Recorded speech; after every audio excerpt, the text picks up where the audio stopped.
and family. You're dealing with local people who support the Newcastle, Hunter and Port Stephens regions. Thanks to Burton Automotive for being our youth development partner. Thanks to Burton Automotive, helping keep kids active in Merriweather Surfboard Club. Surfest is a big part of Newcastle and Burton Automotive is a big part of Surfest. Giving back to the community through events, sports and charities.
Good morning once again from Surfest 2022, and we were just reflecting on an amazing opening day of competition where our campaigners, they just got that towel, they just absolutely spun it up and they just cracked all those sections that were on offer yesterday.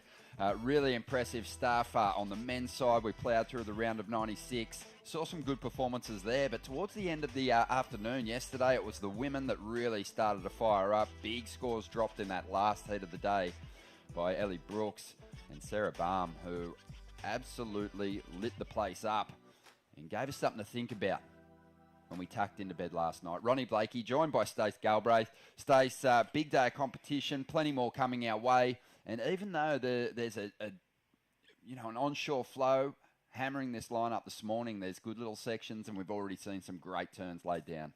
Definitely. Good morning, Ronnie. Absolutely plenty to think about as we tucked into bed last night. Day one action was it was pretty much hot to trot from the get-go. So I'm looking forward to today. Although the wind is it's pretty strong out there on the schnoz when you're in the elements, but the conditions and the peaks and the little wedges that are still on offer are going to be fun.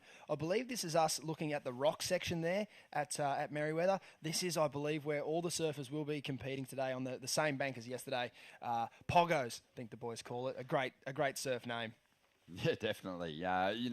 When you're checking out any kind of lineup, you sort of just naturally gravitate to where there's consistency in the lineup, where the opportunity is, and that section of the beach is providing this morning. That outer bank that we were competing on yesterday, it looks rubbish. So I'm happy to see the focus shift, and I think what we're going to get is more repetitions. It's just basically a three-stroke paddle to get back out to a takeoff position after a ride out there at the moment. And we have action underway in the first heat of the morning, and it is the surfer in blue, Jasmine Sampson. And Jasmine, she'll be fairly comfortable out here, yeah, just up the road, living at Port Stephens. So she'll no doubt be competing in this area a lot through her juniors and now onto the QS campaign for her, as we see the free surfers making their way in there. Save that wave for your heat, Elliot PR to read. That was a big score, as we see Macy Callahan there.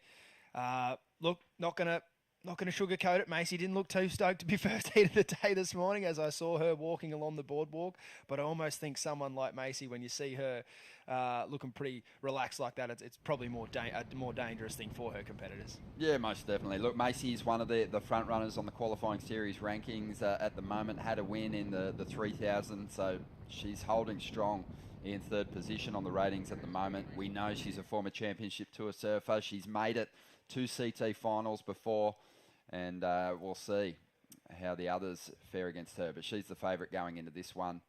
And really, it's the east coast of Australia where Macy and New South Wales in particular really has collected just an incredible swag full of huge wins and results. So this is an area that she's very comfortable competing, and I think we'll see her class against her rivals, her younger rivals out there.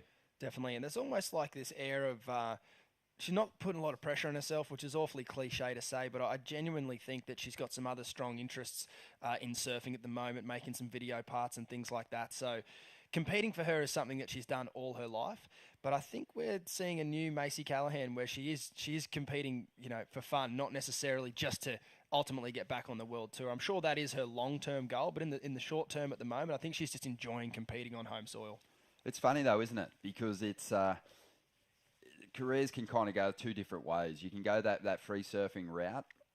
What I've always kind of observed is that route becomes incredibly hard when you're not on tour. There's more pressure almost in becoming a free surfer and maintaining that position.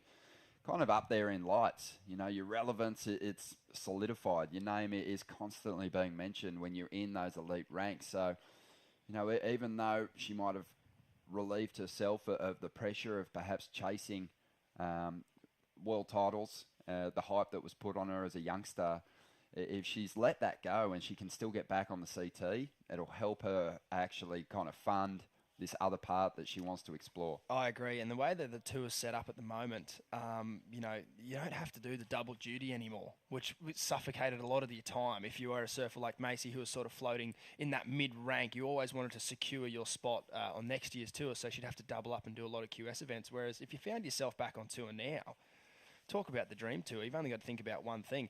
As we have young Jess Starling up and riding here, this is a good-looking wave, Ron. Yeah, Jess Starling, she might be the only son that we see all day. She absolutely beams every time you run into a huge smile on her face. 19 years of age, really smart young woman. And we're going to talk more about what her and her sister True have been getting up to, especially during that little hiatus from competition during the whole lockdown scenario here in Australia. They really made the most of it. Definitely. Both are fantastic young women that are juggling lots of things. They're studying, surfing, running their own business. You can go and check out murmurmag.com if you want to go and see what True and Jess have been up to. And I think, similar to Macy and talking about when you've got other interests, it almost helps your surfing because it's sort of like when you're going in your heats, you're just focusing on that one thing. You're not really too worried about anything else. When all you've got is competitive surfing, I think some people are guilty of probably over-analysing things and overthinking it. So it's good to see these young women with the irons in plenty of different fires there, Ron. Yeah, it's really cool. It's actually super impressive, the website, murmurmag.com, murmurmag.com, and give them a follow on Instagram. But incredible features, reviews, how-tos, diving into big stories that are happening around women surfing competitively in particular. But there is just so much to keep you entertained on that website. One thing that I really loved, a feature that they did recently, was basically an exploration of the costs of what it takes to tackle the regional QS, then into the Challenger Series. And there was a cost breakdown. And I think for aspiring surfers, it's really interesting to see. Definitely. I think, here we go, this is Jess now, just trying to get herself a couple of decent scores on the board. Just gets a nice little connection through to the inside there. But, I thought it was really interesting. Obviously, we know that it's a lot more accessible now, this regional qualifying series format. Macy having a crack at one here. But it was great to see a detailed breakdown of the actual numbers and they put it at around $5,000 to tackle the regional QS. Yep. Which is interesting to me because in some respects you kind of go, well, you just jump in the car and turn up at the event, but there's, taking time away from your work, there's food costs, there's accommodation costs, boards, coach, and yeah, it was just, I think, a good and any insight last-minute incidentals, a booking error, or, you have to pay top dollar for one night somewhere or whatever it may be. So, yeah, the costs certainly, they do creep up. And then the Challenger Series, you're kind of looking at around $25,000 to $30,000. So just really cool for them to give the next generation a clear picture of what it's going to take. And from there, obviously, you start thinking, well, I need sponsorship. Yep. Who am I getting get those funds from? And it's sort of funny how they're walking examples of how you can do it. Jess has recently picked up some support from Roxy. Now, a fantastic surfer. But you can't just be a fantastic surfer anymore. You need to have it all. So not only are they showing you how tough it can be financially to get support and get on the road, but they're also giving you a solution in themselves. They're showing they're giving value back to their brands that they're sponsored by all this extracurricular activity that they're doing. So yeah, it's fantastic to see. It's so cool. They're giving themselves added value. Yep. But not only that, they're giving their entire community, the women's surfing community, added value. Yep. So all those youngsters that they're promoting on their website, they're getting that kickback as well. So doing a lot for women's surfing. Jess Starling and True, and True has also joined us a few times on the commentary. Does a fantastic job. She does a great job. Just has such a great grasp of competitive approach, understands the pressures, has aspirations, big dreams herself. And I think at some stage Jess will probably step into that role as well as a little side project. But at the moment, it's all about winning through heats in this last regional qualifier. Jess is sitting in 41st position. Look, she's a long shot to get herself into that top 7. But with 5,000 points up for grabs, and there only really being 3 major qualifying series events on this little run of QSs, there is a chance for a bolter. Definitely. Yeah, she's sitting, like you said, a bit further down the ratings on the QS, but something that Jess and a few other juniors in the women's have been able to take advantage of is that age limit being lifted on the junior series.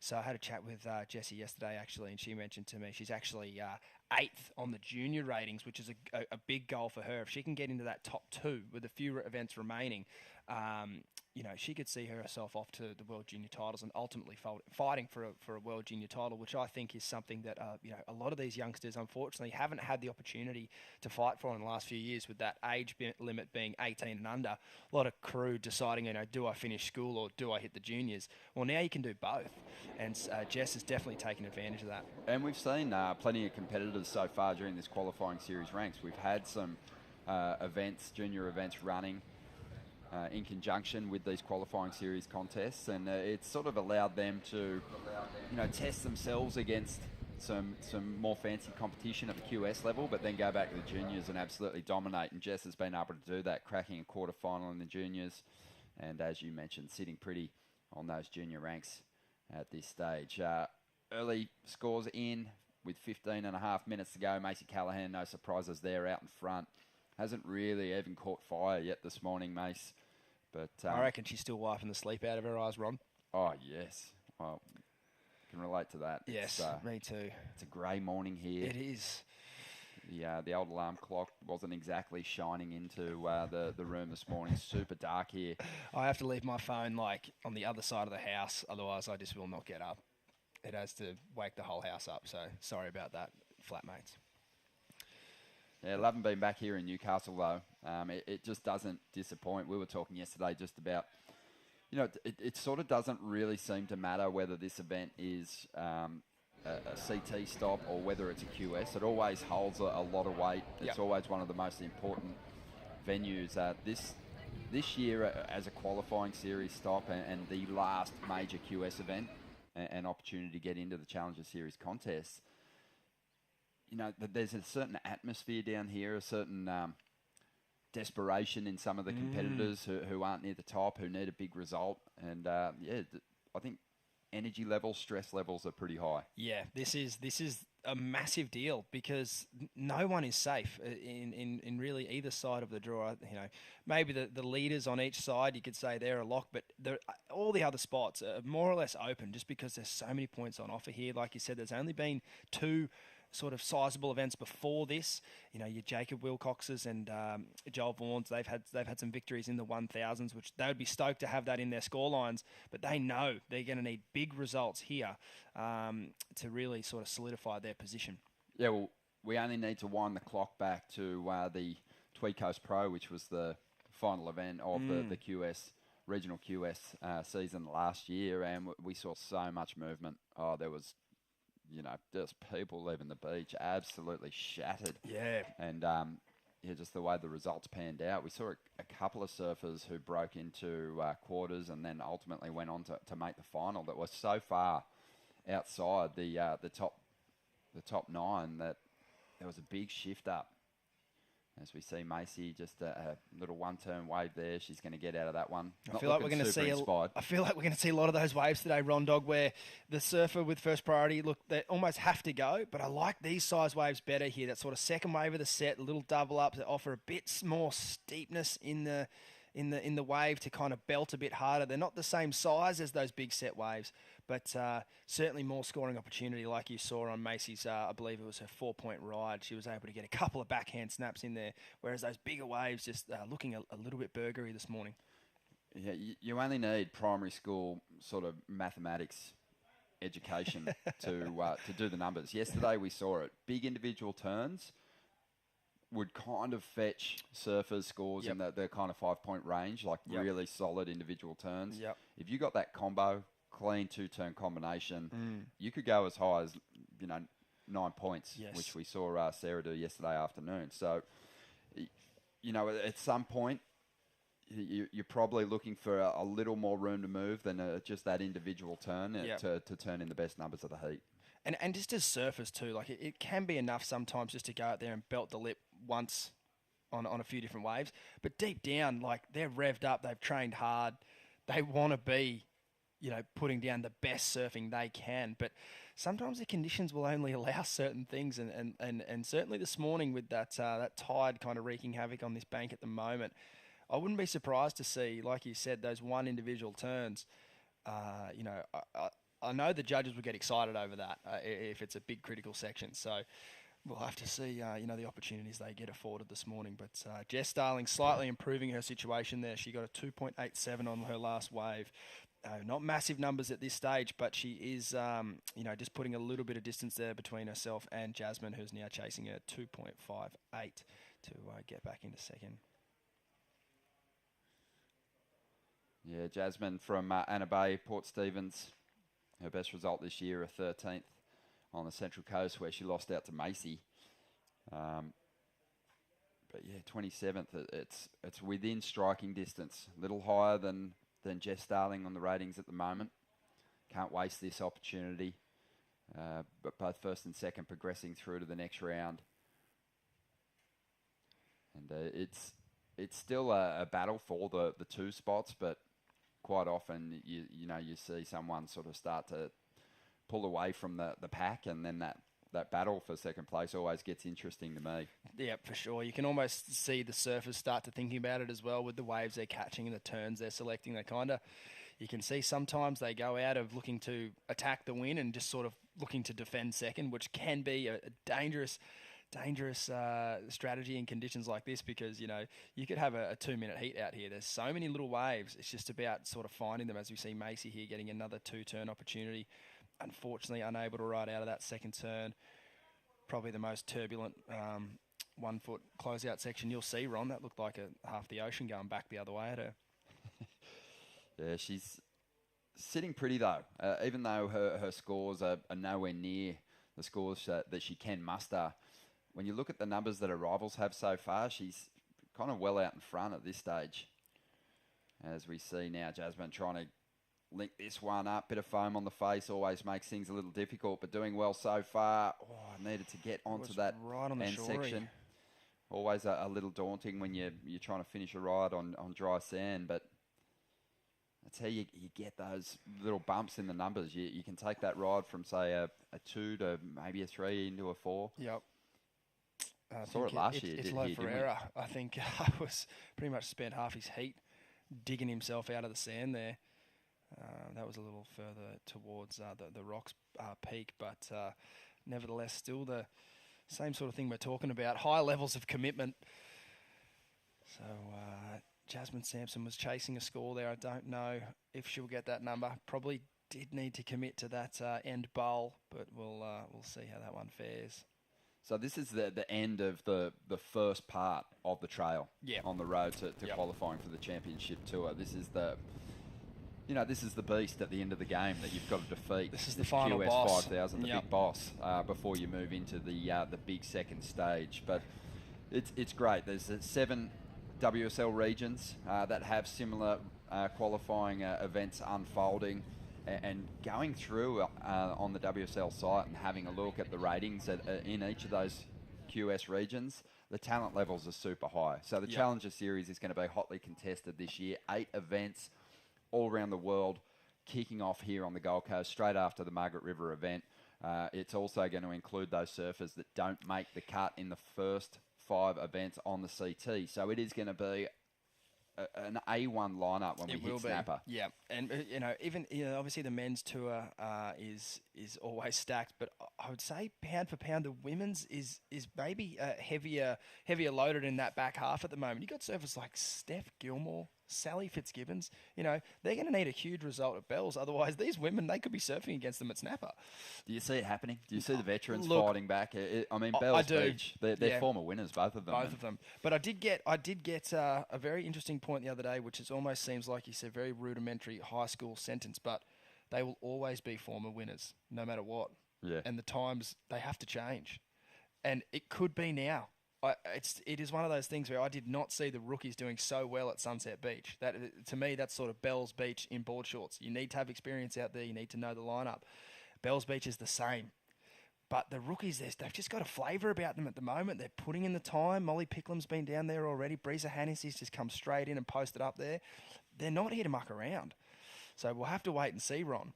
Yeah, it's going to be fun. Yeah, I think on the men's side too, an interesting point has been, typically in the opening stages of the tour, these last sort of 5 or maybe 5 years longer, it's been just Brazilian victories time after time. Yep. Well, they haven't had one on the men's side this year. Yeah, And, that's it's such an interesting collection of event winners on that men's side. The women's side as well. Yep. So, it's like if you had told us the top 5 on each men's and women's side now in January, I think we probably both would have just scoffed at it. Oh, I would have spat in your face. Here we go, Macy. And Mace, you can just see it. That was a dream wave for today. Bit of clean face. Probably didn't absolutely maximise her opportunity there. She's being a little complacent, but what I'm getting from the body language at the moment is just confidence. Like not really desperately chasing the numbers at this stage, knowing that just that big trademark power slash can come out at any time. Any moment. Yeah. She's sitting in a reasonably good spot, but she's got to be careful here. 5.5 minutes to go, and one big number could really turn this heat upside down. Totally. We are expecting... I did see Jasmine get a little left there, just off screen. I'm not too sure if that score's come in or not just yet. But, yeah, like you said, the battle for second is really, really heating up. And Macy Callahan probably ready to rip in now too after a few little warm-up soirees. How's how the new format is just so cutthroat? I mean, it's just all about just chopping people down. Yeah. You've got to make the chop here. You've got to get, for the women, they've got to get to the top 7. Well, you don't see that every day. A quick Ben Webb about to head the lineup. Sorry, Ben Webb surfboard in a competition. I like to see it. Sorry, Ron, you were saying. Yeah, just those cuts are so brutal. You've got to get to the top 7. That's even after 6 events, it's not a lot of places that these surfers are chasing down. Then you get yourself on the Challenger Series. Yeah. Same story again. Yep. There just isn't a lot of places. The top 6 women qualifying for the championship tour. Then you surf 5 events, such and you've got to daunting task. You've got to make the cut again. You start the year, you look at the first heat draw of the year, and you go, okay, I need to finish in more or less the top 5%, because you want to come on with a good seed. You'll take qualifying in 10th if it happened, but ultimately I think the top 5 would be the goal for most people. And you're just going, oh, wow, there's a lot of good surfing between me and the final destiny, but it is possible. Of course it's possible. And I think we'll see it this year. Surfers that came charging through these regional QS events onto the Challenger Series got the big results they needed to make the CT. The rookies on both the men's and women's side have been super impressive so far. Such a young field on the women's side. We're really starting to see this next generation of women kind of arrive. Yep. We've been sort of paying attention to the potential of them. Yep. But as they've grown and become stronger, yep, they're finally ready to snatch results away from the established pros at the top end of the order who've dominated this sport for such a long time. And I must say, I'm still digesting their results because the crop that have come on, they've, through watching their Instagrams and their sponsor video parts and things like that, they're all fantastically dynamic young surfers above the lip, and an incredible sort of mix of, power, but also, flair. And I just looked at the schedule and Sunset Beach, Bells Beach, and I was like, okay, that's going to be all power and experience. But the rookies have just, like I said, blown my mind, particularly on the women's side. Betty Lusakura Johnson, she's 16. Molly Picklum, I think, is 19. Like, they're just going absolutely mad. I do that more often than not, the old leggy around the front foot. Yeah. It's mind-blowing. I pretty much have skill. all my surfs with my leggy around my front foot. Just wrap between your toes. I feel Jasmine's pain there, only chasing a 2.58. Not the time you want your leggy wrapped around your front foot. No, she isn't in need of a big number, but time's a big factor here.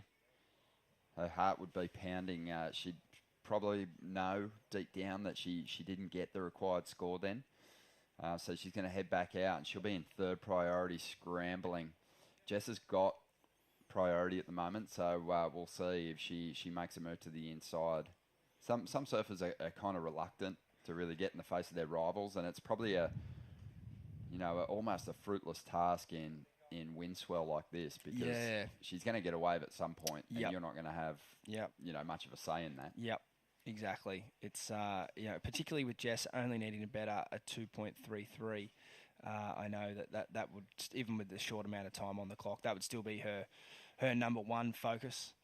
And as you see here, no one having a go. Jasmine letting that one go. She'd be desperate just to create a little bit more space, as Jess looks like she is moving over. But like you said, Ron, there's so many little lumps and bumps, even with a minute on the clock. I wouldn't be surprised if both these surfers do stand up at least one more time each.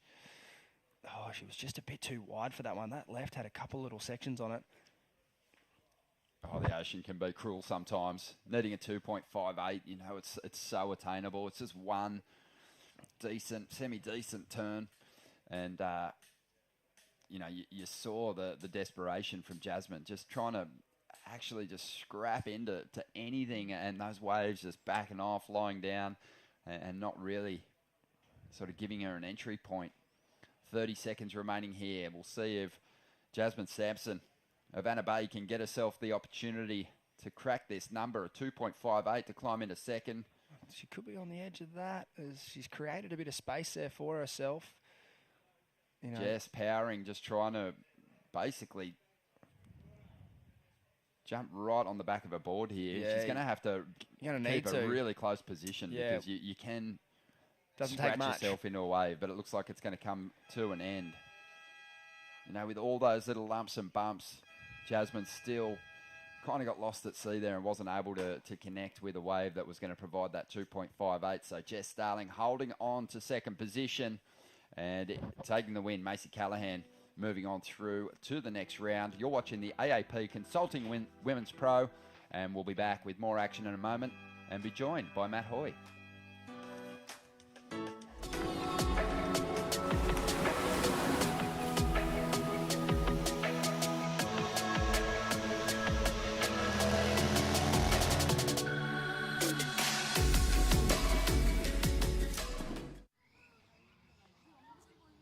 outdoor gallery everywhere you turn.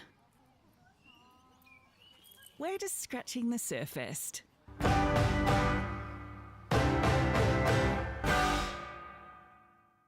When you deal with the Burton family, You're dealing with local people. Who support the Newcastle, Hunter and Port Stephens regions. Thanks to Burton Automotive for being our youth development partner. Thanks to Burton Automotive, helping keep kids active in Merriweather Surfboard Club. Surfest is a big part of Newcastle and Burton Automotive is a big part of Surfest. giving back to the community through events, sports and charities.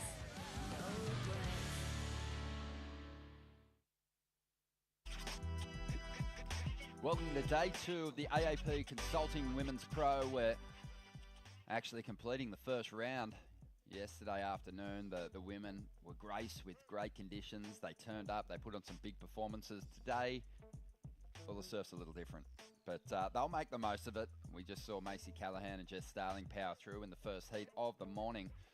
And now we've got another big lineup for you with Alyssa Locke out there in the red. Carly Shanahan will be in the blue. Concha Balsamo will be in the white, the surfer originally from Portugal.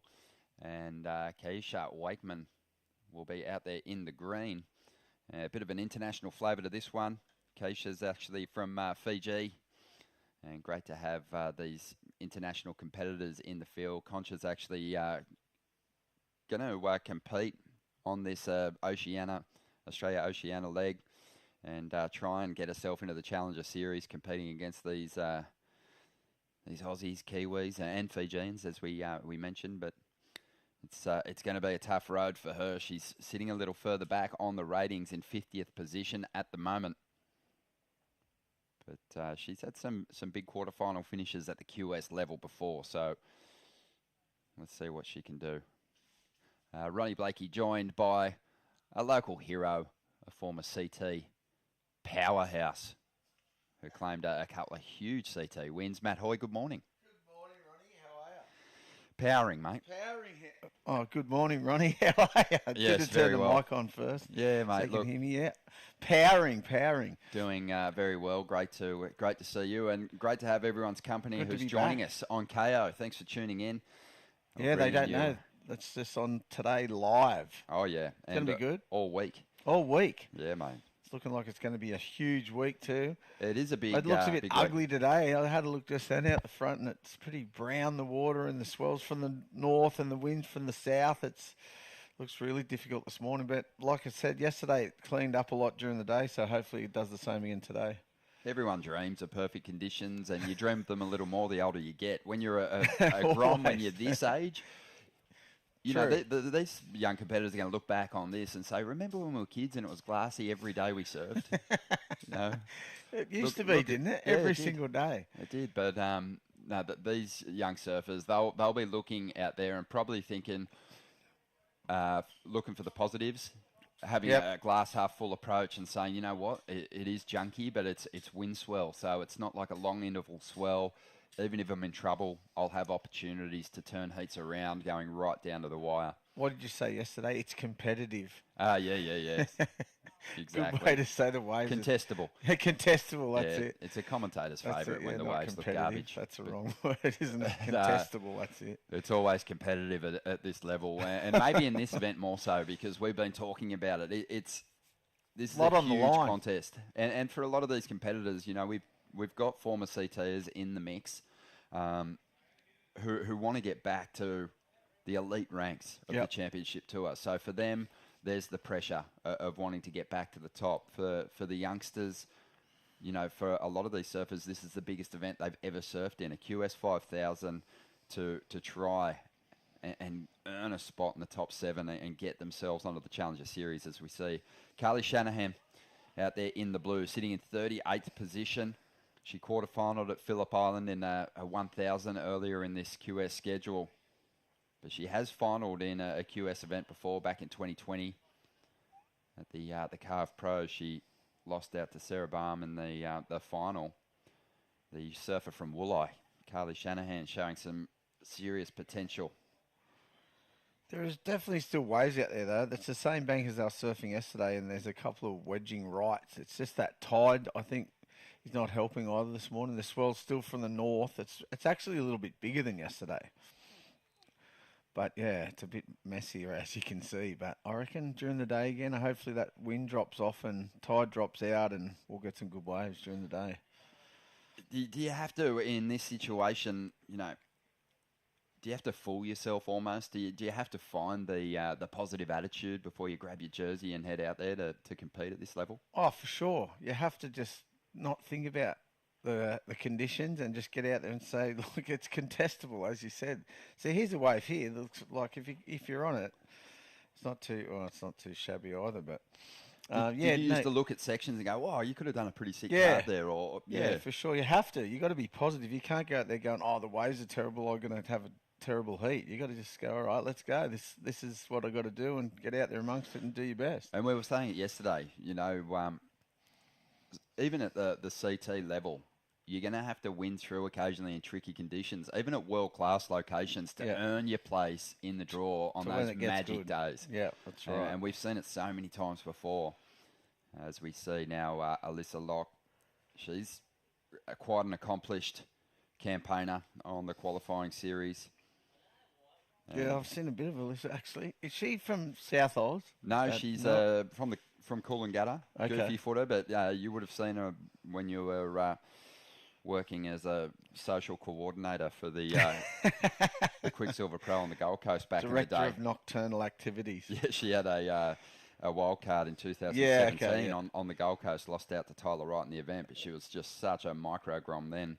But 21 years of age now, and surfs snapper quite frequently and has had a QS victory in 2018 over there in West Oz. I remembered a lock from South Oz. Forget the dad's name. Oh, man. Have a think about it. While you do, let's have a chat to the winner of the first heat of the day, Macy Callahan. How are you?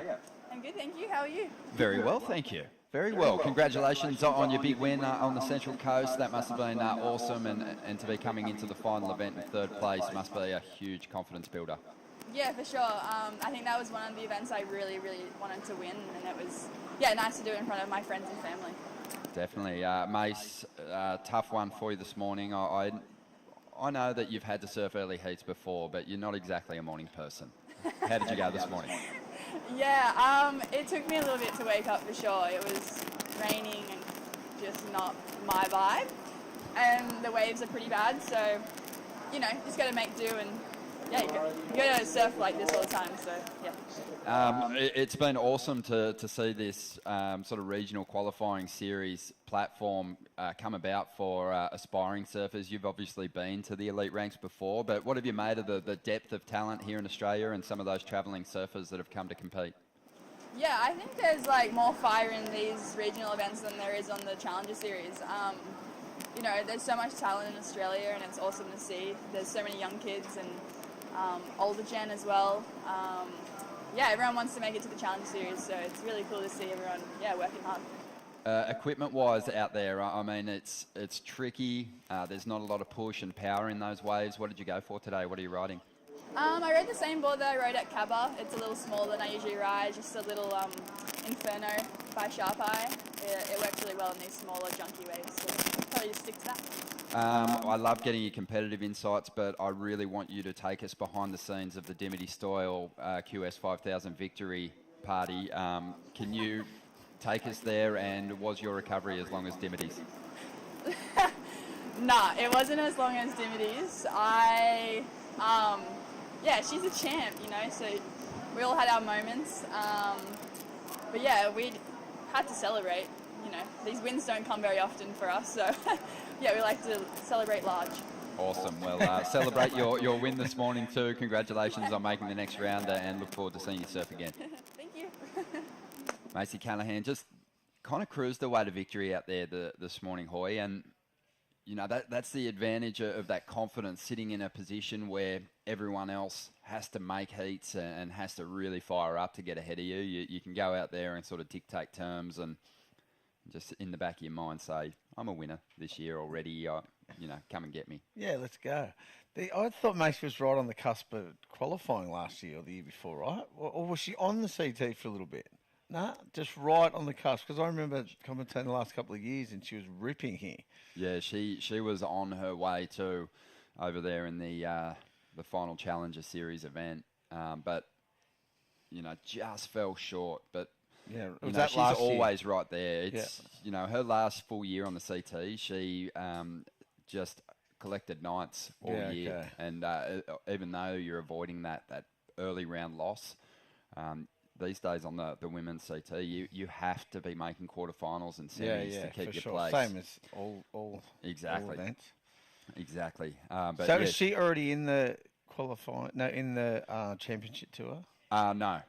She's trying to get back on tour at the moment. So, okay. But the big goal at the moment is just shoring up this place at the top end of the QS ranks to make the Challenger Series. Yeah, so she's not even in the Challenger Series already. Yeah, right. Well, she's looking. The only way to get in is through this. Now. Exactly. Yeah. Okay. So exactly. So you're going back to third on the rankings at the moment for the QS. Yep. And then on the Challenger Series, and I get the feeling that Macy, her talent level is CT. Yeah, for sure. And what's going to work for people like Macy and Dimity is that first Challenger Series event will give them the ultimate start competing at Snapper. They're going to be so hard to beat there. Yep.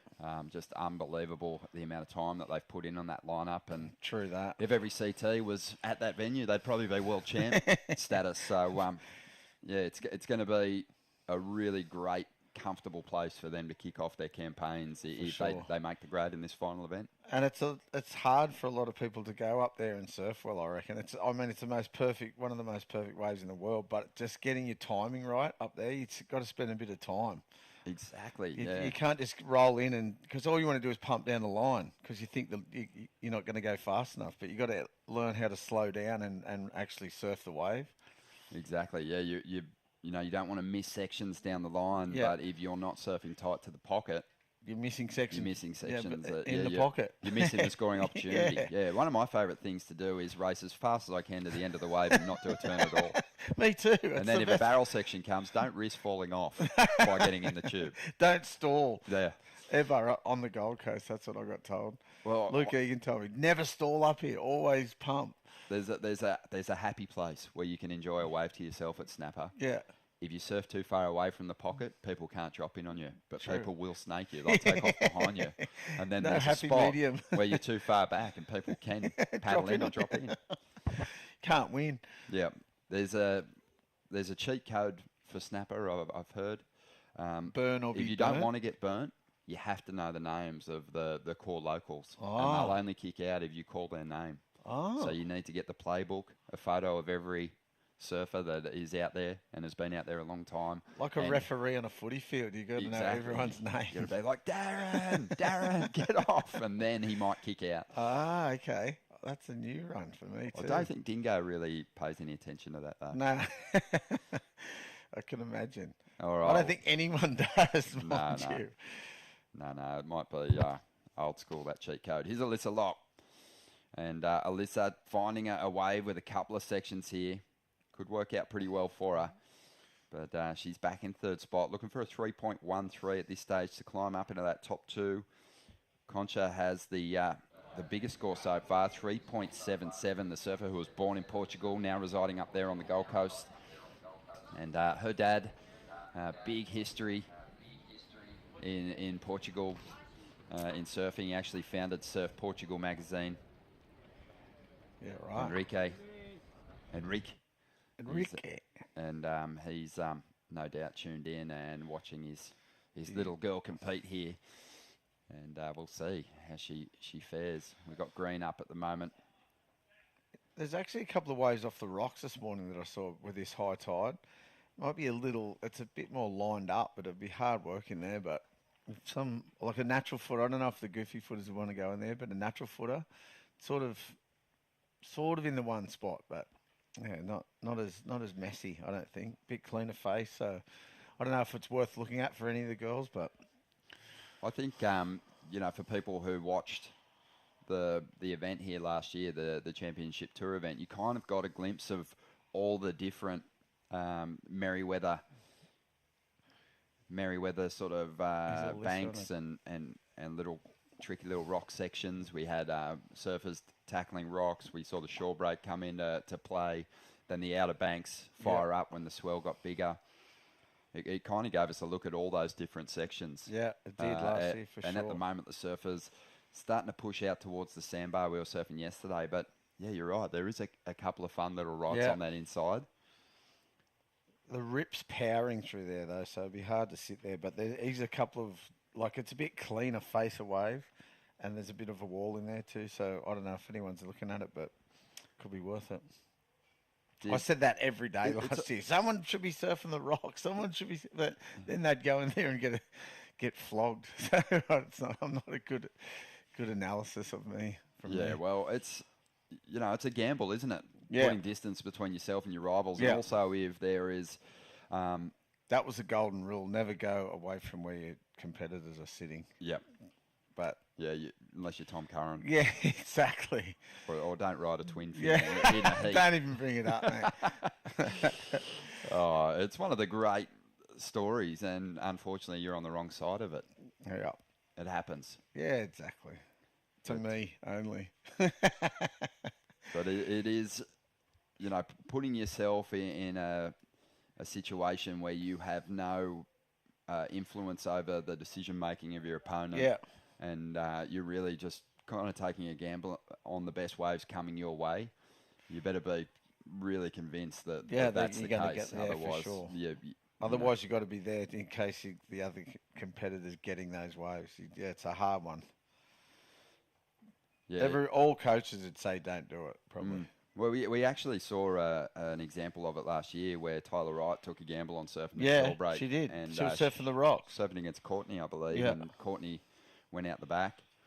She caught waves that were twice the size. She only needed to do one turn, and it was going to be scored much higher. That was one of the heats. Than Tyler. So, that's become the most recent example of it that I can think of. Yeah, for sure. It just didn't work out for her. For me, though, I'm hitting the shore break section every time. Yeah, it's less easy. work. Yeah, exactly. More waves. Yeah. Well, here's some clean-looking faces on these couple.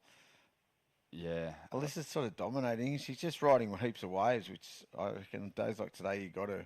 Yeah, you never know what could happen. She's willing to steer away from her trademark, her backhand approach. She's got a good vertical hit.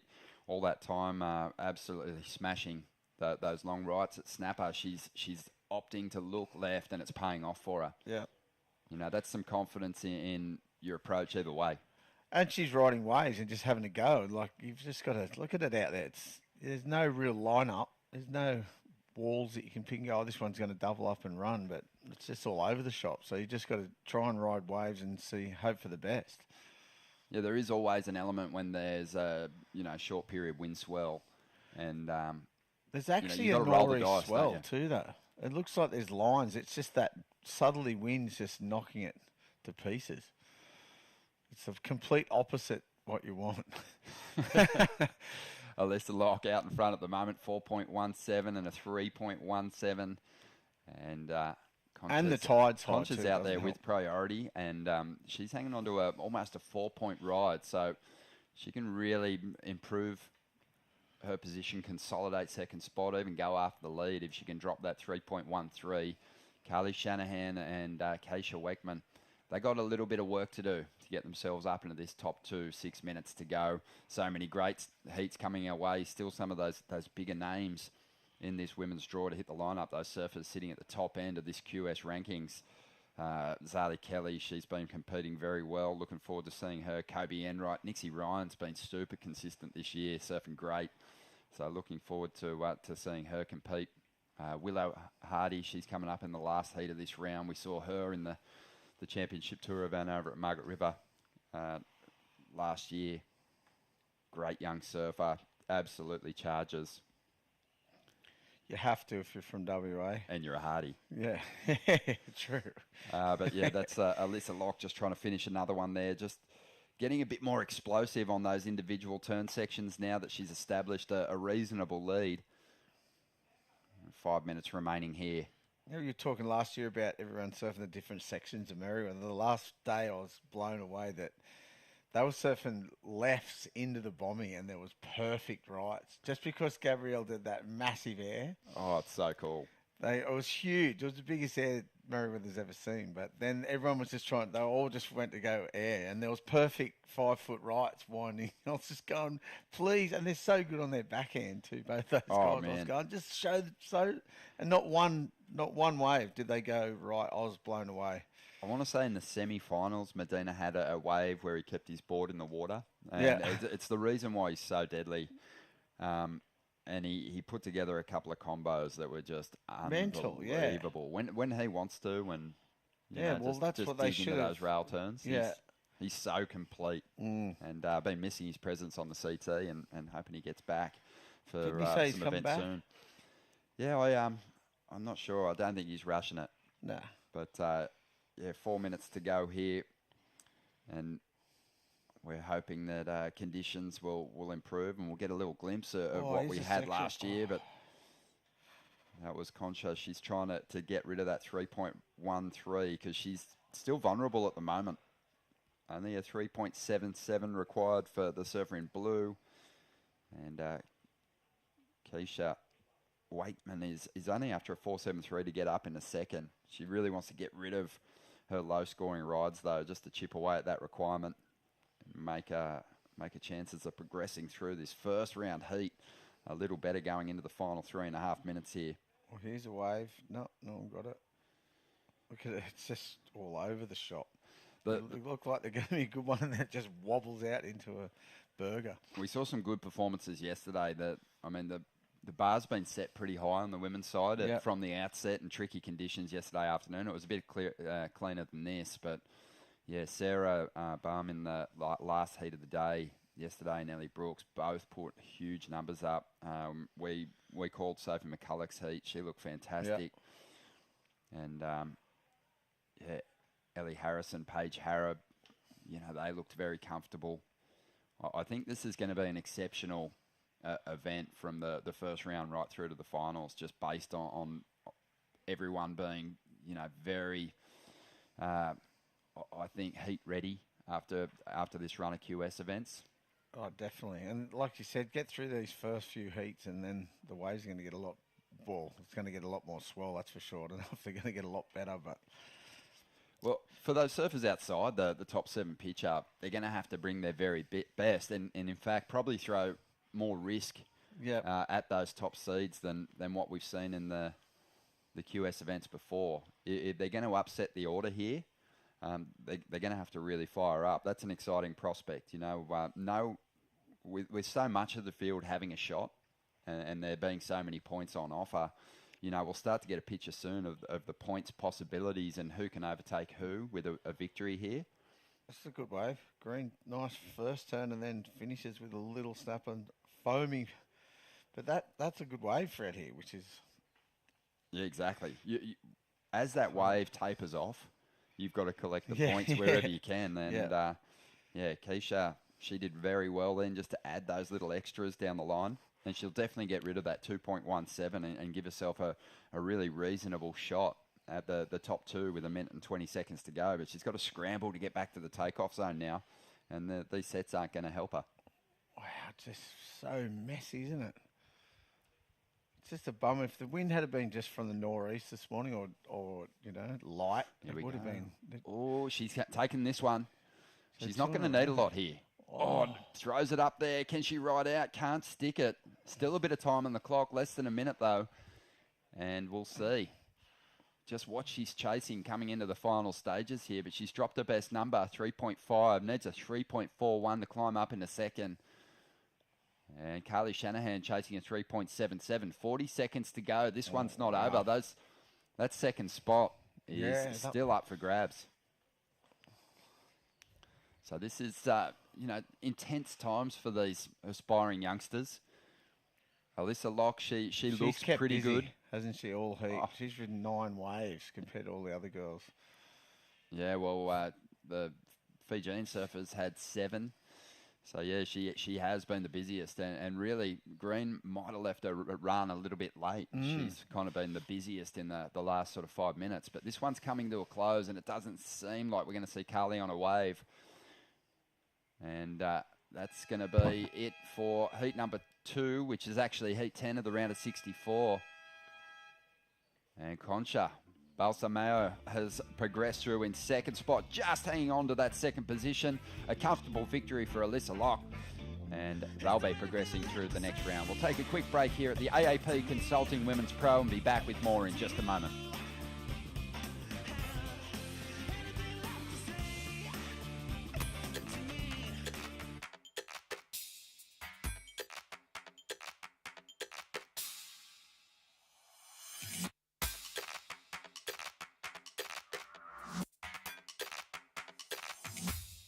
Thanks to Burton Automotive for being our youth development partner. Thanks to Burton Automotive, helping keep kids active in Merriweather Surfboard Club. Giving back to the community through events, sports and charities.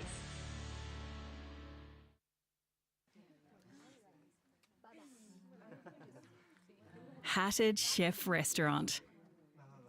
We're just scratching the surface.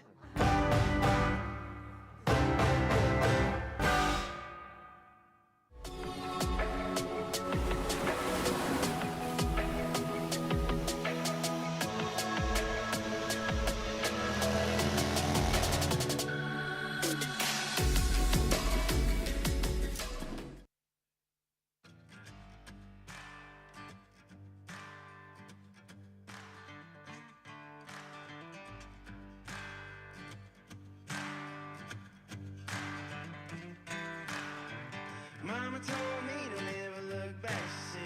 She said, everything's tied across. Welcome back to, this is heat number 11, heat 3 of the day of the round of 64 for the AAP Consulting Women's Pro here at Merriweather. Good morning, Mr. Matthew Hoy. Morning, Stace. How are you? Oh, well, mate.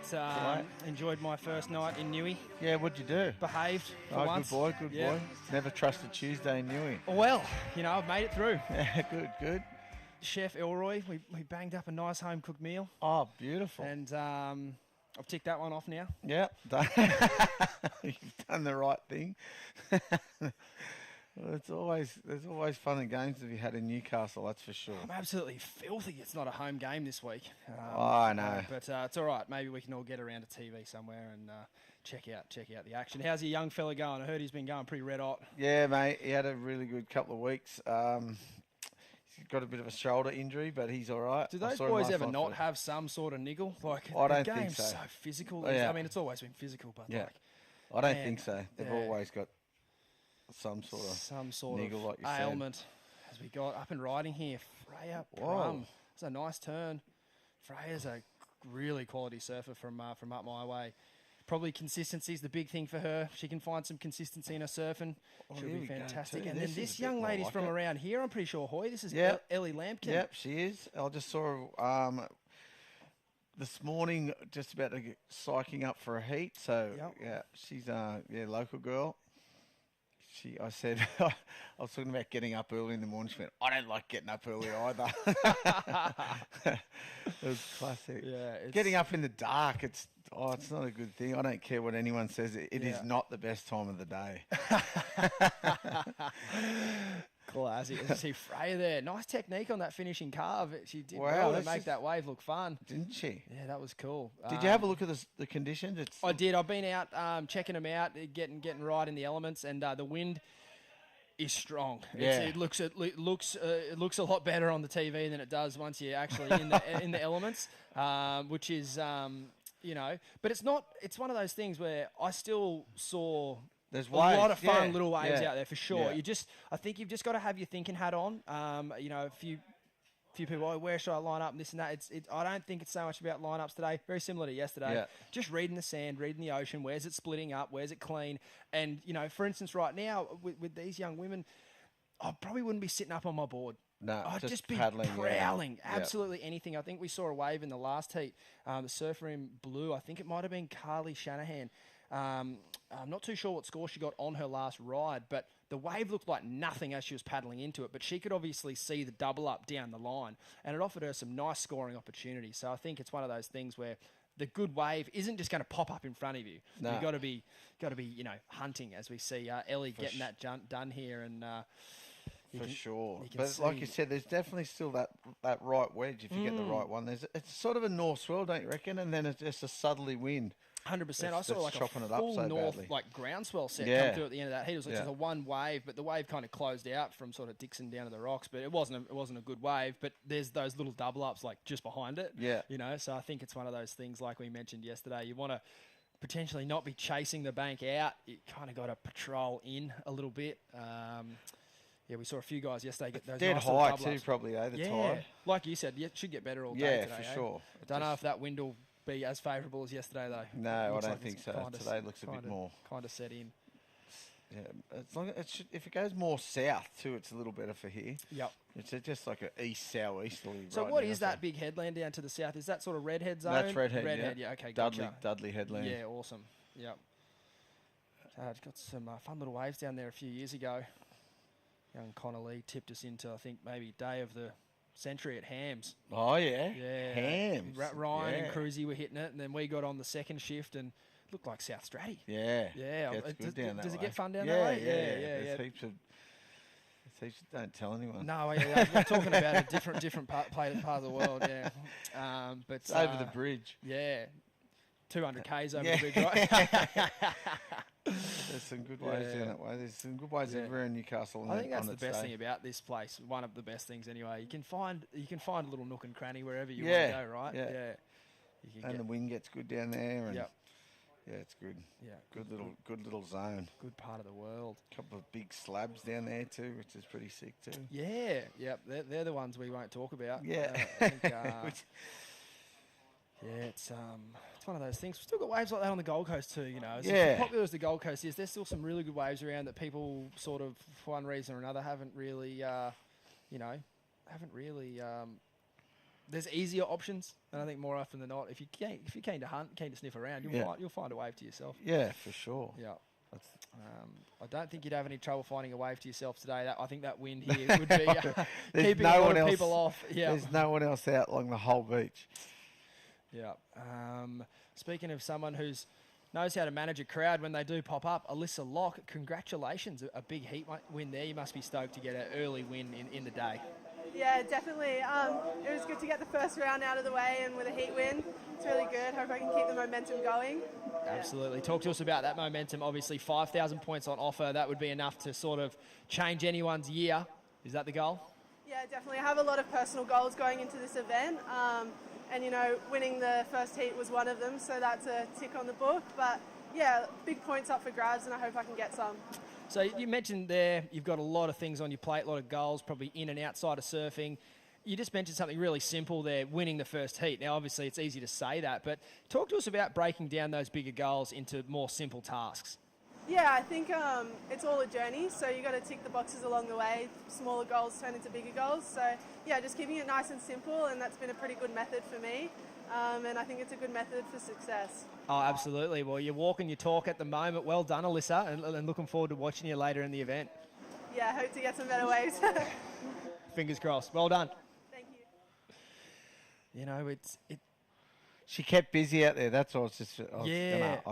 You asked me if I wanted to ask, and I said no. But then I went, I might as well. Hang on a minute. It's yeah. all good. Yeah. But she kept busy, which was good. Cool. She rode 9 waves in that heat. Yep. And she obviously won. Yep. So I think that was a good plan. Just keep busy and just ride waves and see what happens.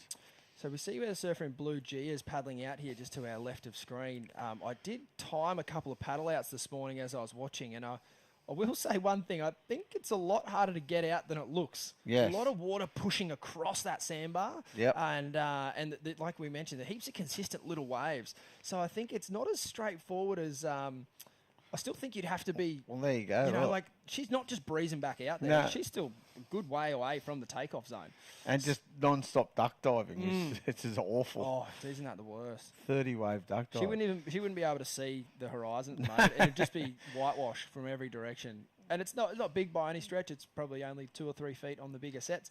But just the consistency, you've got to have your fitness at optimum levels at all time, no matter where you are in the world.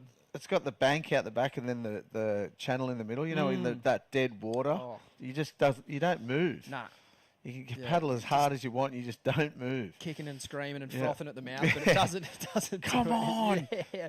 work with me.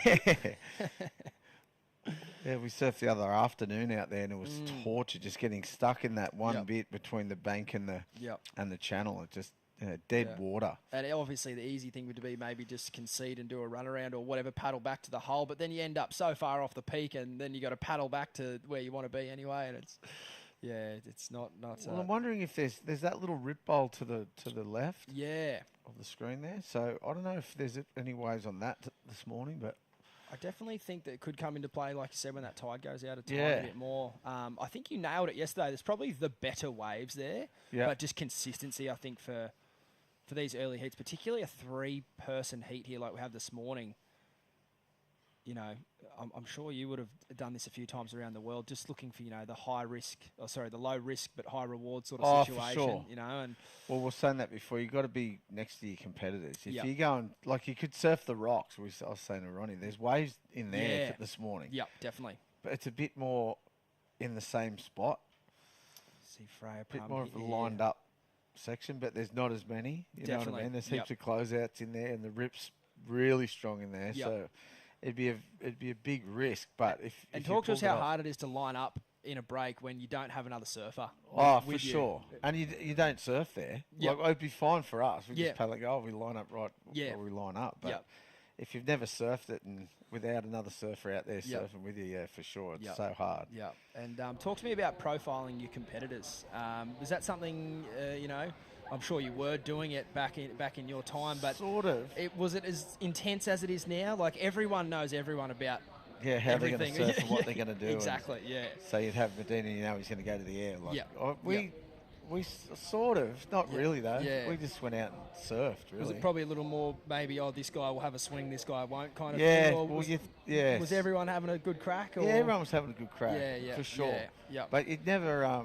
We didn't analyse it that much. No. I've heard stories of the top guys sort of getting their war chest ready at the start of the year and kind of going, okay, particularly in that Mick, Joel, Kelly, Taj, Andy era, those guys were in the quarterfinals every single comp. Yeah, exactly. So it's like, I know he likes the inside, I know he doesn't, and I think the women's tour is a place where they're starting to do that a lot more, particularly with them all being coached by former CT athletes, Tom Whitaker, Glenn Micro Hall, Snake Patterson before he kind of hung up the boots, Mike Parsons. So much knowledge. And the women, because it's obviously a smaller tour, they surf against each other so often. Yeah, they have so much intel on one another. And I think you are starting to see that sort of play out now on the big leagues.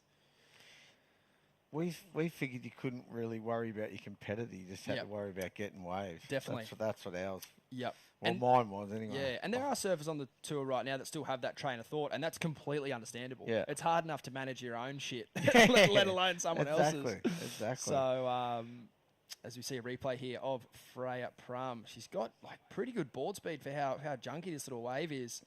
Just looking to find some extra power here. She's in the lead too, so that's always a help.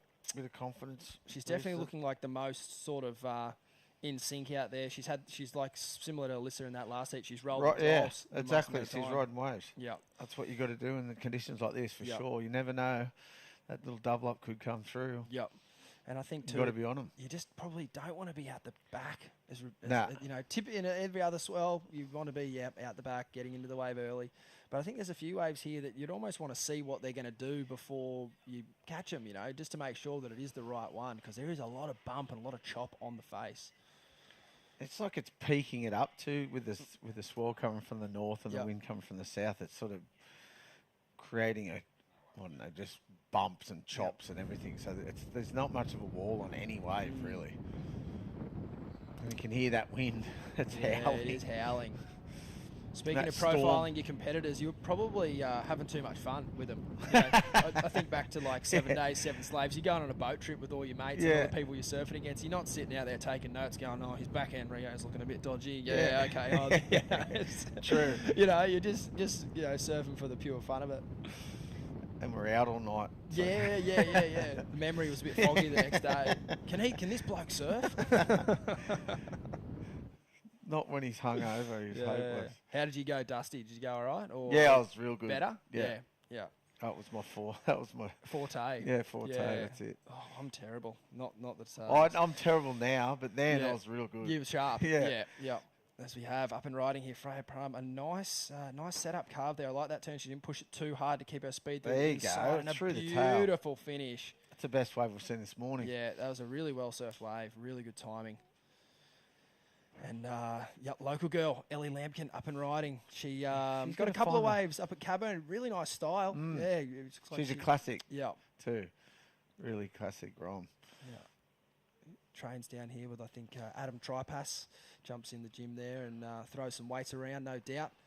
As obviously Adam taking care of Ryan Callanan and a host of other of the Newcastle heavyweights, as we have Freya Prum here. That was a good first turn. Found some open face. And then this last turn's really through the tail. That was nice. In these conditions, that's a beauty.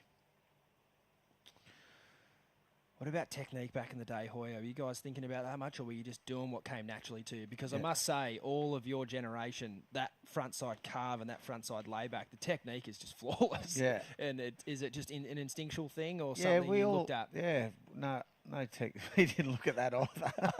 I mean, you look at Shane Powell or someone, he's just like, he's perfect. Yeah. You know, where he holds his arms and everything like that. You saw shades of that there in Freya's, right arm down, left arm up. It sort of helps you get through the turn.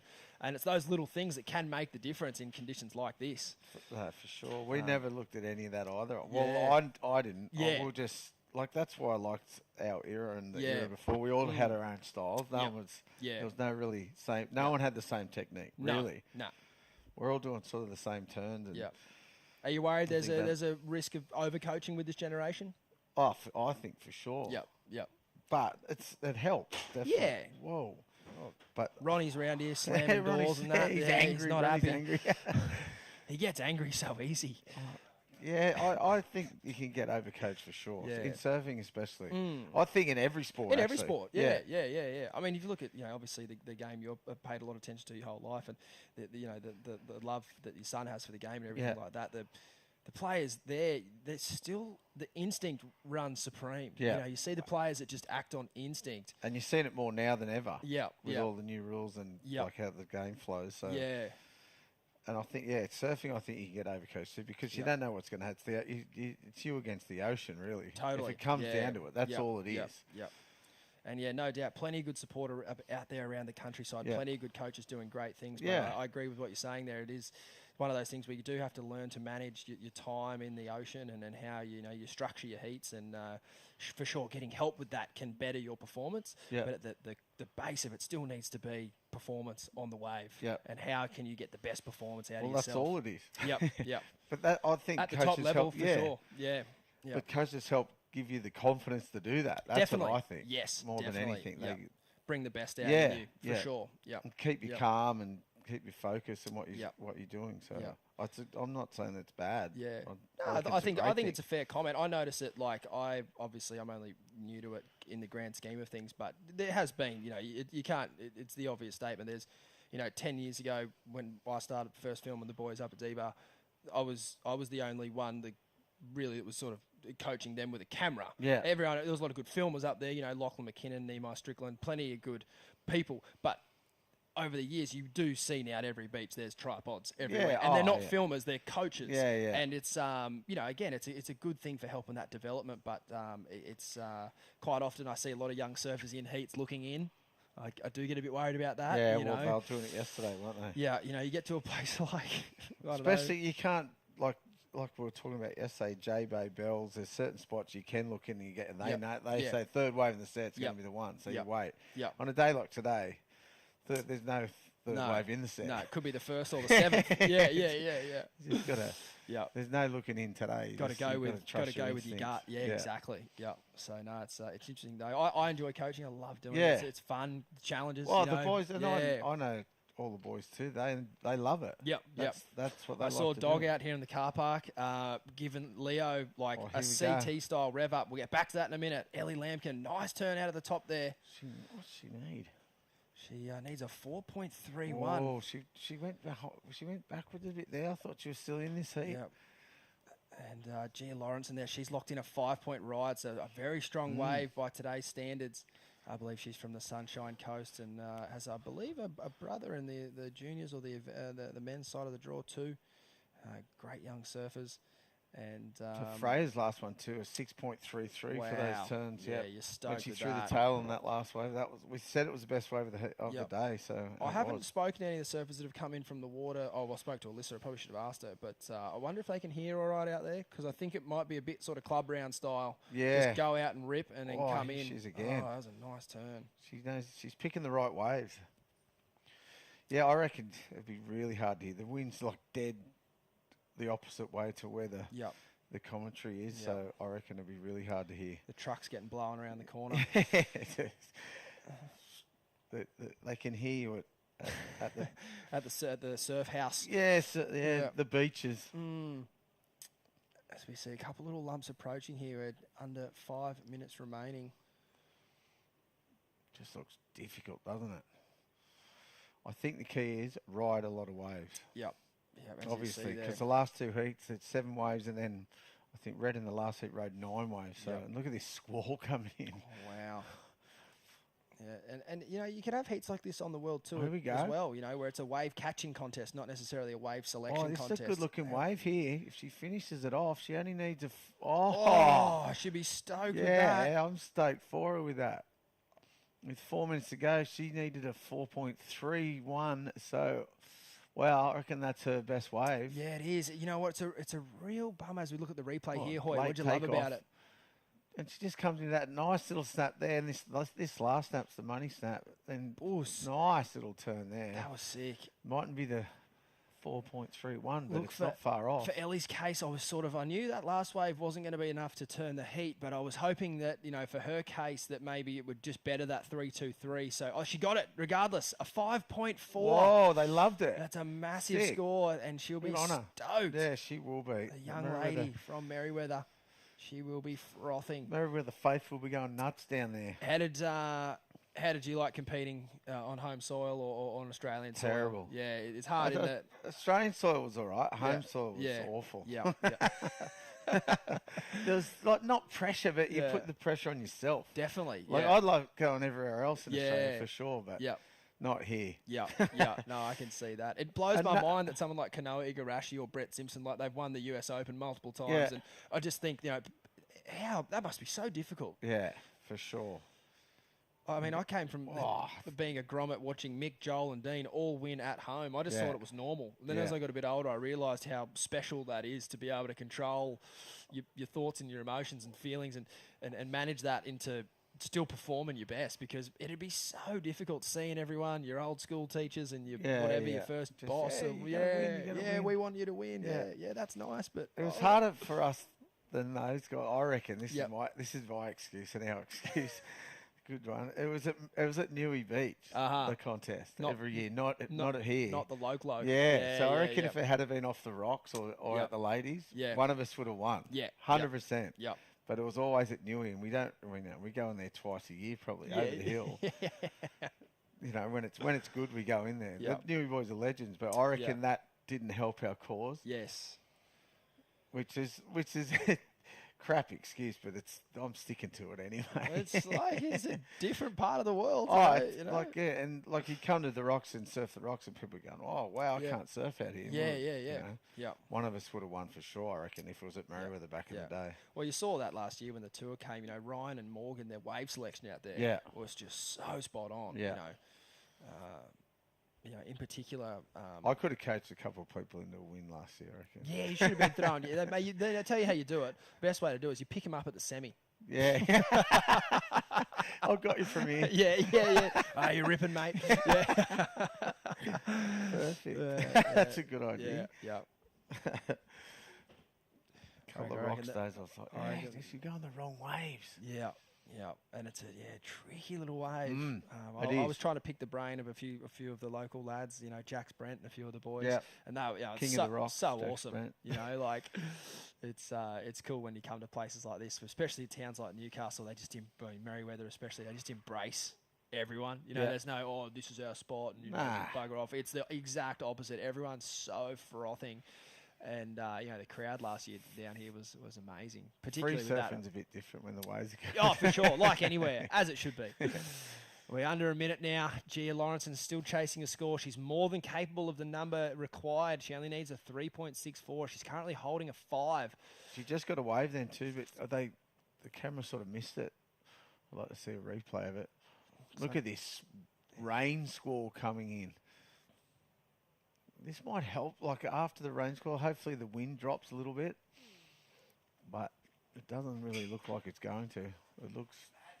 Oh, here's Mitchell Rice. How is it out there, mate? He saved a tent. He's out there kissing, Was it dying? Kissing babies, saving tents. 10 seconds on the clock. Gia's going to get a chance here. She only need a 3.64. And she had a wave before that one too. So, right, so we're waiting for a couple of scores. Nervous times here for our local Ellie Lambkin. She surfed a good heat though. She had a go, that's for sure. So it'll be interesting to see. And they're not saying there's scores coming in, so that might have been the last 2 scores. Oh no, here we go. The 3.23 is one of the rides there for Gia, but I think we're expecting one more. She needs a 3.64, and we are anticipating a number to come in. We will we'll follow up on that result after the break here at the AAP Consulting Women's Pro, and we'll be back with Heat 12 of the round of 64 for the women. When you deal with the Burton family, You're dealing with local people. Who support the Newcastle, Hunter and Port Stephens region. Thanks to Burton Automotive, helping keep kids active in Merriweather Surfboard Club. giving back to the community through events, sports and charities.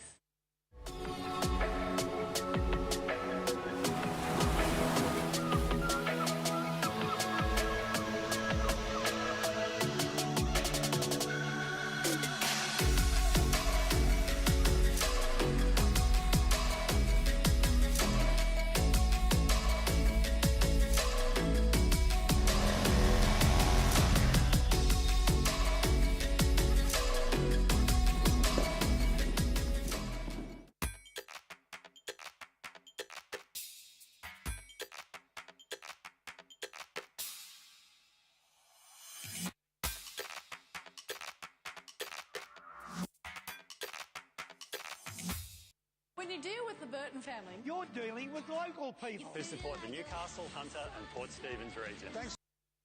when you deal with the Burton family, You're dealing with local people. Who support the Newcastle, Hunter and Port Stephens region. Thanks to Burton Automotive for being our youth development partner. giving back to the community through events, sports and charities.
Bit of a weather event as we see surfers and staff taking a bit of shelter here in the competitors area.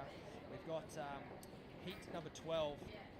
They are currently in the lineup, but we're just having a short break due to a pretty hectic front just coming in. Mitchell, you're out there saving babies. Yeah, Kissing no, tents. it actually got super windy, so I think probably makes a lot of sense. There was tents going everywhere, and yeah, the work crew were on hand to save the day. But as you can see, the girls are soaking up a little bit of a break.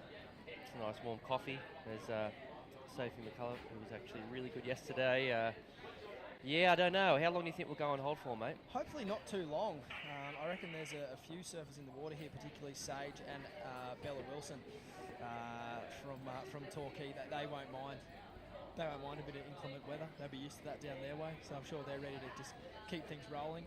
But I think, like you said, that the rain's not so much the issue. It's more the wind that just came up really strong with that little gusts that came through. So it hasn't really found its feet yet. I know we're predicting a southerly, but right now it's sort of gusting from the east and the northeast, and Yep. you know that sort of southerly pops its head up every now and then. But yeah, at the moment it's pretty dead east to be honest. As you can see, a couple of the girls anticipating a start. A couple of nervous-looking mothers, as always, never too far from the contest zone. It's Sage Goldsberry's mum there. Just keeping dry, and I think we will. I don't think we'll be on hold for too much longer, but we are just going to take a short break here, and we'll rejoin with the action as soon as we get back underway. So don't go too far. It's Heat 12 on hold here. Sage Goldsberry, Bella Wilson, and Logan Dalton will hit the lineup very shortly.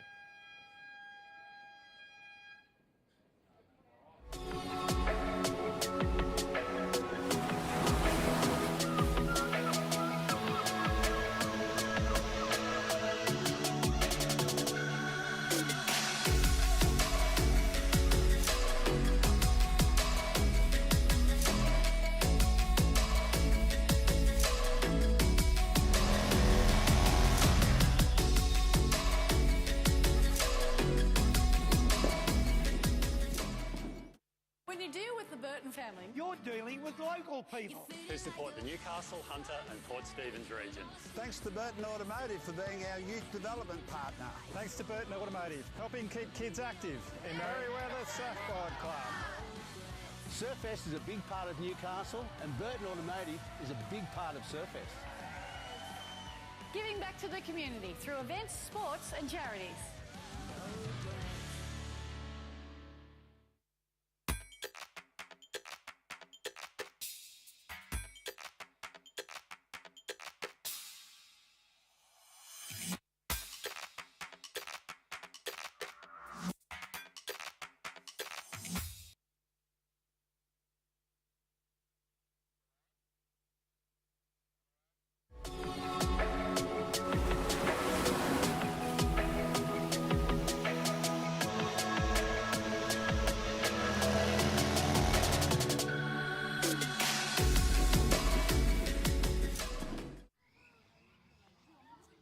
An outdoor gallery everywhere you turn.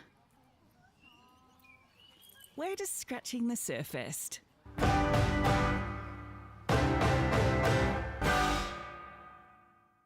When you deal with the Burton family, You're dealing with local people. Who support the Newcastle, Hunter and Port Stephens regions. Thanks to Burton Automotive for being our youth development partner. Thanks to Burton Automotive, helping keep kids active in Merriweather Surfboard Club. Surfest is a big part of Newcastle, and Burton Automotive is a big part of Surfest. giving back to the community through events, sports and charities.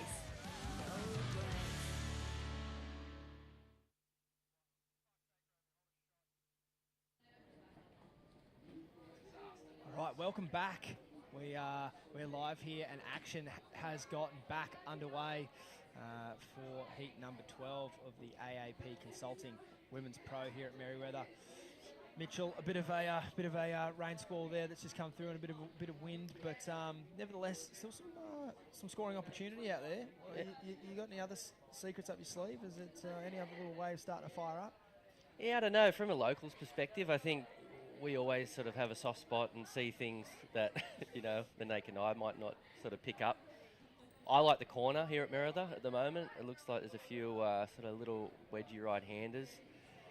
I don't know. I just like the idea of sort of lining up with one particular sort of pole on the inside and, wait your turn type deal. But, I can sort of seen a few of those little peaks that we're looking at right now. There's been a few for sure, so it's definitely not an easy decision if you're surfing the corner or down the beach. But there's a few waves at both sort of locations at the moment. That's great news for our competitors in this heat and the upcoming heats. We did just see Sage Goldsberry there. Have a look at that wave with priority, and she actually hasn't stood up yet, so she was going this wave with third priority, which is good news for her that no one was on her inside. She has a nice first turn there. She had one of the standout turns of the competition up there at the Tweed Coast Pro, and spoke a little bit about it yesterday. Just some surfers looking like they're riding a little bit longer boards. And I don't necessarily know if that's the Case 4 Sage, excuse me. But her equipment just looks really nice under her feet. Nice drawn-out turn there. Definitely, I think if she can sniff out a few lefts out here, I think she'll be pretty stoked. Yeah, you can just see how she sort of carves through the water with that. I hate sort of making an opinion when you don't really know what equipment she's on, but it does look like it's definitely not a shorter board. I did that for you up at Tweed. I was up there claiming she was out there on a 6.1, and it just looked amazing. But no, she's just on a regular 5.6. Yeah. Well, that was the case up at Tweed, and I'd say it's the same here. I guess it's just how some surfers have just got that nice, natural, narrow stance, and I guess it can add to the aesthetic. Absolutely. But it's a good look. I like it. The narrow stance thing, for sure, and maybe even sort of the comparison about seeing other surfers ride a shorter, fatter board, and then seeing someone like Sage ride a normal board, it actually makes it look a little bit bigger. Yep. The 3.17 for that carve, that was basically the one manoeuvre there for the surfer in red. So, what to take away from that, from the judges, is that, they're going to award her manoeuvres. That's one carve, 3.17. You do the math, do two of them, you're going to get a pretty decent score. Yep. I sort of think Sage was a part of that generation coming out of Phillip Island that I think took a lot of influence out of someone like Nikki Van Dyke being on the World Tour. You talk about that on your home front here, Mitch. It must be pretty awesome to see how many guys from your hometown are on the World Tour at the moment. Yeah, it's to be hand on heart, I don't know if I would have actually predicted three of them on there at the one time. Big question mark over Jackson Baker, probably over the last sort of 5 years or so. But yeah, something just happened with Jacko. It was super cool to see because, as I said, I wasn't sold that he'd make the tour. But I don't know if it was the Morgan thing, combination of the Ryan and Morgan thing. I don't know, but yeah, you'd have to sort of lean on the fact that it must have had something to do with Morgan, because that's when he definitely got a little bit better, as soon as he sort of qualified. I think, Jacko, 10% better every month. Yeah. And now he's arguably, the more comfortable surfer out of the three of them at the moment.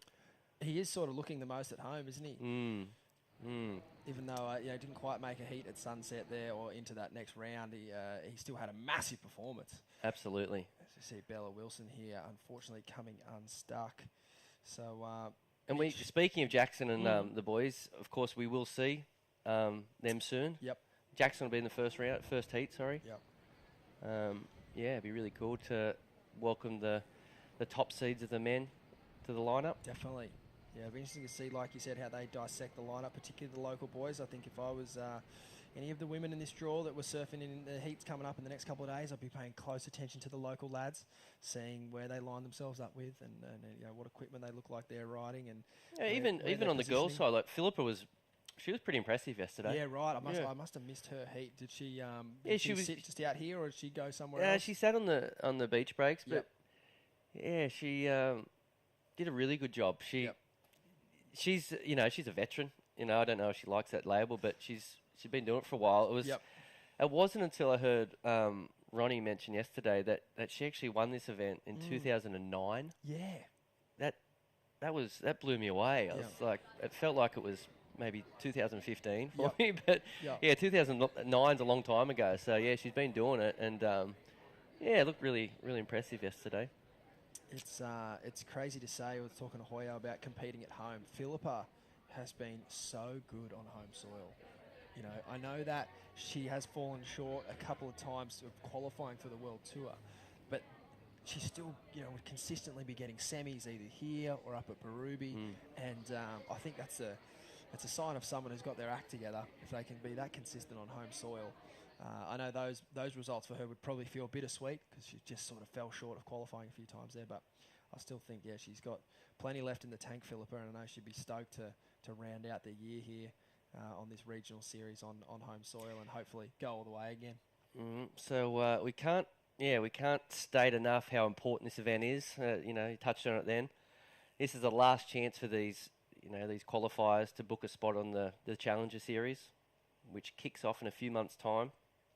Yeah, there's only a few spots up for grabs. Yep. I think that guy on the right, maybe even his little friend behind him. Yep. They're probably I think Oscar Berry at the front there, he's probably on the bubble. Yep, bit of a darkie. Yeah, he could come a bit of a smoky. He could come from back. Yeah, I'd say Cahill and young Joel Vaughan. I think they could pretty much skip this event. Yep. I'm not. I think not sure about Cahill. Yeah, I'm not too sure either. But I think Joel, he's looking pretty solid. I mean, I was joking with him. He can start ordering his snapper quiver. Yeah, there you go. Getting ready. I think Dimity Stoyle was the same on the women's side. But like we said, everyone else, like 5,000 points up for grabs. So it really could come from anywhere. And it's not like previous years where you'd go into the final event of the season and people need to drop out a result. So they're only, netting 3,500 even if they win or something like that. Someone could win this event that is replacing a zero. So they take all the points on offer. So it's certainly, anyone's game. It was built by design, obviously, because there's smart people that put the schedule together. But I tell you what, brilliant having two 5,000s at the end. Oh, it just adds so much drama. It was just like it's like a Hollywood movie. Like the first half hour you're doing, just getting to the storyline. And to hit Cabba with so much up for grabs and then coming to Newcastle, it's like the pipeline for it really is for the qualifier. Yeah, and I'd say the conditions so far they've kind of matched. As much as it's not that picture perfect beach break condition at the moment, I would say this is just quintessential East Coast Australian QS style surfing competition conditions. These kids and adults, they would surf in this. All of them would have a local beach break that looks like this at some point in the year. So I feel like it creates heaps of dogfights. Not too many heats where people are really running away with it. Every exchange is super important. We saw the lead change multiple times in a lot of heats yesterday. There was probably only one heat maybe with Logan Steinwade where he dropped a 7.5 on the first wave and it was lights out. Every other heat has been really hotly contested, and it's only going to get heavier as we move through the draw and start bringing in, like you said, these bigger seeds in these next couple of rounds. So an exciting couple of days of competition coming up.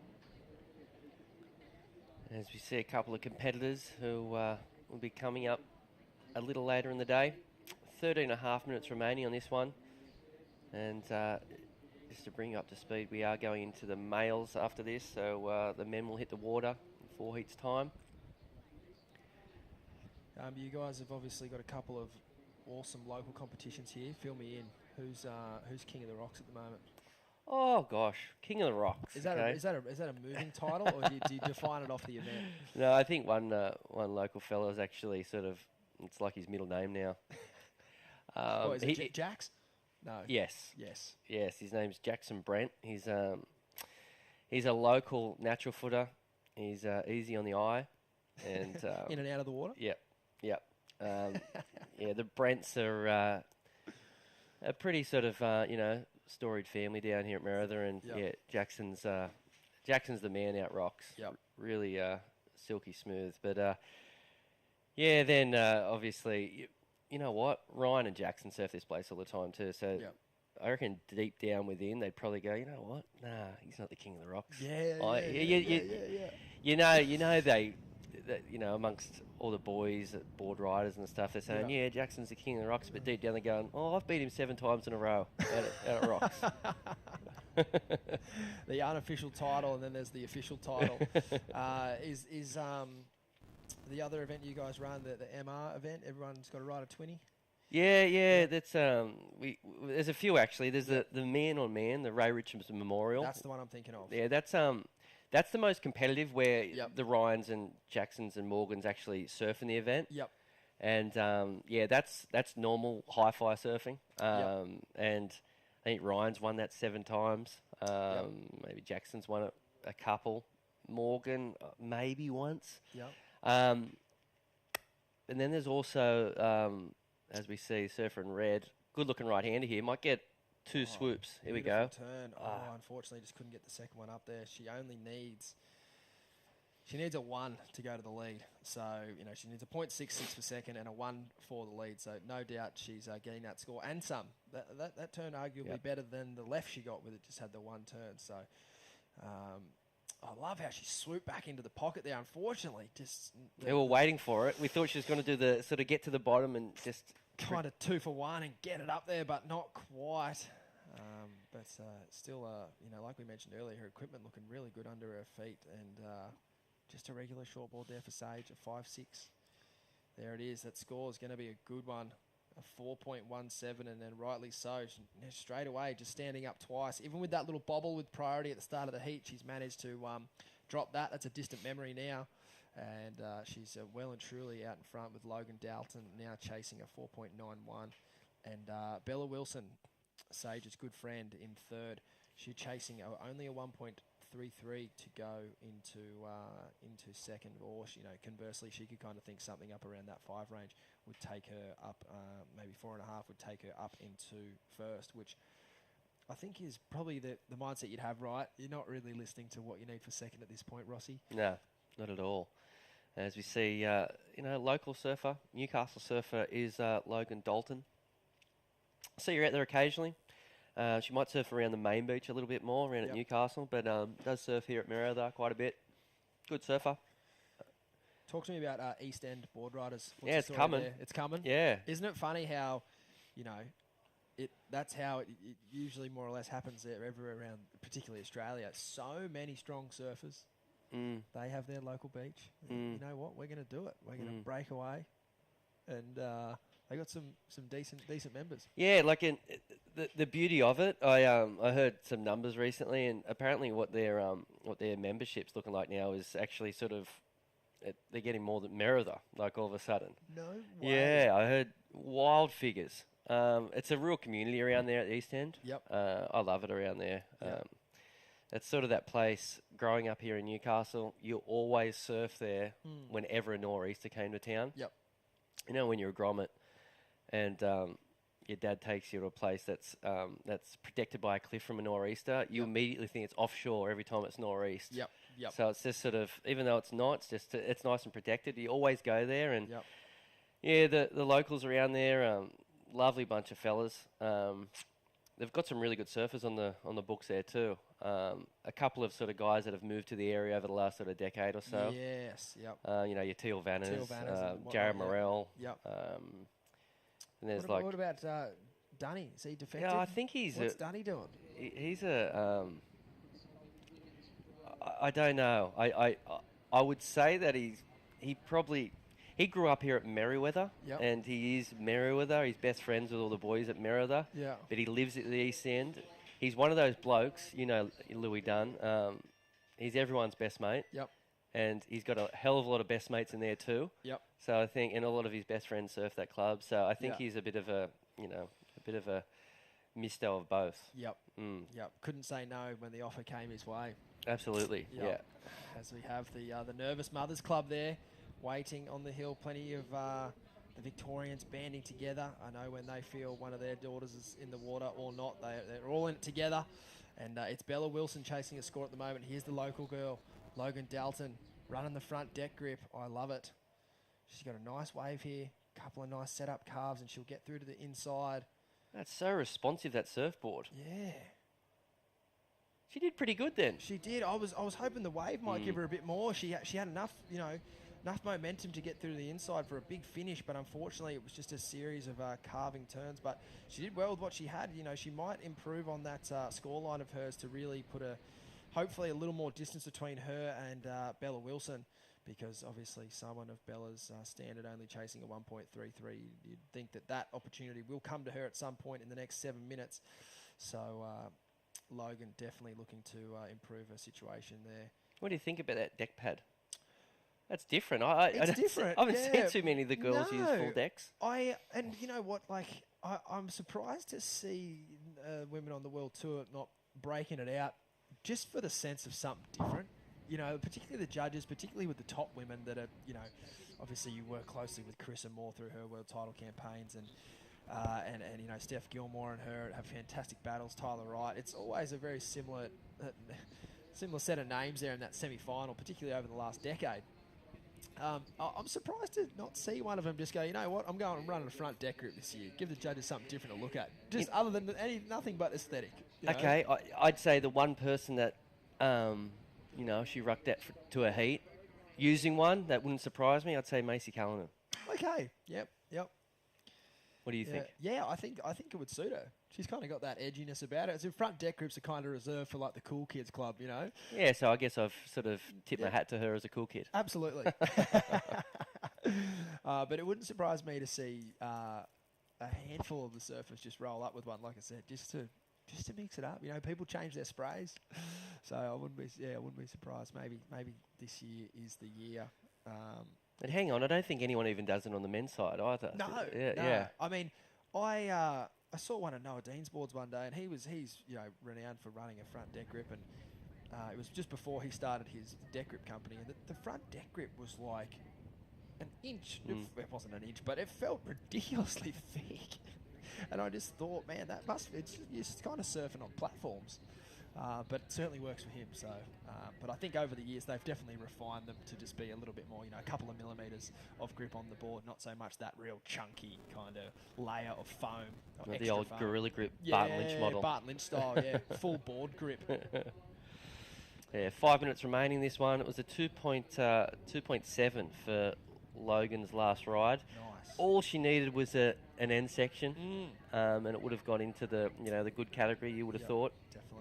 And we must have had Sage Goldsberry off on the other side of that peak on that ride, because she's loving the 1.7s, 3.17, 4.17, 5.17. So she's surfing a really, really clever heat at the moment, always improving on her scoreline as Bella Wilson up and riding. Pretty gnarly drop as she cuts back to the foam there. Another nice slash, but unfortunately doesn't get the end section she was looking for. I would say that was a fairly similar wave to Logan's ride, but just slightly less opportunities. So just not the girls there not able to find that steeper water at the moment. Yeah, to wait such a long time and cash in a wave like that's a little bit disappointing. Yep. In conditions like this, we're seeing a lot of these waves sort of hit the deep water and plateau out. You really got to look for some sort of closeout section at the end, don't you? Definitely. And you see Sage, like she's even just with one turn getting decent scores. But with this one, she does have an opportunity to link together a few manoeuvres.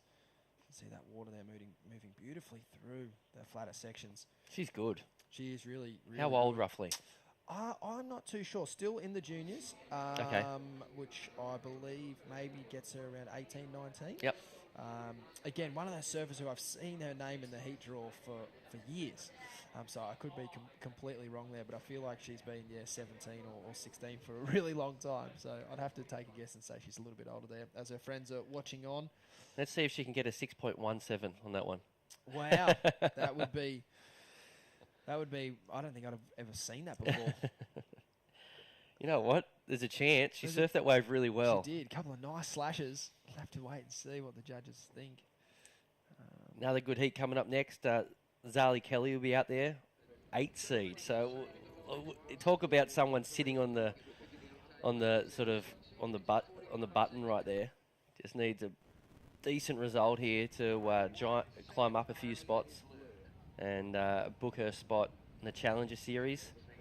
It was only a 4.33 for the last of red, so unfortunately we didn't get our wish. No, the numbers stopped rolling in. There we are. Sage has recently turned 18. Okay. So happy birthday, Sage. I'd pretty much say she's looking good to book a spot in the next round after putting together a 9.5 total at the moment. And like you said earlier, and we've pretty much been talking about it the whole comp. Once the surfer in first tends to kind of run away with it like this. Logan Dalton needing a 6.8, unfortunately, they're not really thinking about that. They're more thinking about what third's doing. And I think in some cases you can see kind of the level sort of just start to almost come back a little bit. Logan might look to just put a bit more pressure on Arabella by locking in a medium range score rather than swinging for the fences and going for that high score, which ultimately it just benefits Sage. They kind of, these two look like they're too worried about one another rather than going for the lead.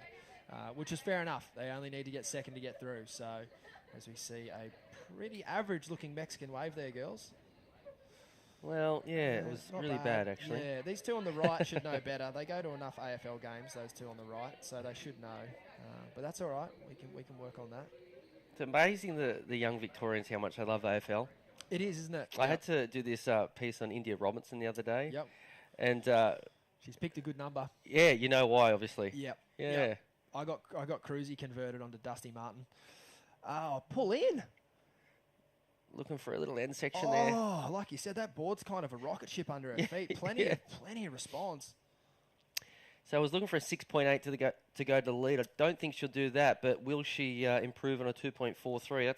That's kind of the goal right now for Dalton in the wide. As you can see, she's going to return to shore. Not enough time to get back out the back. So all our eyes are now on the surfer in blue, looking for a real small score. Basically, a good wave and one turn will get her the nod. 30 seconds, will she get an opportunity? What's the question? That is the question. I mean, there's so many little waves out there, but there's not many that offered, like, that one great scoring opportunity. As we can see, the Victorians there, they've already got one through this heat. They would love to get two, but the Newcastle Merriweather fans, they would love to see the results stay as it is. So a tale of two stories here. As we look to count this one down, I'm not too sure if Bella was able to find a wave. She waited patiently with priority, and you can just sort of see her there breaking down the heat with probably Sage, and a little bit of frustration as she paddles in there, unfortunately not getting the opportunities she was chasing.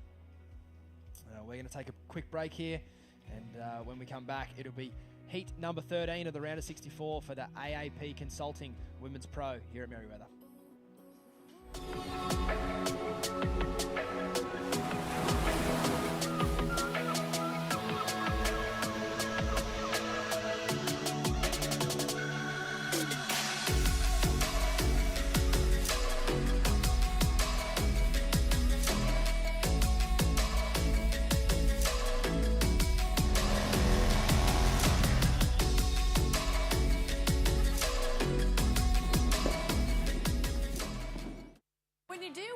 Family. You're dealing with local people who support the Newcastle, Hunter and Port Stephens regions. Thanks to Burton Automotive for being our youth development partner.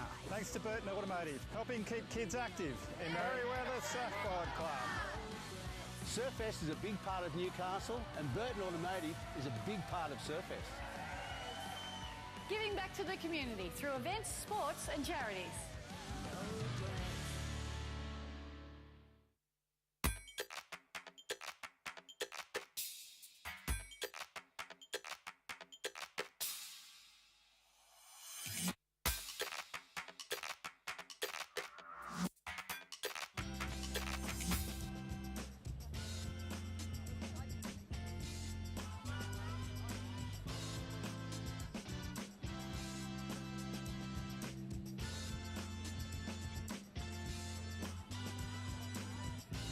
Day 2 of competition here at the AAP Consulting Women's Pro. It's all part of Surfest 2022.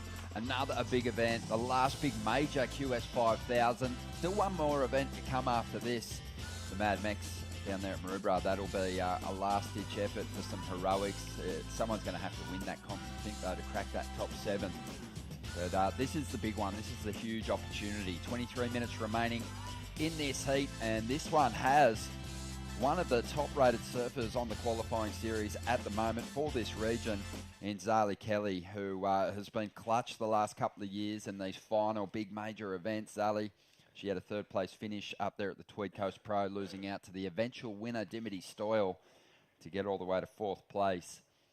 And remember, she finished high on the ratings last year, but opted to finish school, skip the Challenger Series, and is really backing herself to get the job done this year. But Zali, she's collected big event titles all over the world. She's had a Pro Junior victory right here at Merriweather when she was just 13 years of age. So, she is an accomplished surfer, very capable of taking this contest out. Looking forward to seeing what she brings here. Ronnie Blakey with Mitch Ross. And Mitch, even though Zali's got those big results, you can't rest on those, not in these big comps. Everyone wants the win. No, and the thing about Zali, which you didn't mention either, she's always been one of those sort of, above the lip surfers. She knows how to do air reverses. She knows how to do a big straight air. And unfortunately, these aren't the type of conditions that should be looking to go to the air. Today, it's pretty much sort of old school surfing is going to be the winner, right? That's right. And one thing she's going to have to watch is 18-year-old Kyla Whitfield from Narrabeen. She's kind of different to Zali. She doesn't really think about the air. She loves hacks. That's her trademark move. That's what she likes to go for, and she'll need a couple of big ones to overcome Zali. Now, the other surfer in this heat is the Kiwi, Safi Vet, who's 20 years of age from Gisborne, and she is, like Zali Kelly, very accomplished.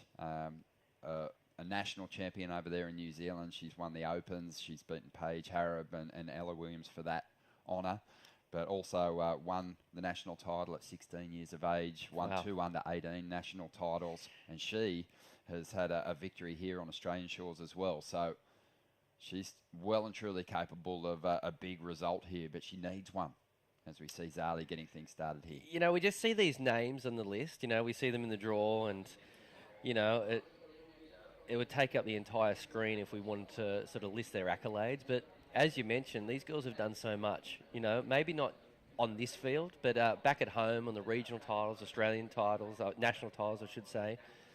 You know, some massive results of these young women. And now, I guess this is the type of event that they can showcase all their tricks and, you know, ask the question, do they belong on this tour?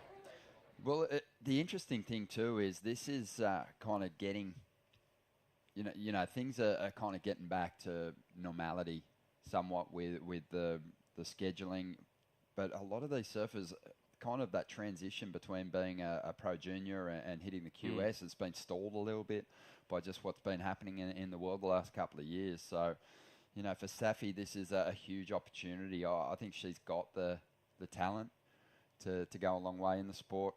She's already racked up some of those big results, as I mentioned. But working against her at the moment is she hasn't really kind of performed in the major QS events so far this year. So she needs a big finish in this final contest to crack that Challenger Series. Sorry to put you on the spot, but is she a part of that little sort of that wolf pack with, you know, the crew that we've been talking about in the male division so much? Or, you know, is she close with, you know, your Stairmans, your Butlers, etc.? Oh, I'd say no doubt. I mean, you know, those kind of emerging surfing nations are always back each other heavily. Safi's been pretty vocal about the support that she's had the past couple of years, support that she's had from Australians too, because this year she opted to base herself here on the Gold Coast. Isabella Nichols was good enough to give her a place to stay. So she's sort of settled into life here in Australia pretty well. But yeah, I think back home in New Zealand, she's had amazing support. Her dad actually sadly passed away at the end of 2020, and he was a huge part of the New Zealand surfing fraternity, Andrew. And yeah, it actually sort of kept her from travelling and competing for a while there. She wanted to be with her father while he was battling cancer, and sadly, I said he passed away. But, you know, she's back now, really focused on getting big results. And, yeah, her brother Finn really honoured their dad by winning national titles on the same day in New Zealand. So wow. that was really cool. And, yeah, he won an under-18s national title. So that was huge for the family. Imagine being the mother. How proud. And I actually learnt all this on the Murmur website, True Starling and Jess Starling's website. Gotcha. They did a feature actually on Safi, and it was really cool to read her story and just get a little bit more perspective on what she's been through these past couple of years. And obviously looking for a big result to, you know, as you said, sort of break the cycle of not great results in these bigger events, as we see Zali Kelly. Just a quick wave there. She'd probably just be looking at Zali for inspiration, because Zali, prior to the Tweed Coast Pro, had only made the final series at one other event, and that was the Great Lakes event. She had a 5th place there, but we know that those quarterfinal finishes in 1000s don't fetch you enough points. You know, and probably a good example of that is a surfer coming up in the next heat, Holly Williams. She quarterfinaled down at Phillip Island, but she actually got more points from getting a 13th at the Tweed Coast Pro. Yep, there you go. Even if the winner of the Phillip Island event won 1,000 points, she got 1,600 points for getting 13th. So that's what we're talking about with this contest, the opportunity for those who are well outside the top 7, making a massive statement and a huge move up the leaderboard with a victory here. So there is a lot of people with a shot. Even in 25th position, Safi could go well to the top end of the rankings. But Zali Kelly's off to a reasonable start here. I mentioned it, clutch performance from her at the Tweed Coast Pro to get a semi-final. She did the same thing last year. She actually finished runner-up in the Tweed Coast Pro last year to finish 4th on the regional QS rankings. We'll see what she can do this year, Zali. Just how high can she finish on this leaderboard?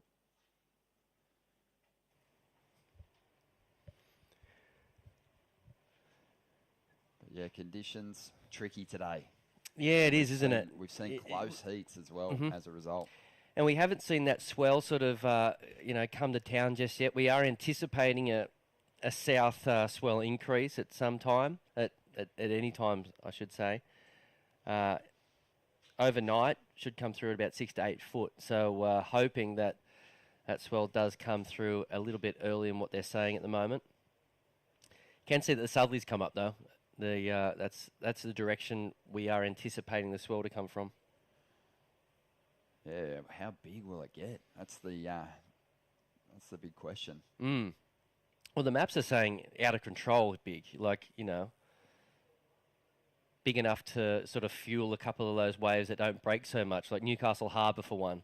It needs an enormous swell to, get in between in the harbour there, and it's a scary kind of wave. Yeah, have you spent much time in the lineup there? I haven't surfed it for years, but yeah, as a kid, you always sort of, dreamt of those sort of, to go to those locations that don't break too much. But as I said, it needs really big swells, and this one is big enough for it. I don't know how good it's going to be. I think it likes a little bit more east. Is there some mythology behind the wave? I used to hear things like, there's trolleys. Yeah, shopping trolleys and old car parts just jammed in the rocks there. I don't know, but I took the bait. I still believe there is. I don't think I've never touched one, or I've never heard that people have, swum down there and found a shopping trolley or your dad's old Mitsubishi Lancer. But look, it adds to the drama of that wave. That's for sure. I actually snapped my knee out there surfing it once, and I had to climb up the break wall, and it was a horrible experience. I don't think I've surfed it ever since. Oh, I would never go back. Yeah. 13 and a half minutes to go, and Zali Kelly, she's taken that early lead with a heat score total of 6.67 at the moment. And Kyla Whitfield is in second position. No big numbers for her just yet. Safi's been a little quiet. She's got priority, though, and is just being a little more patient out there and making sure she converts on this next scoring opportunity. Yeah, having a look at this little wave, it looks like it is the Surfer in blue. Here we go. Nice little chip shop here. Little carve. Unfortunately, that wave ran out of steam. First turn was pretty good, though, to get some confidence out of. Looking to get a pretty low number at the moment, a high 1. Yeah, well, Kyla and Safi both looking to make that jump from kind of the mid-20s, late 20s on the ratings, right up into the top 7 with a huge finish here. But while we wait for these surfers to tap into their next rides, let's check in with the winner of the last heat. Sage, congratulations. Tough conditions out there. Yeah, it was. It was really tough. That rain front came through right as I paddled out, and it's hard to see, but yeah. I managed to find a couple, which is good. Yeah. And I'm sure your crew would be proud of the fact that you started with a 3, then you went to a 4, then you went to a 5. You just you kept on improving your situation. That must have felt nice. Yeah, it felt good. I kind of kept building on the scores I already had. Kind of made sure I was getting better waves each time, so I could build my score. And today, with the sort of challenging conditions, what board did you elect to ride? Is it just a normal short board? Yeah, just a normal short board. A CI 2 Happy. Yeah, just my regular short board. I feel like it's been going really good at the moment, so I didn't want to change anything too much. Yeah. Sage, you're from Cape Woolamai, long way from home. Are you travelling with anyone from down that way, or have you got any family with you over here? Yeah, I've been travelling with Mum for most of the series, so yeah, it's been good having her up here. Beautiful. You and Mum enjoying everything that Newcastle has to offer? Yeah, it's been great. It's beautiful up here, yeah. Oh, well, you'll get more time to enjoy the area. Congratulations on a solid performance here in the first round. Look forward to seeing you surf again. Yeah, real impressive, Ron. I know you didn't call that last heat, but she surfed exceptionally well. Goofy footer, and one of those classic goofies, has a sort of nice big carve on her and a big sort of vertical backhand attack. It was nice to see. Yeah, Sage, I've caught her in a few events now, and definitely one to keep an eye on. Really starting to come on strong and powering through that first heat, that stressful first heat. Got to be some butterflies involved. We keep banging on about it, but this is the last big major QS event. This is really where you want to make your move. You don't want to be going into that final QS, which is only a 1,000 chasing points, because we know that really only victories and second place finishes are kind of going to factor in those contests if you're outside that top 7, if you're trying to make ground up on the more dominant surfers who have had the lion's share of big results through the opening stages of this regional QS season. Here we go, surfer in white collar, Whitfield up, looking for a finish on this one, just places that board up there. It doesn't quite ride out of that final turn though. Yeah, you got to ride them out, Ron. If you want to get the chocolates, you got to complete those manoeuvres. The first turn was strong, nice opening backhand snap there from Whitfield, looking for a pretty low number. So I dare say she'll be in a position to get the score there. We'll have to wait and see. With 9.5 minutes remaining, a quick wave there for the blue. Now we're looking at Zali Kelly, the current heat leader of this wave. Try to get down to the bottom of this one. Nice little snap there, looking nice and sharp on that wave there. A 2-turn combo there for the current heat leader. Has already had a 4.17, and that wave, that might just be the best score of the heat.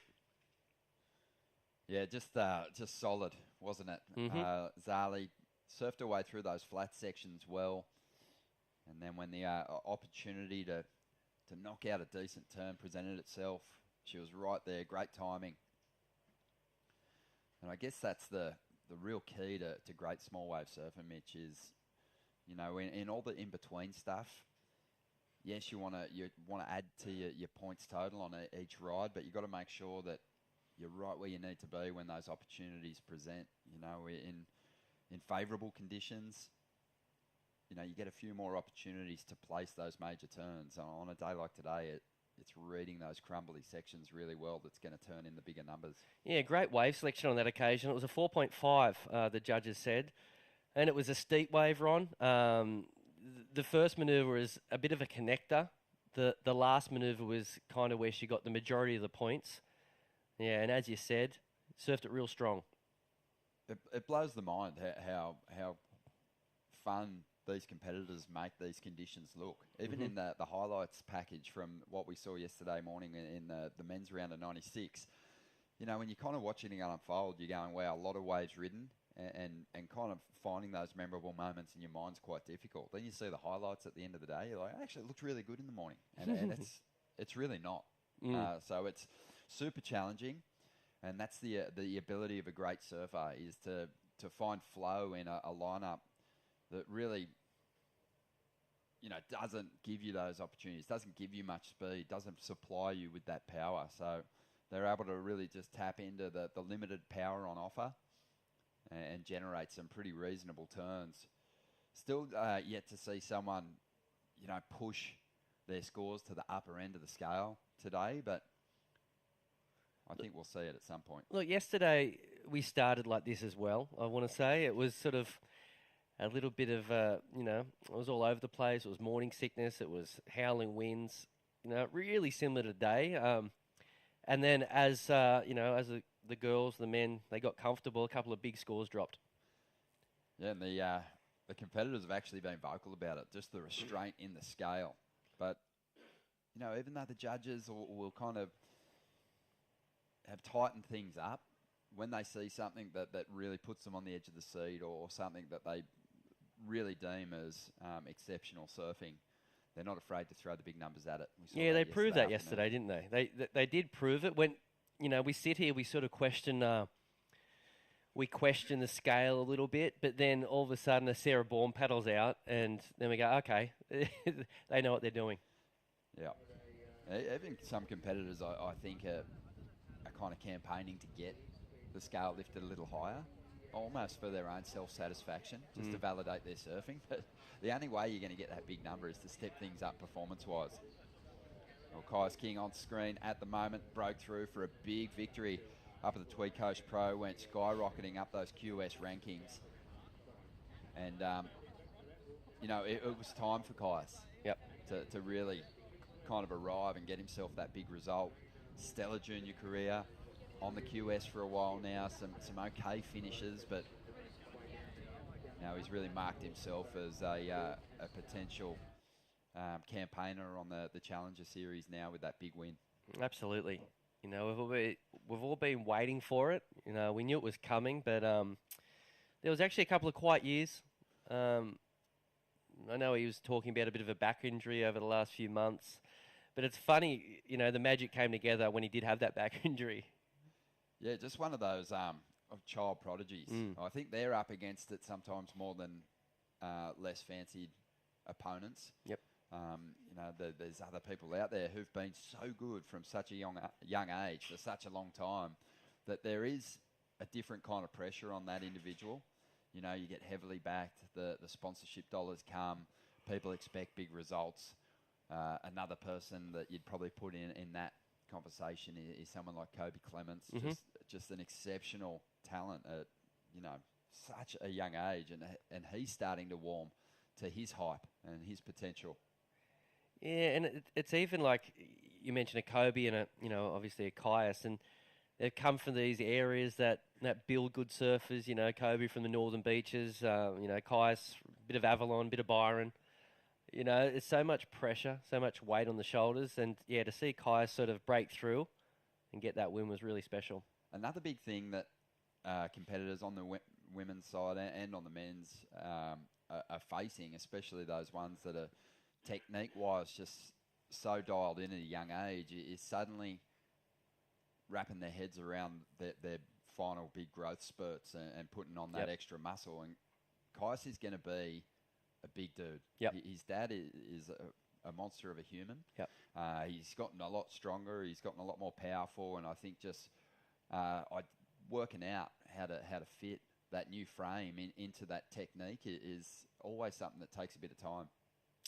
Yeah, and Caius, if you want to watch him, he'll be surfing in a few hours' time. So exciting stuff down here. For day 2 of competition, we are, of course, welcoming the top seeds into the lineup. And, Caius will be one of them in a few hours' time. But if we turn our attention to the lineup at the moment, we've got 3 minutes on the clock, and it's still the surfer in blue. She's got priority. That's the good news. Some more good news. She only needs a 1.41 to make the jump up in a second spot. Yeah, it's a close one at the moment. Safi, she hasn't had much to celebrate in this heat, nor has Kyla. But Zali Kelly, a lot like Macy Callahan in the first heat of the day. There's sort of a confidence and a comfort factor out there at the moment. Hasn't really even had the opportunity to show us her truly best surfing, but in these trickier conditions, she's just showing her experience. When she gets a wave, she makes sure she finishes it. The turns haven't been monster, but they've been big enough to put a couple of points spread on each of her rivals each time she stood up. Yeah, I'm sure as we see the current heat leader, I'm sure, girls, you mentioned Macy, Zali, they kind of surf to their competitors too, like as much as they probably wouldn't want to admit it. I think if they, running down and they knew they had, Surfer X that has a few world titles to her name, they're going to surf out of their skin. But, maybe she sort of, measured up her competitors today and thought she might only need a few 4 or 5s to get through the heat. Yeah, I mean, you definitely, you hear about coaches talking strategy with their surfers, even at the CT level, and identifying what competitor they're coming up against, having a sort of a knowledge of seeing so many heats of those individuals and saying, you know what, couple of 4s, a couple of 6s might do it for you in this heat. Statistically, obviously, each of these surfers has the talent to turn in a huge number at any time. But before you go chasing the really excellent scores with high-risk surfing, maybe just get those sort of numbers that would generally get you through against this opponent on the board, and then sit back and kind of play the patience game and really wait for your moments. Because now Zali's in a position where she can just throw everything at it. She's got a solid lead. And we just saw, speak of the devil, we saw, the situation finally sort of, get some sort of, excitement to it, because the surfer in white just knocked off a good ride. Got a really nice left and went top to bottom twice. So we are waiting for the judges to lock that score in, but no doubt it's Kyla's best ride. I don't know if it will be a 6.17 to move her up into the lead, but it's going to be strong. And Ronnie, we mentioned it. These girls had to get a wriggle on with 30 seconds to go. Well, it was actually vet. Sorry, I went colourblind for a second there. It was a 5.67 for the last of blue. And that's clutch, because Safi, she's the more accomplished surfer. She's got bigger results than Kyla. She's a little higher on the ratings. But, she had a really slow start to this heat, and Kyla was doing very well to just scrap and stay ahead of her. But, she's answered reasonably well here. Kyla's last wave came through at a 4.37. She actually needed a bit more than that to get back in a second spot, and she's going to fall short and run out of time here. But Zali Kelly, comfortable, just getting the score she needed to establish that lead. Safi got the highest scoring ride of the heat in the end and hung on to second position. So it's going to be those two progressing through to the next heat, or next round, I should say. But the next heat's going to be an absolute beauty. Don't go anywhere. You're watching the AAP Consulting Women's Pro.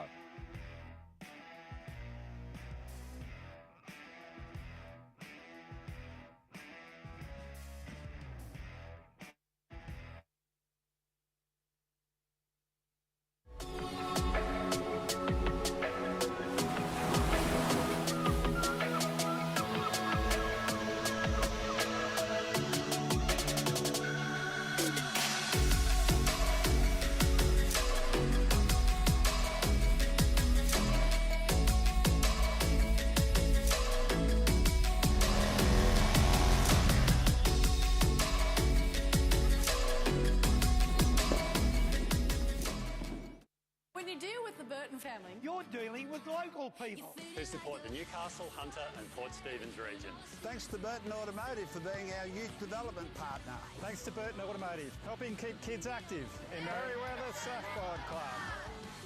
Surfest is a big part of Newcastle, and Burton Automotive is a big part of Surfest. Giving back to the community through events, sports and charities.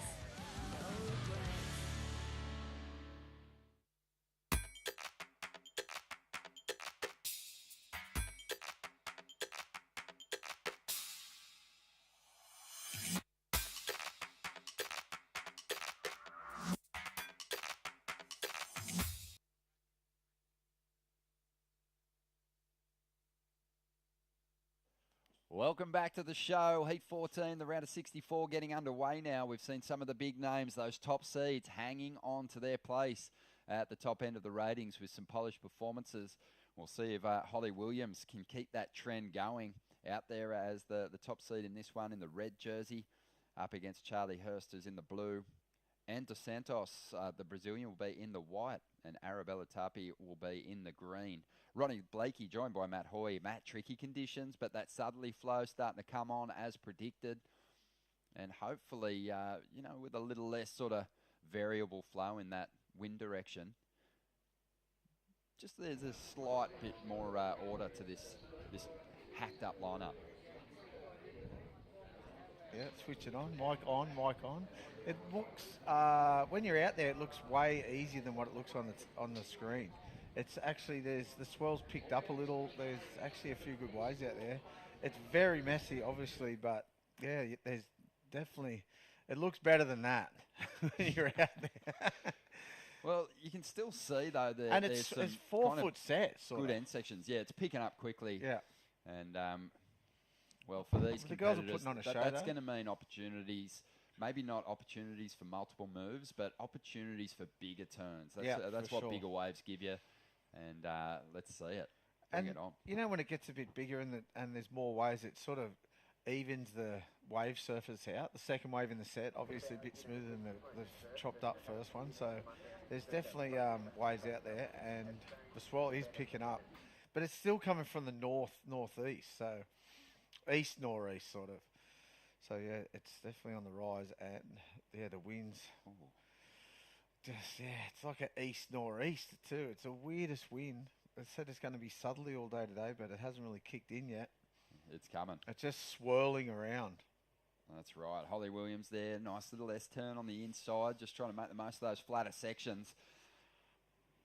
And she'll be looking for a 3.07 out of that ride to jump into first, because Charlie Hurst has opened strong here. The surfer from Port Kembla, who has claimed her best QS result ever this season. That was at Port Stephens, only in a 1,000, so not huge points coming. Not a massive yield from that big finish, but positive signs. You know, that these are the early stages of a big competitive career for a lot of these young surfers. So breaking into a final series is a massive hurdle to overcome, and she'll be looking for more in this QS 5000. I saw Richard Dog Marsham walk out there just before. Did he bite you? Nah, he had a bark though. It was good. Oh yeah, always. It's good. It was good. Good to see him. Haven't seen him since last year. So, and he was just saying how good it is. Oh, he was actually talking to Kais King, and he said all these guys and girls are getting the opportunity to actually travel when they make this next tour. So that's the first time they've been able to do that in a couple of years as well. So it's a massive incentive to compete around the world. And just to get out of Australia. Well, here's a good-looking wave here. A couple of nice snaps. Did you say she's Brazilian? Yes, yep. And Anne DeSantos, I've seen a bit of her surfing before. Really clean. Is she getting points here? Stylish. Well, there is a couple of competitors with, foreign heritage. Oh, yeah. Who've rescinded their heritage and they're actually tackling this Australasian Challenger Series to try and crack. So they've said, this is it. I'm not going to go anywhere else. I'm going to have a go here. That's right, yeah. But it's, it's a little confusing at times. Like Sarah Baum last year competed in some of the qualifying series events, but actually qualified through South Africa to get into the Challenger Series contest. But we'll keep you updated on that as we approach the finals of this contest, because it is going to be a factor potentially. Yeah. Oh, Dog said that as well. He had a couple of guys that wanted to come out and compete out here, and they said it's no use because you're not going to get any points, which is weird, I think. I think they should be able to go everywhere and have a go at everything. Don't make it somewhere, go somewhere else to have another go. It brings the level of surfing up, if you ask me. Well, at not the that it needs end it of the in day, Australia. it's it's about giving each region opportunity. Yeah, I get what they're doing for sure. But I think it's such a new change. It's such a big format change that I think people it'll trying to get evolve. ahead of. Yeah. They'll evolve just how it works and who's eligible to qualify through the different regions as well. Here we go. That was Anne DeSantos once again, but she opened up pretty strong, 4.33. That's got her in second place at the moment. Right now, though, let's have a chat to Zali Kelly, who's got herself well situated on the QS ranks again. How are you, Zali? I'm good, thanks. Yeah, how are you guys? Oh, fantastic. Great coming back to Newcastle for you. I remember you as an absolute grom getting through a big Pro Junior event here for a victory at just 13. It must be awesome to return to Newcastle. Yeah, I've had some good success here at Newey. I've won my first Pro Junior, got a few thirds when it was a 6,000, so I love it here. Yeah, it's great to be back. You are Captain Clutch. Last year, you didn't have any massive results to speak of, and then went into that Tweed Coast Pro and got yourself a second place finish to rocket to fourth place on the regional QS ranks. You've done the same thing again this year. Not many big results for you early on, but a semi-final finish sees you now up in a great position to again crack the Challenger Series. But you can't be complacent, can you? Yeah, that was, I was kind of stressing before Tweed. I was like, God, am I actually going to qualify for it? And even now I'm still stressing a bit. These first few heats in this contest are going to be really like challenging for me. But if I make it through, I think I'm okay. Yeah, absolutely. Tell us about the big decision last year. There was a couple of surfers actually who did make the Challenger Series and opted out, and you had a huge call to make. Yeah, I didn't think I was going to qualify for it, and then I did, and then I was like, God, now I have to make the choice between competing or finishing school. And I actually decided to finish school, so I didn't do the Challenger Series last year. But now it all worked out good, did my exams, got accepted into uni, so I'm doing that now as well. So yeah, it worked out good, I think. Oh, you champion. Good on That's ya. huge. That is ticking a lot of boxes. And how is it, thinking about university and also thinking about a career? Is it fun to have surfers like Sophie McCulloch, for example, or Isabella Nichols, who've actually done university and competed at the same time? Yeah, I've definitely, those guys have been people that I've looked up to and been like, if they can do it, then I can do it. So it's definitely inspirational in that sense to see them surfing as good as they are and studying as well. Oh, that is awesome to see. Equipment-wise, in these junkier conditions, do you make any changes, or are you riding that magic board that saw you through to the semis up at Cabba? Not riding that one. That was a little epoxy, a bit too windy here today for that. But I'm riding a really nice Mayhem sub-driver with a Swallow, and it's going good out there. It sure is, and you're looking very confident at the moment. Despite the fact that this is a huge event for you. So well done on a great heat win, and congratulations, and we look forward to seeing you in the next round. Thank you. Yeah, Zali Kelly there from Cabarita, 4th on the QS ranks, and those top seeds that have looked pretty comfortable in these earlier rounds. In challenging conditions too, which is hard to do. Yeah, I'd imagine that would be the scariest thing about being sort of the tipped or heavily backed competitor in these heats.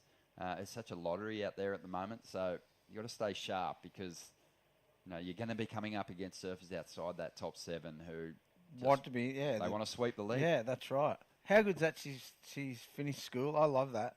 Good on her. She's got something back to fall back on if it all doesn't work out for her, and just to take that option. A lot of people don't. Then they got nothing after. After surfing, even if you do make it or don't make it, it's good to have. And this day and age, you can do it all online anyway, so it's perfect. It's crazy that the confidence though. Yeah. To say no. I mean, yeah, it is really. That's another thing. There's been a few examples of it. What have we got here? Oh, we've got a bit of action, and it's not the kind of action that these competitors tend to like. It's interference country. Isn't it? So we'll see what happens there. But, generally speaking, if that surfer on the inside is kind of chasing down the section, you assume that they maybe have priority in that instance. Yep, I'm not sure what happened there. So we'll find out if there is an interference in just a few moments' time. But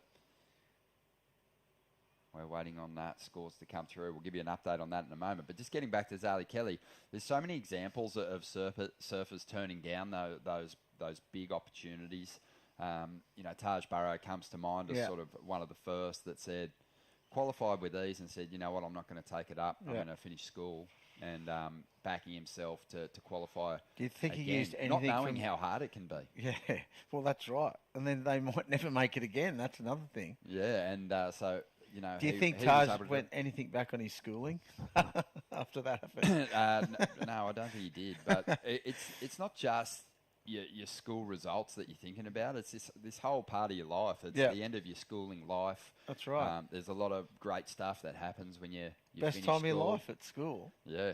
Easiest time of your life, maybe, I reckon. I'm telling my 16-year-old that at the moment. he's dying to get out of there. Yeah, I bet. But...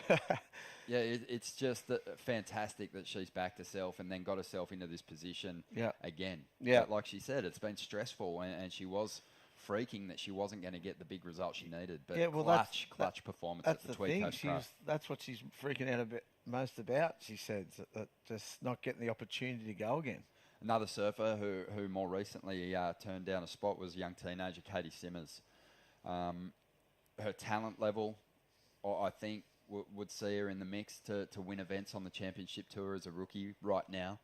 However, she's opted to just concentrate on her surfing more so, and obviously finish up some of her schooling life as well. But it's a daunting prospect for those on the championship tour, because the clips she's dropping are nuts. Really getting barreled in big waves. And a lot of talk about this progressive generation of surfers that are coming through.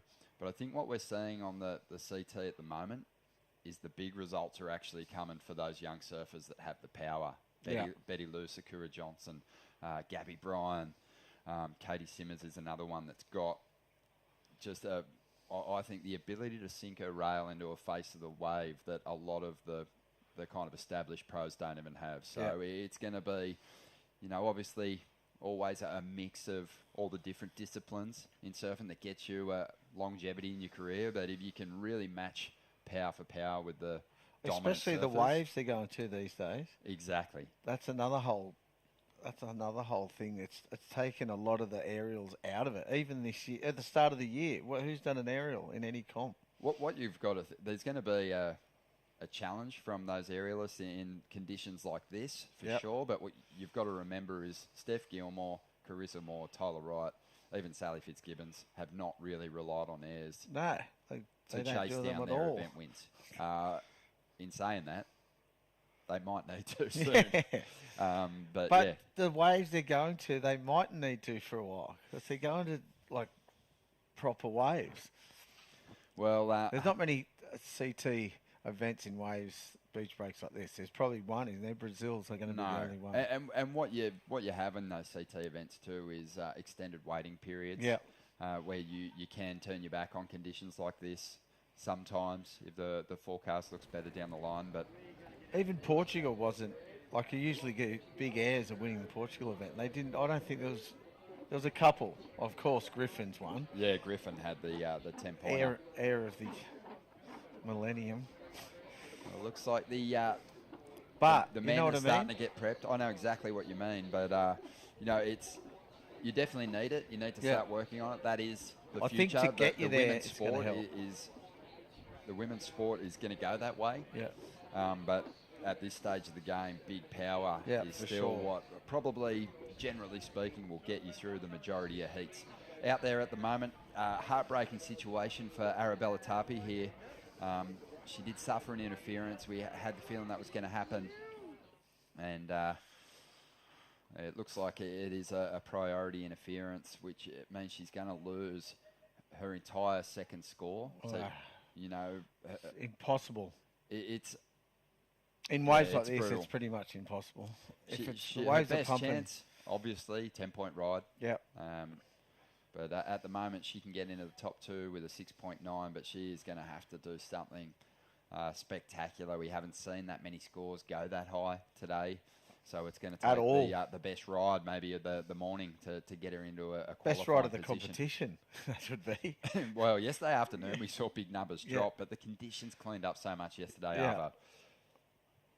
But poor Arabella, that's a bummer. And you can actually find yourself in this situation when there's priority, because you're surfing such little different chunks of water. They sometimes merge together, those wind swells, and you can't see behind the peak and in front of the peak, and there's so much water moving and chop and foamy bits, and you can't really see the competitors really. So Charlie Hurst, the competitor from Port Kembla, still hanging on to the lead, and really off the back of a very strong opener and a solid backup number of 4.83, has the edge over Anta Santos, who's got a couple of falls of her own, and those two kind of pulling away a little bit from Holly Williams and definitely from Arabella, who suffered that interference. But Holly needs to drop one of these twos and get a 4 on the board herself.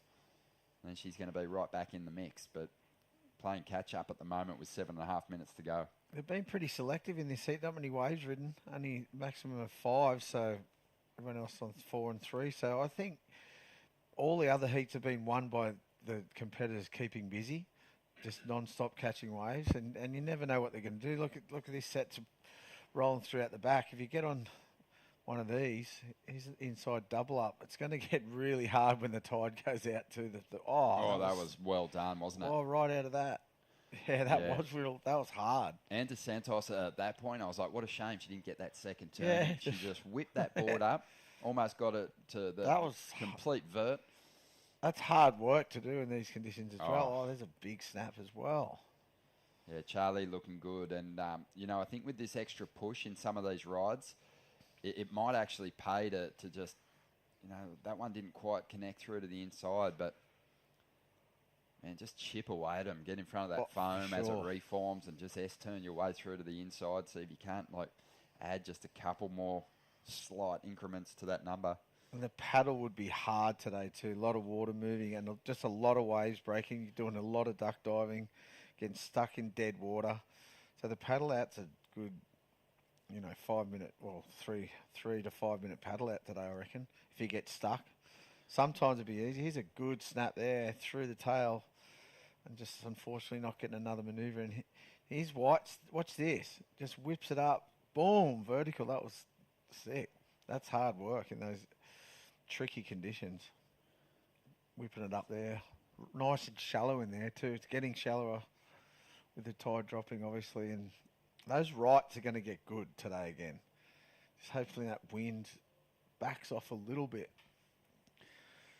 Sort of looks, it's just swirling around as I look out the window. It's just all over the shop. It's gone back to northeast by the look of that. Howling southeast this morning. Now it's gone back to northeast. Northeast, or dead east, probably. Just onshore. It can't be more onshore. Let's just call it east. Yeah, east. Denise. Variable. We call it Denise here. Dead east. Well, this is an interesting heat when you look at the those QS rankings because Holly Williams sitting 14th, the surfer from Badina on the Sunshine Coast. She is... Oh, she's on the verge. She's right there in striking distance with a big result, but she's got to hang on here. She's got to get herself back up into that qualifying position. In 18th position, Charlie Hurst doing very well at the moment under pressure with the need for a big result. She's put a couple of big scores up. Yeah. So one of the highest scoring surfers of the day so far, doing very well here. She's in this heat. Yeah, she's looking good, most definitely. Yeah, Holly Williams has work to do. And DeSantos, she's back in 48th position. She's got to make up some serious ground to get herself right up into that top 7. Might even need a victory here in this contest. But here we go, Holly making a charge for a top 2 finish in this heat. Oh. Nice little combo. That's what she needed. She had to drop one of those 2-point rides and chip away at this requirement. She's made a move at the perfect time. Well, she's done that. 4 minutes to go. She has to get back out there and get another one of those. She's definitely improved on a 2.27 or a 2, so it's probably around a 4, I reckon, for that. A bit under, maybe.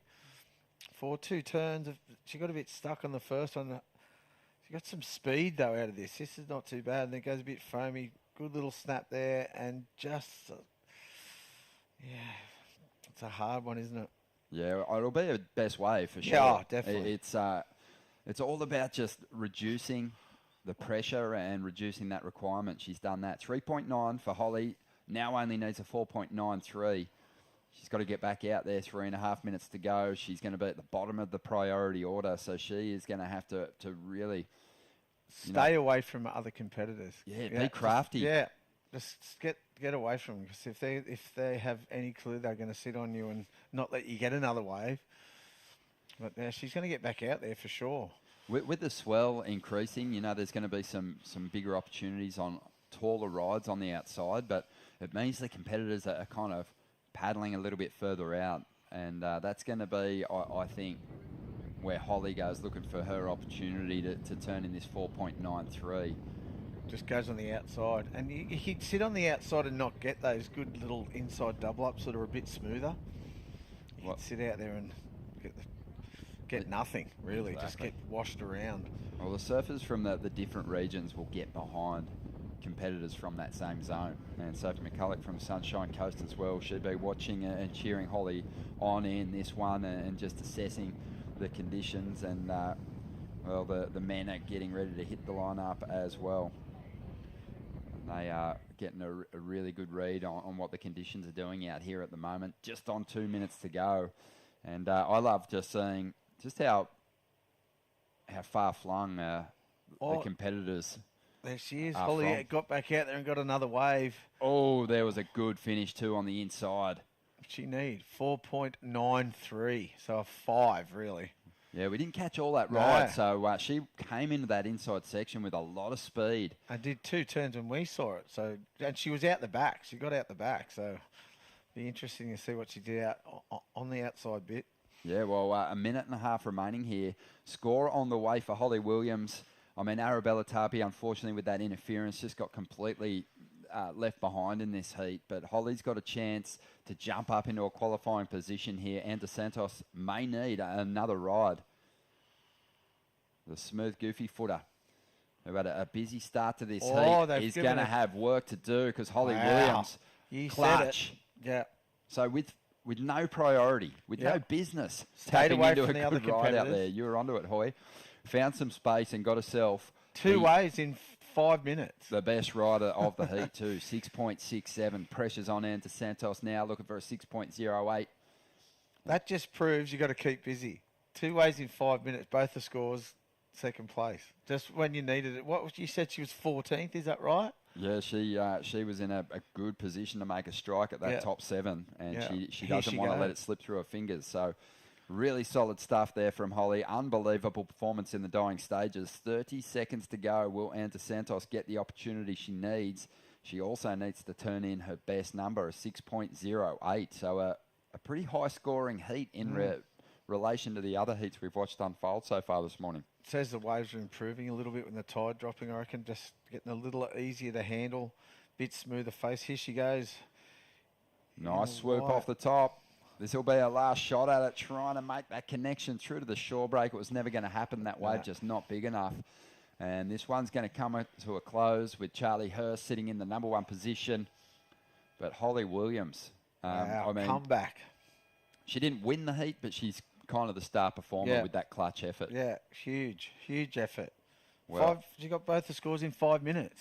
Really solid stuff. Well, a couple more heats to come for the women with some big names hitting the lineup next. Don't go anywhere. This is the AAP Consulting Women's Pro.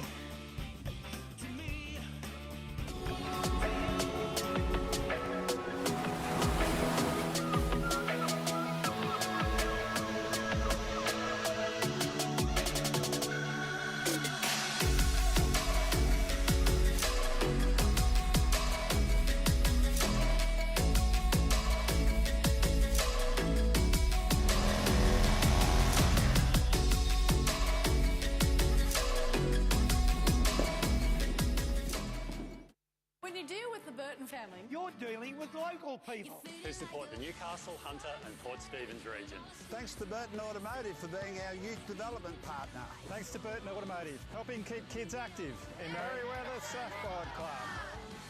Surfest is a big part of Newcastle, and Burton Automotive is a big part of Surfest. giving back to the community through events, sports and charities.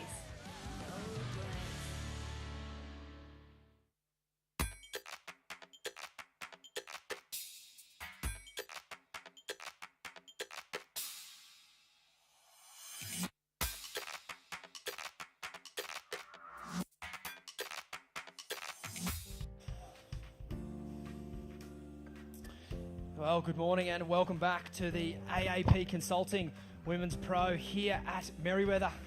Stace Galbraith joined by none other than Matt Hoy. Stoked to be back in the booth.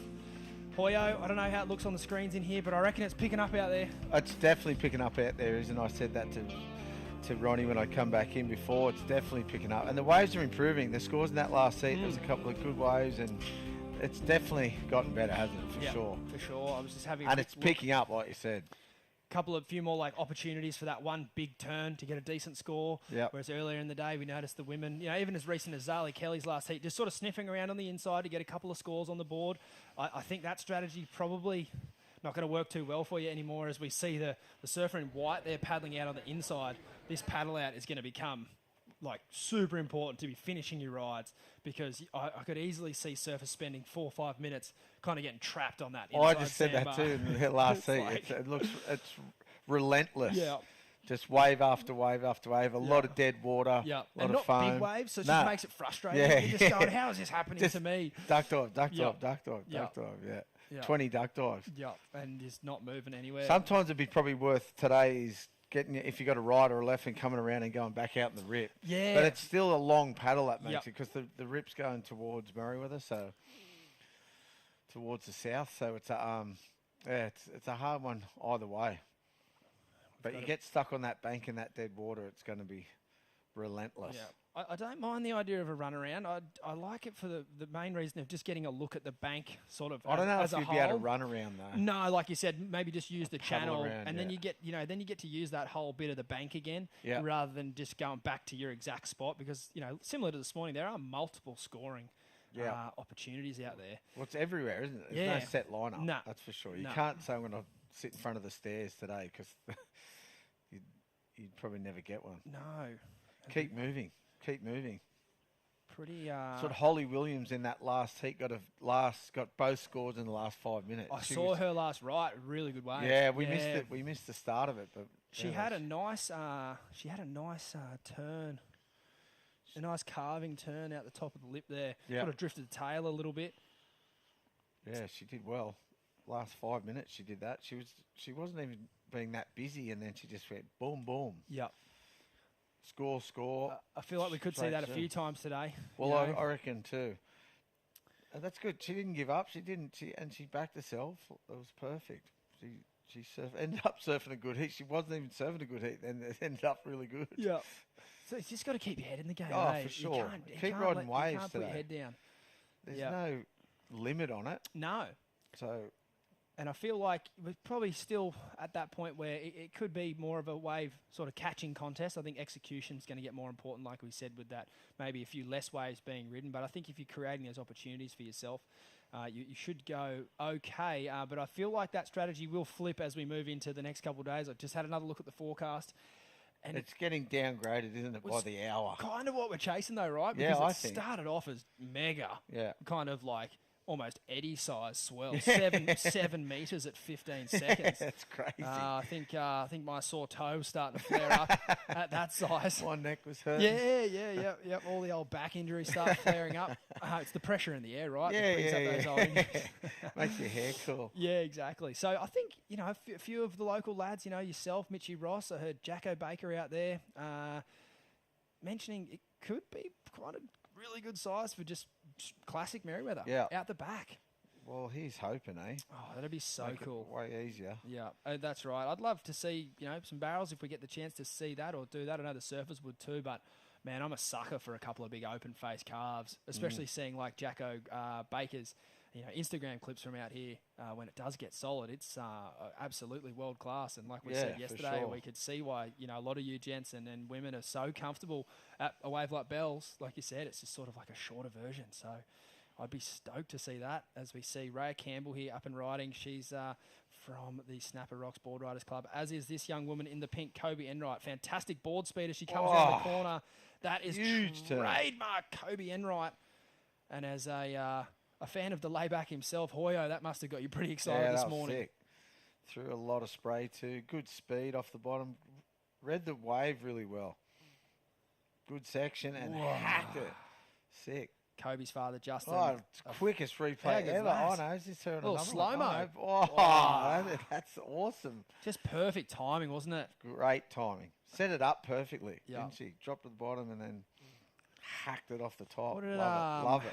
What did the young surfer in the last heat get for that one strong turn? Or maybe it was 2 heats ago. I think they went left and did a nice turn in the lip, potentially like a 5, 6, 7 or a 6 or something like that. Well, I feel like this one would have to be better. Oh, that's the best turn of the day. Yeah, here we go. Scores coming in. It's looking like a fantastic start for Kobe. We'll be around that 6.5 range. There it is, a 6.17. Great way to start your heat. Yep. And I was sort of about to say earlier, Kobe's father, Justin, a fantastic surfer himself around the Gold Coast, one of the nicest blokes you'll ever meet. And I'm sure he's tuning in to watch Kobe. And I know that'd be, as a parent, when you're watching, the nerves can be high, but I'm sure there's certainly probably the heart rate's dropped. Mellowed him out just right then. With a big score like that. First wave. Yeah. good start. Yeah. Charlie, are you on the line there? Charlie Hurst, come in. G'day, Charlie. How you doing? Good. Talk us through it out there. How's the weather? The weather's not too great today, but waves are pretty tricky. But I don't know, if you find a good one, there is some good sections out there, so it's just about finding them. That heat was pretty hectic at the end there. With obviously, Holly getting a couple of waves on the later part of that heat to get in second place. You obviously finished ahead of her. But how do you sort of focus on your own game when you can kind of see another surfer building momentum like that? I think at the end I had priority, so I felt quite good, and I just knew that I wasn't going to take off on a wave that was not going to better my situation. So I don't know, just keeping calm and just doing what I do. Keeping calm is obviously a fantastic thing to do. Have you got anything that you can remind yourself of, or any tips for maybe some younger surfers out there listening on how to keep calm? I like to just duck dive under the water and just kind of brush it all off and just reset and just stay positive and just know that you can do it. Absolutely you can. Well done. It's a fantastic heat, and I think you'll have the rest of the afternoon off, so enjoy yourself. Any of the men coming up later that you're keen to watch? I think all the boys, they all rip, so I've been watching a few heats. Good on you, that's the spirit. Well, I'll let you go and get warm. Well done, and hopefully we'll have another chat later in the week. Thank you.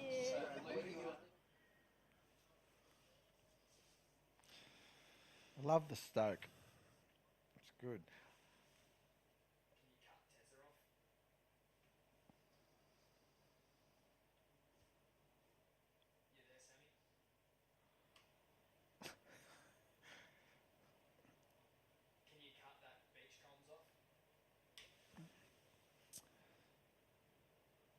All right, well, this heat starting to take some shape now.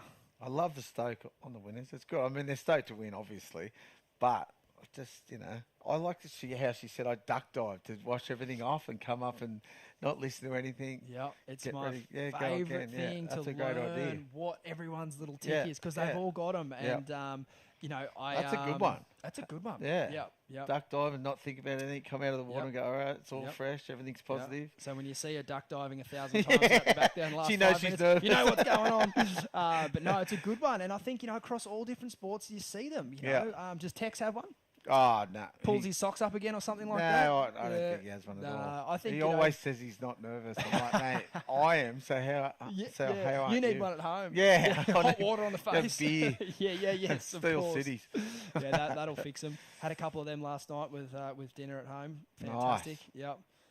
I'll have to get my hands on that new one you guys. Yeah, hopefully brewed we'll get up. some dropped off today, Ollie, if you're listening. Yeah, surely Ollie's listening. Yes. I didn't want to pepper him too early in the week. I know I'll see him Wednesday's delivery day. So. Oh, perfect. Yeah. You've been doing a few delivery Yeah, runs? mate. Good on you. Wednesday, Thursday, Fridays, or Wednesday, Thursday usually, and then Fridays if we're busy. Must be fun, eh? Oh, it's fun. No one doesn't like get beers delivered. No, Everyone's happy. You're happy. Yeah. I know up at home, and I mean, hopefully it's not needed again, but I think it might be. Mick and the crew up there, a lot of the good work they were doing at retrieving people Delivering from the beers. floods. The one thing that I think was getting people the most stoked, dropping off a few cartons. How and good's it that? just brightens the mood and kind of helps everyone sort of, nothing like bonding over a cold one, even that's in the right. hardest of times. So, yeah, look, shout out to anyone up that way at the moment. They got hammered again, Hammered yesterday. again. It's unbelievable. More so the CBD of Byron this time, and obviously Lismore and their surrounds there. So, yeah, hope everyone's safe. I think the good news is a lot of people, unfortunately, they were more prepared this time. Yeah. Because they obviously knew what happened last time. So, from what I'm hearing, not as many calls for help. A lot of people prepared, but still, nevertheless, just devastating. And, thinking of everyone up that way. But, we'll get back to live action here with 13 minutes remaining. It's been a bit sleepy after that firecracker start from Kobe, although she's going to have another look at this wave here, which will be her second ride. A very composed performance so far. Beautiful carving turn out of the lip there. Another beautiful turn there. Opens up the arms. Beautiful rotation. And she'll get a big finish. This is a professional heat. Yeah. That's in conditions like this, to be putting a heat together as composed as Kobe, I'm given a performer of the day so far, Yeah. I'd say. It's only halfway in. Yeah. Great first turn, gets a bit stuck there, but this turn flows it back in and finishes perfectly. You'd think after a first wave, when she got a big score doing one manoeuvre, she'd just go back to doing that, but she knew that, you do a few of them and you're going to get a huge score. So good on her. She's not probably going to, I reckon it's about even that wave on a first wave. For sure. Even though she just did one big turn. Yeah, exactly. And as Raya here gets a nice steep section on the back end, beautiful turn. And just pretty much the one turn there the judges will look at. But no, you're right. Like no turn on Kobe's last ride was as explosive as the first wave and the first turn, or the only turn on that wave. But together as a combination of manoeuvres, certainly some strong surfing. So we'll see how we go. It'd be interesting to see what she does get for that, and then how she goes about the next couple of waves. Definitely, yeah. She can just let her hair down from this point. Yeah, on. For sure. She's in the box seat, that's for sure. Although here comes Raya Campbell. Raya Campbell looks like she's about to lock in a 5-point range score. There it is, a 4.67. So, see, that was really from one turn as well. It was, yeah. And it was a good turn. Yep. It just didn't get to ride out of it with the speed. And Layla Rich still really looking to get her account open here. The good news is for Layla, she does have first priority. Here's another replay here. Are the judges looking at this too? For sure they are. Yep. First turn was good. This turn gets a little stuck, but still a nice turn, and then she finishes really well. Hopefully they're not listening to us. Hopefully not. And here's a first wave. Here's see, big. See, there's one turn equal 3 turns, I reckon, on that one. Yeah, well, I reckon we're going to see a 2-1 split. And here we go. That's only because the middle judge went so low on the first ride. They've pretty much got nowhere to go. Well, no, it's a 2-1 the other way. Of course, I'm wrong again. Oh, well, a 6-5, which is a fantastic score. Yeah. And I think, the judges... Fair enough. Whatever one they want to promote out of those two, they can't really be wrong. Both rides were great, and it's just a matter of personal preference. That's what I'd like to see, to see what the difference was. Definitely. Whether one turn's going to equal 3. So we had one judge going half a point up, one judge going half a point down, and another judge going a whole point up. So it's one of those things, though. The judge that did give Kobe the lowest score on her first ride, they're getting pretty close now to Raya's ride. So that's something where I think they've got to think about that and go, you know what, Kobe probably deserves to be in front by a bit more. Yeah. So, I'm not against that either. You got to get the results right in the right place, and how you get there can sometimes, be a disagreement to us in the booth or to the people out in the crowd. But as long as you get them in the right order. That's right. The rest is kind of doesn't really matter. Sure. Yeah, and I mean we've seen that. As long as the right surfer wins. That's right. Yeah, and the placings are correct. Yes, exactly. So yeah, fantastic way to start a heat there. Nevertheless, for Kobe Enright, she won't be bothered about which way around it is. She's stoked. She'll be stoked. She'll be stoked. 12.67 points. One of the highest scoring heats of the event so far. Yep, it really is. Men and women, right? Yeah.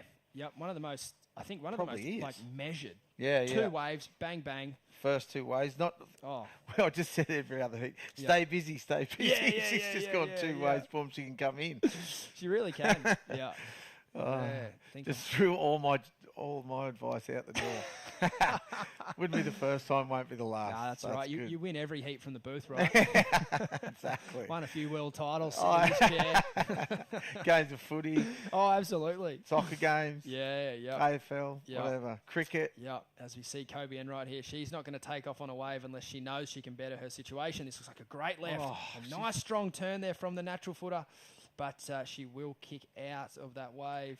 Interesting wave choice. She got her first 2 scores on rights. Yep. And then opted to go left. A nice little layback jam there from Raya. Oh, I really would have liked to see her ride out of that wave a little bit longer. I'm sure that turn probably didn't feel as good as it looked, one of those ones. But from our perspective, I thought it looked pretty cool. She didn't get that release through the tail or anything that I'm sure she was hoping for. But still, it was a big wave and a big section. So she did a good first turn on a first wave too. Yep. As we see Layla Rich here up and riding. Just unfortunately not able to find any sort of steeper water on that wave. You know what? I'm not too mad about Kobe going left on that last ride. I know she's from the Gold Coast, loves going right. So this might just be a bit trying to get a few reps up on the backhand. Yeah, This is the first time she's gone left this year. Yeah, it could be. Well, why wouldn't you with surfing like that? Couldn't get the second one in, but it was a nice turn all the same. Kobe. This was up again. Another wave as we see. Yeah, see, that was the turn there from the other angle where, what do you reckon, Matt? Sometimes you do those turns, they don't feel as good as they look, or vice versa. Yeah. She didn't get really above the lip, though. That was That was the hard bit there. Yeah. I still think she could have rode out of that turn, though, with chest up, kind of selling it a bit more. Yeah, It was a set wave. yeah. It was a good turn. But nevertheless, still a 3.63. She won't improve her situation. I love the style, though. Arm up. Really trying to get it in there. But look at these sets. They're breaking mile out to sea. Yeah. But yeah, just getting back to Kobe's backhand, she actually did one turn down here a couple of years ago. 8.5 points on the backhand, just the one single turn. So she's definitely got a quality backhand attack on her. But yeah, like I said, up around home, she loves surfing off the wall D-bar, and she loves surfing behind the rocket snapper. So well versed in going right, as most Gold Coasters are. No. Yeah, I think the first time I went left recently was at the wave pool in Melbourne because there's no right on the left. You have to go left. Yeah. I couldn't sniff out. It's not a peak. No. Is that fun down there? Super fun. Yeah. I was thinking about it going down. I must admit I was a little kind of cagey. Is it even going to be fun? Once you're in there, it's super fun. Yeah, you ride 1,000 waves too, eh? Oh, man, I was like, I hadn't surfed that much in so long. I was kicking out of waves at the end. I generally don't surf for too long at home, just quick half an hour hits or whatever. But down there, you spend an hour in the water, plenty of waves on offer. I think I was getting a wave every set. And, man, I was absolutely ruined by the end of it. Super fun. Yeah, and I mean, it's fairly economical for what it is, those things aren't cheap to run, or make. So, and the cool thing about it is I think you could probably combine a few different things with it. You could do a trip down to the reefs, bells and wind and so I think the ultimate surf trip would be doing a bit of both. Yeah. You go in the pool, sharpen up in the smaller. Was it cold? I heard it's freezing. It wasn't too bad when I was down there. I was just boardies and a vest and a short arm. Oh, yeah. But I've heard it can get very cold. Yeah. Yep. I went with Mikey once to a setup in Wales, and it was, we're on the same trip. Because it's a pool, right? Arctic it's cold. Always, It was so cold. It's funny too, like different buoyancy in the pool, different boards. Like, I think epoxy's better. Yeah, I rode one of each, and I definitely feel the epoxy was better for sure. And obviously, I'm not a pro surfer, and I didn't think I would notice the difference. I thought that was sort of only reserved for those real high level operators. Yeah. But no, you can tell the difference. Definitely, even for someone like myself, I did notice the difference. So I got a trip down there for my 50th last year, Sick. so I haven't used it yet. But I've saved it in epoxy because I can't paddle it anymore. But I know it's going to go good down there. Because you just need 2 strokes to get into the wave. wave. You don't have bang, to bang, paddle, right? And you're on. Yeah. So I mean, I know you're right into your NRL, mate. But if you could catch an AFL game as well, I reckon that'd be the sickest weekend ever. Yeah, true. So I don't know. We'll see how you go with your bookings. Yeah. Well, the Storm versus the Knights. Oh yeah, you could do that. Yeah, that'll do. And the AFL. I could do everything. Full sport weekend. Yeah. That's a 50th. Yeah, that's right. Yeah. Go out for the night in Melbourne. Yeah. Love Melbourne. Yeah. Straight into some breakfast barrels. Yeah. Yeah. I got pumped on the left barrel. Really? Like proper flog. So you see Kobe N right here, up and riding. Good looking wave. Oh! Wow, that was a huge turn. That was a good looking wave too. Yeah, it's the kind of surfing she'll need to do if she does want to improve her situation. Yeah. And no surprise there to really see her throw the whole kitchen sink at that one. Well, she had the opportunity, right? Yep. If she hadn't had those 2 good scores, she would have soft that way, surfed it conservatively. But she had a go. First turn, if you can see that again, just comes unstuck. How was the taper on that wave? Was sick. That was amazing. Definitely. That was a good looking wave, wasn't it? Yeah. As we see Raya Campbell having a little look, not electing to go that one. She has a 4.67 and a 3.67. She is chasing an 8 for the lead. Not out of the equation. We did see Raya basically get a 4.67 just for one turn earlier. So if she can find a wave that has a couple of them together, it's well within her ability. Layla Rich, I know she would love to get a score on the board that starts to chip away at her requirement. No doubt has the talent to just do it in one, but I think in the structure of this heat, you're probably going to need to do it in 2. Yep. She's had one of those heats. Yep. Can't find one with a wall and just... Yeah. Because there's a lot of tempting ones out there. Yeah, it happens. Sometimes you're just not on, and you can't do anything about it. Kobe's got the magnet at the moment. She's not sharing it with anyone. She's managed to pick. Even the left was a quality wave that Kobe stood up on for a 4.73. So even the ride she's not counting, still a quality wave. So we'll. That last one would have been a real quality wave. Oh, yeah, like you said, that wave did look like it offered up some more sections on the inside. I know the surfers in the next heat, we have the number 1 seed, which doesn't necessarily mean they're rated number 1 on the tour. That'd be Dimity Stoyle at the moment, but someone who's very highly rated up there would be Nixie Ryan. She's coming up next. Sasha Baker will be in the blue, and Willow Hardy from West Oz in the white. Saw her dad, Jean, down here this morning having a look at the bank. And, yeah, I don't know if you caught much of the CT at Margs last year, but Willow got the wild card and she was absolutely charging. Yeah, I did actually. I think she was only 14 at the time and just blowing minds. Well, how do you go with your coaching? Say, like I said, some days you're not on, right? You're having an off day. Do you try and convince them that you can turn that around, or just say, I think you should have the day off today? I actually said that up at Cabarita. I said, hey, you got beaten. Yeah. You know? And so I think it's not the end of the world. Nah. You know, sometimes you got to cop it on the chin. I got outplayed. I got out the game. I didn't win it today. Yeah. Sometimes you're just having a bad day. Yeah. Too. Like you can't get out of it. Certainly doesn't make you a bad person. No. It doesn't make you a bad surfer. No. It's just one of those things. But then there are times where, you know, you might be working on a specific skill. Yeah. And it might not be a wave-related thing. It could be a positioning thing. It could be, you know, want to see you paddle in with good intensity or finish the wave strong with, you know, chest up or whatever. Just some sort of minor thing that you think the surfer might be lacking. And if they don't deliver on that, then you've got to have some honest conversations. Like, hey, this is the plan we agreed on, and you wanted to do this, and you know, I'm here to keep you accountable to that. So you're not doing it. Yeah, you let yourself down, and I think sometimes the easiest ones to do that would be on the heats you still get through on, where you can kind of still look to rectify a mistake that maybe wasn't fatal to the heat. But it does get particularly hard to deliver those kind of messages after a loss. Obviously, particularly surfers, they're very hard on themselves, and so you definitely got to pick your moments. Sometimes it's better to do the debrief the next day. Yeah, don't take losses very well. Yeah, no surfers that I know anyway. Yeah, exactly. Yeah, which is no matter how off a day or how good a day you're having. No, exactly. Even if you had the best heat of your life and you lose, you're not happy. You're not stoked. Nah. No, you're almost more furious. Yeah, because well, it's a waste of a good heat. Yeah. Why couldn't I have used that in a final somewhere else? Well, yeah, it's surfed any other heat of the day. I used to hate those heats where you and your competitor used to score the highest of the whole day. Yeah. And everyone else is hopeless. And the you other just guy look at the rest of the round going, I could have smoked you, I could have smoked you, I could have smoked all of yous. Yeah, all right. Speaking of a bit of a smoking there, Kobe Enright, very strong performance and well done to Rhea Campbell. Unfortunately, not the heat she was looking for this time around, Layla Ridge, but we know she'll bounce back in the next event. We're going to take a quick break here. We'll be back with the last heat of the round at the AAP Consulting Women's Pro.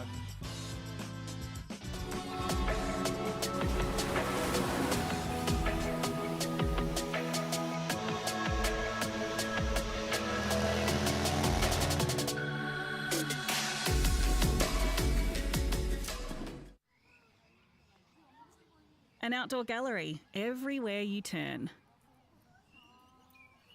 We're just scratching the surfest.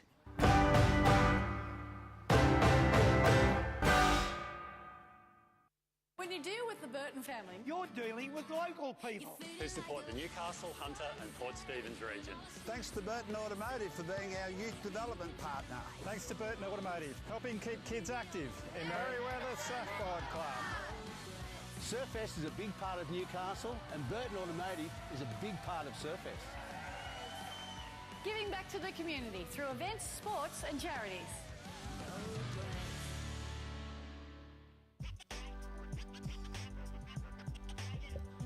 Welcome back to the AAP Consulting Women's Pro here at Merriweather. This is the last heat of the round of 64. Very, very important heat here for young Nixie Ryan. She is rated very highly and looking to make that jump into the Challenger Series next year. And it's not going to be an easy heat, even though there is only two other competitors. It's stacked. Sasha Baker from the sunny coast in the blue and Willow Hardy from West Oz in the white. It's No easy heats from here on in, Hoy. No, It starts to get very, very chock-a-block. It sounds as though they weren't easy from the start. With these condensed fields, you're right. It's just straight into it. Yeah, usually first round heats of any contest, you're going, oh yeah, this should be all right. A couple of heats to get through, seeders, and then not these ones. Everyone's out. So Nixie Ryan currently rated 5th as we have up and riding here. The surfer in pink. This is Nixie. Nice turn out of the top there. She is from the Lennox Head Ballina Board Riders Club. And you can see she grew up on a right-hand point. Beautiful style there and an ability to link her turns together. Good start. Hopefully her family and all of her friends watching in are keeping safe and keeping dry up that way. And hopefully they got somewhere warm and have a cuppa and tune into one of their brightest young stars coming up, Hoyo. So she's 5th. She is so 5th. She's in the box seat. Yeah, she's looking good. They do take the top 7 with a wild card, and Kobe Enright was in 8th, and she just advanced. Yeah, right. Coming down to it. So it really is coming down to it. And all these surfers, your Macy Callaghan, Zali Kelly, all these surfers are sitting below that 6,000 point mark. They're all replacing very low numbers, and most of them replacing a 0. So all the points they get from here, it just goes straight onto the total. So, typically if you were going into the QS, say at Sunset Beach over previous years, and you were rated, inside that top half, you'd think, oh, I'm sweet. Yeah. Absolutely sweet. Not 100%. The case here. This is still game on, from, say, Macy Callaghan at the moment, not live ratings, but prior to this event was on 5,700 points. If you go down to, say, 14th, Holly Williams on 3,000 points. If Macy wasn't to progress through too many more heats and Holly Williams found herself in the final. And they're counting all these points. They're counting all the points. They go straight in. She could end up in, second or third. I think Dimity Stoyle and Sophie McCulloch, you could say they're fairly safe. They're out on 6,900 points each. So there is a bit of a gap there. But from third down, I think it's game on. Do you get anything for winning it? Besides the prestige and going to the next level, I'd have to get in the ears of someone like Mitchell Ross and see how the brands are looking at this. Oh yeah. I think that, if I'm honest, I think that they would say it's just the prestige at this point, and where they really, really want to see you shine is the Challenger Series. But hey, going in to the Challenger Series as the number 1 seed out of the Australasia Oceania region. That's got to feel good. Oh, for sure. I agree. Got to be the most competitive region in the world. Yeah. Like you said, round of 96 and round of 64 here for the women. There hasn't been one dud heat. No. So it's game on. So I think maybe no financial incentives at this point. However, certainly a lot of good takeaways from it if you could come away on top. And Nixie was on top of the ratings there for a while, so I know she'd be looking to claw that back. Like I said, she's in 5th place there. Behind her is Philippa Anderson. Do you even Anderson. get a trophy for it? I'd like to think so. We'll have to check on that. Take a trophy. Should. It's really, how many events has there been? There has been, I believe, 7. There's been a handful of 1,000s. Yep. And then we went up to Avoca a few weeks ago, and there was a 3,000 there. Up to Tweed Coast for the 5, and then obviously finishing here with the 5. So, look, those 1,000s. 1, 1, 1, 3, 5, 5. Yeah, okay. I think those 1,000s, great events. Obviously, good local support there from the communities around the country. But for these surfers, they're probably just getting the feet in the wax. You have to win. You have to really win for that to count. First as we second. have Sasha Baker up and right. She's got a strong backhand from the sunny coast. A beautiful turn there. It's a good looking wave. See, the waves are definitely improved. Yeah, this is a good tapering ride. Great wave to surf on your backhand. Oh, and a nice finish there. 6 turns, 5 turns. Stoked with that. Wouldn't she? It's that's a great opening ride. So now we're just waiting for Willow Hardy to join the party, which I know she will. You're a poet and you don't know it. I have my moments. A lot of bad ones. Here's this wave again. Good looking waves. Good open face. Good first turn. Sets up for the inside bowl. Just wait for it too.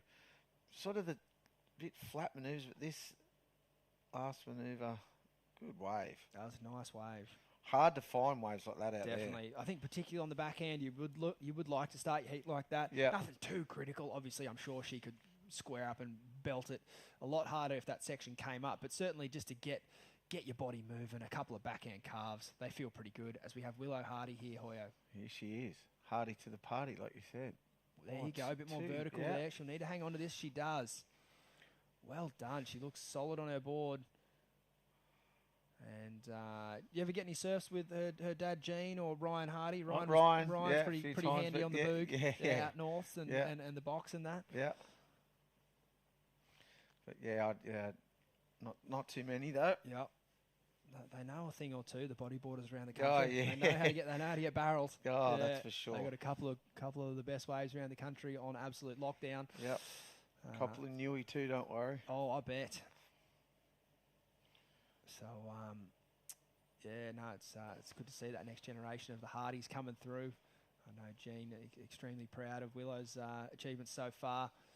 As we have first rider, Sasha Baker, a 6.5.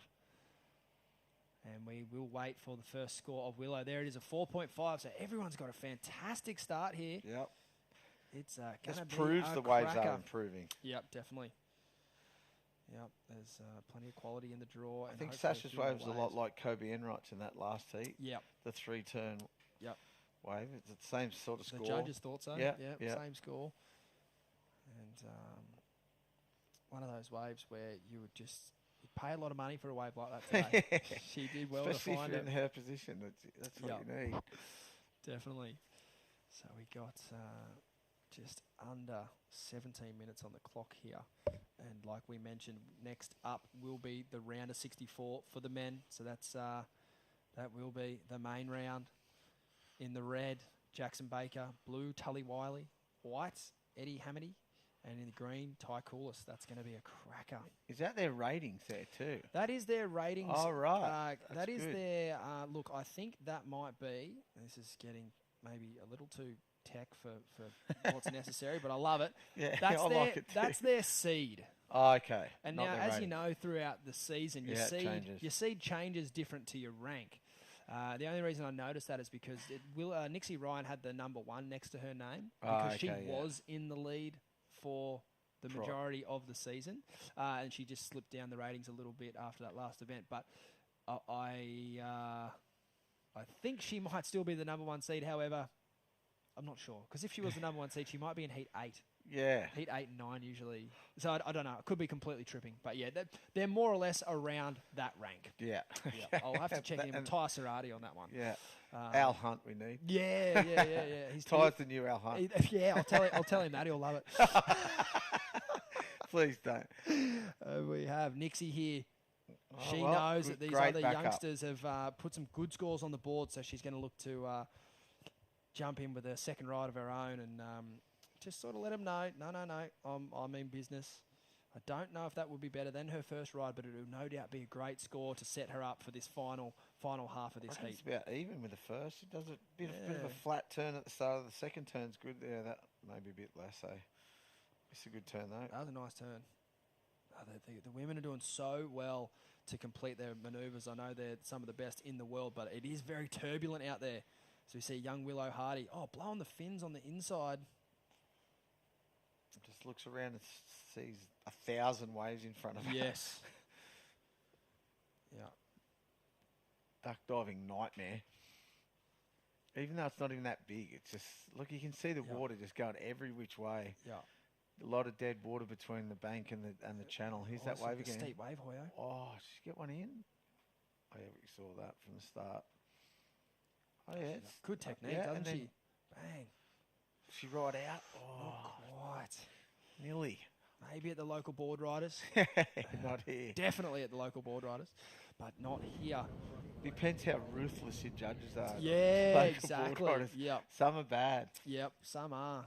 Some want blood. Yeah. Others happy to just be down the beach on a Sunday. Yeah, just a bit nicer. Every score's a 6. Yep. No matter what you do. Yep. Just above average. Yep. 6 or a 4. Yeah. Above and below, yeah. Seen some good score sheets over the years at the Stratty Assault. Done a little bit of work over there for those guys at Point Lookout. And, some educational processes. Yeah, I bet. Yep. It's it's one Some it's one thing scores. one thing to judge a heat on the screen. It's another one to do it in front of the paper. But it's something you can do at home. And, it is a hard thing to keep a scale and keep that separation, because ultimately that's the important thing. It's not so much the numbers that are landing that you see here on the screen. It's the separation between each score. So, for example, here Sasha Baker has the single highest scoring ride of the heat, and she has that by 1 whole point, which is pretty clear separation. Yep. And a good separation on a day like today. So she would be looking to go, I'd say, from third to first on her next wave. She won't be thinking about just going to second. She's going to hopefully look to really put a strong hold in this heat. As we see Jacko Baker waxing up his board down there. Hoyo, is there a better sound in surfing than wax hitting a fresh board? Well, yes. What is it? The lip cracking ahead of you as you're going through a 10-foot cave? Well, I get spat out of a barrel. Yeah, that does sound pretty good. Yep. Yep. No, it is a good sound, though. I agree. I don't know about waxing the grip up. Why? That means your grip's not good enough. If you That's ask true. me. Yeah, you're right. People yeah. that wax their grip, I just go, why are you waxing your grip? I do it. Do ya? Yeah, and I think it might just be out of habit more than anything. But then sometimes you do wear little toe marks in the corners of your grip, or if you take your two-piece one, for instance, on a wide-tailed board, there's just a lot of foam there in the middle. So I wax that bit just for fun. But you never touch that bit anyway. That's true. Yeah, that is true. Yeah. I just don't understand people waxing their grip. Whatever though, that means your grip's not good enough. You know what? I think Blue Horizon after exactly. After Blue Horizon, where Andy was waxing his feet in the car park. Oh there, yeah, so I understand that. I think I think every Grom, including myself, I'm not a Grom anymore, but I still Waxing think like their feet up. I wax the top of my hairy little hobbit hoofs, and I get out there. That though. Yes, Because you surf burley, or or here today with that. Yep, the water can be a bit soapy. Yeah. But that was like watching Andy do that was mind blowing. See what he'd do. I get what he's doing when he gets in the water. Just rubs it on his feet, right? Yeah. I always do that before even any surf I have. I get out there and rub my feet either on the leg or on my weddy. Yep. Yeah. Before I even surf a wave and stand up on my board. And do you stand up on your board? Yeah. See, that's your thing. Yeah. Everyone's got one. Yeah. You know. Always. Yeah. Should see. Speaking about wax jobs, you should have seen the boys back in the day. I've seen Dave McCauley wax his whole board up, and Law do it too, and it wasn't good enough wax job. Take it all back off and wax it up again. Word. Yeah. What wax were you guys using then? Sex wax is just sex wax. That was it. Yeah. So is that a Californian company? Yep. And they've been around since when? Ever? Since I started surfing. Yeah. That's forever, and they've still been the best wax. Iconic smell. Yeah, and it's doing the best wax since I think. Well, still now. Yeah, I only use sex wax. Yeah, same. Yeah, there was a while there was like crazy shortage in Australia. I feel like when I was like 17, 18, you couldn't get your hands on any. You have to wait for someone to come back from a trip somewhere and just buy pillage their board bag. Yeah, I used to buy a box of Creatures of Leisure every year. Yep. Yeah, it's good gear. Yeah. Well, everyone's tried to emulate it, but no one has. I have. Yeah. Good for your stick. Now, where is Jacko, Hoyo? What part of the beach? It looks like he's picking up his man bag and he might be moving. He looks like he's heading further south. Yeah, he's up near the coffee shop. Where's he going to go? The men's toilet's right there. See. I'm very curious to see where this young man ends up. Where's he going to head? You're saying? Yeah. Okay. This could be interesting, you're right. Yeah, he's ordering himself an oat latte for when he returns. Yeah. All the boys down there on the beach. He's a classic character, isn't he? Some people like keeping to themselves, but Jackson's definitely one of those guys, loves getting the crowd behind him. It certainly helps his performance. This is the crucial moment. We're going to stick with him here. Is he going to do a U-burner? Come back they the barred other him. way? Look, they flagged me. He said, get the camera off me. I don't want anyone to know where I'm headed. But we'll see. Yeah, he's sneaky. Hoyo Taisarati, not stoked on the Al Hunt call. Just got right there. I can say not many people would be. Yeah, that's fine. No, it's all right. All right. Sorry, mate. No, it's fine. It's fine. He's had an easy week. We need to give him a bit of a ribbon. He's hardly been working. Mitch was down there with a Nerf ball. Mitch the boss, Ross. I'm going to give him a footy to hold. I believe he's going to be giving Jacko a bit of a hand through the Australian CT League. Well, he's gone down to right in front of where the rocks is, so I reckon he might be doing it. We'll try and get get that mic in a bit closer, see what they say. Oh, there's a great looking wave in live footage out the back there. Couldn't really see the colour but 2 good snaps. Who was that? That was a good wave by the look of it. Try and get you a replay. Oh, it's Nicky. Yeah, okay. It was red. Couldn't really see it. So from that Nicky photo, Ryan's but it second a ride good was a looking wave. 4.2. Yeah, that was after that one, I think. Yeah. Going to better that for sure. But what I saw, she did a good snap and then finished really well. Look, So- there it is. The view for Jacko's looking at. Yeah, He might be geez. doing it. He's a braver man than I. I cannot make sense of that lineup, but that's why he's the local here and I'm not. Yeah. That was a tricky looking lineup nonetheless. But It's hard to make sense of that lineup on the best of days. yeah, okay, yeah. So today's. What do you reckon? Is he dragging someone down there with him? Oh, here's that wave of red. Oh, I thought she did a snap at the start. This is a good finisher though. Ball throws the tail. That Great was so finish. cool. She liked it too. How's That the was a style yeah, on that some of was these young there. women? It's so cool. That was a stylish flick out, wasn't it? Yeah, I just think that's got to be the best thing about surfing, right? Is there's a few non-negotiables, but having your own style is always going to shine through. As long as you got your own, I reckon. Yep, 100%. Even if it's a bit, whatever it is. Yep. Kooky or not kooky or whatever it is. I know what As you long mean. as- Like some people have a unique style. Yeah, like and I they know look- a lot of people, it took them a while to warm up to Mikey Febb. Yeah. When he first Oh, came for on, he was sure. young, he was tall. It was sometimes and now they're he going, looked a he's bit got the excited. best style ever. That's Like- right, and it's like he Yeah. didn't, and you know what the cool thing was, like he didn't change his tune. Nah. He stuck to what Yeah, he believed exactly and what right. he wanted to do, and like it's cool, it's pretty rare to see a style these days that is like really, really different. Yeah. They don't come through that often. But when the surfers, When I grew up, everyone's style was different. Yep. There was only a couple trying to emulate Tom Curran, really. Yeah. But other than that, that worked out all right for him, didn't it? Yeah, That one it did. bloke who tried to emulate it, he did pretty well. Yeah. Emulated it 11 times over. yeah, Yeah. he did it way better. Yeah. But he didn't even do that either, I don't reckon. I Mm. reckon Kelly, when he first started, had his own Yep. style as well. Yep. He didn't emulate Curran. I don't. Nah. Well, he looked. Everyone does in their own little way. For sure, and I think that's where I think there's But a he few took it- non-negotiables Yeah. that everyone has, but Yeah. then beyond that, you certainly have your own individual styles. I think it's changed a lot with the boards too. Everyone's Yep. sort of riding the same equipment. Yeah, what do you think about equipment over the last 30 or so years? Like, has it really changed that much? In 30 years, not so much. Like probably since the 90s. thruster, since Yeah, the, I've like, 100%. Have you Yeah. seen the boards that we were riding in the late okay, well, 80s? my next question would be: has the the rail surfing? Where do you I see? don't think, sort of, but not. Everyone was doing. You see, like guys like Wayne Dean's rail turns back in the day. It's as good as anyone does right now. That's sort of my point. Yeah. Like I think there's That's one person. I was just went Yes, straight to my favourite for shot. sure. One of my Yeah. favourite shots ever, Wayne Dean at Yep, Kira doing yep, that big I know the hat. shot, yep. It's mental. Yep, And who's yeah. And then I saw these old photos that they put up, Silver Surf and that whatever, whoever. Yeah, And mate, and there's guys doing rail turns on single fins that are as good as anyone's these days. 100%. Bit of a recap here, Hoyo. This is Nixie Ryan. First wave, a couple of nice turns, and then it flicks out. This is 6.5, a couple of nice turns, good open face, and then finishes with this good little snap at the end. But this is below 4.5.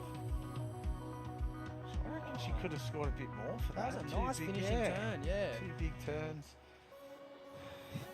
Kind of same here, like Yeah. maybe that Well, was she pretty got a spot good on. score. 5-2-3. Yeah, fair enough. It's for that one turn, It's really. pretty much one turn. Yeah. You're right. So And the style out of it. That's how the Yeah. style started. Yep. Just watching it flick out there. Yeah. But yeah, no, getting back to it, I definitely think obviously there's been a big progression in the boards, no doubt. Well, you did but see- the surfing that's getting done, like if you look at a wave like Bells and stuff like that, you take out the crazy air that John does there one year Yeah. and everything else, it's still big, beautiful, open Yeah. face, powerful surfing. Yeah. I I mean, think it's the gone- surfers it's that a ride lot bit more, tighter. It is tighter, Yeah. yeah. That's for sure. And you could say it's a lot faster. A lot faster, But the carving line that is left in the wave, it's exactly the same. It's exactly the same. Yeah. So, no, it's cool to see. And sometimes it is only those slight That's why changes. I love that all the waves they're surfing these days, it's all about that. There's not. I was saying that to Ronnie before. There's not many waves on tour this year that it's going to come down to airs at all. No. Oh, and the best thing is you need both. You do need to be able to do this. Look at a surfer like Griffin Colapinto. He's developed his that style was crazy to do everything. He can do the big open face carving as well as the crazy above the lip aerial manoeuvres. So yeah, the sport's in an amazing place. But I still think a lot of respect has been shown back to your generation and stuff like that with the surfing the that they're generation doing. before me, more, and the generation before them as well. Yeah, you know exactly. What I mean? Yeah, it's that's surfing. Yeah, right. It's never going to change. Nah. So we had an important ride there from Sasha Baker. She only needed a very small score, but unfortunately for Willow Hardy, she did get it. But Sasha did have a small attempt prior to that would have been awfully frustrating. It was just a 0.13, and with the clock counting down, I know she would have been stoked to get that 3.83. She moves into second place. So now Willow Hardy chasing a 5.84. Here she is. This is a long-looking left-hander, big section there. Hard. Unfortunately, just comes unstuck. Hard wave to surf then. Going out to sea and then a right coming towards you. Big foam ball right. Oi! 2 minutes on the clock. Well, Sasha's only had that 6.5. She had the 3.83, but she's in a bit of a... Yeah. She's fine, actually. She needs a 5.84. I mean, it's one of those things with the clock counting down. Yeah, it's a long way to go. She would think, she would have shifted, I believe, her focus from, I'm going to the lead to, maybe I just need to put a bit of pressure on the Grom. Yeah. Because sure. she knows how good Willow is, and she knows she's got that one big score, so why don't I just chuck something on the board there? 3.83 will do the trick. Now I can go back out and hopefully position myself for that lead. But she's done the right thing, really. Yeah, look, with the clock counting down, it was looking,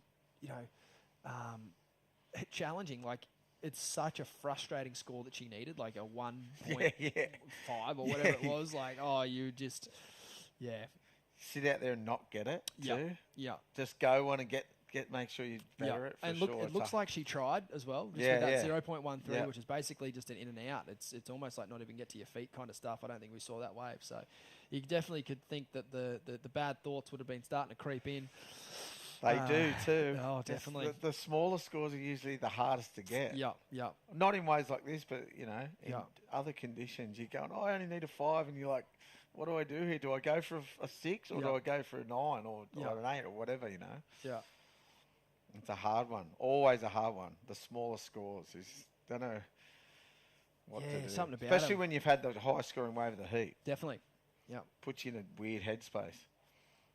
For sure, you're like, I can't lose this. Yeah, and you've made so many times I've seen people get like 9s or 10, whatever, and then not win heats, not get a backup. How many Sit out there times? waiting for another 10. Yep.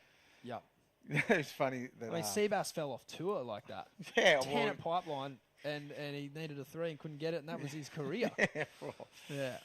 Worked out all right for him, though. He did come back as a wild card and win Margaret River. But nevertheless, you still like to get a couple of waves in your heat. Sasha Baker did that. She will secure second spot. It was Nixie Ryan in the lead there, pretty much from start to finish. And unfortunately, the young lady from West Isles, Willow Hardy, eliminated from competition. We're going to take a very short break, and we'll be back with the City of Newcastle Pro, the first heat of the men, round of 64, coming right up. Tommy Witz is a good man.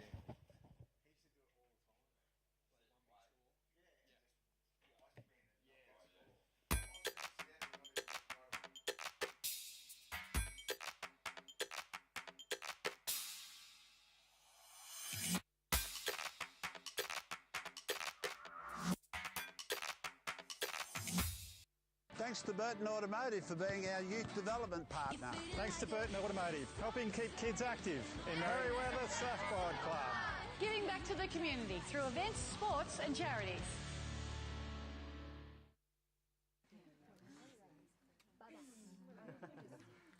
Hatted Chef Restaurant. We're just scratching the surface.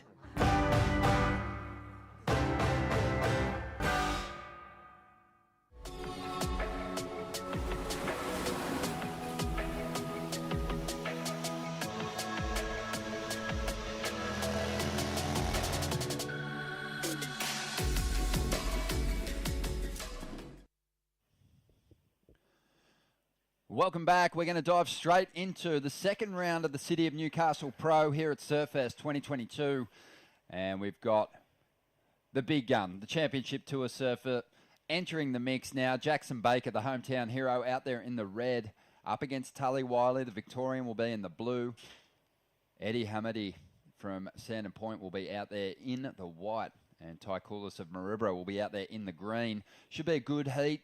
Swell starting to build. This is going to be a lot of fun to see. The top seeds hit the water now in the round of 64. Ronnie Blakey with Mitchell Ross, who's actually doing a bit of work with Jackson Baker in the Championship Tour events this year. This is a good little warm-up contest for him before this Aussie leg kicks off, Mitch. Yeah, absolutely. I think it was an event that he entered.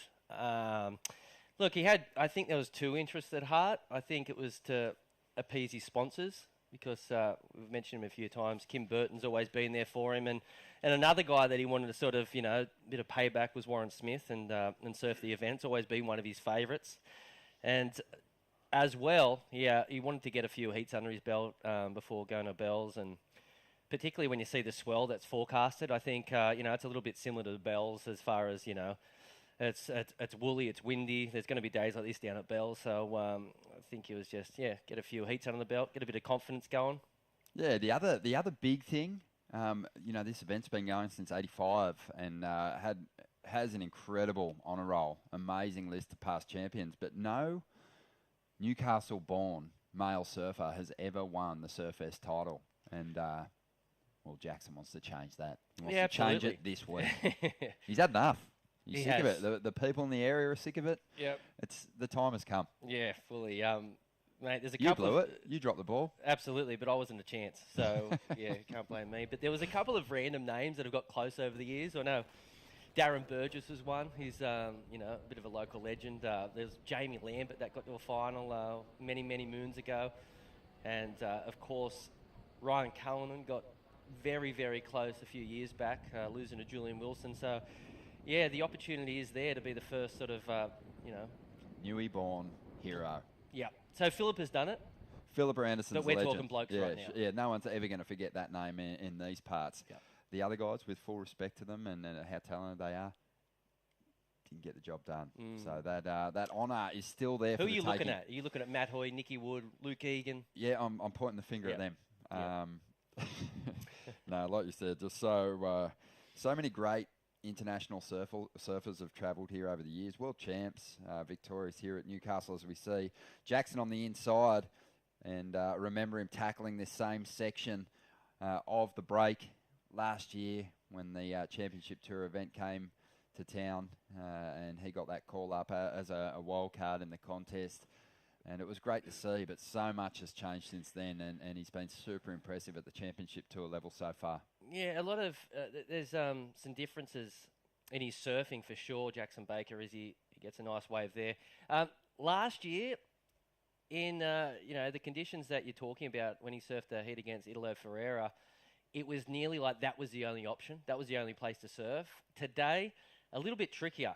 So that's the inside here. We call it rocks. It's just an inside bowl here, right, huddled into the southern corner of the point. But right now, down the beach, there's a lot of peaks out the back. So it makes your decision really tough. Like, do you surf here or do you surf there? Jackson's obviously opted to surf the inside bowl as he gets a little tube there. Yeah. So far, it's working all right. 4.83 and a 4.0. They're decent scores. Look at his wave count. He's been busy. That's his 7th wave. No one else has even caught one yet. So, I mean, as far as like establishing a couple of numbers and getting yourself in front, you'd have to say so far the plan's kind of worked out. But it's all going to kind of hedge on what unfolds on that outer bank, because Tully Wiley, Eddie Hamady, Ty Coulis, they're all out there at the moment waiting for their opportunity on that outside section. But yeah, Jackson's improvement, it's been massive, as we see. It looks like Eddie up at the moment. Yeah, the one turn there, and there's the difference. It looked like a lot more wave out the back, and that's the tactics that come into play. It looks like Eddie's obviously decided to surf the outside peak. That first turn was big. It's such an interesting thing. Hoy and I were talking about it earlier on. You never really want to put yourself out of the sort of equation when it comes to priority and distance yourself from your rivals. I think maybe especially in Jackson's case, because with no disrespect to the other surfers out there, he's going to outsurf those guys no matter where he surfs, no matter where he chooses to surf. But he's just got that local knowledge here. He's going, I see potential on the inside section at Rocks. If they want to come and surf with me, I'll beat them there, but I'm backing myself to beat them choosing this southern end of the bank. And he's probably, with the lead that he's established at the moment, still got time to pivot and go back out there if he wants to. Yeah, I think, I actually chatted to him before his heat, and I think the tactic was try to get a couple of waves early here, and if it works out, if the judges are respecting, the size of the wave down there, stick with it. If they're not, maybe dart out the back. It's not a huge difference in size. There's still some bigger waves. That section here at Merriweather's kind of not really capping on the outside section, so it's coming through the deeper water near the point, through that channel, and kind of standing up on the inside, whereas to the north, where the other competitors are, it is capping on the outer sandbar. But I don't know. I guess we'll see with those set waves on the outer section whether they're that much taller than the inside. They're definitely a little flatter on the face. Yeah, that's the problem out the back at the moment. A lot of them are sort of a flat, as we see the man in blue. Aggressive backhand here. That was nice. That second turn was big. Yeah, Tully's really come on the last year. He's claimed a Victorian state title last year. He's, a open champ of the Torquay Board Riders Club. And while they're like kind of minor event wins or titles in the grand scheme of things, not so much a Victorian state title, but even a Board Riders victory in Opens. You look at the standard of surfing across the board in the Australian Board Riders battle, and getting a victory like that against, big names at your hometown club is still a massive achievement. Yeah, absolutely. A lot of confidence for wins like that, for sure. Got 16 and a half minutes remaining, and some scores have hit the sheet. Eddie dropped a 3.6 for that one powerful manoeuvre, a 3.77 for Tully Wiley. So right now it is the man in red. Having a look at this wave in the corner on the Rocks Bowl. Nice, powerful manoeuvre there from Jackson. A second turn, going to look to finish with another big bang. Wow. Yeah, that was solid. Yeah, what a combination. There's just a difference in the approach. You see Jackson get up, just a bit more refined in the placement of his turns. Looks really strong at the moment. And, that was a really well-surfed wave.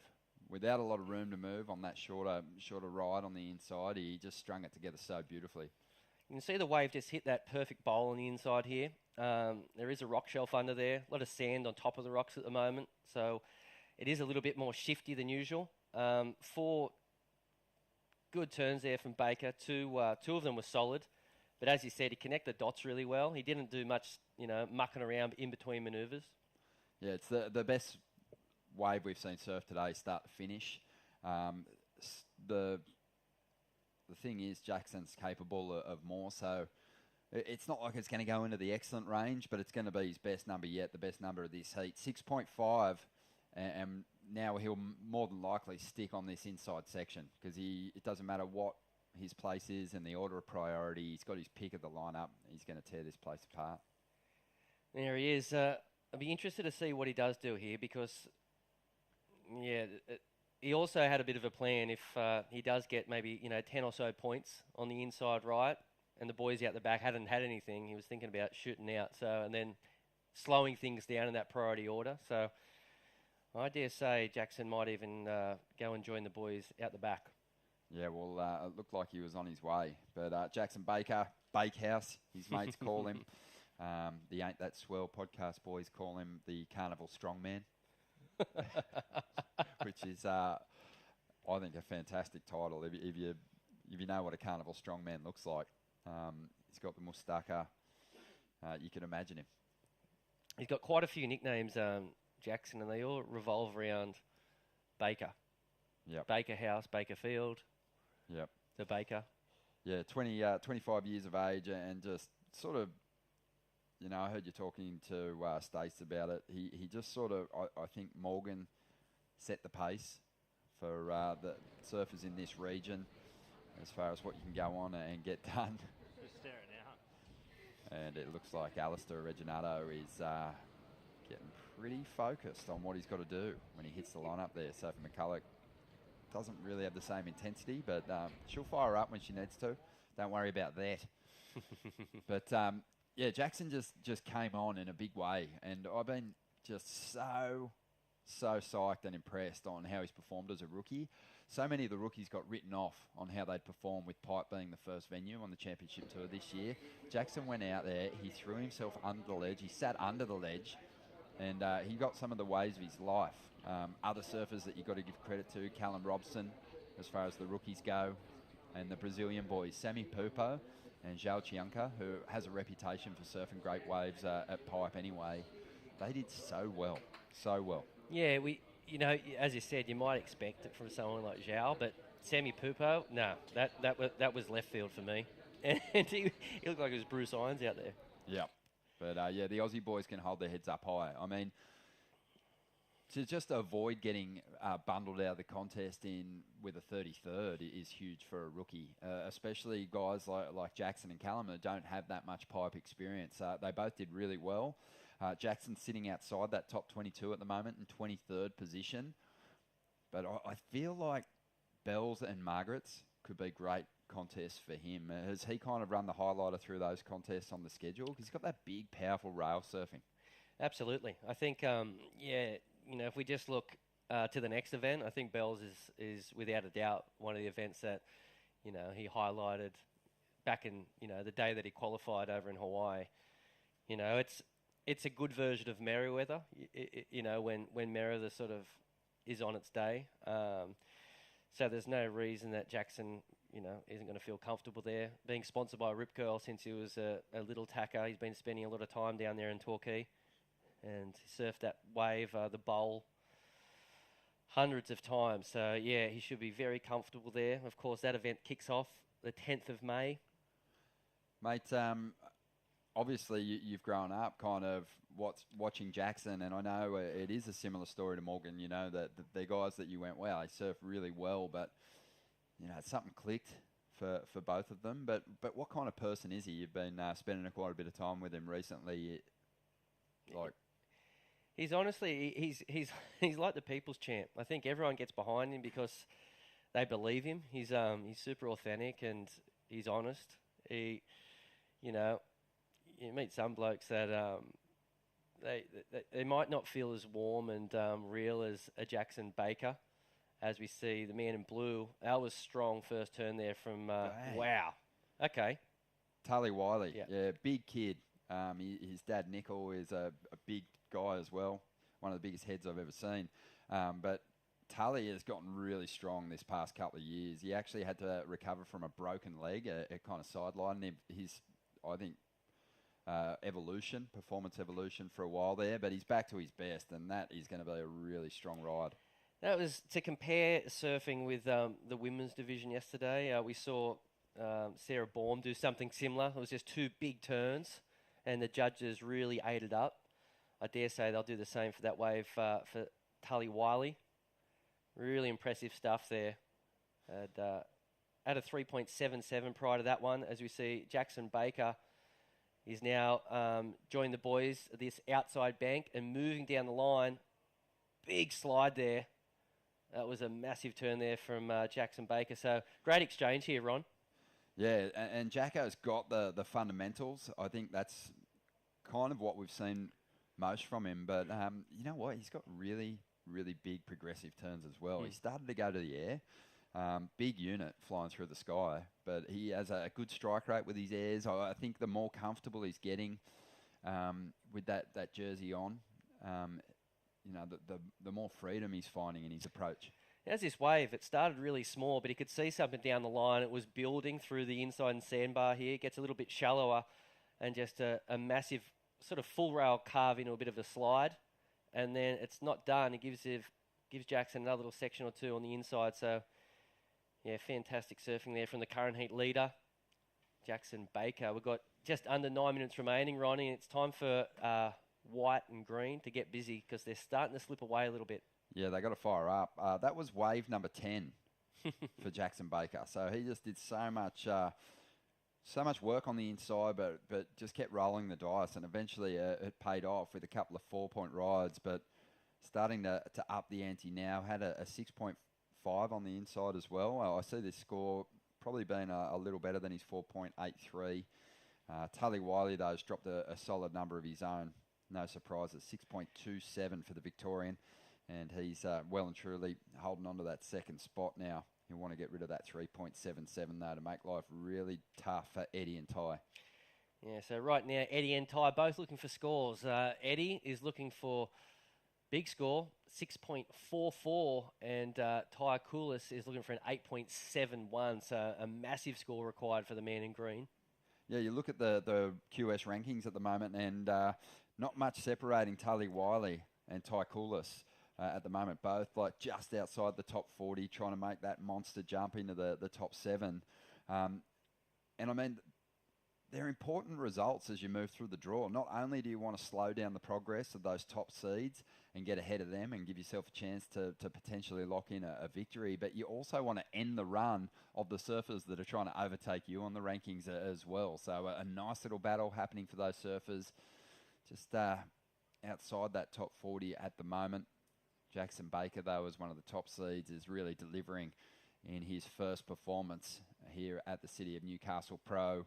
7.17 on that last ride. So you can see that there is some extra payoff on being on that outside section because he did more work on his 6.5, had great variety on that wave, flowed it together nicely, but he maybe got held back on the scale a little bit just for riding that inside section. But that was a huge turn. It was massive, and to navigate the bumps, the lumps and bumps leading to that sort of steeper section of the wave was brilliant. You could see Jackson, he didn't go hard on those first two sort of check turns because he knew that he could have sort of, lost some rail and potentially slidden out. Great navigation. Yeah, really great treat for everyone just to again get a look and compare the approach of a championship tour competitor who currently isn't even in the top 22, has work to do.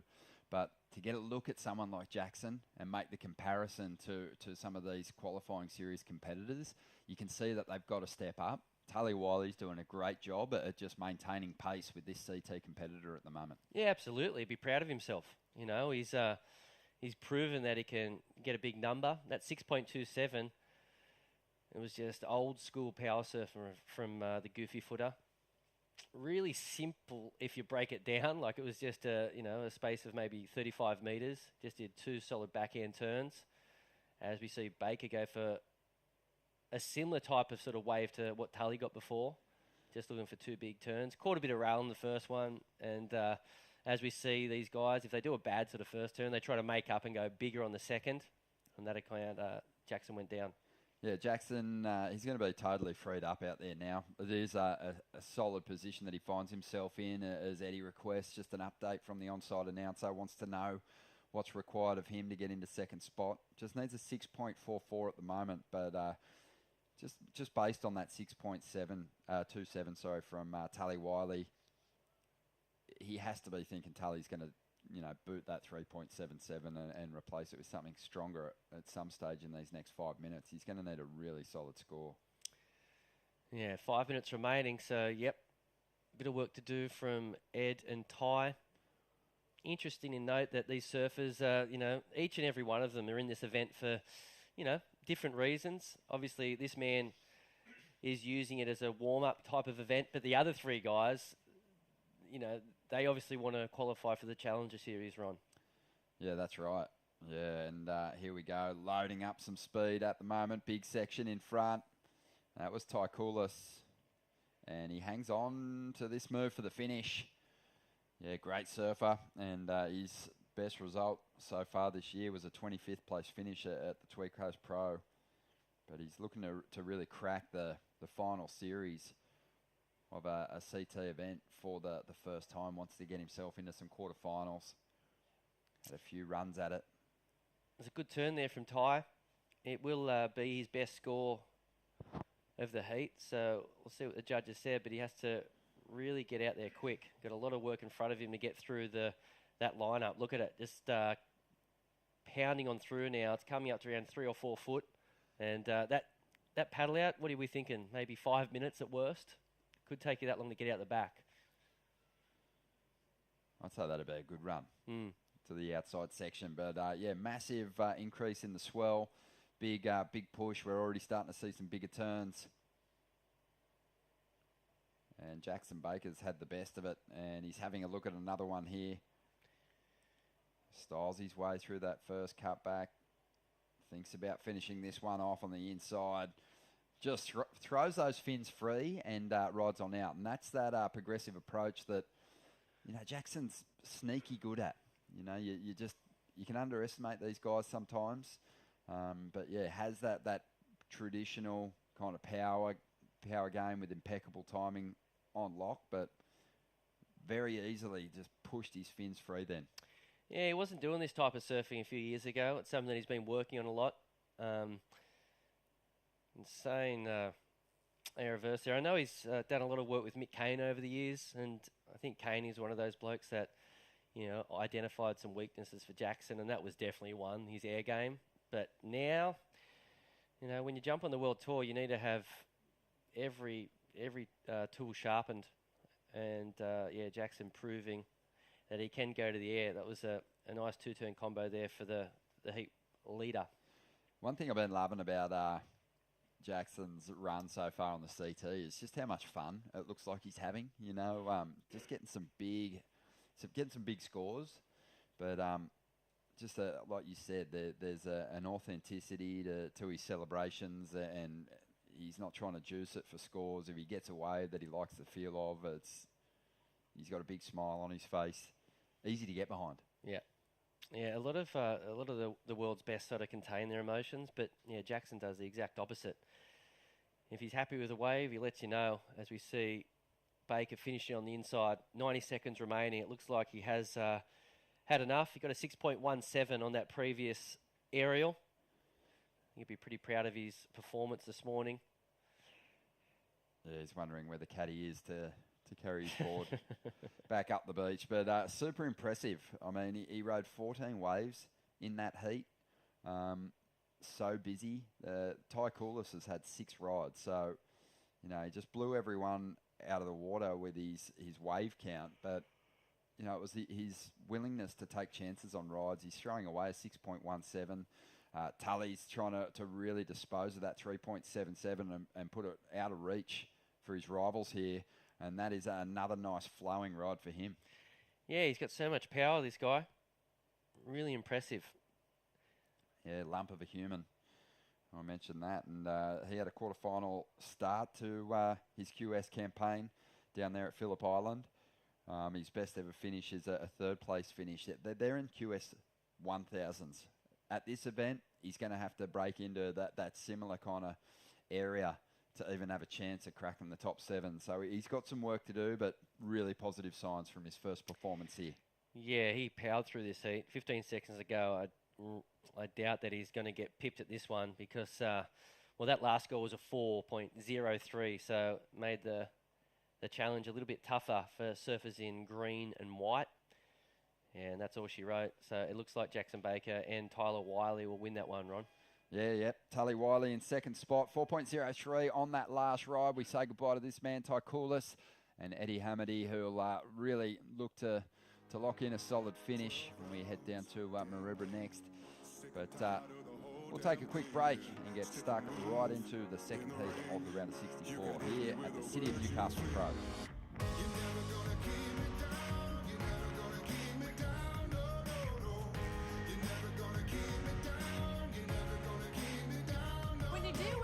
Family. You're dealing with local people who support the Newcastle, Hunter and Port Stephens region. Surfest is a big part of Newcastle, and Burton Automotive is a big part of Surfest. Giving back to the community through events, sports and charities.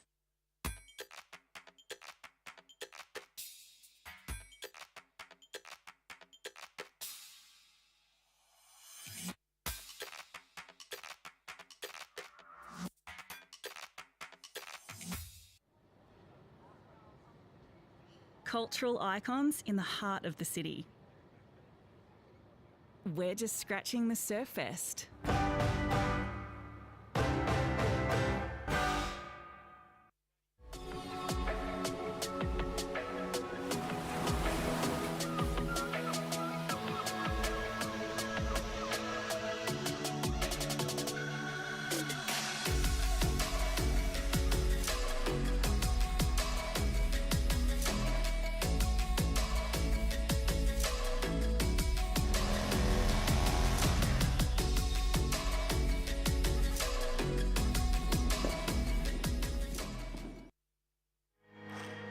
Welcome back to the show. Great to have the support of the City of Newcastle once again as the naming rights sponsor for this contest. Also, big props to Burton Automotive, who've been huge supporters of Surfest since forever.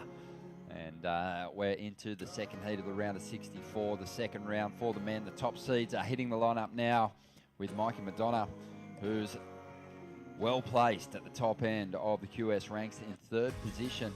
Did have a victory at Port Stephens, and he's also had a couple of quarterfinal finishes in the qualifying series events this year. So the 20-year-old from Lennox Head looking the goods out there in the red, up against Noah Stocker, Sunshine Coast surfer, who's in the white. Alistair Reginato is also out there in the blue, another surfer from the sunny coast from Alexandra Headland, and Zaina Singh in the green. Yes, that's three guys from the Sunshine Coast joining Mike and Madonna out there. They spend a lot of time surfing with one another, pushing each other. But Mike and Madonna here on the replay. And this kid, so solid. Love his forehand. And we've even seen him in a CT event before as a wild card back in 2018 at Bells Beach, losing out to Adriano de Souza down there. But yeah, he's an exceptional talent. If there was an award for most improved, I'd give it to Mikey. He's obviously always been a good surfer. He's been around since he was, we've always heard his name since he was maybe 13 years old. But I really think over the last sort of year or so, he's just had this huge improvement. And now I think he's telling everyone that he deserves a shot at this. And if you told me that he was going to be a guy that could potentially be on tour at some point a few years ago, I probably wouldn't have believed you. But over the last sort of 6 months, I reckon he's good enough to be on tour. He's got a beautiful forehand arc.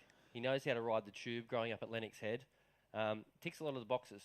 Yeah, one of those guys that's got to start taking those free surfing performances from home at Lennox Head on those magic days to other lineups. And it has felt this year he started to do that. Yep. Because when you see footage of him surfing at home, you start to think about who might be able to beat him out there, and there's not a lot of people that could match the power and the style and placement of turns that he has on that long-running right-hander. But, yeah, he's an exciting prospect. Big, strong kid too. Yeah, he's a massive unit. I know him and his old boy, Tony, they've sort of changed things up this year, as we see a nice backhand turn there from a sink. That was a good combo.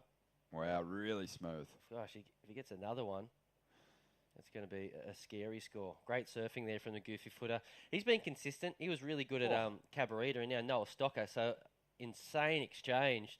The man we were talking about, Mikey Madonna, he only got a 3.5, but I dare say a couple of bigger scores coming through for Stocker and a sink of that last sort of back and forth battle. Loving this increase in the swell and just the fact that it's actually giving us bigger manoeuvres now. I think we're going to see some big scores dropped as we plough through the round of 64 here. Top seeds hitting the lineup. Pressure's on these competitors to maintain their place at that top end of the ratings. In Heat 1, it was the two highest seeds progressing through. Tully Wiley, long shot to get himself at the top end and into the top 7, but he's keeping the dream alive at this stage. Here goes the surfer in blue, Alistair Reginato. Yeah, nice phone climb there from Alex. Big sort of tail slide thing at the top of that wave there, and it was like a rail grind there from Reginato. Needed to get a score on the board because the other three, locking in some decent numbers, and all of a sudden the man in blue answers back with a pretty good score of his own. That second turn was massive. So Mikey Madonna, after those last exchanges, he's aware that some decent numbers are going to be coming at him, and he's going to have to respond. He's out there with priority at the moment. Yeah, he's a little bit sort of, I'm sure he saw a few fins, a bit of spray going around everywhere. No doubt. Yeah. These are those days where you see the surfers waving at you a lot. They're actually appealing to the beach announcer to get an update. When you got that onshore wind, those sound waves, they come out of the speakers, they just get blasted straight into the car park. No one out in the lineup really has a clear idea of what they're chasing and what they need to do. So, you got to listen in really carefully, and sometimes you've just got to focus on getting two big numbers yourself and not really buy into what the situation might be. Mikey Madonna, we saw him frantically waving his arms around before, because it is already in that kind of situation when you've got priority. You may be less selective if you're not chasing a big score at this stage than what you might be if the requirement's been pushed up by your rivals. But as far as I can tell, we're still waiting on some numbers to come through. So we'll keep you updated as we start to move through this second day of competition and making the most of these first 2 days of the window, Mitch, because we're expecting some big, wild conditions with crazy winds. So really chipping through as much of the draw as possible as we look again at the replay of Zaina Singh's last ride. Just stitched it together beautifully. Yeah, didn't he? He, began the wave with a nice sort of check turn to get in position for the next few. And this was Noah. The end of this wave was really impressive. That was a massive turn. Nice little foam climb out the end. And then this was Reginato's wave as well. And the first turn was a setup. This turn is huge. Just through the kitchen sink at that one. Yeah, love that big drift. So I can understand what Mikey's a little bit worried about at the back. He's throwing his hands up everywhere because he's probably anticipating a couple of big scores for his competitors. But look, here he goes, Mikey. Unfortunately, that wave sort of went into deep water and he kicked out of that one. Yeah, there's still plenty of time, 17 minutes, but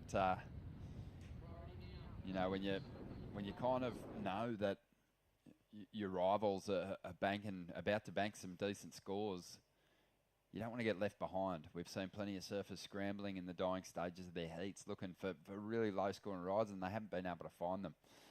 And Mikey, as we said, sitting right at the pointy end of the ratings for the men, and it would be so nerve-wracking to fall out of the mix now and watch the rest of this event unfold, and some long-shot competitors come from way back on the rankings to take those spots. So the numbers starting to fall in now.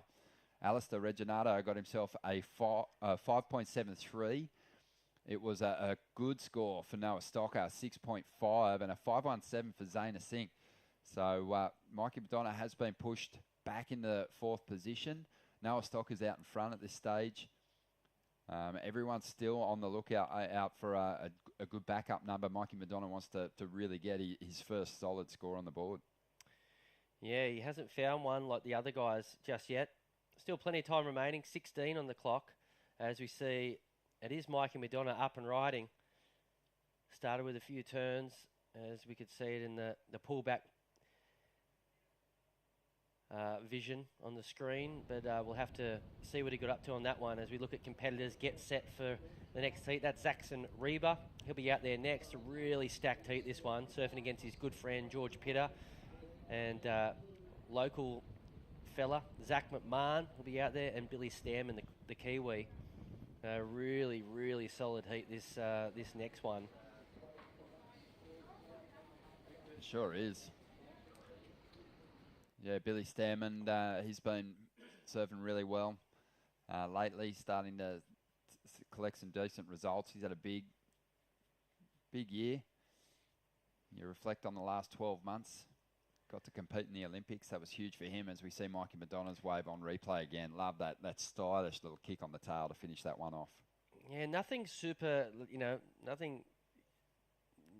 no sort of exclamation marks on that one. He surfed it really well, but didn't get the steepness that he would have loved. Still a couple of points behind when you compare his best ride to that of his rivals, but he might think that might be a backup number for me. go out the back and look for that big solid score. With 14 minutes to go, priorities with Noah Stocker, who's hanging on to the lead. That Sunshine Coast crew have, done well to make a name for themselves. There's always a pretty strong contingent of surfers from that region when you kind of reflect on names of the past. But these guys have been starting to put some clips out together and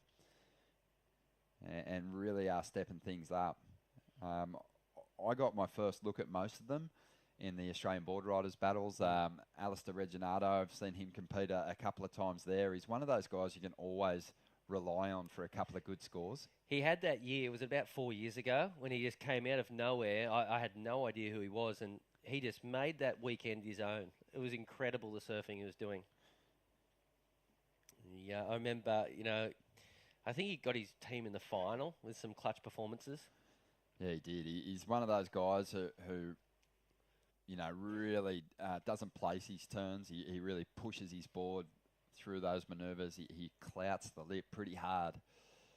And he's got a decent score at the moment, 5.73. Doesn't have that second score, but he's in a great position to strike at the lead here, or maybe even just second spot. He only needs a 1.6 to get in the second. Yeah, with 13 minutes remaining, so Noah Stocker is out in front at the moment. I heard, I don't know if it was you or Stace, mentioned yesterday that he does a bit of coaching. Yeah, that's right. Yeah, I think a lot of the competitors kind of lean into the local surf school to fill in their time. Obviously, generally people who run surf schools are great surfers themselves, and they have a real understanding of the process that these young surfers are having to go through, so they'll give them time off work and let them come back to work when they need to.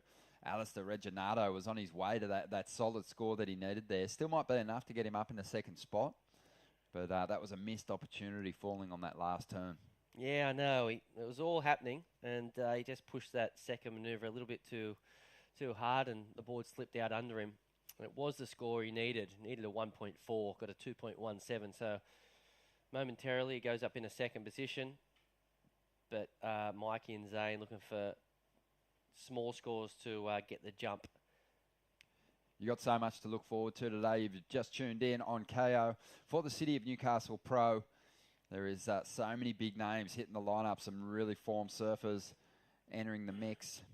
I mean, you've got an Olympian in the next heat, but Jacob Wilcox, who has come so close to qualifying before, and on this regional series is in need of a big finish to these last couple of contests to get himself in a position to qualify. Kais King, he won the last event up there on the Tweed Coast. He'll be in Heat 5. Sheldon Simkus, Stu Kennedy, a lot of championship tour surfers entering the mix here at Newcastle to sharpen things up before they head down to Bells Beach. But some surfers that have been to the top end of the elite ranks and looking to get back there, also competing as well. Any names that you're, anticipating today? Yeah, mate. I always love watching this next generation break through. Kiu Butler, the young Kiwi, a great young surfer. He got so close to making those Challenger Series events last year, just fell short in the final contest. But I'm also looking forward to seeing Nathan Hedge. I always like watching him compete. The wily veteran. I just think it would be remarkable for him to crack those Challenger Series events, and it could work out pretty well for him in those contests. And Julian Wilson, another guy that I'm looking forward to seeing surf. Yeah, absolutely. Yeah, can't wait to see Joycey out there. He'll bring the fireworks, I'm sure. But yeah, as you were saying about Nathan Hedge, we're all excited to see him. And the fact that he's got Leonardo Fioravanti in his heat, he's just going to be ready for it and do a lot of sort of surfing like this. Huge backhand attack there for the man in green. That's without a doubt the best wave I've seen in this heat, isn't it? He's so impressive, isn't he? Zane, I thought his first ride, the 517, I don't know what it was missing for the judges, but it didn't go too high on the scale. Maybe it was just a bit too flowing, but he made up for it on this one. That is a huge combo. That's big. Yeah, the judges are going to love that. No messing around in between turns. Yeah, solid surfing there from the goofy footer. good adjusting too, just based on what he'd done on his other scoring ride, that 5.17. He thought, well, the judges obviously want to see a little bit more risk here as we see Mikey Madonna up. He's had a bit of a frustrating heat so far, just hasn't been able to get out of the threes. This wave looking a little flat as well, surfing it very well, falling at the end there, but he needs to find something a bit steeper on that outside. Yeah, the last thing you want to do is, start driving through a turn and see that it goes a little bit whitewashy, and that's what happened there on that one for Mikey Madonna before he went down. Well, you're in for a treat, folks. 9 minutes remaining here. Noah Stocker's got the lead. Alistair Reginato in second spot, but a comfortable victory for one of the big names in the draw, the Bakehouse. Well done, Jackson. Good performance out there, mate. Thanks, boys. I don't know if I'm a big dog. I might be only big around the waist. That's about it. Come on, mate. You're one of the biggest names that we've got. And, mate, trying to break through for a Newcastle-born victory. It'd be the first ever on the male side. It's one of the big goals for you here.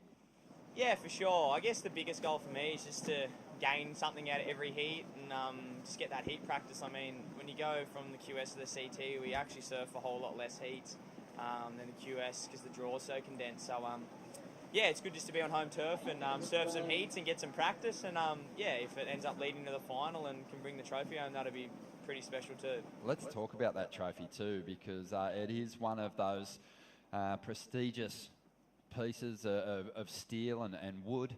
The trophy here, it's got the great MR on it. How good would it look in the lounge room? Oh, it'd be the coolest thing ever. I'd have to get my own house first, but no, it would be a very cool mantelpiece to have at home, and I guess it would mean a lot to me and also my family as well. Going up here, watching this contest, I mean, just what Warren and the team here have done, and Kim Burton, just to be able to have this event on, from the Cadet Cup to the Juniors to now this event, yeah, it's such a good platform for us locals and everyone in Oz, so we're so lucky to have it, and I'm very thankful for everyone that helps put it on. When was the first time you, waxed up for this event?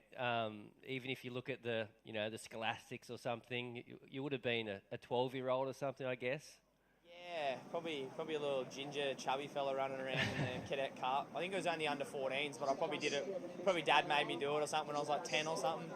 Bit of character building, but nah. Probably the most memorable one though is I surfed through the trials one year when I was like 14 or 15, I think. Me and Darren O'Raff made it through the trials, and then got waxed in round one. So, but it was pretty cool just to get in this contest the most years I can.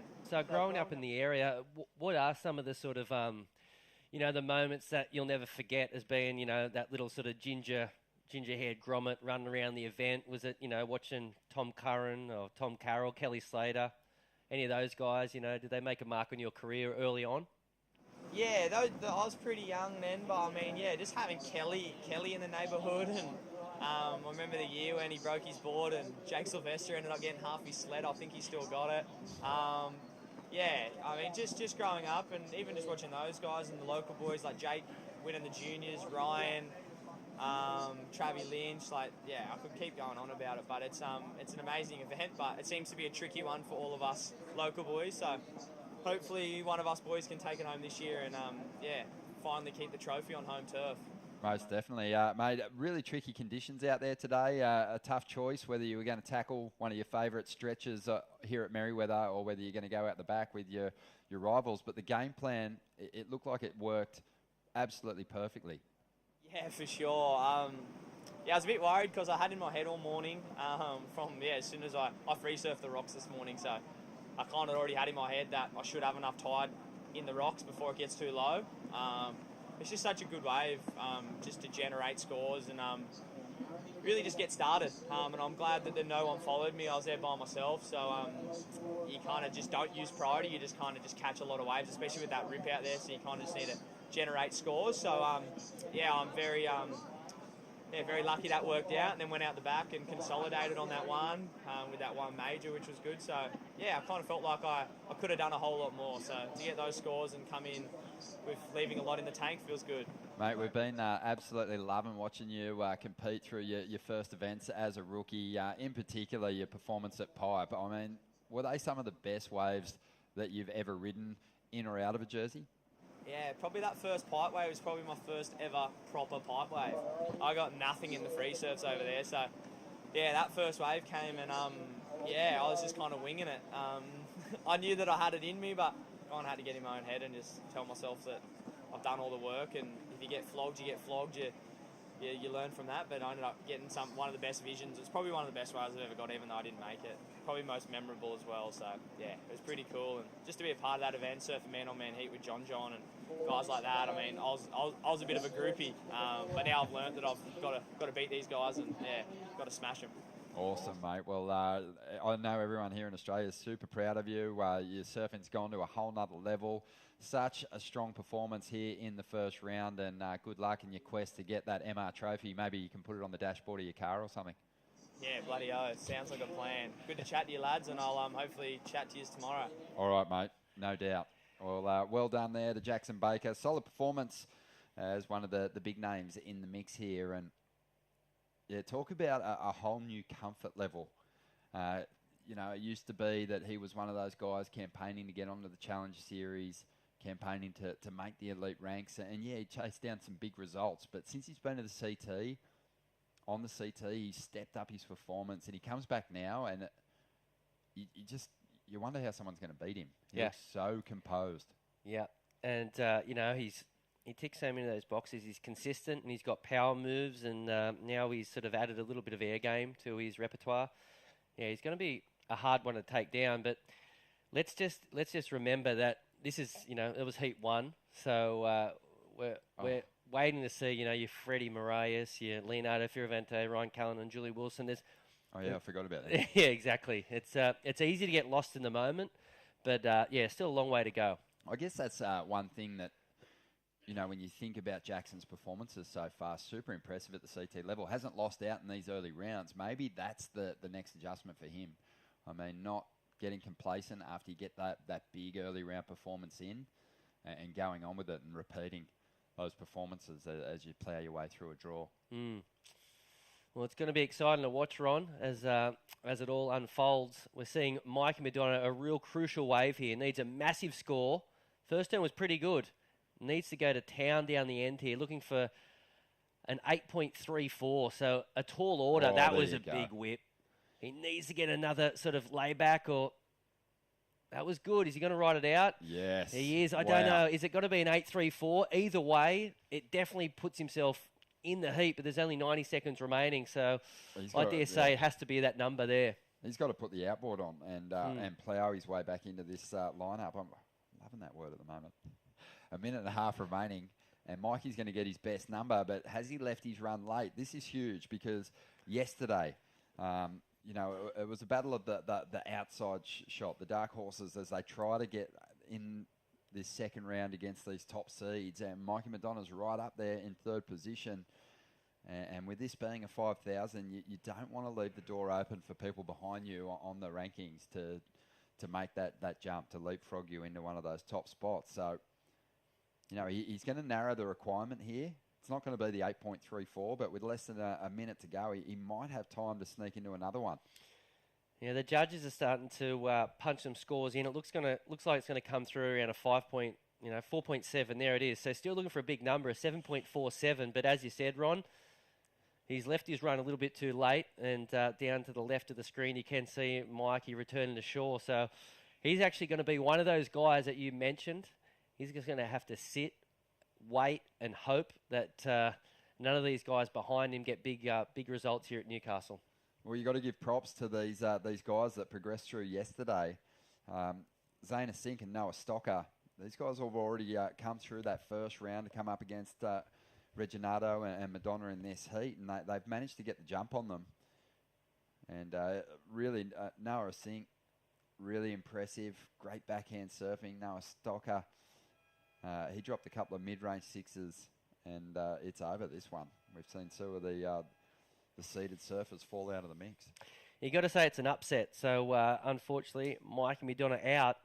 There's some great surfing there from Noah Stocker and Zayna Sink. Just heard the door open for those surfers outside that top 9, and those bolters from the back end of the seeding order here at the City of Newcastle Pro. More action right after the break. you deal with the Burton family. You're dealing with local people. Who support the Newcastle, Hunter and Port Stephens region. Thanks to Burton Automotive, helping keep kids active in Merriweather Surfboard Club. Giving back to the community through events, sports and charities.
Welcome back to the City of Newcastle Pro. If you've been paying close attention, you will notice we have flipped over to the men's draw. This is heat number 3, and it's another cracker. The Kiwi, Billy Stammen in the red, Georgie Pittar from North Stain in the blue. Shout out to Dimmy, Adam Hennessy. I know he'll be tuning in, paying close attention. In the white will be Zach McMahon, Merriweather boy. And in the green, this is Saxon Reba. He'd spend a lot of time surfing with George Pittar at Carlton Street there. And I'm sure these guys are stoked to share a professional heat together. It's certainly the swell is on the rise from, if you compare to the first couple of heats of the day to now, it's almost doubled in size. Mitchy Ross, young swivel hips here up and riding. What do you make of this one? Yeah, he's looking good. One of the good things of Saxon is he throws so much spray, and we know the judges, they absolutely eat that up. A couple of decent turns there for Saxon. I think the judges will reward that one as we see a couple of the Sunshine Coast boys return to shore after that last heat. I believe it was Noah Stocker that got through. I don't think the man in blue... Alistair Reg. No, it doesn't look like a bit of an upset there from the grommet, Zane Assink. Is he still a grommet? Or Yeah, you know what? Probably not. 17? Yeah, maybe. He's driving a big truck around. He's got. Oh, he might be 18. he's 25. Yeah, that's right. Yeah, no, you're right. I keep thinking these kids are still young, but they're men now. I've got to stop calling them grommets. They'll slap me around. In this heat, we do have Billy Stammen. I'm just checking the the ratings prior to this event. He was rated in 9th. So that is the final position that we would take from this regional series. This is the final event of the series. We had to get a few events postponed around the calendar, which that's moved them into the next season. They will likely run in 2022. So the Maroubra one, that actually counts for next year. Next year now. Get a start. So we've actually been saying that the surfers that lose here, they've got a long time to wait till they can prove their worth again. But in fact, they have to wait a week. They can get chipping away straight away. Yeah. But I think, like we see at the end of the year, the sponsors, the organisation, they love throwing a couple of big hurdles at the end. Like we said, this is the final boss. QS 5000 here at Merriweather. A 4.0 for Saxton, so not a bad opener. It's funny, 4-point ride yesterday, you'd probably sort of bank on that as a backup, but today we've seen it shift a little bit. Yep. We've seen a lot of scores get locked in around the 6, a few 7, so all of a sudden that judging, I think it's come up a little bit. It has come up a little bit, and I'd say the conditions are kind of more conducive to that style of surfing that these, like I said, they're not grommets anymore, they're young men, so they can link together a couple of strong turns.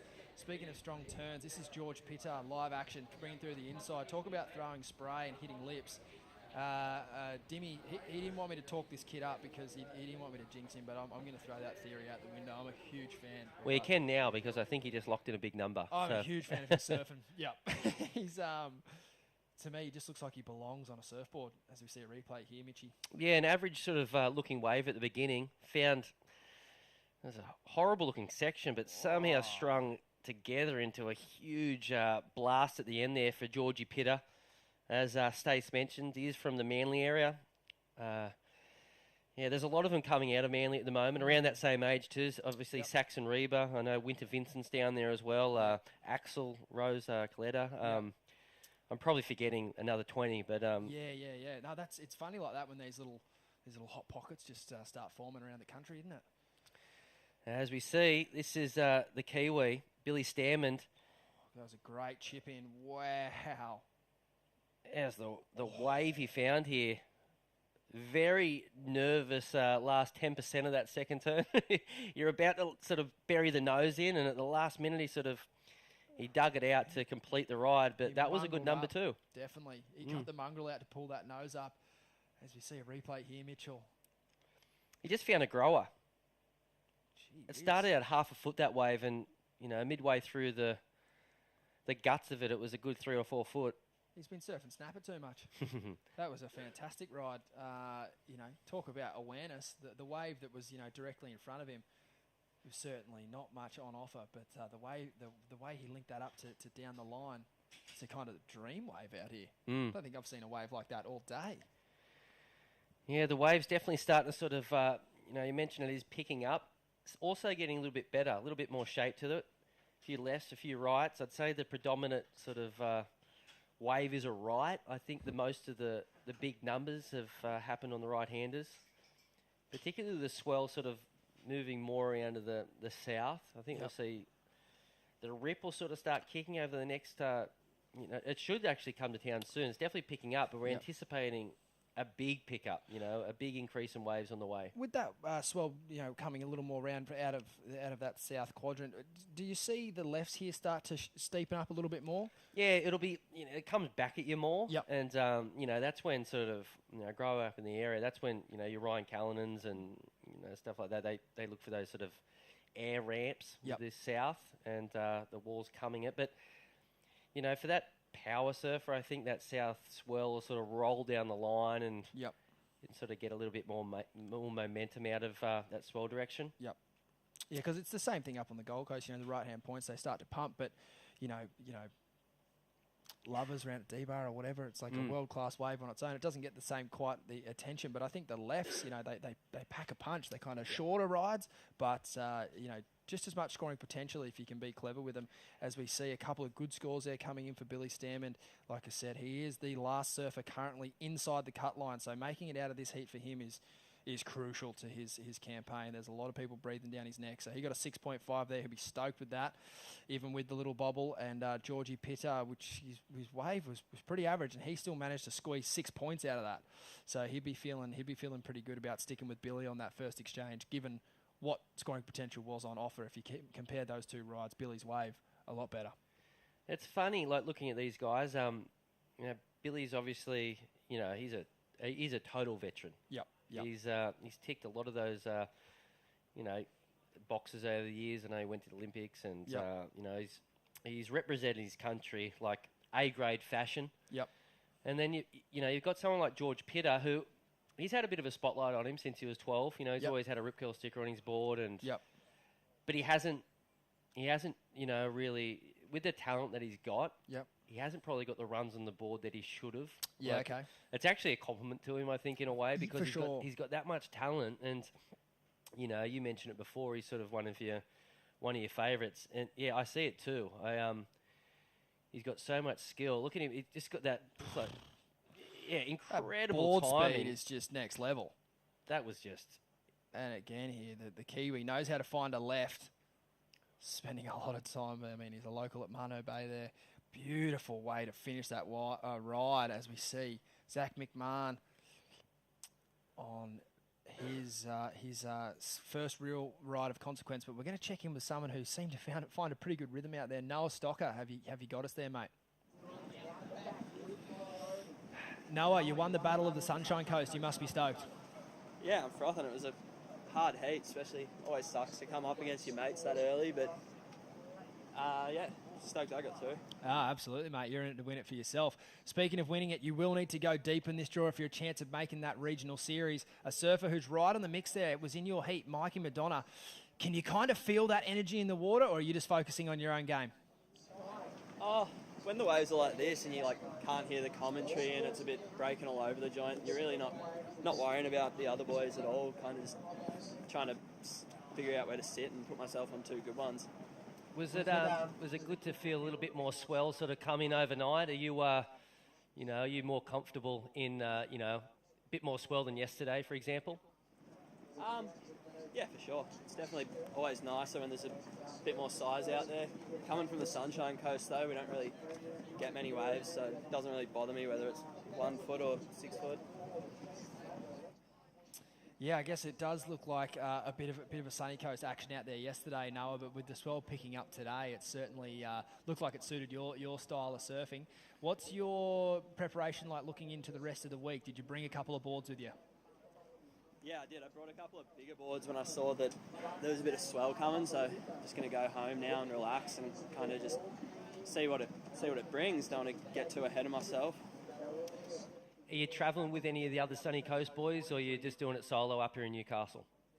No, I'm travelling with Alistair Reginato, Cooper Davies and Sophie McCulloch, so we've got a good little crew. It's been a fun few weeks on the road, that's for sure. Unreal then, mate. That was really impressive. Some of the best surfing we've seen today. So, yeah, really impressive, mate, and I wish you all the best and hope you can make a few more rounds and sort of, rattle the cage of that top 9. Yeah, awesome. Cheers, guys. Well done, Noah. Yeah, classic lad. That Sunny Coast crew, we were talking about it yesterday, it's such a long coast. Like, I feel like everyone from the Goldie is sort of, not everyone, but most people are from that southern sort of sector. But the Sunshine Coast, it like takes an hour and a half to get from one end to the other. And you're like, oh, I'm from the Sunny Coast. And you're like, oh, you must know so-and-so. Like, never heard of him. Don't know him. So, yeah, it's good to see them banding together. And, it's... No, he was really good. I know you didn't announce that heat, so I probably watched it a little bit more sort of under the microscope than you. Yep. He's really good. Yeah. He's a solid little nuggety sort of power. Yep. And he's got a beautiful style on him. I know he's had a sponsor for the last 10 years or something, but he's another guy that hasn't really sort of, got to that next level. Definitely. Yeah, and definitely has the talent to do it. And hopefully at these big events, you can go one or two ways. You can either let him get the better of you, or you sort of get in and mongrel up and get it done. We're waiting for a couple of scores here from George Pittar. I'm not too sure if we can bring you a replay of his full ride. We are seeing some scores there from the judges that, to me, are a little perplexing, given the separation from his first ride. But it's for Billy's second wave, a 5.67, and George Pittar will look to improve on his situation. It might only be slightly. We are waiting for another score there. A 6.87. I'm kind of with the 7.5 on that one. I hadn't seen someone go that fast in between a few turns all day. Yeah, super light in his feet on that one, George, and he's not a small boy, probably around 6 foot tall already. Yeah, do you think that might have had something to do with, pardon the pun, stunting the growth of his surfing, given the growth of his frame? Yep, without a doubt. I think it's definitely, as you see, Billy Stairmand, just a quick wave there. It definitely it factors in on so many levels. One big issue with that is your equipment. I know, 1 week a kid's, a 13-year-old's, 4'8", and then 6 months later he's, 5'8". It happens so quick, and all of a sudden you have to adjust your surfboards, and you can get lost in that sort of that transition stage. But it looks like George has sort of come to the point now. He knows what boards he's riding, and gosh, he looks impressive down here at Merriweather. Really impressive. Another guy that's going to try to impress the judges is that man. I don't know how his knee's looking, but Jacob Wilcox. He was decent at Cabarita with a sort of a sore knee. He's already had maybe 6 days to sort of ice it, rest it. Yep.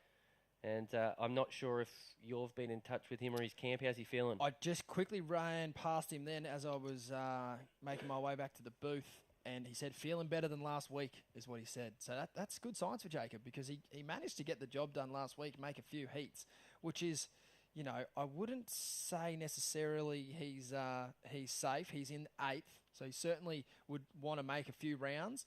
But, that might be, as we see a beautiful turn there from George Pittar, looking extremely loose there under the lip of that wave. But just the one turn. But getting back to Jacob, he's certainly not safe. We are taking the top 9. He's in 8th. But this draw, it collapses so quickly. We've obviously got 64 surfers in this round. That gets halved down to 32. Next round again, we go into 16. So that's really only 2 heats that you get down to before you really will probably end up knocking out someone that's chasing you. So if he can get through, 2 or 3 heats, that could be enough to see him on. And obviously with a sore knee, the less heats, the better. And look, I know he did surf with that sore knee at Cabarita, but if he didn't have that brace on it, and I put you guys on mute, I wouldn't have known. I thought he looked pretty normal. Yep. And if what he's saying is true, he's feeling better after a few days off. That's scary for the next heat. As we see George Pitter, the current heat leader, just gaining so much momentum down the line on this one. And looking to ditch a 6.0. I don't know if he'll do it on that wave, but I'll tell you what, he's gaining a lot of momentum in this one. Definitely. I mean, the product of growing up and growing a tall frame is that I think it's probably made him a pretty decent paddler. He looks like a swimmer. Yeah, he does. How do you go swimming, Rossi? No, that's no good. I've never been a good swimmer. I mean, I do some casual lifeguarding up on the Gold Coast, so I should say I'm a good swimmer, but it's certainly not my strongest point.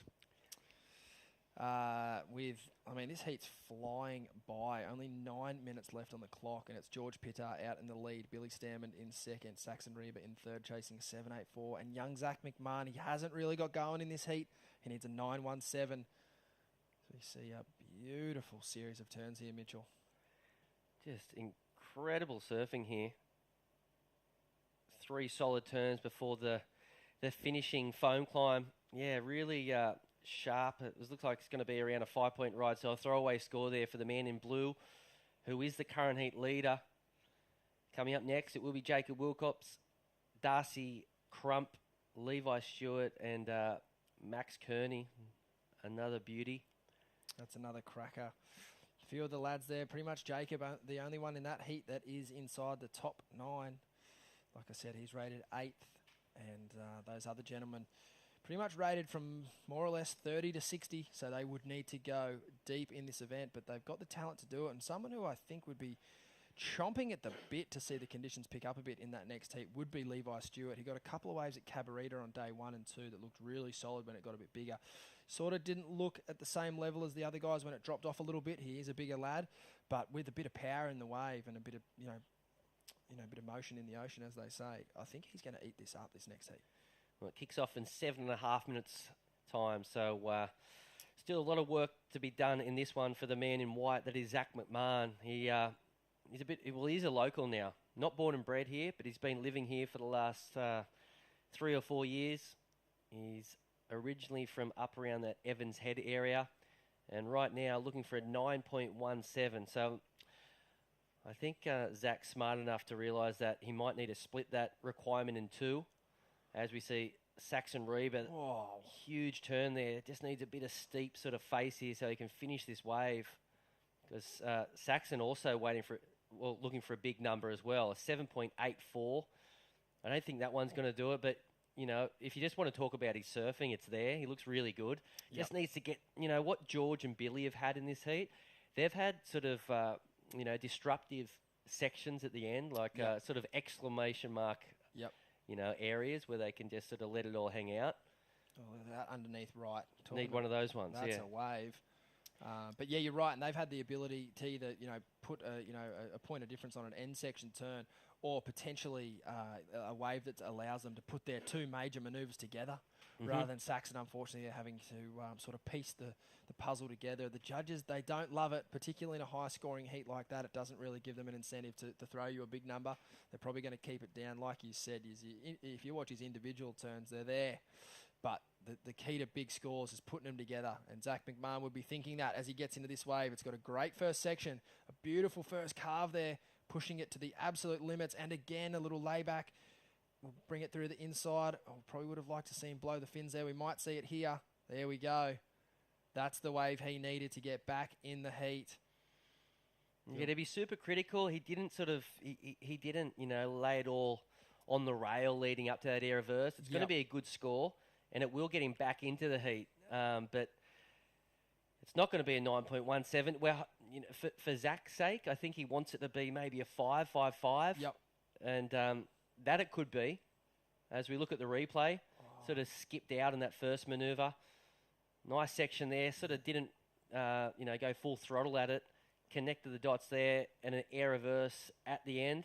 it was good surfing, but it wasn't great surfing. I'll be interested to see where the judges take it. Yeah, you're right. His board didn't really follow the line that I think he wanted to on that second turn. I put that board under my arm yesterday, actually. It feels like an amazing board for potentially some barreling conditions. Quite a pulled-in tail. And potentially Zachy there just having a bit of trouble. Like you said, it kind of drew it a bit short on that second turn. And I think, just again, it's been critical of Zach because it was a great ride, but I think that's where the best surfers, they can almost know that mid-ride, and they know, okay, well, if I'm going to pull the air out, it needs to be now. Can't do it at the end of the wave. And I think you'd be sitting out there right now listening to the announcer would have said 4.43, and he'd be just like hitting his head because he knows that he can dig deep, and he could have got a huge number on that. But a lot going through the head when you're looking for a big score. Do I do this? Do I do that? And on that occasion, I don't think he let it sing the way he should have. 4 minutes remaining. There's still a chance you can get out there and get together a 7.74, but it's a huge requirement. This is red now, Billy Stam, and this is a good-looking wave. Bit of a catch there, unfortunately. A beautiful second bottom turn and throw spray to the heavens, but that ride will just be deemed that one turn, which won't go into his top two. The good news, though, getting back to Zach McMahon, is he did lower the requirement now. It's under 8 points. It's 7.74. And one thing that we know Zach has in his repertoire is some pretty dynamic aerial maneuvers. It doesn't look like the best conditions for air ramps today, but these guys are pretty talented.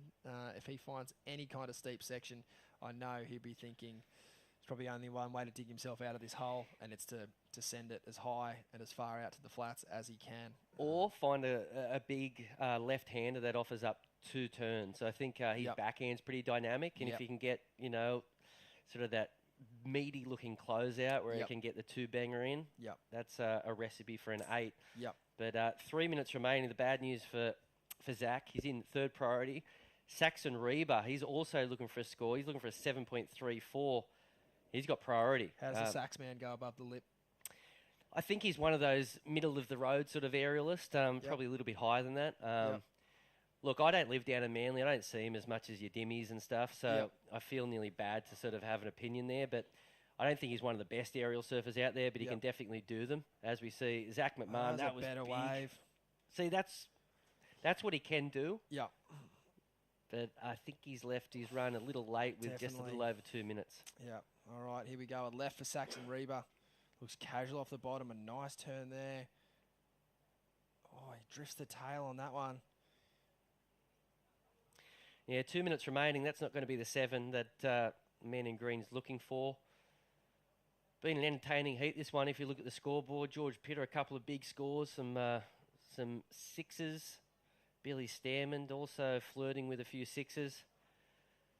I mean, yeah, really entertaining heat, this one. All 4 surfers have brought it at one time or another. Yep. Zach McMahon, a 5.13, so now looking for pretty much a flat 7. Yep. But I don't know if he'll be able to get out there in time. He'll be doing well. There's so many little waves that you got to duck dive out there. As we get a replay here, Rossi. Yeah, nice check turn there for Zach. And this last one was brilliant. Wow, that was sick. It connected so perfectly. There's a lip line sort of, tail inflicted snap there for Zach. As we look at the current second place getter, this is Billy Stam and the Kiwi. As Stacey said before, currently on the bubble of making the Challenger Series. So a really important heat, this one for Billy. And, I mean, thus far, he'd be pretty proud of himself, locking up, 12 points. Definitely, and you'd have to think he's feeling pretty good paddling back out there after another completion. He's got good speed going down the line. He's got a fantastic backhand. I know he's got a massive backside blowtail, and I'd have to think coming off the bottom there, I thought we were going to see one, but the section just kind of went out to sea on him, so he did the right thing, I believe, to get the completion there. He's looking to better a 5.67. I'm not too sure about that, but nevertheless, I'm sure he was pretty stoked to be on that wave, and none of his competitors. With 30 seconds on the clock, I do wonder if Zach got out the back in time. He has second priority, so he must have done that. George Pitter now in first priority, having a look at this wave. Coming hard off the bottom. That board looking like an absolute firecracker under his feet. Yeah, 10 seconds remaining. Super light under his feet. looking really good. I think he's riding a. Is it a? It's a Channel Islands. Okay. And he's CI. throwing us the dummy. He's got the decal in between his legs, which I don't know if I've ever seen that before in a Channel Islands. It's a very mayhem thing to do. Yeah, well, I was nearly going to guess that he's riding a mayhem. So. Yeah. No, I believe jumping over from DHs onto Channel Islands in the last sort of little while, and seem to be working an absolute treat. As we are going to take you to a break here. That heat has completed. We'll be back with Heat 4 of the round of 64 at the City of Newcastle Pro. Don't go anywhere.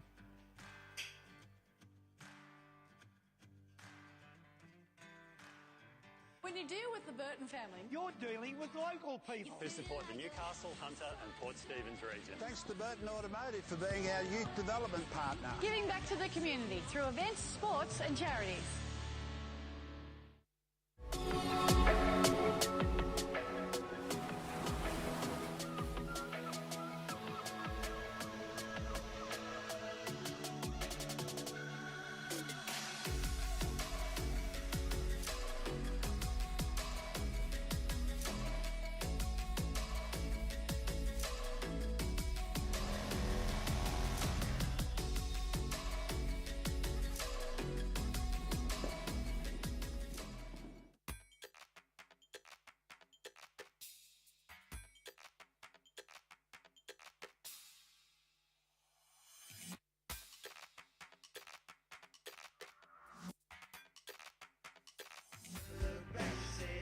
Strap your things tight across your back.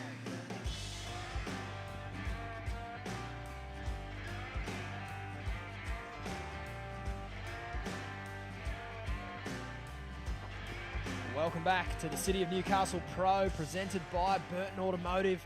And the last heat we had there was an absolute cracker. Georgie Pittard getting the win over Billy Stammen, unfortunately eliminated from competition. Local lad Zach McMahon and the surfer from North Stain there, Saxon Reba. But they will have plenty of things to look forward to down the track. A bit of time off to prepare for next season.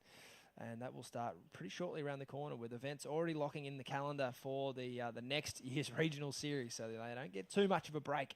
But I'm joined by none other than Matt Hoy. Hoyo, the boys are starting to light it up. I know, they lit it up. I thought Zach's last wave was really good then. Yeah. He lit it up, didn't he? I just saw it from a distance, so I didn't really... I think Rossi called it perfectly. The first turn was just a bit more of a check, but the finishing turn was a cracker. Yeah. His timing was impeccable. Yeah, it was just too much of a lead turn at the start. Yeah, and the gents in at the front have put some good scores on the board early, and I think if you want to beat these guys, you've really got to do it by more than just half a point these days. Yeah, for sure. Yeah, for sure. So it was aptly scored, you're saying? Yeah, I think so. And Maybe we have just a bit biased in my way. It's the Merryweather in him. I'm stoked to see you guys have adopted him. He's a great kid, obviously originally from Evans Head, but now living here in Merryweather, and he's a ripper of a lad.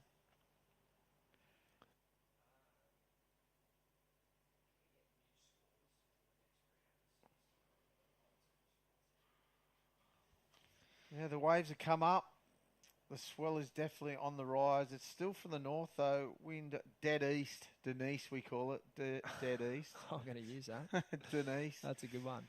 And, but it's definitely come up. And at least there's swell, and there's, that you're going to get a chance. Yeah, everyone in that last heat got a couple of chances. Yeah. Even the surfers in third and fourth. And the surfers in this heat, they are looking in for some sort of information, whether it's maybe the heat hasn't started yet. A priority switch, or a heat hasn't started. Yeah, we've got Jacob Wilcox eagerly looking at this wave, but both him and Max Carney have not stood up yet, and they've looked at waves. So we potentially are waiting for this heat to start. Absolutely hate that. I know, and when there's out there. big consequences if you do stand up before your heat, straight to fourth priority. Oh, really? So you got to be careful. Okay, and then if you do, if you don't know the heat started and you get right away to the inside and you don't, your heat priority's gone. Kais King did that up at Tweed. And you got to get back out there. He had a great wave and finished it on the sand. And then no score. No score. And gifted fourth priority for his troubles. Oh, and then then you got to get back out there. Yep. It worked for him, though. It worked for him. Got the, was that in the final? That wasn't. It was in the earlier rounds. Oh, so, yeah. So he learnt something from it, obviously. It definitely got him fired up. So, especially today, the paddle looks horrendous now. Yep. We thought the paddle was bad before. You should see it now. It's 100 metres of whitewater and non-stop whitewater. Yeah, so just getting word from the Ivory Tower. We are on hold at the moment, just fixing some technical issues up there. As I've said before, these two gentlemen just got their necks on a swivel, haven't they? They're consistently checking in because, like we mentioned, there's sort of no warm-ups, no free waves. If they stand up, they probably will be penalised with with fourth priority being allocated to them, and that's just not how you want to start a heat. You want it to be even playing field. You certainly don't want to gift over any kind of priority to your competitor. So looks like they might wear one here for their troubles. Not quite. They might get around it, but a good-looking wave. And as you're starting to see here, a bit of scoring opportunity, potentially a little further out. Yeah, for sure. You could have probably had a couple of turns on that wave, but then obviously, like you said yesterday, it's a big risk to sit that far out. You can miss those fun double ups that go underneath you. So, well, I think the double ups are still the waves to go to. They're a bit smoother on the bank again, but there is sets but they're a long way out. Yeah. They're probably 50 metres, or not 50, 20 metres further out than where you're sitting. You probably pick them up about that out. Yeah. They definitely, that last one looked like it had at least one or two turns before the gents got the duck dive happening. But definitely I think it's one of those things. What's the lowest risk for high reward? I definitely think it's probably a bit further on the inside. I didn't actually get to see Jacko Baker's heat, but I believe he surfed over on the rocks. Did you get He eyes started on on that? the rocks and ended up out okay, here. gotcha. He got one score on the rocks and then went out the back. Yep, and gotcha. then got his a good score at the back. I've seen a lot of crew do that in the CT. Tyler Wright actually started her heat on the inside when the tide was high, and I believe it was just sort of on the turn where it was starting to go out the back. Yeah. And I thought she actually did. She got eliminated in that heat, but I think the strategy was the call because she was like one paddle away from a really good strong scoring ride out the back, and that would have been enough to see her get those two strong scoring rides. But she just missed that wave, and then no opportunity came because that tide was still in between, But I thought, wow, it's gnarly how the coaches and the athletes are thinking at the top level. One on the inside, one on the outside. I'm sure Courtney Conolog in that heat was just sitting out the back going, Where is she? Where is she? As we see Kobe Clements there going on here? getting ready for his next heat. We're missing a surfer out there or something. Yeah, Is that what's happened? I think we got four. We got red, blue, green, and white. They're all out there. That's from right to left there. Yeah. But I think we're just waiting for the judges to finish their lunch, and which is fair enough. Everyone deserves a lunch break. And then we'll be getting back underway shortly. No, but in all seriousness, the boys in this heat would have liked to know that. Yes, well, they paddled out. It's one of those things. Sometimes we have a lot of cables running around these events. I know up at the Tweed Coast Pro, someone kept on plugging in a toasted sandwich machine. It was wreaking havoc in the broadcast truck. No one could figure out what it was.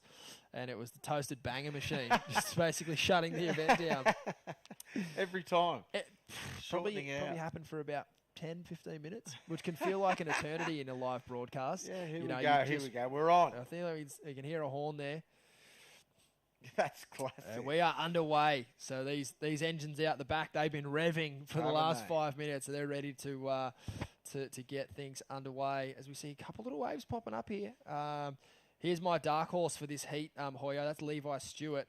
The reason being he surfed a couple of heats up at Cabarita when the waves were a bit bigger in the earlier days. It's almost like a reverse forecast. It was really big on day 1 and 2, for Cabba standards, and then it sort of flattened off to the week. So sort of the opposite of what we got here, with it picking up the whole time. And I think picking up will suit Levi. He's a big, strong kid, and he moves plenty of water. So if he can find some green face, some open face to work with, I think we could be in for a bit of an upset. One turn's not going to do much now in this heat, but you can see the strength in his manoeuvre for sure. Yeah, definitely. Plenty of strength for young George Pitta there from North Stain. George, are you with us? Yeah, I can hear you. Atta boy. Talk us through it. Piece of cake, eh? Oh, I wouldn't say that. It's so shifty out there. It's like, I don't know, you can kind of see them. I was planning on sitting a little deeper on under priority because I saw some clean ones, but I don't know, you kind of had to just take off and hope, to be honest. I was like, and luckily, like 2 of them connected for me and managed to get a couple turns in, so I was happy. Yeah, mate, I shouldn't make light of the situation, but I was very impressed with your heat. You made that look very easy, mate. 2 of your best scores straight off the bat. You'd have to feel good paddling out after that second completion.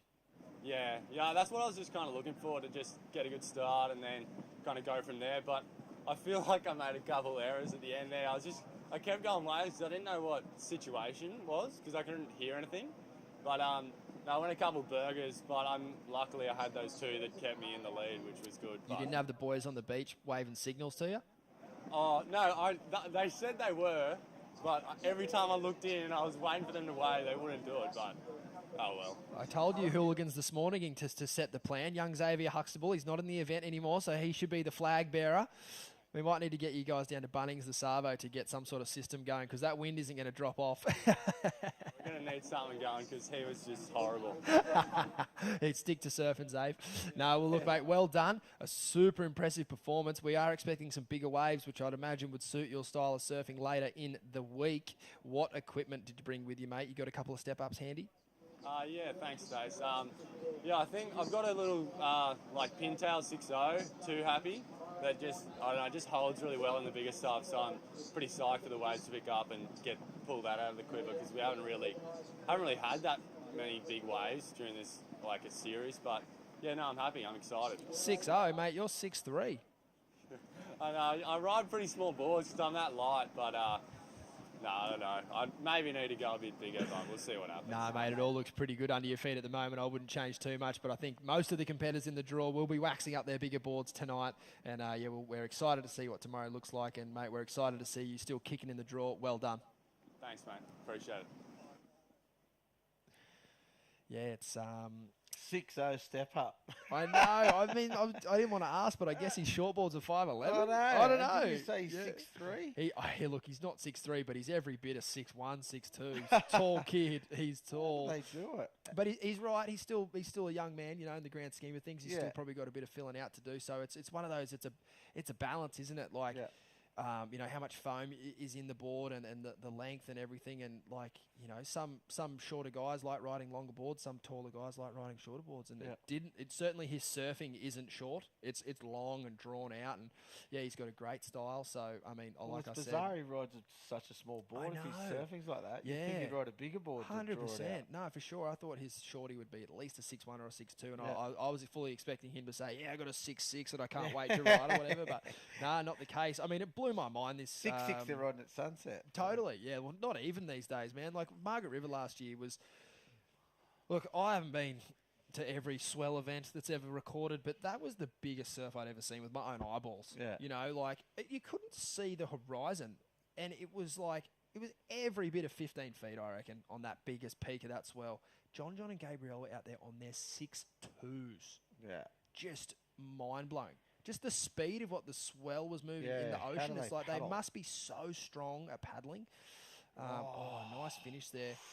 But yeah, I reckon we will see a few more step-ups get brought out this week, and I hope that no one's going to get caught out. I hope everyone's prepared. It's all part of it. You pretty much, I reckon, at this event, you need everything from your epoxy to your 2, maybe 3-inch step-up, depending on how big this swell gets. So we'll see how that plays out. No one knows either. No. They're all forecasting all this different stuff. Yeah. So it's dropped and dropped. MR got a crystal ball up there around the corner. Yeah, he would have for sure. He'd have something. He'd be rubbing something up there. Yeah, that's right. Yep. But yeah, a bit of a slow start to this heat in comparison to the last one. Yeah, at this point in the heat prior, Billy Stammen and George Pitter had already amassed around about 12 points each. So the Ocean just potentially. Well, that little break at the start doesn't help. True. You're out there trying, you're out there ready to go. And there was a few waves that went through unridden because they couldn't ride them, obviously. But it sort of just, I don't know, gets you out of whack. I reckon you're out there ready to go, and then there's a 5 or 6, 10-minute break, whatever. As we see, Jacob puts you out Wilcox of whack here. a little bit, I reckon. Wow, right out. Now that's a turn that'll test anyone's sore knee.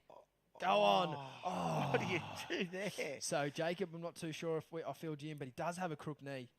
He had that's not a going to help. big brace on it up at the Tweed Coast Pro, and I think looking at that wave there, he is surfing without the brace today, which is good signs for him. It's just heavily strapped, and I think that was a good wave for Jacob to start his campaign, Hoyo. Yeah, a couple of good snaps at the start, little check turn there. Doesn't really get an open face till this one, and then that was sick. Look at this ride out here. That's going to test your knee right there, mate. Everything about it. Oh, incomplete, unfortunately, but it was a nice and finishing incomplete. turn. So it's just even worse. Yeah, as you And see then that looking at paddle this out. paddle. Oh my God. No thanks.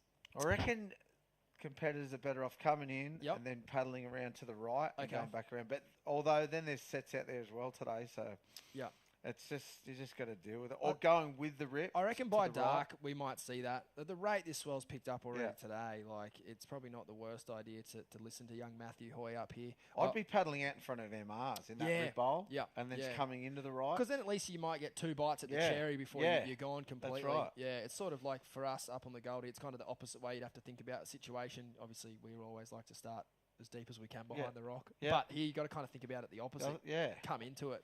I think it'd be a wise plan because there is rights further to the left on the screen as we're looking at. And like you said earlier, you wouldn't come to shore and go that way again. You No just way. stick with it and go towards the rocks and then come back around. It'd be a long paddle though, and there's a couple of rogue sets breaking out there, but it's in deeper water. But then there's been a couple of rogue deep ones that are good scores. Yeah, well, so you could just exactly. luck into one. You never know. But no matter what, it's going to be an Iron Man, the Savo. Yeah, it is now. Yep.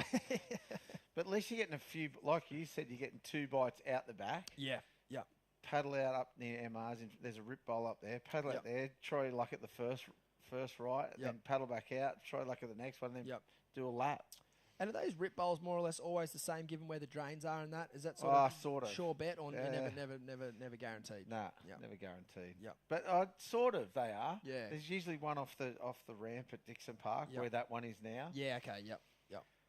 And then one up off the cliff as well. So they sort of are, but sort of not. They just move every now and again. And then where the pipe is at Merriweather here, that usually gets a rip bowl, but it's further out in front of like where the judges stand is. Yep.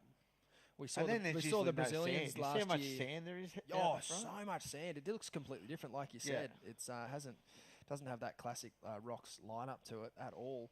But yeah, Jackson Baker seemed to make a little bit of sense of it earlier this morning. I was surprised that no one followed him over there, just given his local knowledge, but a very wise move they didn't. I don't think anyone other than Jackson and a few other local boys would make sense of that today. No. It looked very tricky. Yeah, it did. And he just knew where to sit. But yeah, we saw a few of the Brazilians on the tour last year. They kind of turned that drain bank into a left ramp. Yeah. And even the year that Mikey Wright won here, actually, it was like that running left. Yeah. He got all his scores on his backhand. On the shore. Yeah. The next few days, though, it looks like it's going to be there. Yeah. I reckon it's going to be a lot easier. Yeah.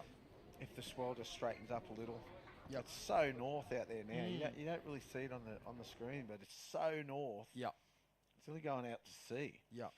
You don't see it because of how messy it is, but there's four solid four, maybe a couple of bigger sets at the moment, but they're just going sideways to the beach. Yeah. That's going to change over the next couple of days for sure. Inside ladies through the rocks. Boys having a good rev up there. It's a pretty good looking handshake. Boys are psyching him up. I love it. I believe that's young Saxon Coulter and Tian Cronje getting a bit of a rev up there. Tiana seems like a good character, always on screen, revving up his mates. Is he? Looks like he'd be a good bloke to have a beer with. Yeah, might have to chase him down this week. But 14 and a half minutes here on the clock. It's it's the more experienced competitor out in the lead. He did get a 4.27 for that first ride, which I think he'll take that. A couple of check turns before the fall.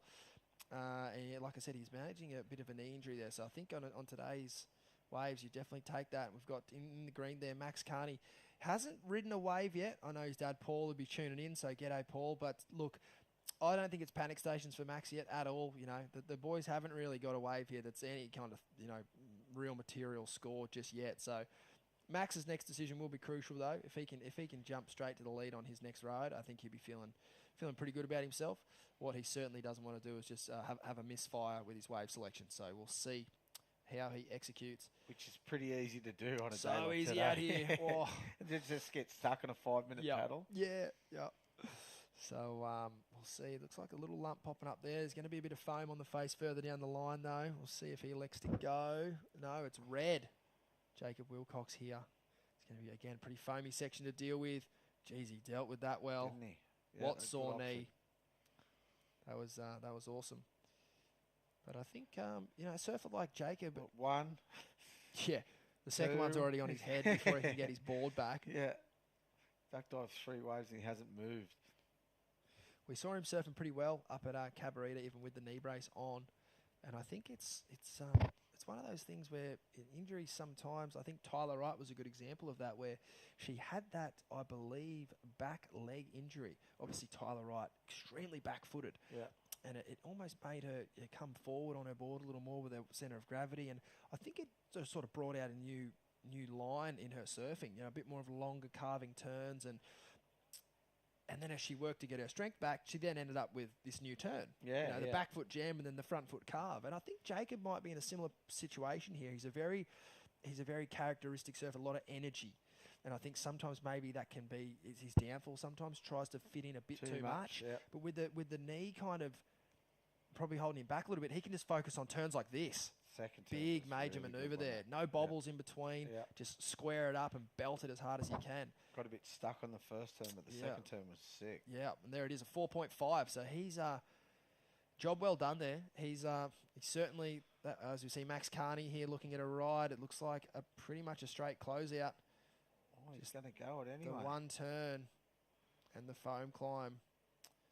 I think he might have been feeling like he just needed to get going, which hopefully he can turn that into a few little inside double ups now on the way back out, because you certainly, I could understand why he wanted to go that way if he probably just out of frustration wanted to get the ball rolling, but he did wait a long time for what's going to be a 2.8.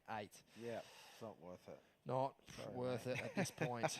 You got to be thinking at least up around that 4-5 range. Try and match Jacob Wilcox on the single scores there.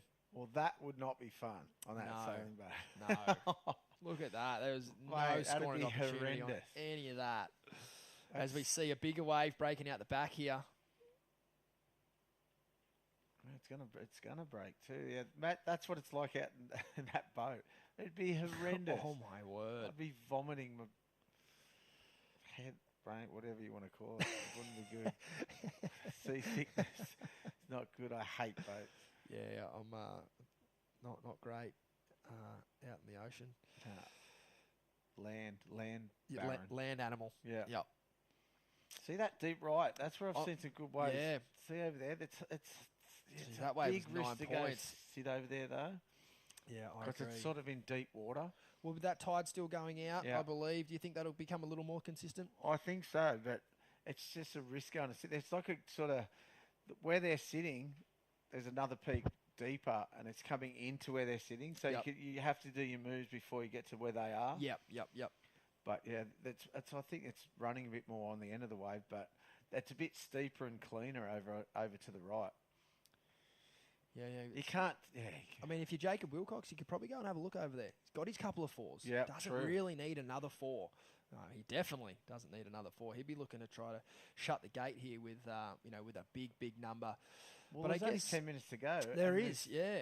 The couple of 4s is going to do it. You get one good, a 6 or whatever right now, and you're in the box C. Oh my God, it's going to be the difficult. other 2 probably aren't going to get 2 more waves. Yeah, I mean, if you look at 10 minutes. Levi Stewart's first wave, just that one nice turn, the 3.83, he's keeping that right exactly. now. Obviously, it's his best score, but you'd like to think he's going to replace the 1.83, and if he can pair that up with maybe a 5.5 or a 6. It's like they got a bit lost after that 5-minute break. They were all in the spot, and then their lineups has changed, or the waves have stopped, or I don't know what happened. But especially after that last couple of heats. Should you be changing strategy, Hoy, after a little break like that, or is it just business as usual? I just think it's business as usual. There's no real strategy today, I don't reckon. Yep. You get a lineup, stick to that, Yep. and just sit there and wait, because Yep. one's going to bobble up to you. Yep. If you're chasing your tail, I think you got to ride a lot of waves still, though. But I don't think you line one up and then just sit there. Yep. I don't know. No, it's like you could do one of the two things, right? You're either going to be a full menace, just up and down, or like you said, you're going to line up with your spot and like patrol in and out, in and out. Yeah, that's what I think One of today. the two things, because you know, as much as we want to be everywhere at once, we kind of can't be. Yeah. You know, and you chase your tail. and you can't too. chase one there and chase one there. So you it's, miss waves doing that, I think. Yep, definitely, and it kind of you get pretty frustrated as we see Max Carney here up and riding. Use a lot of energy. He's whipping it through the inside. He's going to bring this one back left. I think that's one of the funner combinations you can do in surfing. Yeah. Belt it one way and come back the other. But from a scoring perspective, not going to be a huge number. He needs a 2.87. He's capable of that score and much more. He's probably going to get that score. It's going to be right there. I think Levi Stewart, though, would potentially going to be bettering that 183. Yeah. So might just push the requirement out a little bit more as we see Jacob Wilcox up behind. This is a good-looking wave. Nice first turn there. Yeah. Comes through the inside. Beautiful second bottom turn. On And more. a composed ride. Here we go. That's what he was looking for. Yep, get out. Good option. You just see how nice and clean that was. You know, he didn't have any extra, unnecessary turns in there. And I think, Jacob, when he's on, that's the best version of his surfing. You know, big, powerful turns. He's got plenty of board speed, and I think sometimes surfers feel like they need more, so they try to do more, when really it's there. Yeah. You know, and you see it on this ride. Cleans up perfectly for him too. Wow. Good first turn, little stuck, but still through a lot of spray. Great second turn, and this turn too. Oh, yeah. Bit flat, but that's fine. That's the best way with the heat. It was easy on the eye, wasn't it? Yeah. Second bottom turn. Nice Beautifully. Yep. Nice surfing. That's a funny one. You're nice. Yeah. What's that mean, mate? Yeah, you're just not quite. Yeah. It's nice. Yeah, it's you're not... nice. Don't call me nice. Better than bad. Yeah. Bad's sometimes interesting, though. Yeah, true. That was really bad. Be good at being bad, eh? It's got to be one of your models. Yeah. Surely. Real bad. 6.5 minutes roughly on the clock. I keep rounding up the time. 6:45. That's all right. Yeah, it's not a watch. It's a surf heat. It's specific. That's right. Yeah. At home, they don't need to know. No, exactly. Yeah. They can read on the screen. Yeah, anyway, they can see it. Yeah. Moving right along. Couple of medium-sized scores there. Requirement for our surface. Oh, nice turn out of the top there for Jacob. He got this one on the way back out. Wow. This is way inside from where he was sitting just before. Look where the other competitor is. He's sitting another 50 metres out, and he got this just on the paddle out. Perfect. Good idea. Oh, it's good awareness, isn't it? Yeah, good first snap. Floats the boat. Again, two turns that would test that knee. You know, just a little airdrop there in the floater. Certainly looking confident over his board.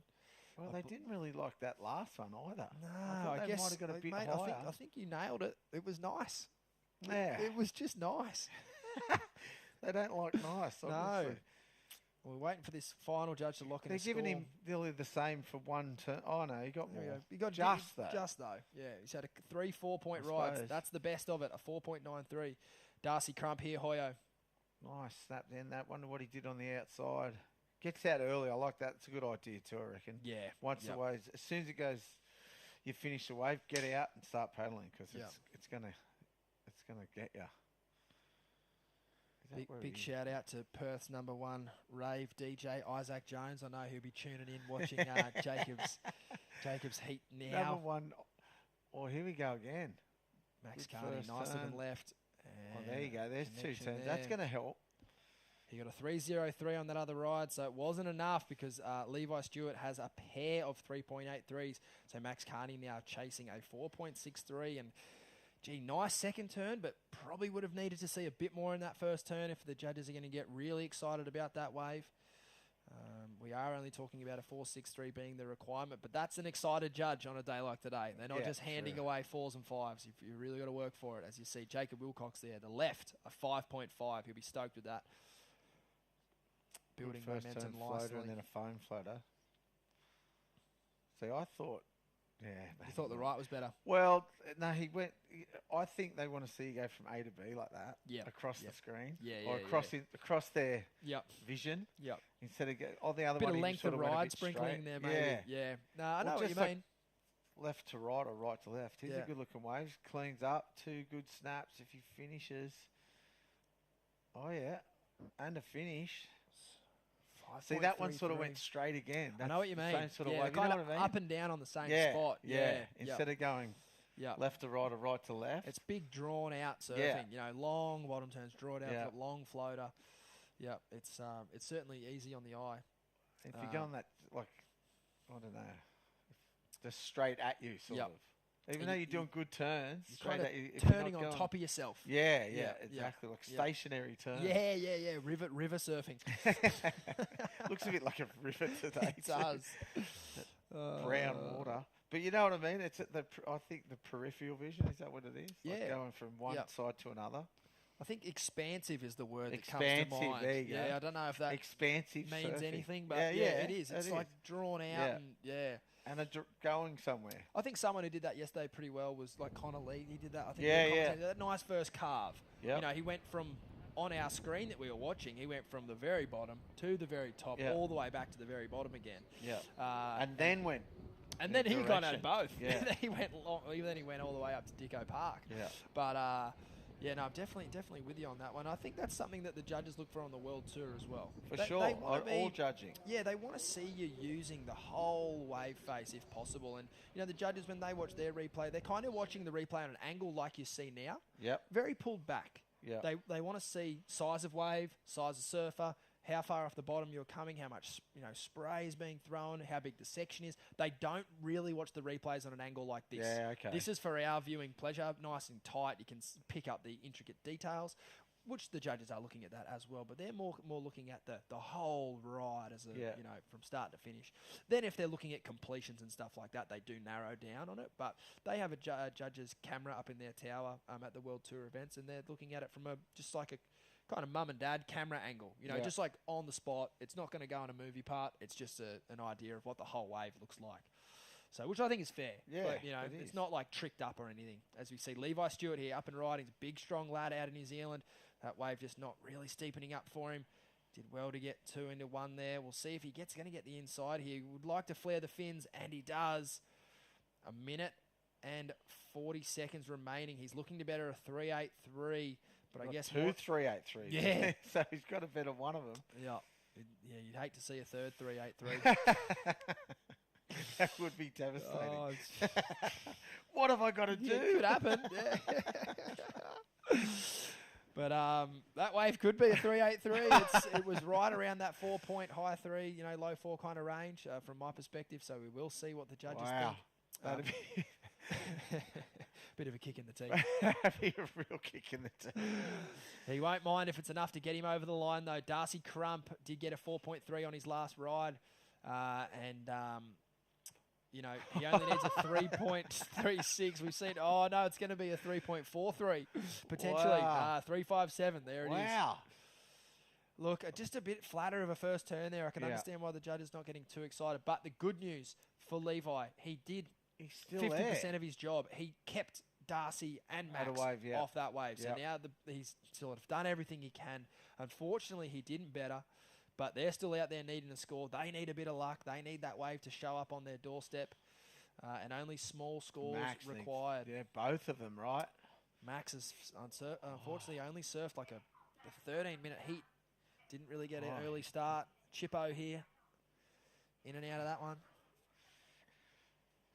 Jacob's done really well, hasn't he, really? Yeah, in these conditions that's a compared to composed everyone heat. else. Yep. His first heat in Cabrita was definitely a bit shaky. I didn't even know if he was going to stand up. I reckon that little shaky start for everyone. 5-minute break just put everyone off whack. Kind of threw everyone And off. it sounds like, it looks like, it doesn't sound like, obviously you can't hear a thing out there. Yeah, George Pittard did complain about the boys not giving him the good signals. But Jacob Wilcox there, pretty convincing victory. We're going to take a short break here at the City of Newcastle Pro. We'll be back with an absolute cracker. The last event winner, Caius King, out in the water for Heat 5. Don't go anywhere.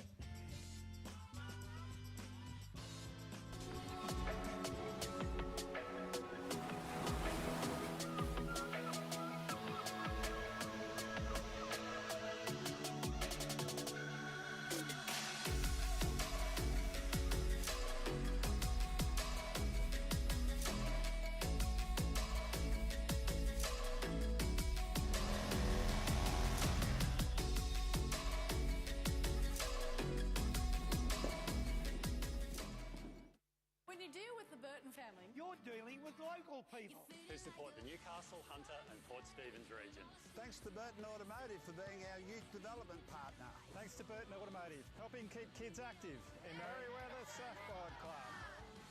Surfest is a big part of Newcastle and Burton Automotive is a big part of Surfest.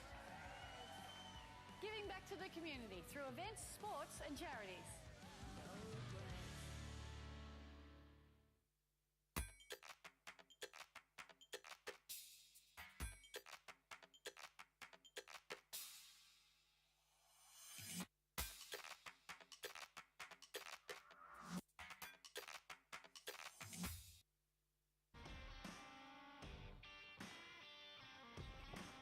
Welcome back to the show. Great to have your company as we get into the second day competition here at the City of Newcastle Pro.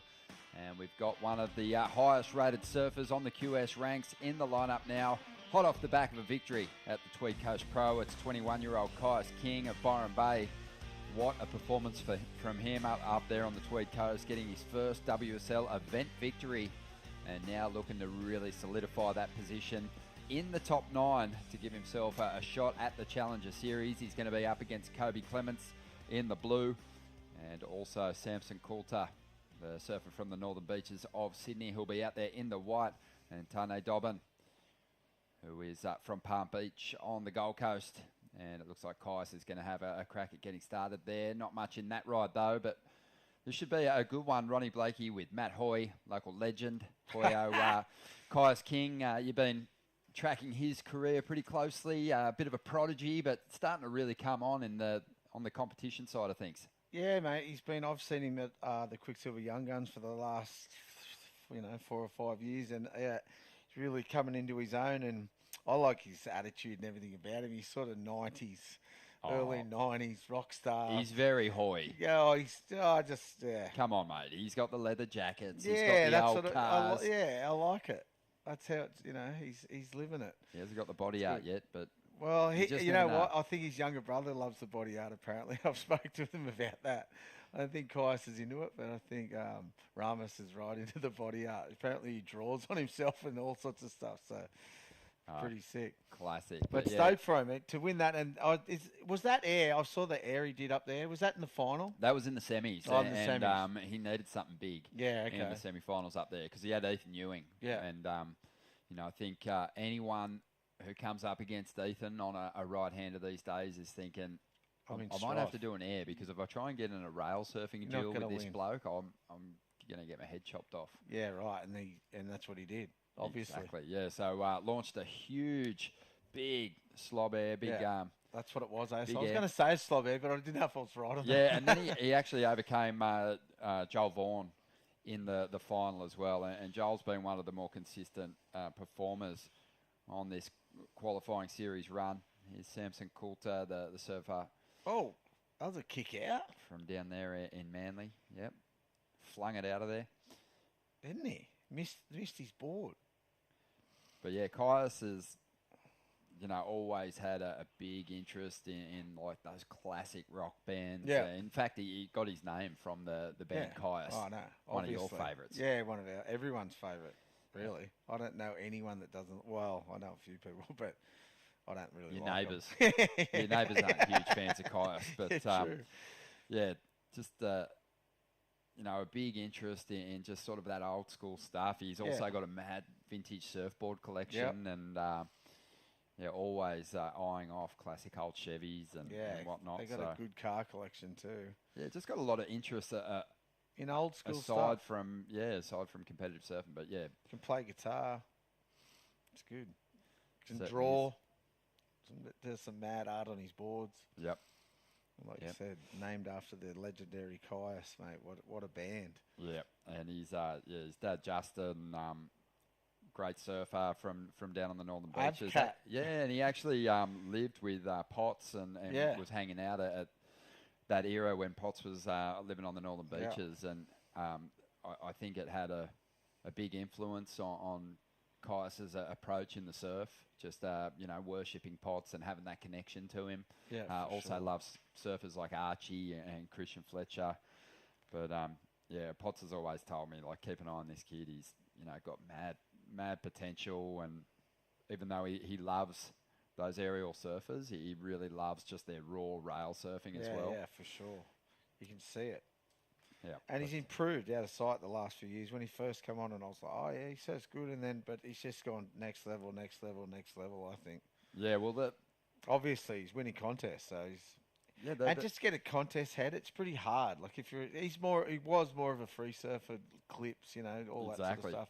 He always wanted to be a competitive surfer, but now he's stepped in and winning comps. And then you get that edge too. You know how to win a comp. But you've also not let your surfing develop under the kind of the constraints or the criteria of professional surfing. Yeah. So you not afraid to fall off or push it to the point where you do.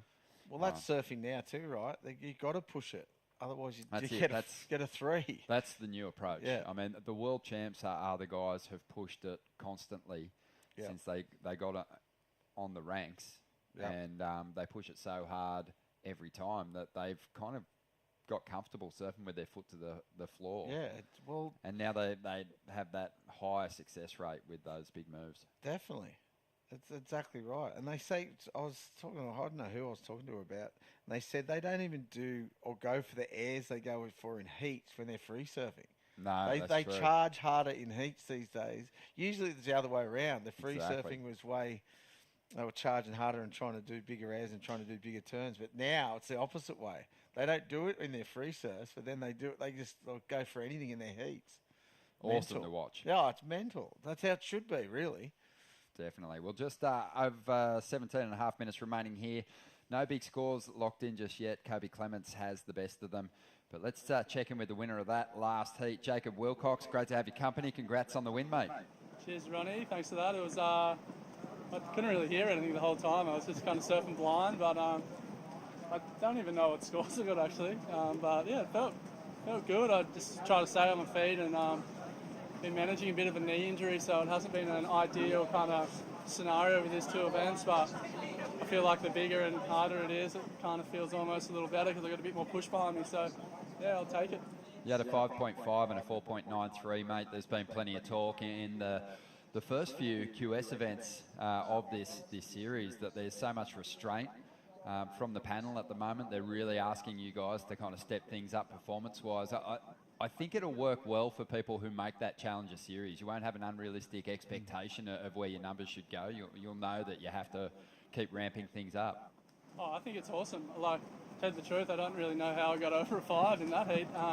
So I'm happy. But you hear a lot of people talking about scores and they're so hard, but I think it's quite realistic. If you want to be surfing at the top, you're not going to get 5s when you're surfing like I did then. Over a 5 when you're surfing like I did then. So I think it keeps everybody in check, and at least when you get to the Challenger Series, you're not going, oh, what the hell, I can't get over a 3, because it's a bit more realistic for when you get there and start surfing heats, and then even on the World Tour it's harder again. So I think it's good that they're keeping everyone in check, and if you get over a 5, good job. Yeah, definitely.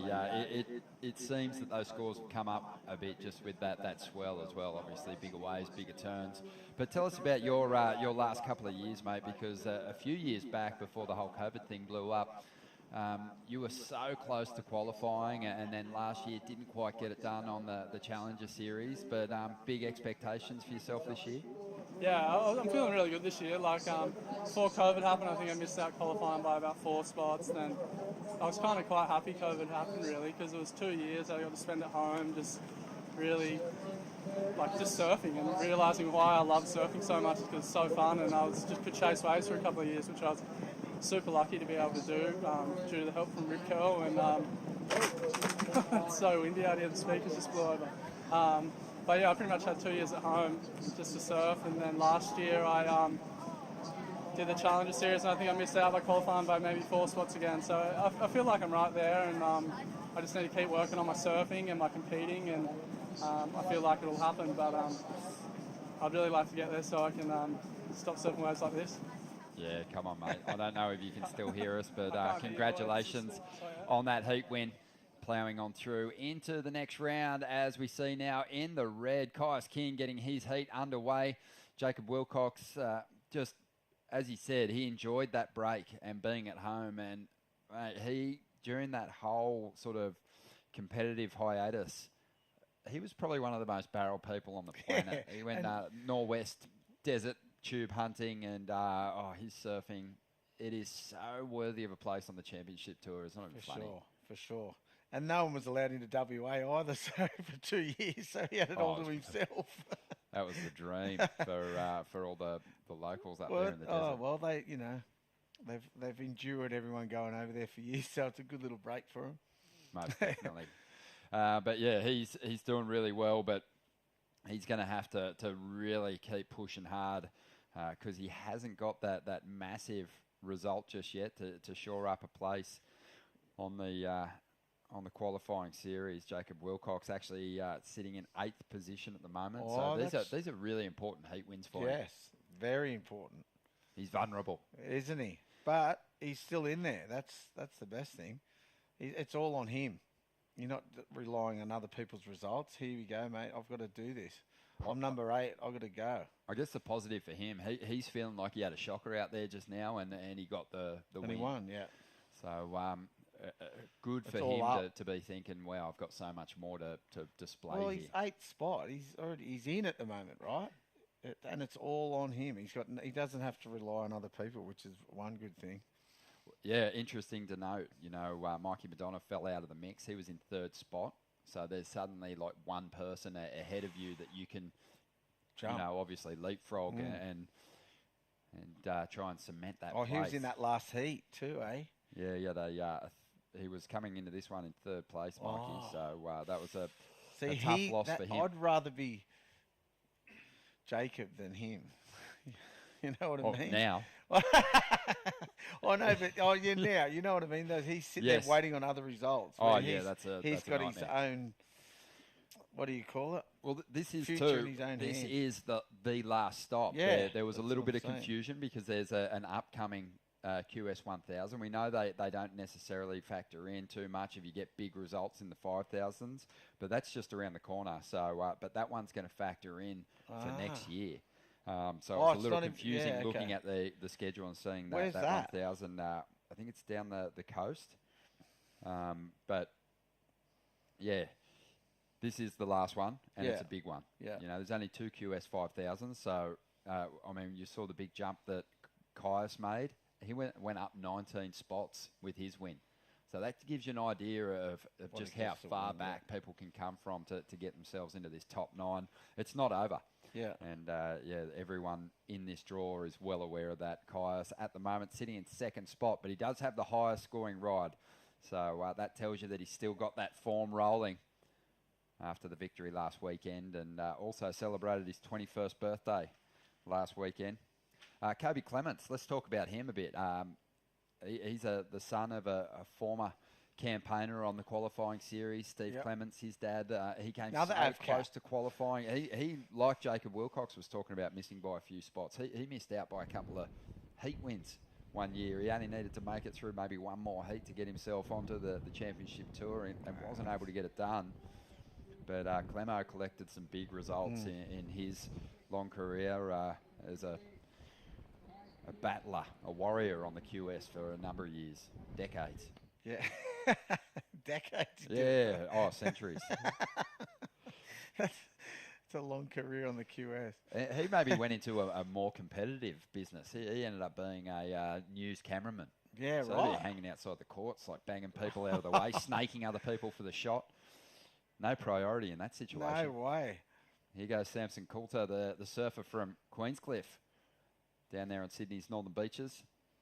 He had a good showing yesterday on the opening day of competition. And he's got a 4.23 as his highest right at the moment, but needs a 2.15 at the moment to get himself up into 2nd. But do you remember seeing Clemo around when... Yeah, 100%. You were travelling the world? Yep. He was one of those... Avalon boy too, right? Longreef. Longreef, was he? Yeah, kind of lived just behind South Narrabeen there, but yeah, surfed in... They'd hate me for saying that then. Longreef boys saying they're avcats. Oh, yeah. Sorry, mate. Yeah, I waved the flag proudly. I thought he was living out that way for some reason.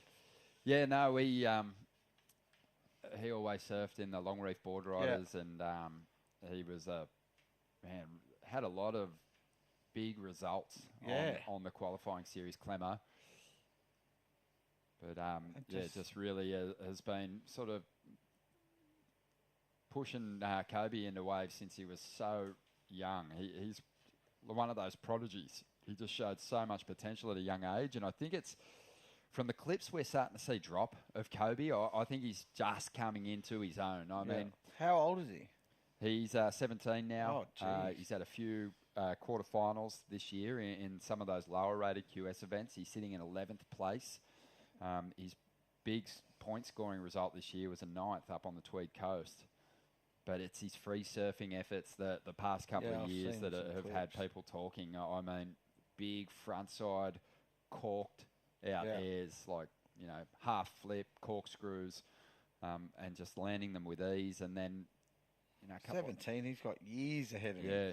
And then a year or so ago, we had a big East Coast swell, and Sydney was getting pounded. And a couple of years ago now, and he was just 15 years of age and getting some Hawaiian-like barrels, pipe-like barrels at Narrabeen, as we see Caius up. And he's trying to get himself back into the top two. I think there was a couple of waves at Avalon in that swell, actually. And because it looked like North Ave in that swell was firing. I think he got a couple of clips there. That's why I was thinking he was living out that way. That's right. That's my only excuse. I'm sticking to it.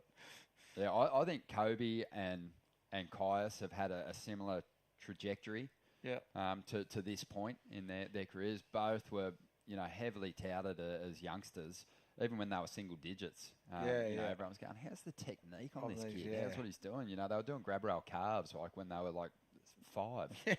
And then they've kind of just been working on their surfing, and it's kind of been their free surfing that's had people talking the last few years. Now they're starting to really shift their focus to the comps. But Caius, Kobe in particular, he's maybe done a decade of North Shore seasons. Wow.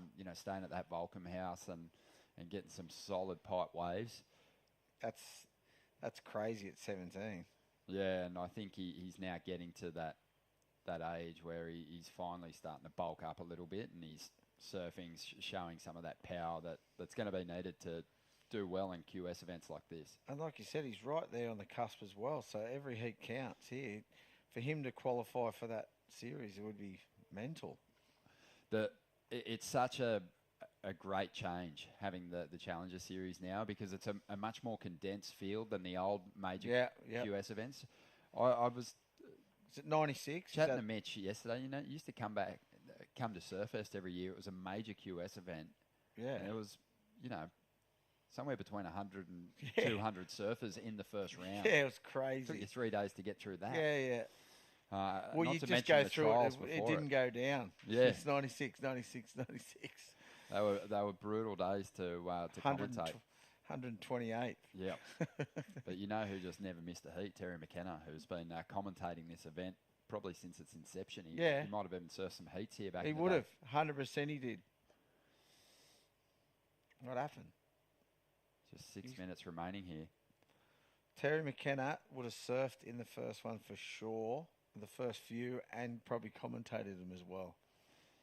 Yeah, I worked, we're talking about Terry McKenna, who does the on-site beach announcing at so many of the major events here in New South Wales, and even championship tour events up on the Gold Coast and stuff. But man, he sometimes gets to April and he's only had 2 days off. But here we go, Kobe Clements. Nice turn to get started. Wow, great flow. Looking super light on his feet, but also hard on the rail when he needs to be. He got some speed out of that bottom turn. Got a bit stuck on the first turn. But he's only had a 3.83 and a 3. It's a low-scoring heat compared to all the other heats. And it's flown by. 5 minutes remaining here. Caius, super composed, found himself outside that qualification mark in those top 2 spots there for a while, but his last ride came through at a 4.27. He's jumped up into the lead. Tane Dobbin holding on to second spot, and Kobe, he's one of the top seeds, so we're keeping an eye on him, but he's going to need a 3.85, but waiting on that last wave still to come through. I think they put it in. That was it, maybe. Maybe a 2.63. Yeah. They weren't buying it. No. They haven't been buying a few things, I reckon. A couple of heats ago, I was like, I thought that might have been a bigger score, but they just went, nah, not today, Josephine. Yeah, we'll see if he can hold his nerve. It's funny in a lineup that has, so many lumps and what look like opportunities, just how few there is. Yeah. When you really start to think about it. And you've got to remember too, 3.85, it's not a huge number, but you've got to keep reminding yourself of just how much they've compressed that scale down the lower end. 3.85 is kind of a pretty decent maneuver. That's your backup, isn't it? Yeah, for sure. It's one big turn or a pretty clean combo. There we go. Bit of movement on the outside here. Samson Coulter getting into this priority. Yeah, just sets the fins free for a moment. Big section here. Yeah, stylish surfer. He wanted to get 2 turns in there, but sometimes you sacrifice speed for a big end section hit when you try and put that first turn up in that pocket. Yeah, definitely. And that was a really foamy wave. Hard to get speed on. You only needed a 3.45, so that's going to be, it's going to be go close. It's interesting just making the comparison to surfers who know that they have a high strike rate with their aerials. You put some of those, regarded aerial surfers on that wave. They are just up and racing, looking for the end section straight away. Yep. So something tells me that Samson Coulter, even though he can probably stick airs, he's not backing himself to pull it. He's opting for a 2-turn combo to turn in the number he needs. Foamy one. Oh, bit of a weird turn at the start. This second turn, it's a bit weird as well. I don't know if he's going to get it. 3.45 he needed. I don't reckon he's going to get it. It's just going to be under. What do you reckon? Yeah, He got a bit stuck on both turns in a foamy wave. Not a nice looking wave either. I think he had plans to really set the fins free on that final manoeuvre. And he was already trying to make up not a perfectly executed first turn. Yeah.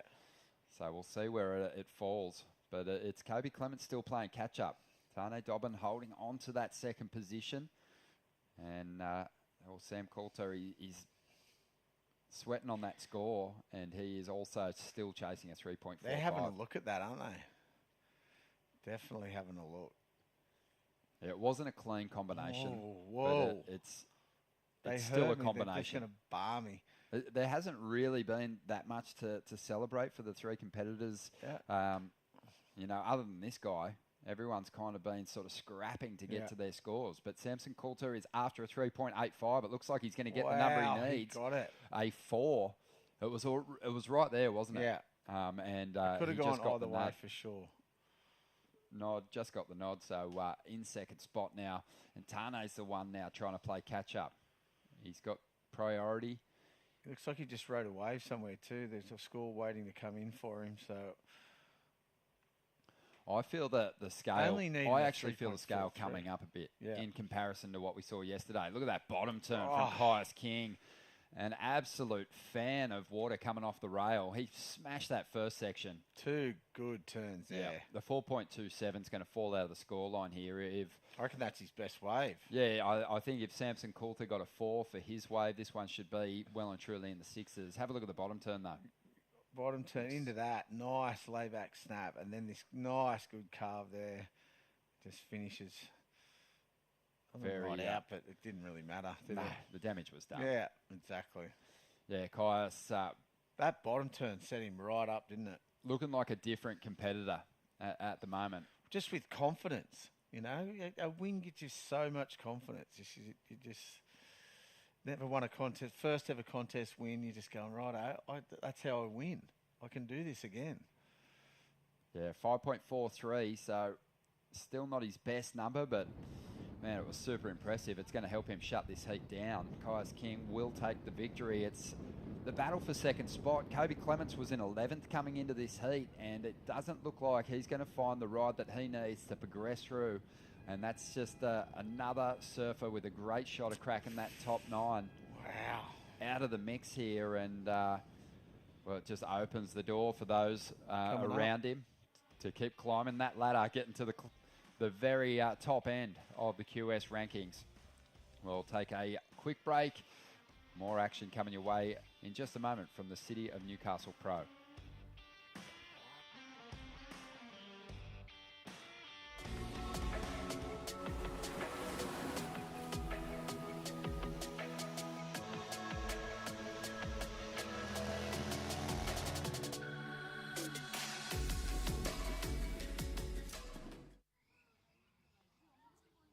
outdoor gallery everywhere you turn.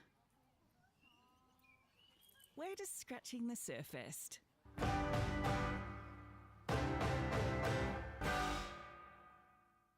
When you deal with the Burton family, You're dealing with local people. Who support the Newcastle, Hunter and Port Stephens regions. Thanks to Burton Automotive for being our youth development partner. Thanks to Burton Automotive, helping keep kids active in Merriweather Surfboard Club. Surfest is a big part of Newcastle and Burton Automotive is a big part of Surfest. giving back to the community through events, sports and charities.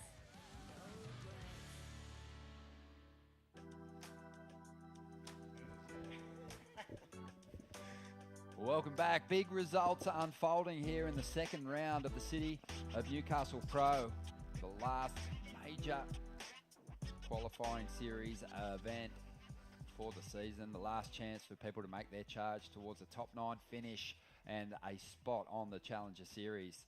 And we just saw Kobe Clements, who's had some big results. He fell out of the mix. He was in 11th position, so that one is going to sting in a big way.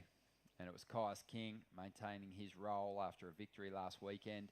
He took the victory. Samson Coulter got second spot.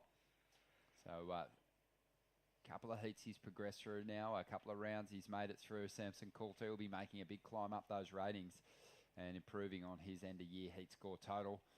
But this will be a fun heat to watch as well. Duke Renshaw, we saw him surf yesterday. He looked good, the Byron Bay surfer. Sheldon Simkus will be out there in the red. Harley Ross is going to be out there in the blue. And the Grom, Huey Vaughan, will be out there in the white. He was a favourite of yours yesterday. Yeah, boy. mate. He'll find it a bit harder today in these conditions, but I'll be interested to see how he goes out here. Just a classic Grom. Turbo Grommet. Turbo Grom. He, when's his brother surf? His performance was good in the water, but his post-heat interview was all time. Even better, eh? Made up for it. Yeah, Joel will be coming up a little later on. He's surfing in Heat 12, seated in that round with Oscar Berry. He's Selden on his first wave of the heat. Just a foamy one, just coming unstuck. Just getting it ready, just seeing what's happening out there. Yeah, Sheldon. Sheldon's another one of those surfers who, performance-wise, has had a massive evolution in the past year. As we see in blue, Harley Ross, always loved this guy's style. Great turn off the top there. Clean turn there. Just one turn though. They're giving it not too bad of scores for the one turn wave, so we'll see with that one. Good clean carve. So interesting to see what they give that. Yeah, it will be. Especially after that last set, I thought Caius' last wave was the best wave of the heat by far, but here it is again. Good clean section. Just wraps it around all the way around and just one manoeuvre there and just bails out. Good option. There it is, straight up. 3.83. 3.83, yeah. You find a combination of a couple of turns like that, yep. and you're looking good for a spot in the next round. You're looking for a 5.5. Exactly, yeah. Yeah, Duke Renshaw, I've seen him surfing before. He's had some success in some of those Grom contests. I remember him coming down to Avalon and winning one of Barton's blast-off events down there. That was way back in like 2017. But he's, on that kind of that nice little steady climb up the different rankings now and getting to some of these qualifying series events. One thing you've got to keep in mind too is that, there was kind of a glitch in the system for a lot of these Groms in their road through or their map through to qualification. Yeah. There was a couple of years there with COVID that sort of turned things a little bit funky, and it was hard. Turned the world a little bit funky. It allowed them the opportunity to stay at home and really work on their surfing. Yeah. But really, they're kind of feels like they're just re-engaging with the art of competitive surfing and reconnecting to that dream of making the championship tour. And there was so many junior events then. There was like one every school holidays. It was like 4 events in the school holidays. I think it was a bit overbearing for a lot of travelling for everyone and a lot of money being spent by families. And then that all got shut down with COVID. So I reckon it's helped a lot of the kids a lot, just without going to that many events and even the parents, I reckon it's helped a lot. Not getting overbearing, saying, "Oh, my kid's going to be the best in the world just because they're winning." Like, I think this new system too. They're bite-sized chunks. They're bite-sized goals that you can break off throughout the season. Yeah. And the qualifying series is working well for one guy. He just blitzed that last heat. Caius, congratulations firstly, mate, on last week. It was awesome to see you break through and get your first WSL event win. Yeah, cheers, mate. No, I'm super pumped on that. It's definitely a good accolade of mine, so yeah, I'm frothing. Oh, mate, unbelievable. And to do it on the week of your 21st birthday? Is that right? Nah, it's not right. Oh, you're younger than that. Someone was telling me it was your 21st. I was like, he's probably not even going to turn up down at Newcastle. No, I wasn't. I had festivities that could have made it my 21st, but nah. Birthday's a bit later on. I'm already 21. Yeah, I thought you were already 21. Well, thanks for the invite to the party, mate. Jeez. Can't you see these coming older than that? Oh, it's coming on, mate. It's coming on. I mean, a year ago that hair would have just been blown off your face in this wind, but it's hanging in there. Well, it is spray on, so gotta be careful. Perfect. How was it out there, mate? You managed to connect with a couple of reasonable waves? Yeah, it's super tricky, hey. I kind of didn't know what to expect. I thought I was maybe out, actually. Can't hear anything out there. And we didn't even actually know the heat had started because it's so far out and windy and just kind of gnarly. So I just try to get waves that allow me to do a turn, and I guess, I'm stoked to get through that round. It was definitely a tricky one. Yeah, talk to us about that because, I mean, last week they were kind of glorious conditions up there on the Tweed Coast, and here a little different. Does it kind of make the game plan a little tougher to execute when you can't hear what's required of you? Yeah, totally. This is like a completely different playing field. Like that last comp, we kind of had real clean, fun, rippable waves. This is like super unruly, victory at sea, and I think it comes with a bit of luck. And I mean, everyone's in the same boat at the end of the day, so you just kind of got to do your best out there when it's like this. It's kind of anyone's game. I was touching on just the new system, these regional qualifying series events, and just how they're kind of compressed and condensed into that first part of the year. Has it made the road to potential qualification just seem a little bit clearer to yourself and a little bit more attainable? Yeah, it's definitely pretty cool. Like I like this kind of back-to-back comps. It's pretty fun. It makes it like a little tour, and it's definitely, you kind of can build momentum through them, it's almost like you get a few chances, so I think it's pretty sick for sure, and being all on the East Coast, it makes it pretty easy for most of us that live here to just make a big roadie out of it and have fun surfing a bunch of different waves. And obviously people are kind of breaking off into kind of different groups and helping support one another. Who are you travelling with and who's in your corner? Yeah, I've got a pretty good little crew right now. We got my coach, Duffy, and then we brought Nathan Hedge into the mix, so we got Hedgie firing us up. And then a few of the younger talent too, we got Jagger and Ollie, and then my little bro came down with me for this one, Raz. And then we got a few girls too that are ripping their way through the comp. And yeah, we've got a hell little team. It's pretty awesome. It's good to have like a little support crew to sort of go back to and regroup and, giving everyone advice. It's pretty sick. I saw you with the headphones on before you went out there, mate. What do you listen to before you get out in that mess? Oh, I was kind of trying to fire up today, so I had a bit of corrosion conformity and a bit of Danzig going. Attaboy. And then actually had your local guy, Silverchair. I had a bit of frog stomp playing too. Just to really psych you up for Newey. That's good. I thought as though. Good stuff, mate. Stoked for you. Cheers, mate. Well done, Caius. Looking really sharp, mate. And again, congrats on the win last week. Maybe you can make it two from two. Thanks heaps, guys. Cheers. Good on you, mate. 15 and a half minutes remaining out in the water. That was Caius King winning through in his first effort here at the City of Newcastle Pro and looking really comfortable. Confident. Filling that head with some fast-paced tracks, a couple of local tunes. Bit of frog stomp. Classic. I love that Silverchair podcast recently of Daniel Johns kind of diving I heard it's into amazing. their story. I've It's listened to it. really cool. Yeah. I've just been following him on Instagram, all his Instagram stuff. He's just really opening up. It's pretty good to see. Yeah, it's really cool. Yeah, Such I heard an that. amazing story. Yeah. Crazy story. One of Newey's best exports, for sure. Crazy story. 15 minutes to go here, and Duke Renshaw, he has come through that opening round, the round of 96, to earn his place here, and he's got the jump on the more fancied rivals at the moment. Out there in front, the Byron Bay Surfer, 4.67, 4.63. Sheldon Simkus, he would have witnessed what happened to Mikey Madonna, and he'll be definitely aware and on his toes out there and trying to lock in one of these top 2 spots, because he's sitting just within striking distance in 14th position on the QS rankings at the moment, Sheldon. Yeah, right. He's right there too.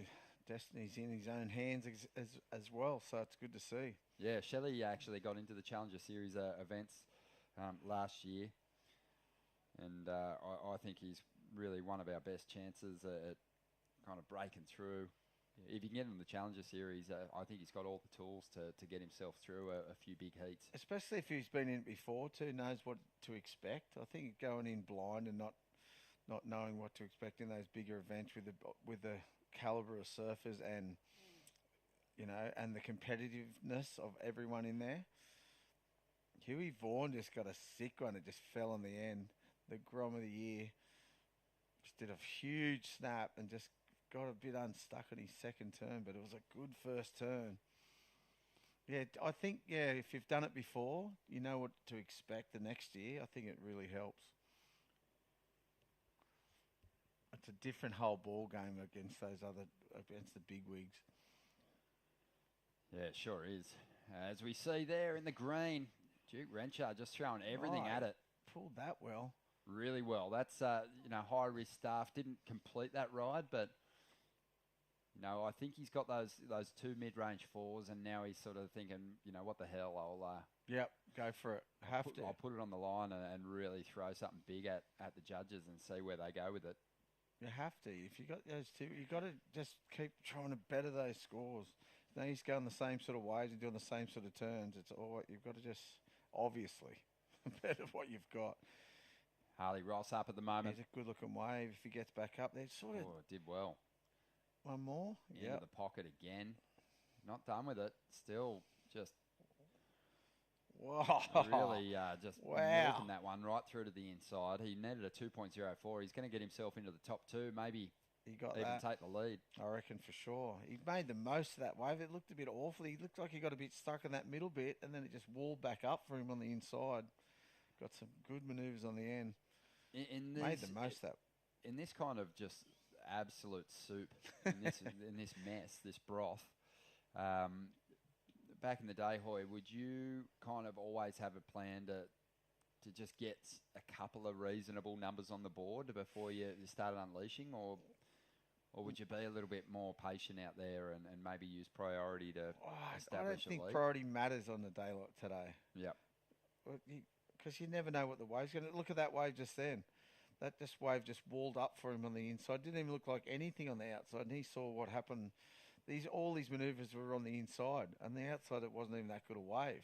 So you never know what you're going to get. I think priority doesn't mean that much, but I'd be just trying to ride as many waves as I could, although I'm pretty lazy, so I wouldn't, and without that much, and not that fit, so I was never that fit, so I'd sort of maybe pick my waves, but on days like today, it's a lot of luck, sorry to say. Yeah. I'd pick a lineup though. If I was going out there today, I'd have a lineup and say off the pipe and just sit every time, paddle back to that and sort of sit and wait. But yeah, I wouldn't be paddling around too much today. But ride as many waves as possible, but sort of have your lineup before you went out there. It's one of those days maybe where you don't want to go out with too much of a expectation. No, because definitely don't want to change. go out with too much expectation, but too much of a game plan. No, because, for sure. It's not like the waves are all breaking on one section of reef and it's perfect and you know what a good set looks like.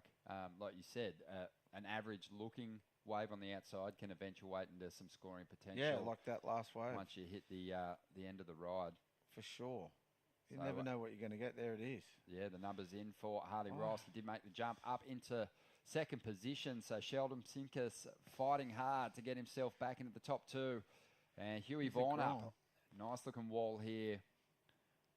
What's he got for us on the inside? Wow. Oh, big snap. Good looking wave. Oh, I just jinxed him. Well, get out of there. You can see it already. Huey's got massive potential. His technique's amazing. Already letting go of big turns with his timing and stuff, despite his frame. There's a physical disadvantage that he has against some of these bigger guys. Definitely. He'd be 50 kilos, wouldn't he? If that.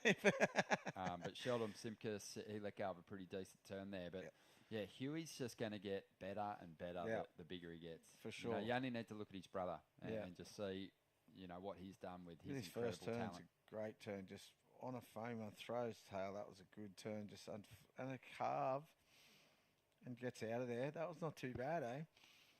Look at this though.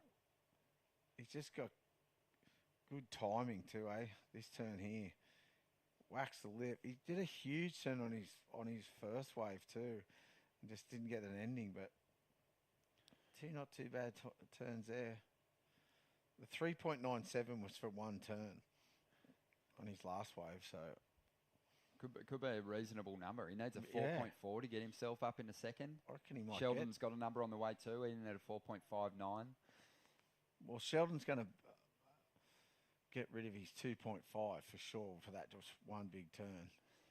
It's interesting to note though with Huey Hoyo is the fact that he not only has that talent, but you can see just the competitive savvy in his mind when he gets to a wave and wants to get out of it. You understand he's trying to be efficient with his timing in the lineup as well. He kicks out, he drives out with purpose. Yeah, he's ready not to go kind again. of out there second guessing himself, wondering what he's doing in a qualifying series. He knows exactly what he's doing. Yeah, exactly. That's good. At a young age, that's good to have. They didn't really give him much of a score though, but. Yeah, and Sheldon only got is that what he got, a 3.77? Is that right? We haven't got a screen was the 517 for Sheldon. Oh, okay, and for that's that one turn. turn. It got him in the second spot. Yeah, okay. As we see screen's the down heat leader there for a moment.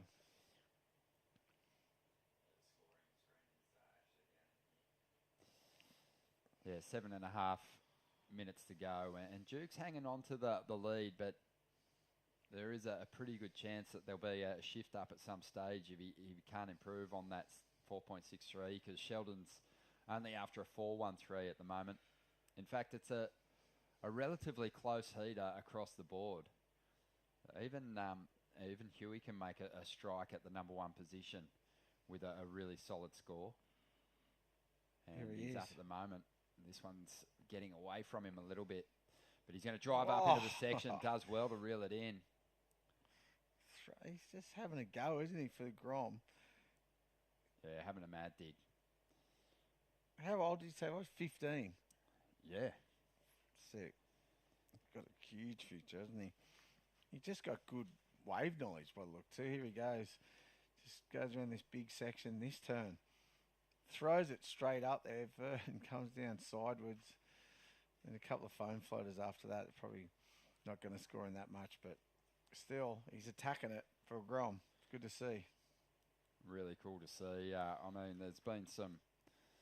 It's fun Shelley? Reflecting on some of the great teenage prodigies. Yeah. And he looks like them too. Wow, yeah, here he's a Shelley boy. Yeah, right. Finally won their first board riders battle with a couple of seconds. It was classic. They had a good gang down there too. It was epic. Few seconds, a few really close calls too for him not to win, and to come away with it was epic. Good, like I said, good crew down there. They had thousands of people. No, not really, but they did have a big turnout though. Always. There's always good a bunch of great blokes turnout for the board riders battle. Yeah, but they got a good club down there, man.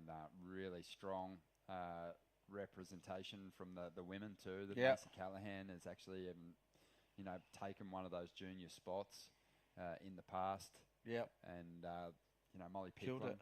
also. Well, they had both of them in, right? Yeah. That's so good. So 5 minutes to go here, and Duke's still hanging on to that number one position. And the requirements, you can see them there on screen. Sheldon only just hanging on to that second spot. He'd be, I reckon, a little unnerved by this situation. I'll wait for a couple of scores too still, I think. Yeah, like waiting I on a said. couple of numbers. That's right. Yeah, our screen's down, so we can't really tell you what's happening besides what you're seeing on the screen. Sheldon made a big jump after that last event, the Tweed Coast Pro. He was nowhere near the top end of the ratings. He jumped 42 spots. What? And What did he had? He got himself a fifth place finish. Fifth, and he jumped 42 spots. Yep, jumped 42 places. Wow. And finds himself sitting in 14th position. Oh, that mate. So he's frothing to get through this heat. Oh man, this is crucial. Yeah. You know, I think too 14th, after he's on the getting rise. Getting a sniff of the Challenger Series. Yep. Last year, he'll really want to get himself back there. And like I said, once you've done it once, you know what to expect the next year. It makes it a lot easier. Not just going in on your first year and expecting to do well. It's against all the seasoned competitors and CT surfers and whoever else is in those events, coming back from not qualifying, ready to go again, hungry to make the tour again after the brutal cut-off they're going to do after Margaret River. Oh, no. Those guys are going to come back firing. Yeah. Angry. They're not going to have much time to kind of, Does it go to Margaret mourn. straight to the Goldie? They got 3 days before they're back there campaigning to get back onto the CT for the start of next season. And then Manly, right? And then down to Manly. And, there's some great stops on the schedule. Hopefully we can get... Snapper is a good consolation prize for falling off. Yep. The CT for the back half of the year. As we see Harley Ross, beautiful backhand jam there. Needs a score too. Yeah, 4.42. If he got one before that. Yeah, that was a really clean hit. Really stuffed it right into the most critical section of the wave. 3.83 is his backup wave. I thought this was just it, one turn. But it was a good one. Clean. It's a good feeling, isn't it? Yeah, it's a good feeling. That was a good backhand turn. But are they going to give me more than the 3.83 for that? Everyone loved to talk about your big frontside hacks and your calves. They were good, but you loved a big backhand vert as well, didn't you? Yeah, that's probably my favourite. Yeah. Just you get put the upside head down and just let I it go. still love that. Well, Sheldon Simkus making a charge. He wants to get rid of that 3.77 desperately. Look, the boys are on edge down there too. They know that last wave could have edged him out. He needed 4.42, so maybe not. Mate, it's cozy here in the booth. Yeah, it's all warm. These guys are out in the elements. They're battling to hang on to their position at the top end of the ratings. There's low seeds coming at them and, big opportunities to make massive ground on the QS front runners because people are starting to fall out of the mix. We've seen a couple of upsets already. Well, like you said before, he come up 42 places. That's huge. Someone can come from miles back. Yep. We've seen just last... Because they're counting as zero too, heroics. right, some of them? Yeah, some of them have only competed in a few of the events. So, yeah, they're upping their totals every time they progress. But it's going to be really about getting yourself into those quarters and semis to maintain your place. As we see Sheldon not really getting much out of that one. 1 minute to go. Harley Ross is well within reach of this second spot, as is Huey Vaughan. He's one of our CT surfers who's going to grace us with his presence in the city of Newcastle Pro. Freddie Morais is gearing up. Good on him, I reckon. So cool to see. And, he's a part of the Richard Dogmarsh stable, or kennel. And also included in that pack is Leonardo Fioravanti. Ryan Callan. They just keep coming. Yeah, I like it. Yeah, he'll be out there just looking to get some reps and just find that happy place in the jersey before heading down to Bells Beach. And I think it's a good idea. I Just think to so. get back in a heat and just get your head around it. It's been a while, right? Throw yourself out in the lineup with some kids or youngsters, upstarts, who That are want to hungry. take you down based on you being the big name and based on their dream. Yeah. On the cards. It's But good for here we both. go. Looks like Sheldon Simkus might have hung on here in second position. We didn't He get still any doesn't know. scores. As Kais King said after he won through in the last heat, you really don't know what's going on out there. So Sheldon's, he's probably scratching his head at the moment going, man, oh man, or bite his fingernails, I should say, wondering if he did enough to hang on to that second spot. But it looks like from where we sit, Hoy, that he did do enough. Yep. And happy. Duke Rencher hanging on to that first position. Impressive stuff from him. We'll take a quick break and we'll return with more in the round of 64 in just a moment.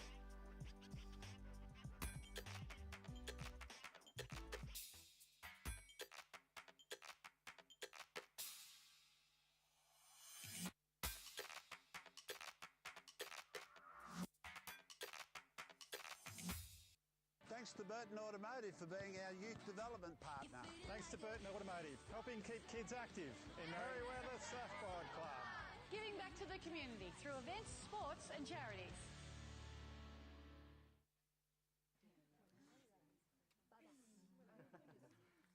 Hatted Chef Restaurant. We're just scratching the surface.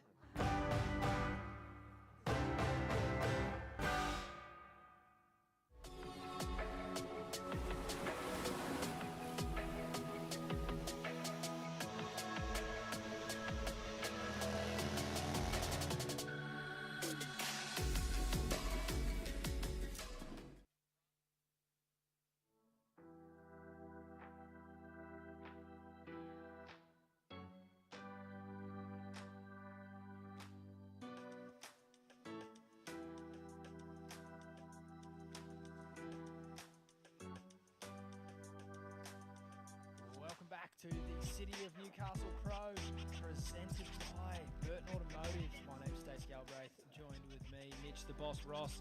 Rossi, pretty interesting out there in the field. It's a pretty average day, but there's still plenty of waves on offer. Yeah, for sure. And the boys are tearing into it. They're really sort of they've understood, what the judges want to see. They, the judges are screaming for power manoeuvres, but you know what? That last couple of heats, impressive stuff, huh?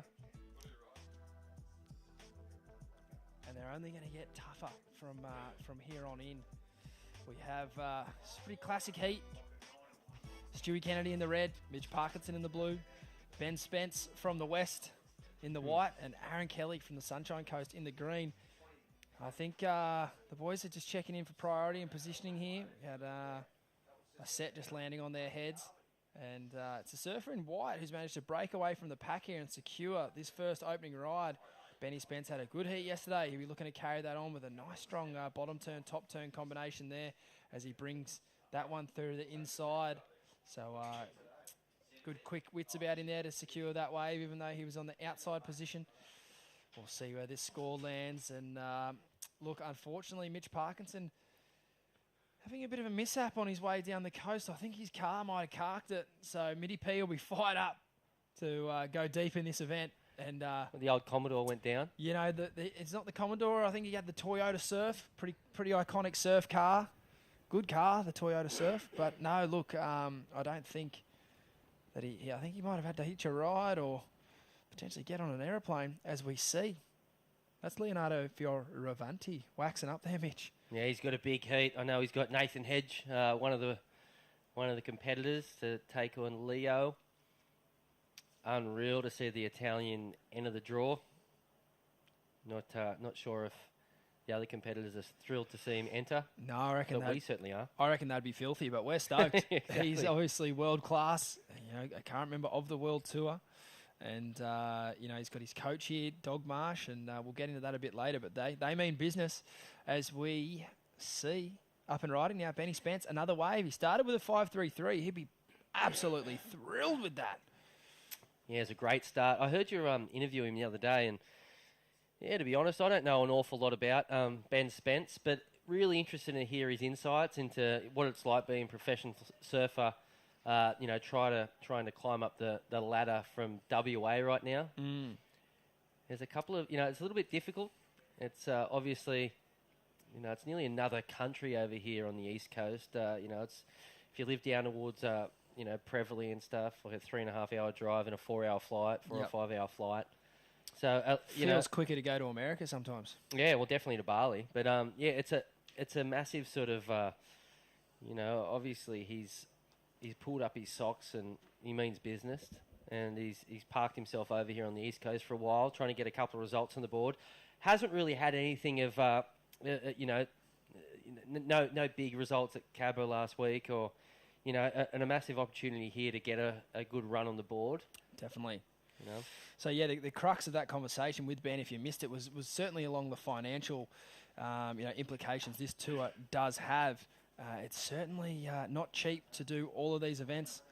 The dollars, they do stack up, you know, particularly if you say Mitch Parkinson's case and you got to find a last-minute rental car or a last-minute flight and things like that.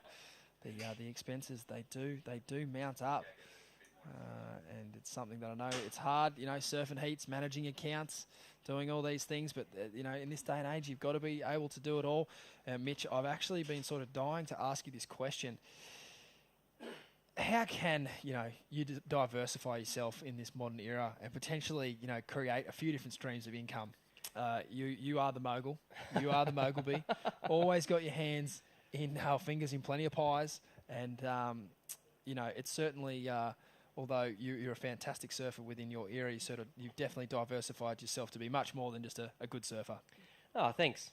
Thanks for the kind words, mate. I don't know. I just looked at sort of people like Ronnie Blakey, for example. He always had a bunch of stuff going on, and he kind of inspired me to, open up the door on a few different opportunities growing up. So I knew I wasn't good enough at surfing pretty early on, and so I don't know. I've got sort of a little media company, Life Without Andy, that is always in the background, giving me plenty of work. And now, over the last 5 or 6 years, I've been working with Carissa Moore, and then sort of growing that sort of base into working with a couple of other surfers. As we see Mitchy Parko there going big. And I don't know, it's just sort of opening up, just kind of saying yes and welcoming in challenges and opportunities. Putting yourself out there, though, for sure? Yeah, a little bit. Those opportunities aren't just going to turn up on your doorstep, are they? Yeah, the moment you say sort of no, I doubt that doorway opens up again. So always try to sort of have an open mind to new opportunities and challenges and stuff like that. But, yeah, it's been a good little ride and keeping busy on, a few different things. As we see a quick wave there for Aaron Kelly. It's actually a legendary Aaron Kelly that lives in the Newcastle area, so it's always confusing. Every time I see his name, I think about this East End sort of legend. Yep. He's obviously, he's actually the dad of, Louis Dunn's protege. Cade? Yeah, Cade's father's Aaron. So, so it throws me off, but I don't think the original Aaron Kelly is doing aerial surfing like this Aaron Kelly. Who loves to launch above the lip. As we got the man in blue for the next seat on screen, that's Josh Levy. Recently picked up a spot. Lovely young man. Yeah, absolutely. Stoked to see him get some support there from Billabong. And yeah, like you say, Ronnie Blakey, Mitch, he's a big, he's had a big effect on all of our lives. I think he's a great man. He's great with his advice. He hands out plenty of it for free. Yep. And we're grateful to have him here. We are. And it's a lot of fun being down here at Newcastle, being involved in the action. We are watching the main seeds get out there at Mirror of the Beach this afternoon. Can see Stewie Kennedy, who's wearing that red singlet out at the moment. Now, Stace, what type of motivations on the table for a Stuart Kennedy? He had a brief sort of, I don't want to say like retirement deal, but it didn't take long for him to pop on that rash shirt again. I think he's pretty thirsty to maybe even get back on the championship tour at some point. I had a quick chat with Stewie up at Cabba, and got a pretty good relationship with Stu. I feel like I can hit him between the eyes with a couple of direct questions because Stewie's a pretty direct bloke. He's a straight shooter, and I just said, mate, what are you doing? Mm-hmm. And he gave me the rundown. He was stoked to be home for the last couple of years, looking after his kids, raising a young family. But with his kids now back in school, it sort of freed him up a little bit of time. I believe he's either renovated or built a new house up there at Lennox. That's all done. The kids are at school. The contracts are still on the table for Stu. His brands that are supporting him are right behind him, and for good reason. He's one of Australia's hottest juniors that went on to have an amazing career and it's still rolling right now. So Stewie straight up wants to be back on the tour. And I felt like that was pretty awesome for him to have that clarity, because I feel like you could be at his stage in his career and still be kind of umming and ahhing, what am I doing? How am I going to approach this? But Stu made no bones about it. He wants to get through this regional series, and he wants to get back on the Challenger Series, which I think, for the year, for him starting at Snapper Rocks, he obviously had a third there in the World Tour event there in, I believe it was 2016. So, it's all there for Stewie if he wants to go and do it. And he seems pretty fired up. Wow. Yeah, that's really cool. You look at him as one of the sort of older surfers in the draw, but then you think of a Nathan Hedge. I think even older. Yeah, exactly. So you could make an argument that Stewie is got plenty of time to make a late charge back onto the CT. For sure. Speaking of someone who is definitely a young bloke, a grommet, Jukey Rencher. Are you there, mate? Yeah. Can you hear me? I can hear you. How are you? Yeah, pretty good. Pretty stoked to take the win. Super tricky out there, but yeah, I'm stoked. Got a couple. Absolutely, and a very, very stacked heat there. Lots of good surfers in that heat. How do you kind of manage the expectations there, and how do you sort of keep the focus on yourself? Well, I was just pretty much just trying to stick to my own game, just try and find two waves that I can, yes, make it through, I guess. Yeah, absolutely. Mate, I know you're from the Byron Bay Northern Rivers region. Everything all right at home for you at the moment? Are your family and that keeping dry? Yeah, my house is pretty lucky. This morning got pretty fucked though. Yeah, pretty gnarly what's going on. It's starting to flood again, which is pretty sad. But yeah, it certainly is. We are thinking of everyone up that way, and hope that this weather passes quickly. But mate, you come from a pretty red hot surf town, Byron Bay. Obviously, Solly Bailey, a member of the World Tour. You've got Kieran Perro and obviously Danny Wills around town, and plenty of other greats that I'm sure I'm forgetting. What's your career look like for you, mate? What do you want to do with yourself? Oh, I don't know. I'm just, at the moment, I'm just trying to get my experience up with these comps. I'm obviously making the Challengers here. I'm still fresh to the QSs, so I'm just trying to improve my surfing and just get more experience. Yeah, awesome, mate. Well, you're certainly off to a good start here. You are through to the round of 32 here at Surfest in Newcastle, which is a fantastic result, and you're still building. So, mate, congratulations. We're sending best wishes to you and your family and all everyone around your hometown there. And, yeah, hopefully we can have a few more chats with you throughout the week. Yeah, thanks heaps. Have fun. Good on you, mate. On you, Jukey. A little bit of a surprise package. He's a classic young kid. Absolutely tears. He's So he's that good? I rate him highly. Yeah. Wow. Yep. He's cheeky little lad too. A bit of colourful language there, but I kind of love it. You need to have a little bit of I don't know, a little bit of mongrel in you. And so core Byron Bay guy, full core Byron Bay guy. Yeah, he's not many of them anymore. No, there's really not. Yeah. As far as I'm aware, I used to go down there and judge the Ben King Memorial, which is now the Byron Bay Easter Classic potentially, or it was the other way around. It used to be the Easter Classic, and now it's the Ben King Memorial. I can't remember exactly how that event ran, but yeah, Duke was always in that as a grom in the junior divisions, and I'm pretty certain, yeah, he's Byron Bay born and bred, because yeah, like you say, it's a funny thing to say because not too many people.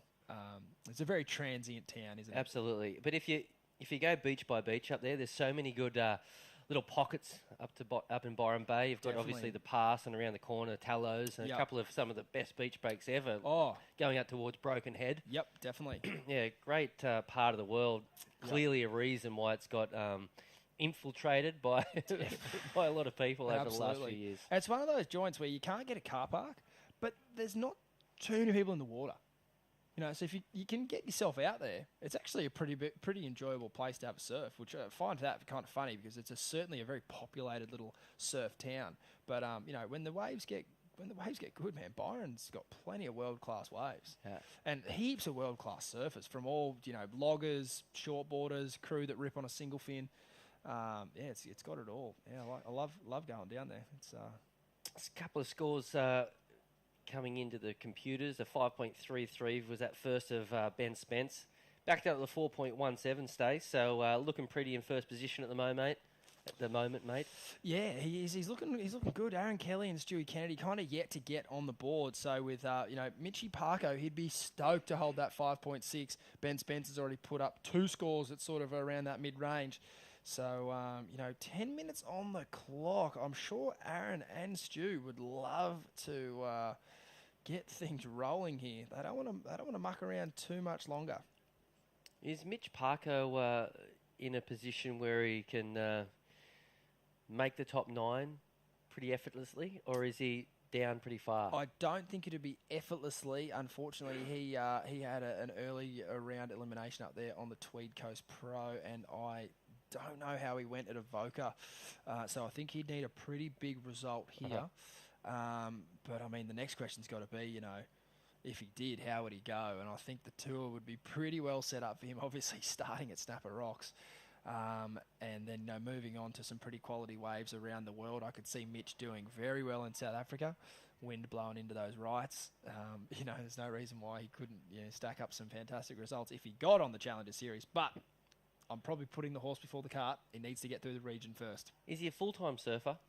No, he does work and also surfs. So, Okay. Yep. What's his work? He has floated around a few different jobs that I have seen over the last couple of years. I know he's helping the boys at Bolter there for a bit, doing some stuff in the factory. And then at the moment, I'm not too sure what he's up to. But look, I know he's always out there when the best swell is in the water. I see that via Instagram. He must have a good boss, whoever his boss is. Because, he's still on the best waves every swell. And, incredible tube rider. Don't think we'll see that talent on display today.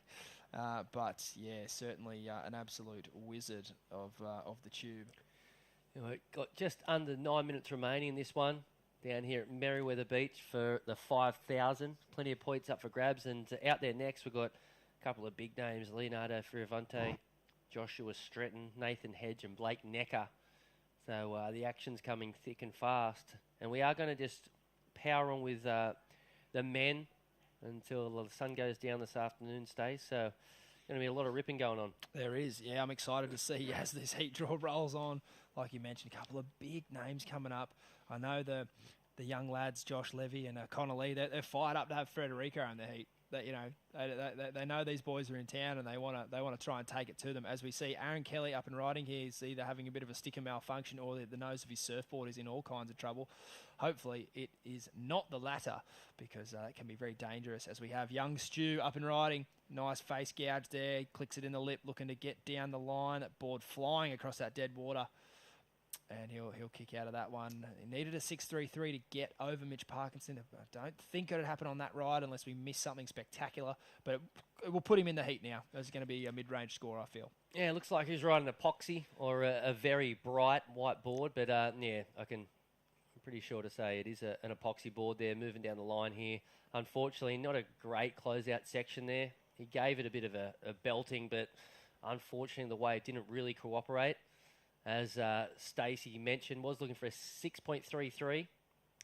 Didn't get the requirement. It was a 3.4. So, look, it's actually, in this heat, it's a bit of a keeper. I think that's the backup score for him at the moment. Yep. And now just chasing down a 5.04 to move up in a second as we see Michi Parko up. Oh, this looks like a good wave.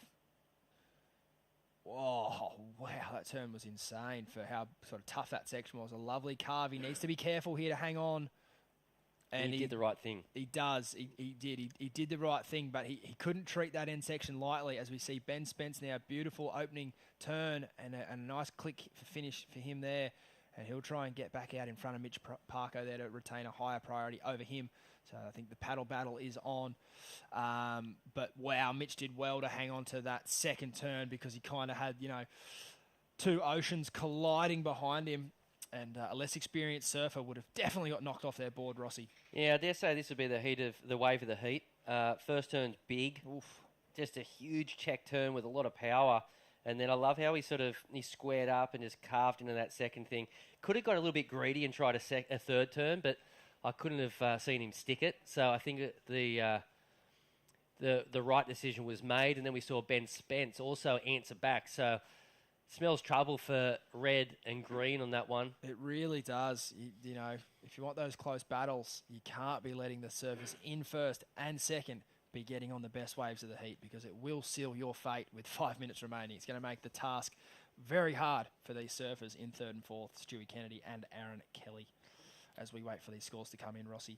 Yeah, so Stewie now looking for a score to move up in a second. The requirement will be a lot bigger than a 5, which is on the screen at the moment. And Aaron Kelly's only had a 3.9, so also needs a pretty decent number. With just on 5 minutes remaining, this one. It is Heat 7. We are anticipating a finish of this round today. I know Ryan Callanan will be the final, in the final heat of the day. He's not in the final yet, mate. I know you're getting excited. A runner-up here in, look, I can't even remember what year it was. I'm still a bit too heartbroken. But it was an exciting final. Julian Wilson and Ryan Callanan both in the final here. And they, I believe they tied. Julian won on a countback.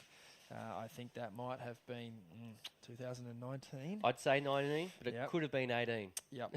So, yeah, the last couple of years has been a bit of a blur. As we see Mitch Parkinson there locking in a 7-point ride. He will be over the moon to lock that score in. And, yeah, I'll say it again, a very well-surfed wave. He certainly threw everything at that first turn, but then he just played the smart game there just to complete the ride, because now it's put him in a very, very commanding position as he looks to maybe even spread the wings here on this little double up. We'll see what happens on the inside. A little in and out.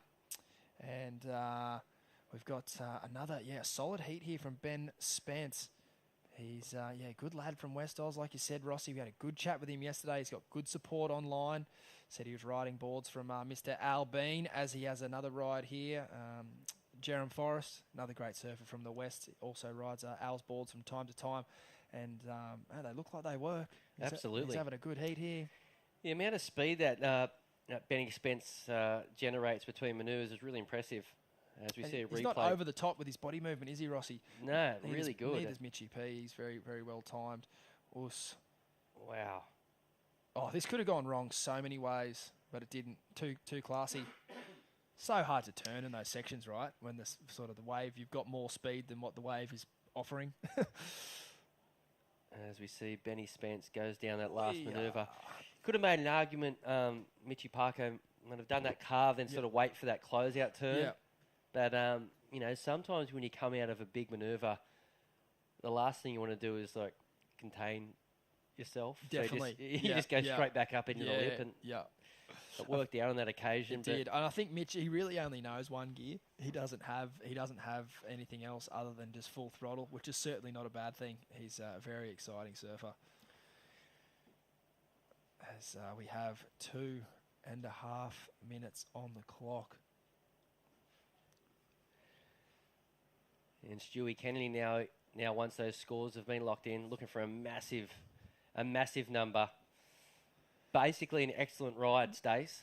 Yeah, it's going to be tricky today. Obviously, Stewie, a world-class surfer. He's capable of doing it. Just the ocean, it hasn't presented a lot of opportunity today that it would really give you a chance to show the judges excellent surfing. So it is all about Mother Nature. And, she's been a bit of hard work today, but the surfers are getting it done. But it looks like, that 12-point mark is about as best you could do it, and it's usually been a couple of 6s, as we see Josh Stretton looking at pretty fired up there. Wouldn't want to meet him in a dark alley. He looks like he's ready to rumble. Yeah, he'll be coming up in the heat after next. As we see the man in red, this is a really important wave here for Stewie Kennedy. Big Fiji fade. Oh, gosh, he's looking for an 8-point ride, basically. And for a moment there, I thought he was on the wave. Yeah, had the size. This is a pivotal event here for Stewie Kennedy. We know on the ratings right now, he's in a vulnerable position. Right now, he is qualifying. He's around about a 4th or 5th spot. But look, there's so many surfers below him that are counting pretty low scores. I know, for one, Oscar Berry's behind him by 5 points. Yeah. So I dare say if Oscar makes a heat, he'll leapfrog him. Yep.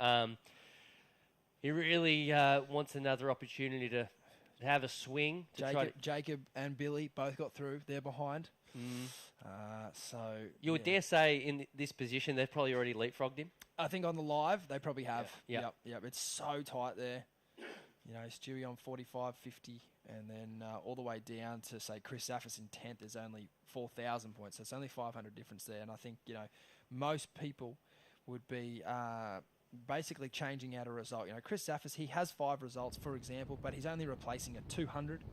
So you do get, the full benefit of these big events here. You do take all the points on offer. I think I've said it a few times, but I'll say it again. Going into Sunset, a lot of times on the QS, the old style, you'd go in and crew would be dropping like 2,200 points or something. So even if they got like a quarter final, it sort of didn't have like a huge effect on the number. Whereas here, you know, any kind of result from quarters onwards is going to be massive for these guys. Well, it looks like just about over here, Stace, and I don't think Stu got another opportunity, so he will now be watching from the sidelines, and I'm sure he'll be very nervous. A nervous watching wait. the show. Yep. I agree. We're going to take a quick break here, Rossi, but do not go anywhere. An absolute stoinker coming up next. It'll be the Prince of Portugal, Freddie Moraes, Josh Levy, Connolly, and Kai Warner. See you soon. When you deal with the Burton family, You're dealing with local people who support the Newcastle, Hunter and Port Stephens region. Surfest is a big part of Newcastle, and Burton Automotive is a big part of Surfest. giving back to the community through events, sports and charities.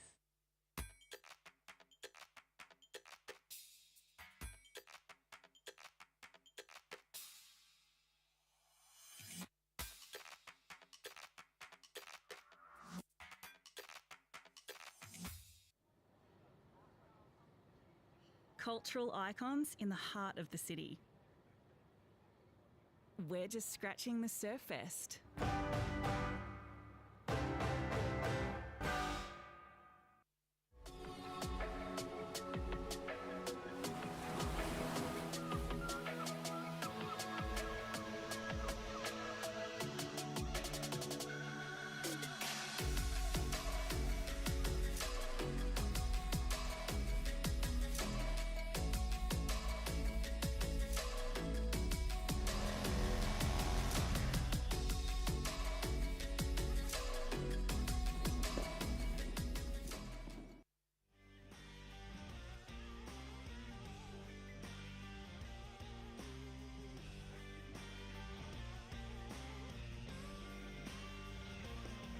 Welcome back to Heat 8, the round of 64. Stoked that we get to sit in the booth for this one. Rossi, Freddie Moraes in the red, Josh Levy, the young fella from Merriweather, fantastic young man, in the blue, Connolly from Redhead in the white, and Kai Warner from North Narrabeen in the green. So, four contrasting styles. Everyone got a very, very different approach here. But I am very excited to see the World Tour talent of Freddie Moraes in the water. And I know the local lads, they'd be stoked to try and rip shreds off him. So this is going to be a great heat. Yeah, it's going to be insane. And I'm really excited to see, what Josh Levy can throw at Freddie Moraes as well. As we see Freddie there, big backhand snap. I don't know if it's a compliment. I don't know. Take it as you will. But I think, junk like this is where actually Freddie steps up. He's really good in shifty conditions. Yeah, well, if you look at where he's from a beach called, the closest beach to him is a beach called Guincho in Portugal there. And the women's CT used to run there, and the men's 10,000 used to run there also. And it is an absolute nightmare of a wave to surf. This would be tame for him. So I agree. I think he does do his best in kind of stormy surf like this, and certainly would have the fitness for it. I know he loves a chalky croissant, so he'll have plenty of energy. As we got Josh Levy, classic backside bottom turn there. Massive turn out of the top. Finish this Grom. Are you kidding me, Rossi? Wow, that was brutal. That first carve down into a big old vertical snap. Is that sticker confidence? Well, look, I mentioned it.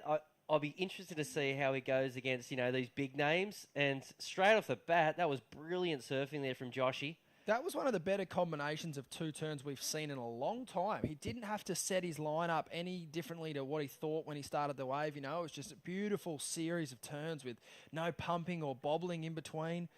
The judges, they're going to eat that up. That's a great way to start a heat. Any excuse to grab a rail on that bottom hand turn. Oh, especially if you're a goofy footer from Newcastle. He just loves it. Loves it. That got the VE Commodores and the car park rev right up. A 6-point ride. I think Luke Egan just sort of started crying. Hey, that funny you mentioned Luke.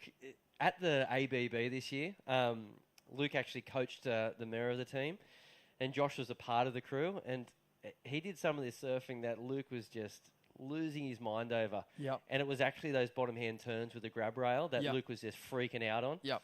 It was his surfer of the event. Oh, of the team. I didn't actually get to watch his heat. I was sort of running around like a headless chook.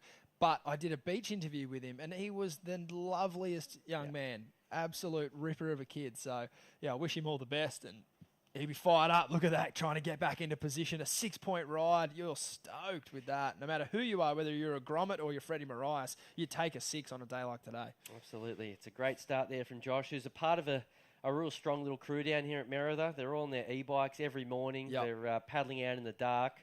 There's a few of them that get around together. I know Ollie Riesenbeck's one of them.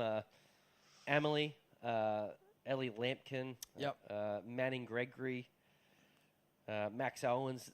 Such a huge crew down here. You reckon they're all down here cheering him on? Oh, for sure. Yeah, they're probably down on the beach right now. Yeah, just screaming. It was pretty cool that he got a wild card. I don't know what went into that decision, but I think it's a good call to give this guy a go. Yep. And definitely sort of... He's making the most of it so far. Exactly. So I was going to say, to start with a 6, I think it's an ode to the crew that put him in this event. So definitely. Here we go. Kai Warner from North Narrabeen. Raw power. A real mongrel of a surfer, this guy. Yeah, and he looks good doing it. He's plenty of board speed there as he kicks out of that one. He's... I know he likes to ride a lot of waves, Kai, so I don't think that wave will go into his top 2, but it's good to see him try to get some scores on the board. His first round heat, he didn't really get going. He obviously got through and progressed the heat, but I know he'd like to try and surf a few more waves in this heat. That'll just be a mid-range 3 as we see the Prince, Freddie, in and out there. Even that quick wave, you can see how smart he is, Freddie. See how there's no mucking about in between turns. That's the difference from a lot of these pros. Someone who didn't muck around too much out there. Mitchy Parko, you on the line there, brother? Yes, Stuss. Mate, you put it to bed. Talk us through it. 7 points. That's a 9 on a day like today. You're kidding. I had no idea. I couldn't hear a thing out there, so I was sort of thinking that I lost, but stoked. Yeah, well, mate, we don't do loser interviews at this one, mate, so I can tell you, you won. You won the heat. We are here live. Mitchell Parkinson, give us a rundown. What happened to the car, mate? Oh, no, it's all good. It's just a little bit of TLC. I've got her back on the road, mate, so she's fine. Wait, you're carrying around on the gram like you walk down here. All right, sweet, got it. You're good. I was carrying on a bit, but it was on a tow truck, and we got it going again. Yeah, good on you, feels mate. like my car's the hot topic and not my surfing always. So. I reckon we need to get you some clips for your Instagram, mate. There was some pretty hot surfing going down in that heat. Look, obviously you're used to perfectly groomed right-hand points, but D-Bar can offer up its days that look a lot like this. You must have felt pretty comfortable out there. Yeah, sort of. I just kind of was riding little lumps of anything that I could get onto early, and it was pretty hard. You kind of just want to get into it early and not get bucked off by the whitewash. That happened a couple of times as well. So, but yeah, it was tough. Mate, last year you were, so close to qualifying for the Challenger Series. This year, you're down towards the bottom of that sort of all-important group, but only a few heats away at the same time. Is it important to make the challenges for yourself? 100%. There's a challenger at Snapper. I'm in that thing for sure, boys. Let's go. What would it mean to don the Rashi up at Snapper in front of the crew? Oh, it'd be all time. I've always wanted to be in a CT out there. I've surfed in the trials a bunch of times, and it's a tough event. And I've never actually got through. I got second once before, and yeah, I really, really want to get into that contest. So let's go, boys. And what are you rated right now, if you don't mind? I have no idea. I just know I need to get a result. Yep. So that's all it is. Well, there's only 2 of these 5,000, so look, opportunity right in front of you, mate. Yeah, absolutely. You've got to take advantage of these 2 5,000s because the whole top 10 will change around by the end of this event, and it should give you a clear cut. See who's going to get through it. So let's see how it goes. Absolutely. Talking about clear cut, we could see an increase in swell overnight. I know Jai's been making you some fantastic small wave fun equipment, but how does the bigger end of that quiver look in there, Mitty? Mate, I've got way too many boards in my car. It's heavy. I've got like 7 boards here. I feel like I'm just that guy right now. But mate, I reckon you might need it. I hope so. I would love to see some bigger waves and hopefully we get over to the harbour and see how we go. Oh, yeah, well, hate's a right-hand tube, young Mitch Parkinson, so we'll see how we go. Mate, well done. We'll hopefully have a few more chats with you throughout the week. Well done, Mitty. He's a bit of a bloody legend, isn't he? He's classic. Yeah. Yeah, he's a good, honest cobber, a straight shooter. He's a fair income surfer too, isn't he? Hey, I told this story up at Cabarita. We shared a house one year in Hawaii, and I woke up one morning and there was no one surfing. It was every bit of 15 feet out the front, heaps of closeouts. And he goes, there's a couple of lefts out there. And I went, are you sure, young fella? He's only young. He went, yep. And he just, you know how the mad crew, they don't paddle down to pipe to get out to go to back door. They just paddle straight out at back door. Paddled out and got one of the best waves I've ever seen. It was kind of, he ended up at off the wall lefts and got this psycho looking left. And it just burned into my brain. The rest of us just up there having coffee, just going, mate, this kid's off his head. So, but, point of the story is he's got it all. He's got the ticker to have a crack when it's big. He's really clever when it's small. Look, if I'm honest, I'd like to see him go left a little more. That'd probably be the chink in his armour. But like he said, it's the first event of the year at Snapper, if he can get in there. So there's no lefts there as we see Connor Lee up and riding, in and out. I know he'd be stoked to compete in front of his friends and family. Yeah, well, we wish him all the best after a convincing heat win in that last one. 15 minutes remaining out the front, and yet to see that man in white lock into a good right-hander yet. I know the plan is to catch a couple of these rights, and so far only a 2.5 and a 1.93. I know his old boy, Justin Lee'd be watching somewhere down here, cheering his son on. An impressive natural footer who, over the last few years, looks like he's put as much attention into his free surf sort of campaign as much as he's competitive. As we see him go for a bit of a right there, but we sort of went to the left. Yeah, it's a free surf. It's competitive. I don't know exactly which one he's more focused on. Yep. But look, he's got a hell of a lot of talent, that's for sure. Yeah, definitely. I kind of had a brief conversation with Connor a couple of years ago. I asked him that question. I said, mate, like, where's your head at? And his head wasn't really sure. And I said, well, there's your answer. I said, there's no better time to go and perfect your surfing. The juniors at that point was still 18 and under, so there was no real events that he could chase in that. He was already sort of finishing school and too old. So it was sort of like get on the QS or go and better your surfing. And I think he's done the right thing. Obviously I don't think Connor's as talented as, say, a Julian Wilson, but if you look at the Julian Wilson trajectory, he certainly looked to improve his surfing as much as he could before he then embarked on a competitive career. And I think it's a pretty good strategy, Rossi, because, if you're good on the QE, that's good, but when you get through the QE, are you going to be able to really rip into a massive turn? And if the answer's no, well, then you're going to be in big trouble. Leonardo Fioravanti on screen right now with his coach, Doug Marsh. Should be an exciting one this next heat with Leo, of course, representing Italy. He'll be taking on 3 Australians, Josh Stretton, Nathan Hedge, and Blake Necker.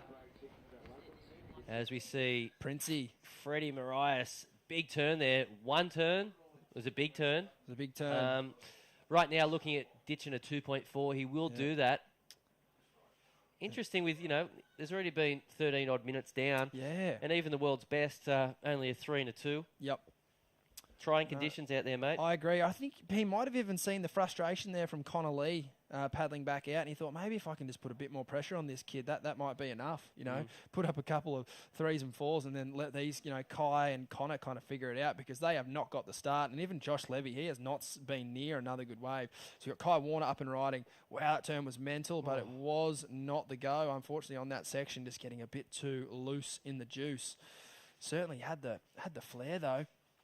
Yeah, he went for it. Of course, son of Brett Warner, the world-class shaper from down there at North Narrabeen. As we see another man from North Narrabeen. Oh, it's just Northy. That's Nathan Hedge. Look at him go. Just so much energy. He's travelling with a whole lot of youth this year down here in Newcastle, so really enjoying his time. And he will be out there in the white singlet next with 11 and a half minutes remaining. Look, a couple of low scores for Kai Warner and Connor Lee. Still looking for scores in the vicinity of a 6 and a 5. This score for the man in red. Oh, it's a pretty sick turn. Well, it came through at a 5 stay, so just like that, Freddie went into second. Bit of red jersey flair there, if you ask me. 5 points, big score, but Freddie will take it. And exactly sort of what I was alluding to, I guess, in that he can put a bit of scoreboard pressure here on Connor and Kai, because they simply haven't got the start they were looking for. So now they need a 6.17 and a 5.4 respectively. And look, not massive scores. Both surfers more than capable of getting these numbers, but like we've seen, you can just get so, iced out today with sort of where the waves are going. And if you're out of that rhythm, the more you try and claw at it and bring it back in, the more it eludes you. So we'll see how they go. Josh Levy, extremely clever there to get a 4-point ride. We didn't see that ride, but look, that is so clever for him to just start, really get to work and build, because he had a couple of attempts there that just didn't go for him. But again, he's looking super solid there in first position. I mean, what must be going through this young man's mind at the moment? He's currently beating one of the world's best surfers, as well as a host of 2 other gents who I'm sure he looks up to, particularly Connor Lee. So he must just be tripping. Yeah, absolutely. He'd be chuffed at his performance thus far. No doubt he'd be looking to ditch that 4-point ride to inch further ahead of the field. Getting back to what we were talking about earlier, Mitch, talking about diversifying your incomes and where your energy is being spent. In the year that we're in, you got any advice for young surfers out there? I mean, I know a lot of kids go and work in a surf shop, and that can be a rewarding job at times. But obviously, you can't surf when you're at work. So how do you juggle it at the moment? It depends what you want, I guess. Probably have to write a bit of a list and what the sort of the dream at the end of the tunnel is, and if it is being a part of the surf industry, I think a job at a local surf shop's not a bad idea at all. I think we've all been through that system at one point. I worked at a store here, Pacific Dreams, back in the day. Yep. I know Matt Hoy, a part of the commentary team, he also worked at Pacific Dreams back in the day. I'm sure you've probably worked at Dane Hamilton's store or something. Hamo. No, Hamo was sort of a bit after my time, actually, when he jumped on the Goldie. But I did a bit of a stint out at Gordon Merchant's store, actually. I don't know if he started a brand called Billabong. Don't know if you heard that one. But yeah, did a summer in there with a broken arm. As we see, Freddie, the Prince, again, the Chalky Croissant King, in and out of that one. I don't know if that'll better the 3.67, but still, it's good to see him keep him busy. This day and age, those days, there's so many different opportunities out there too. Like back in the old days, there was a surf shop. There was only a few. There was a paper run. There was a milk run. Yep. Now you can papers in the bin around the corner. Yeah, that was an easy one. But now you got these surfers doing. You see surf from White here. This is Kai Warner. Goes down, but you got half of these surfers got their own surf school and stuff. So exactly, it's just it's forward thinking. I think a lot of it's using your passion, I guess. Totally. Yep. With the whole pandemic deal too, I think it's sort of opened up the chain of thought even sort of more broad. Yep.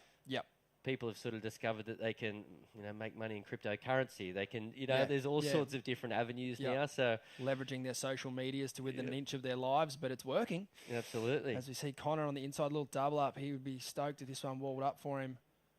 Nice big carving turn there. That looks like a PU under his feet. I know he's been loving his epoxies from James Cheel, but on this occasion, we got Kai Warner here fading back.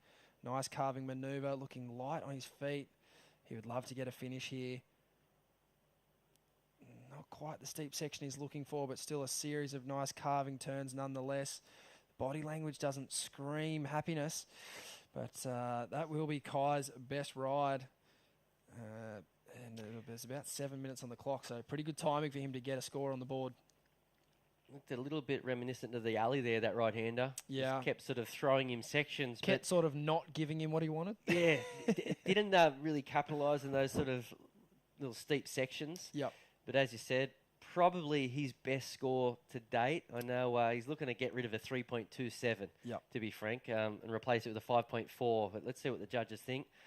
With 6 minutes and 40 seconds remaining in this one, the swell hasn't really come to town yet. It's only around 3 to 4 foot. We are anticipating some huge walls over the next few days. Oh, I'd just love to see it. There's been whispers of Newcastle Harbour, but you know what? The wind's actually shifted around a little bit more to the west over the weekend. It's sort of south-southwest now, or southwest on Sunday, which is glorious for here, right? Absolutely. See, I think yesterday we were all looking at these maps and seeing dead south, and that's when we're all like, okay, the harbour might be the way to go. But now the forecast is sort of opening up our imagination and maybe surfing just out the front. Yep. And the sort of decreased a little bit, hasn't it? Yeah, it has. More manageable for sure. Yep.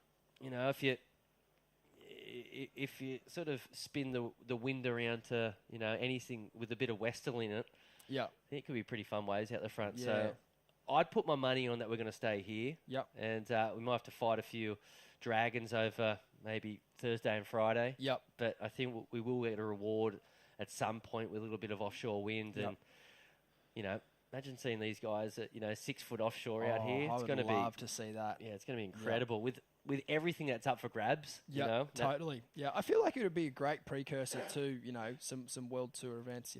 Hoya, I know, talking about it a lot, sort of like it being a smaller version of Bells. And it's just, it's so good to see. Obviously, everyone loves getting barrels. I love watching barrels. I love talking about barrels. But if there's one thing I probably like talking about the second most, it's big open face rail surfing. And I think, your surfers that are in this event that will showcase that, surfers like Jacko Baker, Federico Moraes, Leonardo Fioravanti, and obviously, Ryan Callanan knows this wave, better than anyone in the draw. So they got to get through these couple of days first. But if we do get that swell increase like we're talking about, I think we're going to see, world class performances as we go under 5 minutes now. And I'm going to go out on a limb and say world-class performance from Josh Levy on his opening wave to get a score like that on conditions like today for the young man. Do you know how old Josh is off the top of your head? He looks sort of 14 or 15. He looks young. Maybe a tad older. Okay, yep. I wouldn't be surprised if he was 17 either, maybe 16 or 17. Yeah, he's got the baby face looks, baby face killer. As Freddie Moraes on a pretty average-looking left-hander here, and he tried, but realised in the end it wasn't really going to do much for his total, so he kicked on out. But, yeah, speaking of Josh, I think what really helped you in this heat was the fact that he got that wave in the first minute or two. Yep. Every bit of nerves went out the window on that one. Definitely. Connolly here carving back, looking to get some sort of love down the line. A nice finishing snap there, but not going to be a gigantic score. He's got a 3.6 and a 2.5. Yeah. Needs something better than that, doesn't he? Yeah, it really needs to get up into that 4.5 plus range, even if he doesn't get the score needed to flip into second place, just to start chipping away. And even if he can get a score that's, say, bigger than Frederico's lowest score, just to start clawing back. It's a good position the young man Josh finds himself in. He's got Federico Moraes chasing a decent number. And obviously Kai Warner and Connolly, yet to get out of that 3.5 range. So another interesting thing about Josh Levy in this heat, he's actually surfed the most mature heat out of the four competitors. Exactly. He's just been, consolidating on that priority position. Yeah. Hasn't really, the camera's actually been on him a lot, so we've seen, his movements in the lineup a little bit, and he hasn't. It seems like he knows what he wants. Yep. He's not going to sort of flirt with any waves that aren't going to, increase his situation at all. Really impressive as we see our friend from Redhead Beach just down the road. That was Connor Lee. Still looking for a pretty decent score. 5.07 with 2.5 minutes remaining. It looks like he's going to get a little slingshot out the back, which is the good news for Connor. So he might get another opportunity. But I dare say he'd only have maybe one more opportunity up his sleeve. Yep. So, yeah, a bit of pressure. I mean, you very rarely get that little passage back out there on a day like today. So I agree with you, Rossi. It's probably one more chance, 2 if he's super lucky, but he'd need to get going. The only way I can see 2 chances being of any good option to him is potentially if there's a ramp early in the wave, and if he makes it, he's stoked. If he falls off, he's back out the back quickly. But the best sort of section to flare up looks like it has been that last section of the wave. So. 2 waves in 2 minutes out there would be a tough ask. I think he's going to have to do it in 1.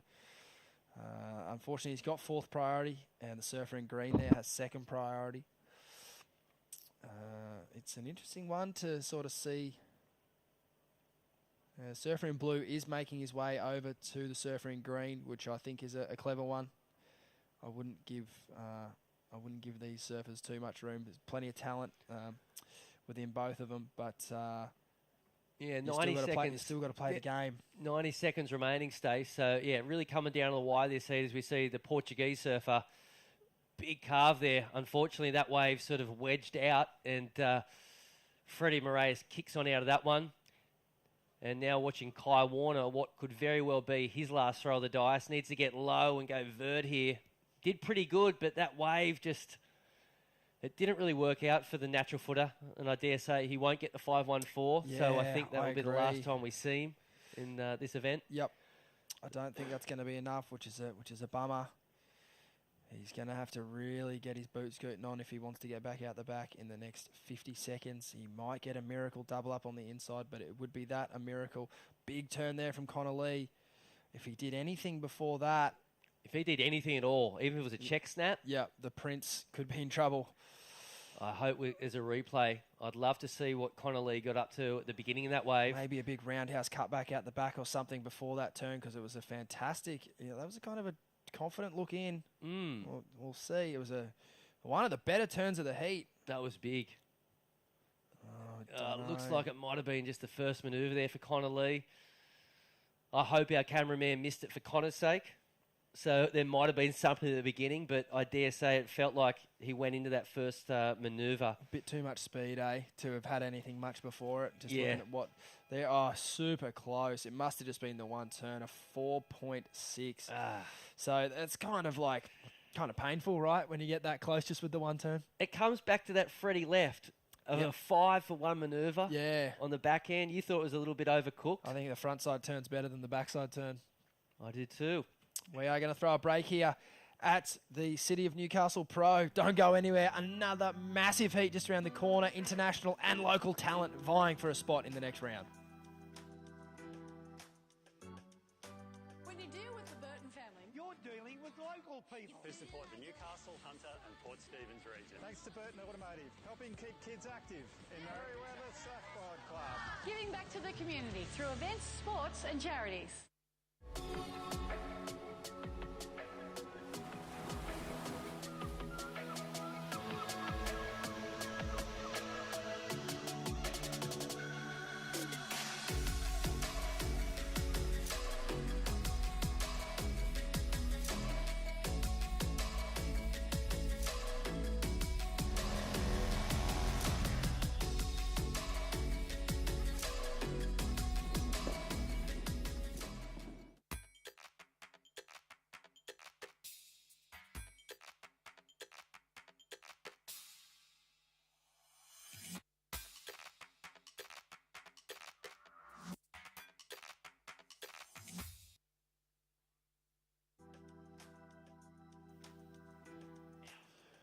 Welcome back to the show. We've got our CT surfers hitting the lineup now. Leonardo Fioravanti, the Italian, is out there in the red jersey up against Joshua Stretton, who's going to be in blue. Nathan Hedge, the experienced mind out there.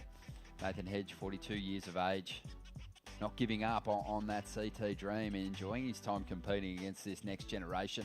And Blake Necker will be out there in the green, the surfer from Cabarita. This will be a fun one. We've enjoyed watching these top seeds enter the lineup today, and we've seen some great surfing from them so far, as we see Joshua Stretton on his first ride, this surfer from Anna Bay up there at Port Stephens. Yeah, beautiful part of the world. It's only a 45-minute drive from here at Merriweather, and you get up there, it feels like you're in a whole completely different country. A little bit of Tahiti vibes, sort of Bali vibes, just such a special place. And plenty of good waves up there at Anna Bay for Josh Stretton. And look, he's got a big heat today, surfing against, as you said, Leo, Nathan Hedge and Blake Necker. Yeah, so let's see what he's made of. Bit of a sort of a Kai Lenny story for Joshua too. He sort of rates himself as a waterman, and he's actually got a stand-up paddle boarding a SUP Aussie title. So, yeah, pretty interesting. Wow. Never knew that. Yeah, mate. Talented guy. As we see a replay of Leonardo Fioravanti there. That was good. That was solid. And, they're the type of differences that, sort of separate, the boys from men, as we see Joshy Stretton there. A couple of big turns there. Real raw power for Josh. Didn't know too much about him over the last few years, but over the last sort of year or so, he's burst onto the scene a little bit more and really impressive. I know he surfs with Mikey Clayton Brown up at the Bay quite a bit. That's one of his sort of, along with Simon Law, I know Law surfs with Joshy quite a bit. Mitch Dawkins as well up there at the Bay. Luke Bartlett. There's a whole lot of incredible surfers out of that region, and Josh is one of them.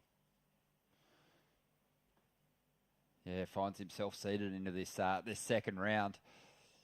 But it's Leonardo Fioravanti who gets the edge in the opening exchange here.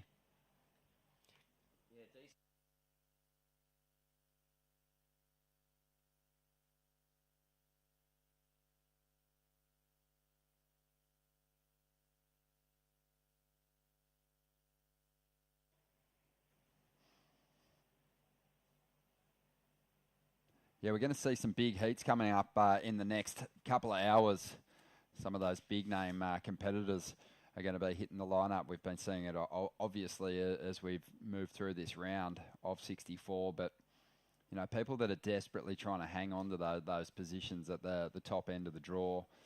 But again, just looking forward. I can't wait to see Joel Vaughan surf and see if he can keep his role alive. He's looking very good to crack those Challenger Series events based on his consistency this year and the performance he's been throwing at us every time he pulls that jersey on.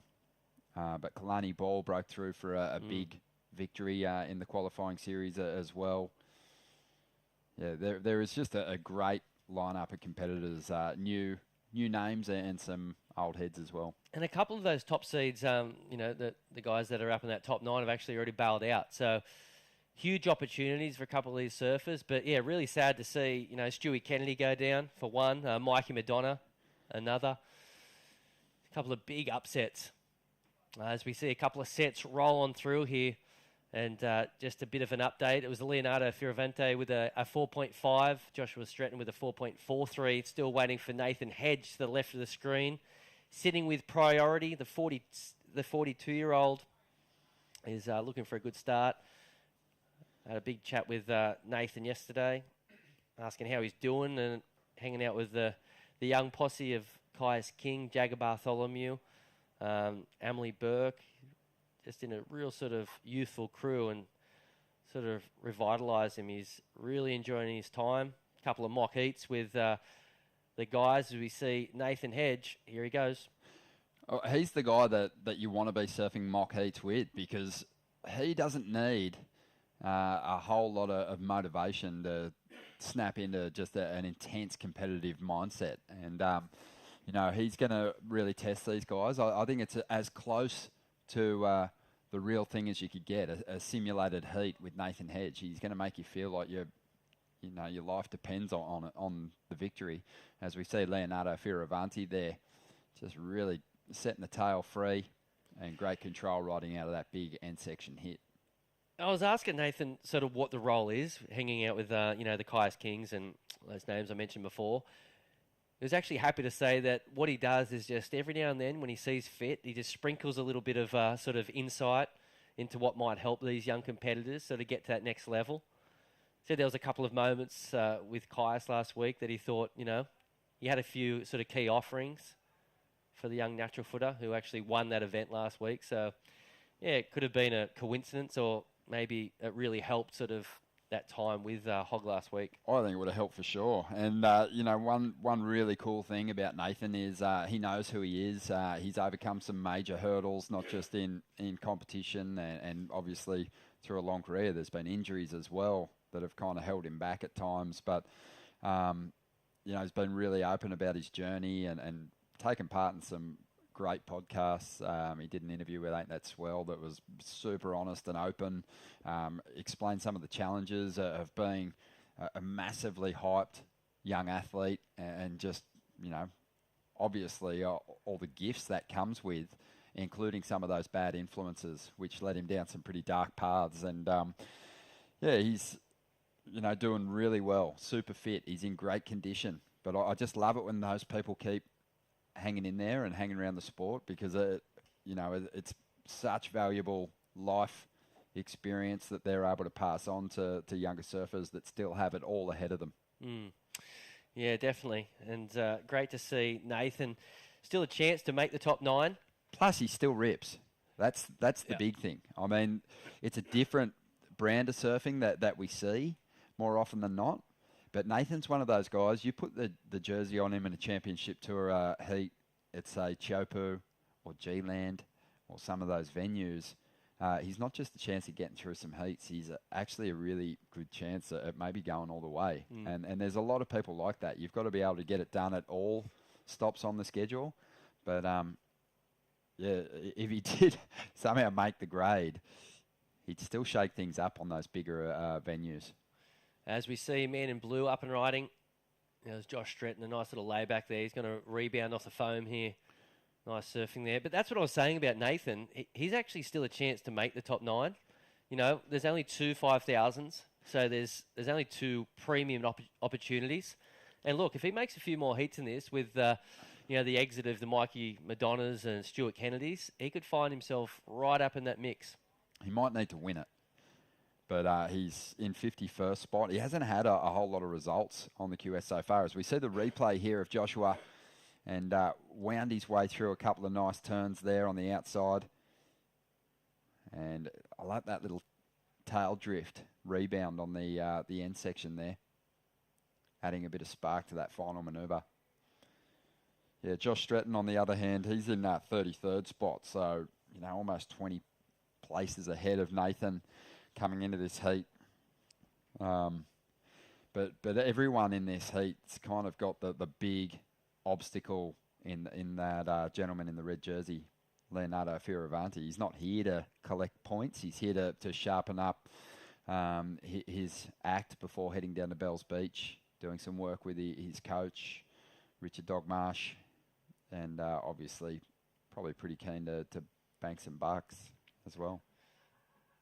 He's always good for a third or something. I think that'd be his average entering an event like this. I think anything worse than a semi-final would be a failure, unless he was looking at maybe his focus might be on something completely different that we know too. It might be just, treat each and every heat like your life depends on getting a 9, or, there could be so many different sort of goals that Leo has got down here at Newcastle. But look, if he was going for a qualification position here, I'd say a failure would be anything other than a semi.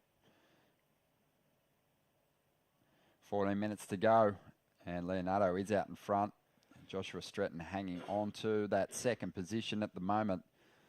And Nathan Hedge and Blake Necker are playing catch-up at the moment. Let's check in with Joshua Levy, though, who won through in that last heat. How you going down there, mate? Oh, I'm feeling so good right now. I'm so pumped. Mate, it's Mitchell Ross up here with Ronnie Blakey. Mate, thrilled to watch you.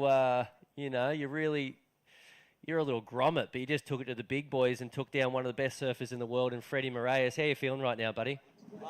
It's honestly surreal. I just can't believe it. I honestly don't know what to say. I just feel so fortunate that I got the wild card to this opportunity in the first place, and to come out on top of an amazing surfer like that, I just feel so blessed, And mate, what I know you've been surfing without a sticker for the last few years, a couple of sort of minor sponsors, but then you got a big opportunity at Billabong a month or so ago. It seemed as though something sort of got triggered, and you're just surfing so much better these days. Was that a big part of it, having that sticker on your nose? Oh yeah, for sure. Big shout out to the Bowie and all the guys up there at Tweed that are part of the Billabong crew. I feel so fortunate to be on a team like Billabong with Ryan around Newcastle. Big thanks to the Billabong guys. There's sort of a click in your head when you get such an amazing support from the major sponsor like that. Just so stoked on it. Well, that's awesome. Josh, mate, tell us what it was like to be in the water with a championship tour competitor. Obviously, you're one of the lucky ones. You get to free surf with these guys quite often, CT surfers that is, but to have a heat with a big foreign threat like that, was it scary? Look, I just went out and I kind of, I had my amazing coach, Crispy, and I just kind of went out and just knew what I had to do. That wasn't really playing into my head. I just knew that I had to get the best waves, quick start, and just win the heat and do whatever I can to win, really, yeah. And, mate, what is the goal for someone like yourself? Is it, you treating this event like just a bit of fun to sort of gauge your level against the world's best, or is this it? You want to start competing on the QS?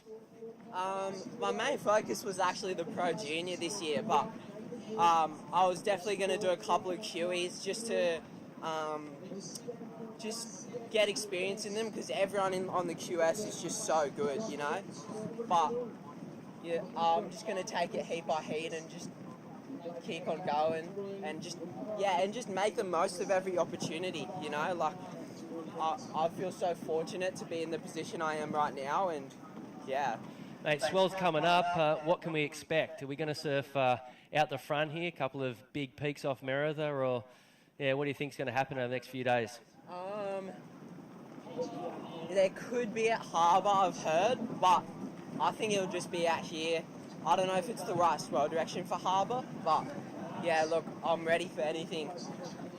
Good on you, Joshua. Made a huge heat win and really overcoming some tough competitors in that one, mate. All the best for the rest of the contest. Yeah, and quick thanks to my shaper. I just got these boards yesterday. They just got them to me in time, so big shout out to Misfit, and thank you, God. Yeah, good on you, mate. Well done. Moving on through, and the new board's looking good, and you could tell that was, probably one of the biggest heat wins of his life, if not the biggest. Yep. Getting a win over the likes of Federico Moraes, Connor Lee, and Kai Warner. No easy feat, and really making the most of this opportunity. Yeah, and if you think that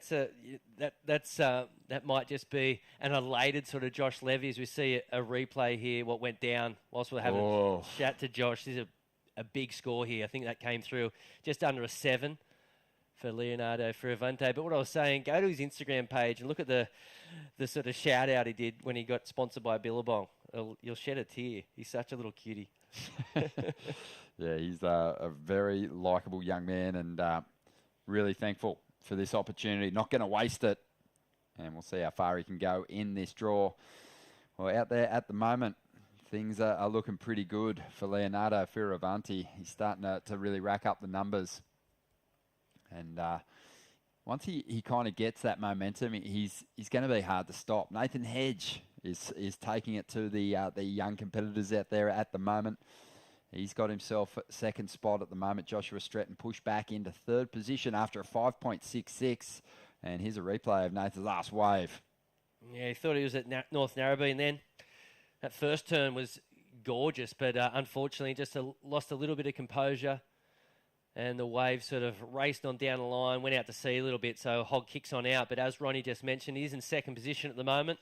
And a bit of a gap between him, Josh, and Blake.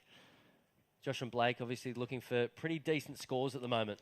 We were talking up just some of our favourite moments in Nathan Hedges' career back in on the first day of competition. We mentioned that final with Andy Irons at J-Bay in 2004. Also had a final in Tahiti where he dislocated his shoulder and couldn't complete the rest of the final. That was tragic for him. But surfed his first CT event in 99 as a wild card. Lost out to Shane Dorian in that one. So he has been around a long time. I think one of my favourite stories are during an event window, but not in an event, was a story in Fiji. I knew you were going to say that one. Yeah. It used to be a competition between him and a couple of other guys who could get out into the surf first, and it was at each of the different venues, and everyone used to, obviously be scheduled on a timetable for who was going out in the first boat to surf Cloudbreak when they were staying on Namotu. Well, Hedgie beat the boat out. Yep. He took a canoe and paddled himself to the judging tower at Cloudbreak, slept the night on that judging tower, and was the first person out in the lineup. So that's a legend of the Hog. He is core. Yeah. He is as core as they get, and he's out there ripping at the moment. Here goes Leonardo. Strong first turn, and he'll finish it off beautifully there. So that is that big classic two-turn combination that just absolutely lights the judging panel up, and expecting a really solid score for that one.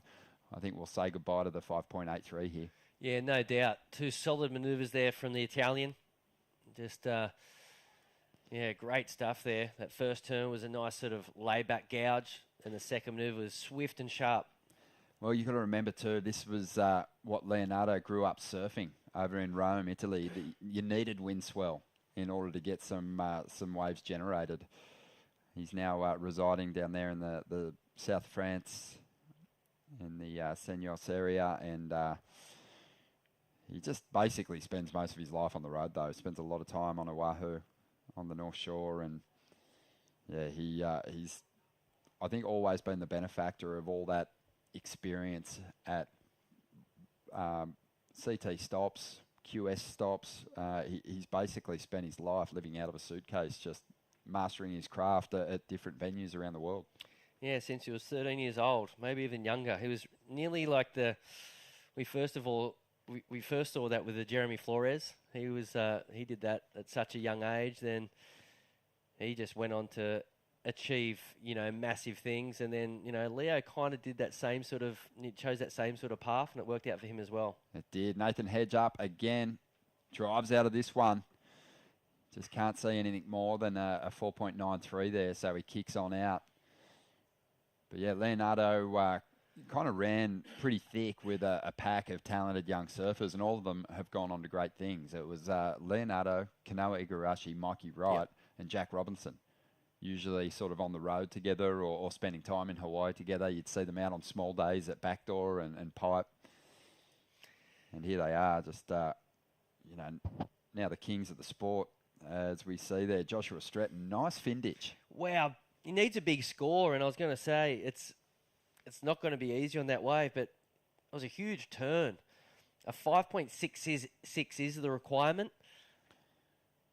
I don't know. He's going to go close. It was a massive turn there for Joshy. He would have loved another section. But unfortunately, it was just the one turn. 4.5 minutes remaining. We'll leave it in the judges' hands on that one. Yeah, he's had some moments, the surfer from Anna Bay. He's laid down some good turns. He's just looking for that wave that provides a couple of big sections on the outside. But have a look at it again. Wow. I think the slower you look at that too, in a slow motion sort of screening, it pretty impressive turn. He got a big score, but it wasn't big enough. So needed a 5.66 prior to that ride. Now looking for a 5.07. As we look at the slow-mo, he nearly lost a foot here. The back foot nearly came off. Big turn. Wow. Yeah, impressive. Super controlled, but not much else on offer, unfortunately. So 3.5 minutes to go now. And Joshua Stretton, he's narrowed that requirement after a 5.07. The Hog still hanging on a second spot. Leonardo Fioravanti out in front. Yeah, he's been impressive, Leo. It was a 7.67 for that last ride. So 2 big turns. Judges rewarding it. Nathan Hedge looking at this wave out the back, trying to get in position. It looks like Leonardo sitting right next to the big fella. 3 minutes remaining. Heat 9 coming down to the wire in this one. Yet to see too much action from Blake Necker. He's out there with third priority at the moment. Remember yesterday he did get through at the tail end of his heat. He was thrilled with his performance in the last minute or two, but been a little bit quiet in this one. Looking for a 7.19 at the moment. Yeah, it's a little uncharacteristic of Blake to put himself in this situation. The surfer from Cabarita, seen him pop some pretty big airs in the past, so wouldn't be surprised if he's kind of eyeing off ramps out there at the moment, waiting for an opportunity to maybe turn it with one big individual move, but just on 2 minutes to go. And it's, we've seen some good scores for big individual turns, but nothing that's kind of blown our minds just yet or have had our eyes hanging out of our heads. It's the big combos that have kind of got it done so far today. Yeah, I'm with you there, Ron. Been combos all day long. A couple of big scores have been locked in, but just the sort of 5-6 point range for single maneuver waves. As we've got 2 minutes remaining. Remember, later this afternoon, we'll see a couple of the big guns out in the lineup here at Merida. Julian Wilson, Ryan Callanan, a couple to name. So hang around. Should be a great afternoon of surfing. It's going to be awesome. Yeah, I was just thinking of Leo and you know, what kind of success he's had in this event in the past, and he's gone on to some pretty big finishes. It was here, right, that he dislocated his shoulder a few years back. He was on his way. He was one of the form surfers of the contest. It was towards the end of the event, and he actually popped his shoulder out and was forced to withdraw, obviously. And it you know, put him on the sideline for quite a while. He's actually been super resilient, Leonardo. He's had a number of nasty injuries. Broke his back at the Pipe Pro event as a QS a number of years ago. That was a scary one. And he's had ankle injuries. He just doesn't give up, and he's been training the house down this last year to keep in peak condition and obviously trying to prevent injuries as well. But he's just such a consistent, reliable performer, as is this man. Whenever he gets the jersey on, always gives it his all. But he is chasing a monstrous finish in this event. 30 seconds to go here. Do you think that one's going to go into his top two, Mitch? Look, we didn't see the beginning of it. I don't know if he got an opening manoeuvre. The final manoeuvre was solid, but I'll have to wait and see if he did get a turn prior to that floater. We've got 15 seconds remaining, and all eyes are on blue and green right now because they are looking for scores. Josh Stretton only a 5.07, so a super obtainable number, but I'm not sure if he will get an opportunity. Yeah, Leo's in total control. He actually just threw priority away, but it's not going to matter. This one's coming to a close, and the Italian, as expected, getting the job done. Healthy heat score total. And Nathan Hedge, the 42-year-old, up against the youngsters, hanging on for second place and progressing through to the next round. We'll take a quick break, and when we return, we'll bring Hoyo back into the booth.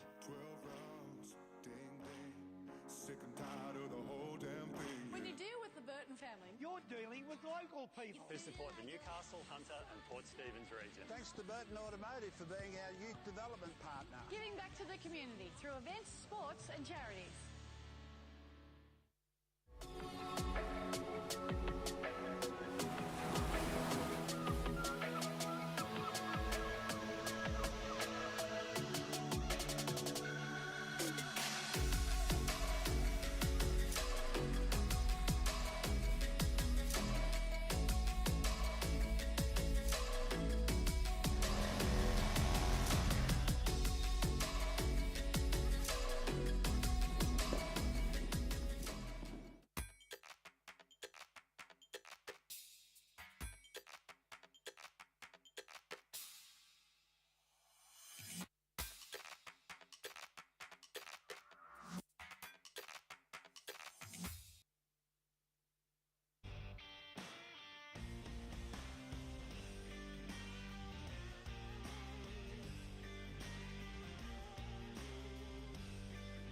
Welcome back to the show. We're having plenty of fun watching this last big qualifying series event, a QS 5000 to determine our top 9 on the men's side to tackle the Challenger Series for the Australasian region.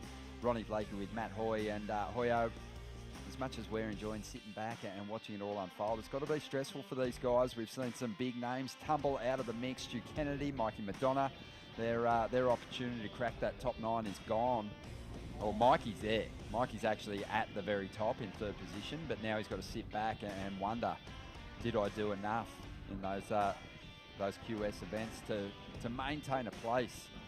So yeah, he's out of his hands now, and it is going to be stressful watching the rest of this event unfold. I didn't have a mic on it, so no one heard that. Out of his hands. It's out of his hands. Well, mate.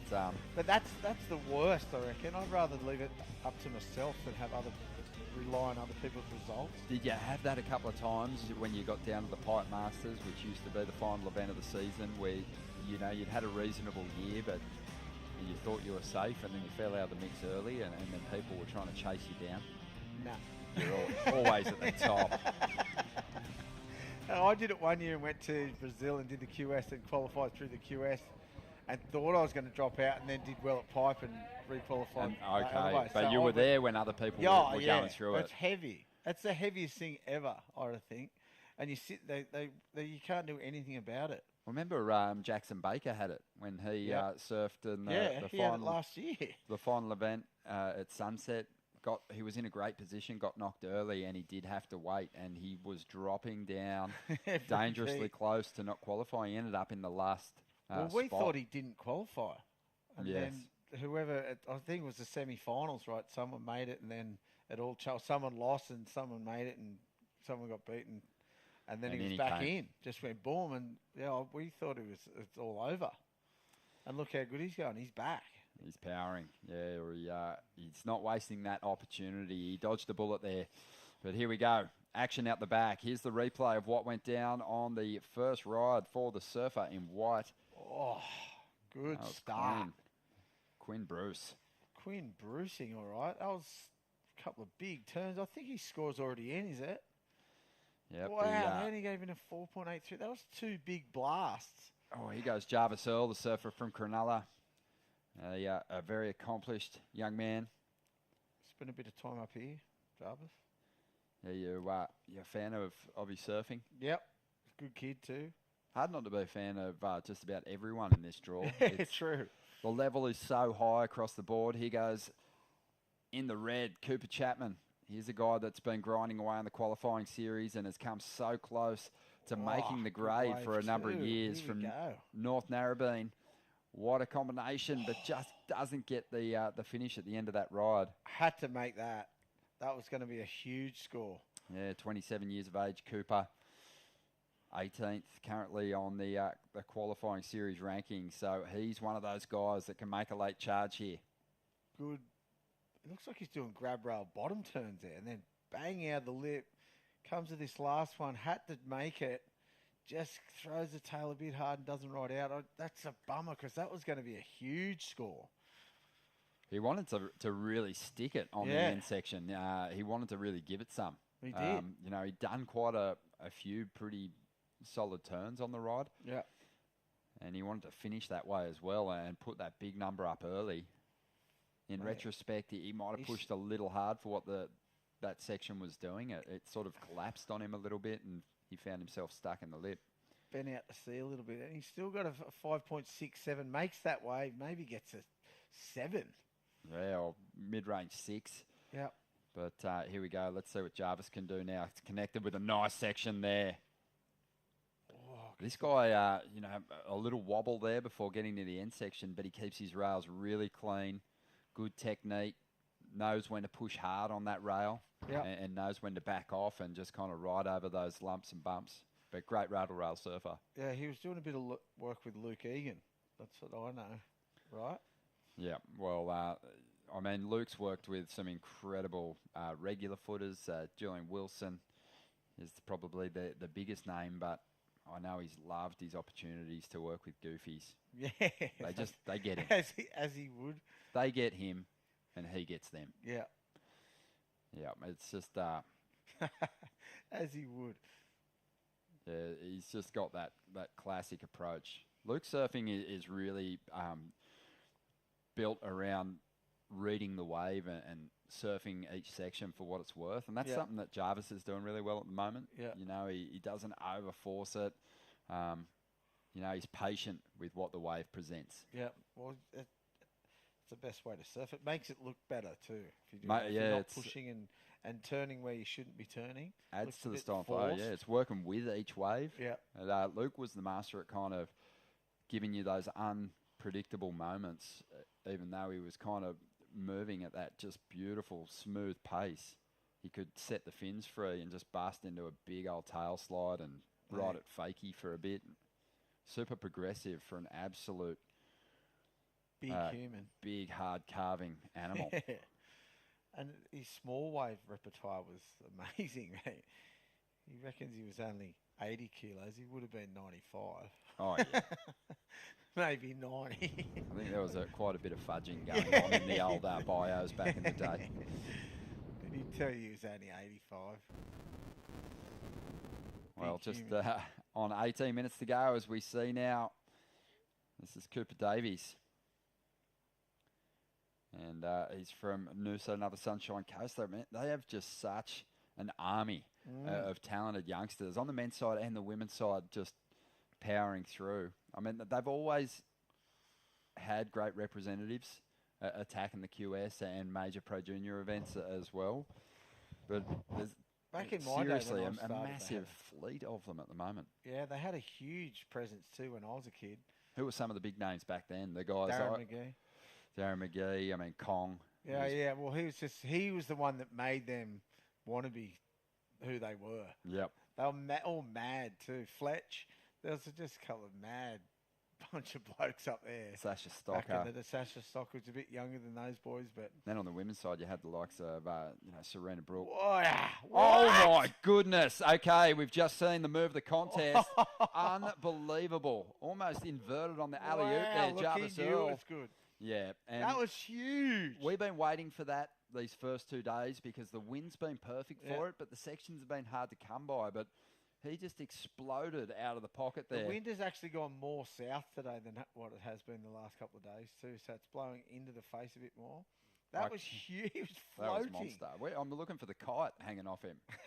Just kept going and going up into the sky. Here it is. Watch this. Boom. And just floats out of it. Lands perfectly.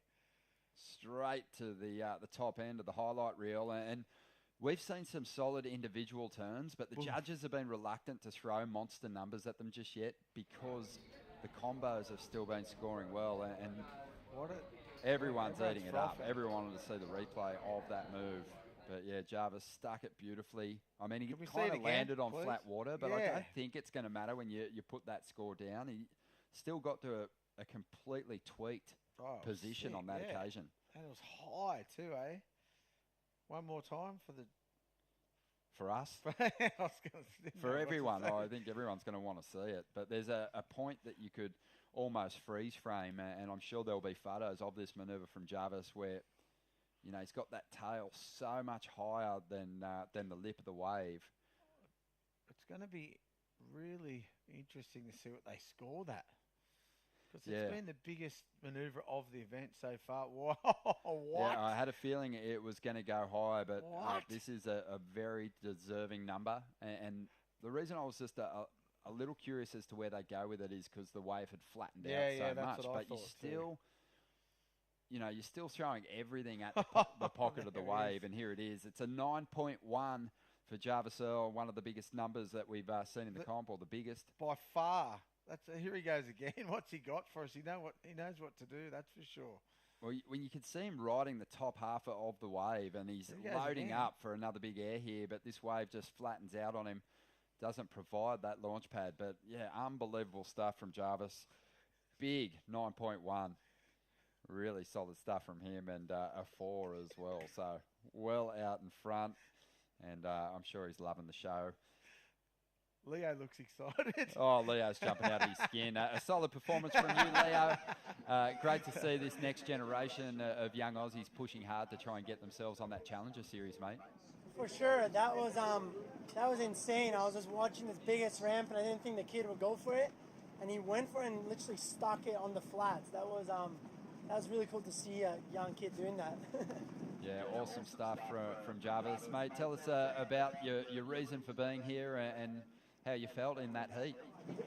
I mean, this year has been a bit slow for me. I haven't surfed that many heats, and also with I had to get surgery end of last year. So the point of coming here was to get some reps, to surf some heats, get some rhythm that I've been lacking a little bit.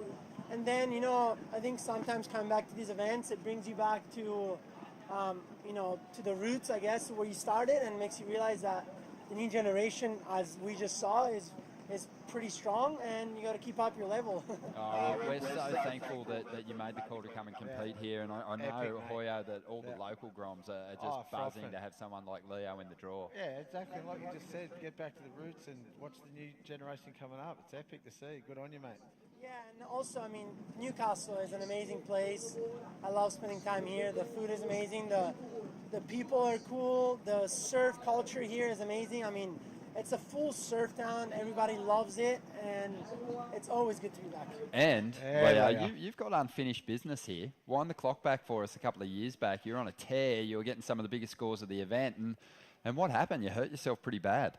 Yeah, a couple of years ago. I got second in this event a couple of years ago, and then that year I was feeling really good. I'm like, okay, maybe I might win it this year, and yeah, I did a backside rotation, backside air, and was super unlucky. I landed in a weird position and my shoulder dislocated, and that was never had any shoulder problems, but nothing against Newcastle. I mean, that could have happened anywhere. Like I said, it could have happened anywhere, and just stoked to be back healthy 100% and excited to compete here. So you're here to get reps. You're here to enjoy Newcastle, but deep down, you've come so close before. You want to get the event title here. You want that MR trophy, don't you? Of course. I got an MR second place. I want an MR first place. Yeah, you've got to complete the collection, Leo. So good to see you out here, mate.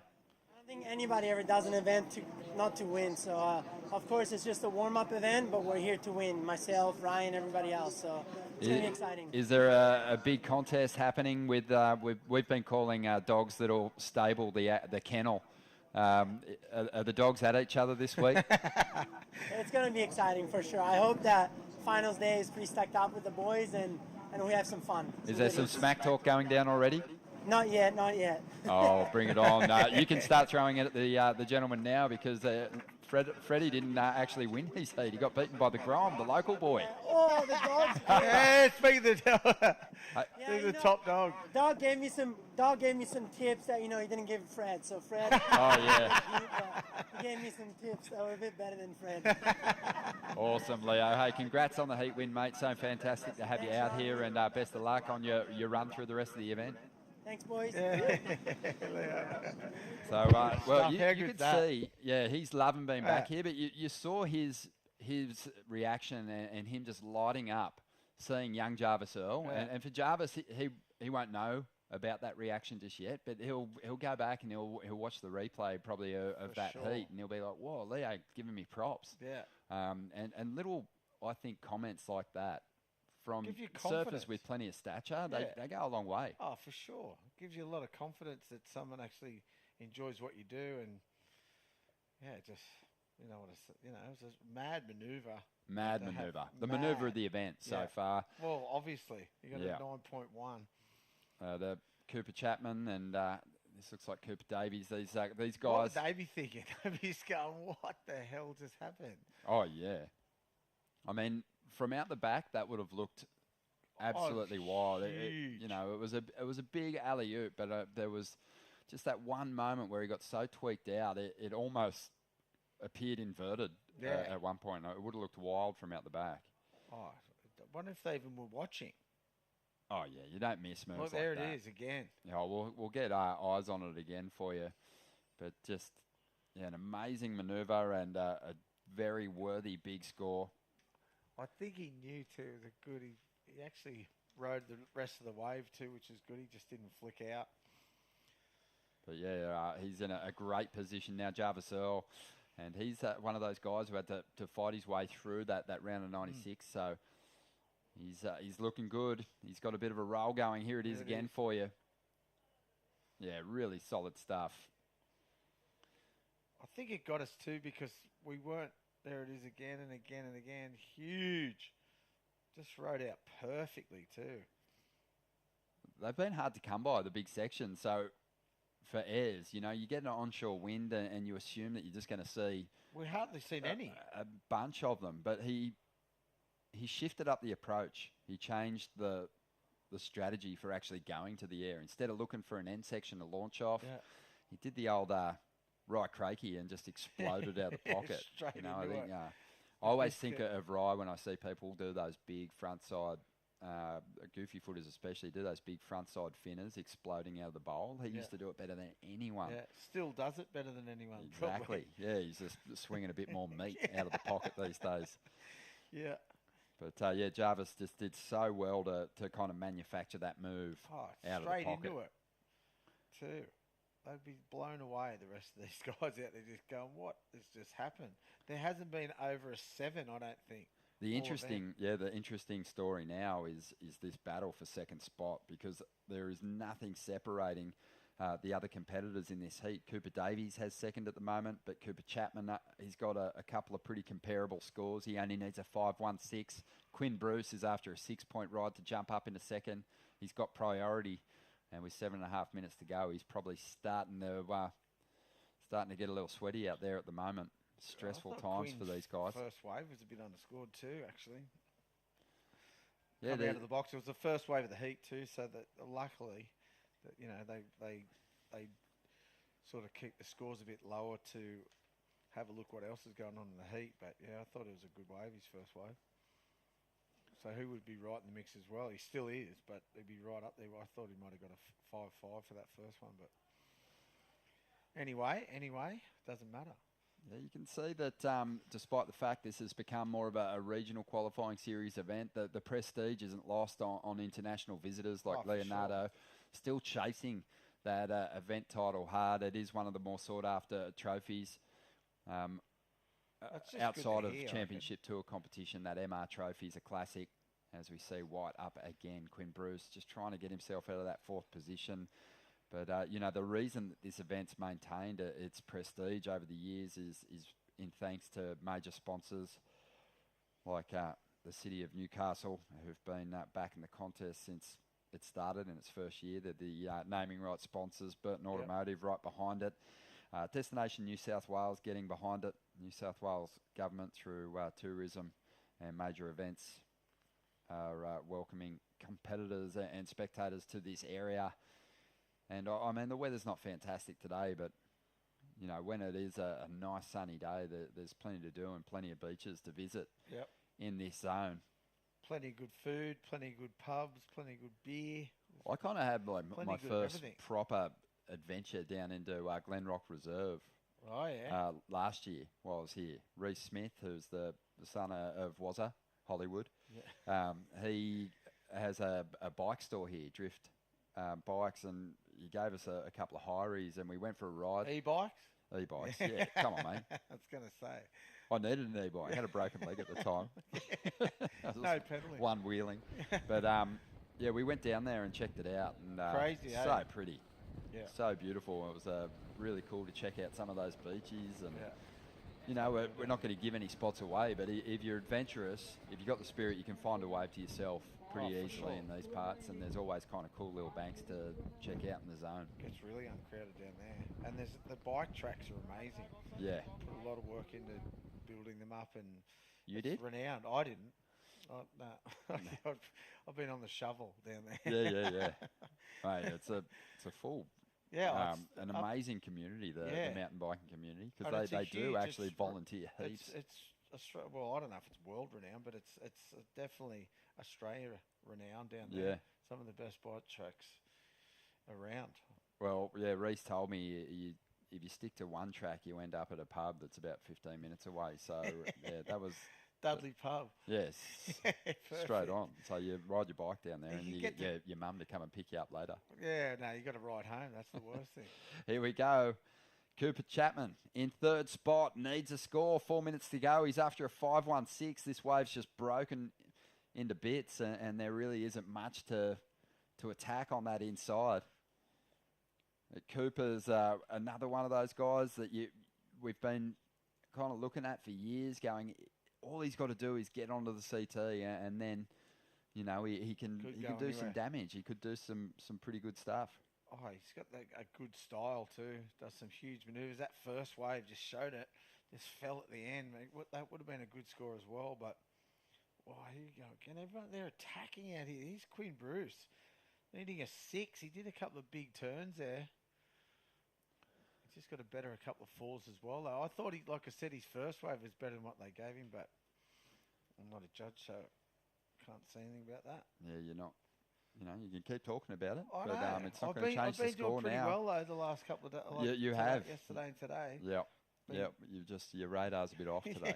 But, no, I think, there's an adjustment going on. The 9, that's just thrown everything out for me. Yeah. One huge manoeuvre. My judging's gone again. Yeah, just under 3 minutes to go. He'll have a bit of time, Quinn, but have a look at what they're trying to find those gem waves in. It's going to be difficult coming into the final stages here. I think generally what happens is you're taking chances in the early stages of the heat and hoping they eventuate. Yep. And then at the end you start thinking, wow, I need a 6. You start looking for a certain type of wave out there, and that's when the task gets really difficult because you're not in that mindset of just taking chances anymore. You've got to be picky. You only have a few more opportunities. Yeah, exactly. And it's such a paddle too. And especially if you've only had a couple of 4s, you're going, well, what have I got to do here to get a 6? Yeah. So you got to, there you go. Monster alley-oop. Yeah, exactly, to get a 9. Well, he got a 5.4. Oh, there you so go. He got close again, but he still needs a 5.44 to get into second. See, I reckon that first wave, if it had been a bit high, like I thought might it was be going to there. be. Yeah, he would have been in there. Cooper Chapman's after something similar, so this is going to be a really, really tight finish with 1 minute and 45 seconds remaining here. Heat number 10, the round of 64. Heat changing. I tell you, he'll be absolutely changing heat, I should say. Smacking their lips, licking their chops is Reef Hazelwood. Oh, having watched what Jarvis Earl threw down out there, he's a guy probably with the best strike rate for big airs, maybe in Oz. Yeah, he can really stick him, and very reliable there. I just saw him out the front too. He was pretty psyched to get out there. He's going to be up against Thomas Cavallo, Hanata Zawa, and Harry Phillips. And as you said, we thought we're going to see a way more airs than what we've seen so far in the event with all the onshore conditions. But here goes Quinn. This might be his last shot at it. 1 minute remaining. And it might be a good thing that he fell so close to the takeoff zone. He might just get one more opportunity here. Scrambling back to his board. He'll head back out. But we've got eyes on Cooper Chapman. I guess the thing that is also working against Cooper and Quinn, Cooper Davies has priority over those two surfers. But he can't be everywhere at once, Hoy. no, you can't. Well, Jarvis Earl. Oh, Jarvis just going straight with priority then too. Oh, it doesn't Took it even off. really matter Doesn't with the, really matter. It doesn't matter to him. No, the numbers that he's amassed. It is the battle for second position. He hasn't even really ridden a wave since he's 9. He's just been sitting out there bobbing around. Oh, he's just been marinating on it. Just going, how's that? Hope someone got the footage and, there's footage, but the shot. Where's Bosky when we need him? He's there somewhere. Yeah. Always. Yeah. He True. rarely misses the moment. Just counting this one down now. No opportunity for Cooper Chapman, who was in 18th position and striking distance of that top 9. Cooper Davies, though, was just above him in 16th position. And, wow, Cooper did not want to let it go. He's going to continue his climb up the ladder. So props to him. And Cooper Chapman and Quinn Bruce fall out of the mix here at the City of Newcastle Pro. Don't go anywhere. More big names hitting the lineup next. Heat 11 just around the corner.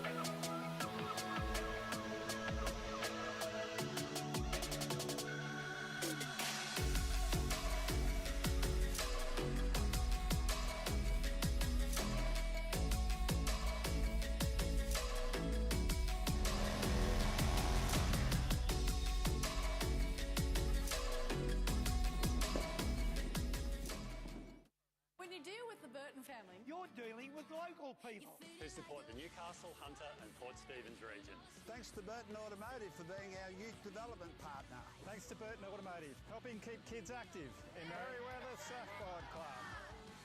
Surfest is a big part of Newcastle, and Burton Automotive is a big part of Surfest. giving back to the community through events, sports and charities.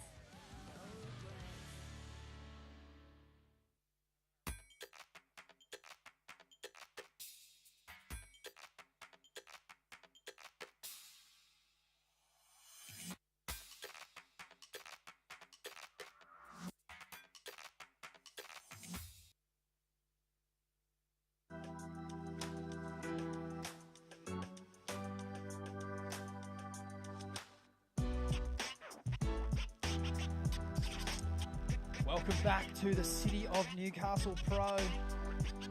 Stace Galbraith here, joined by Matt Hoy and Matt.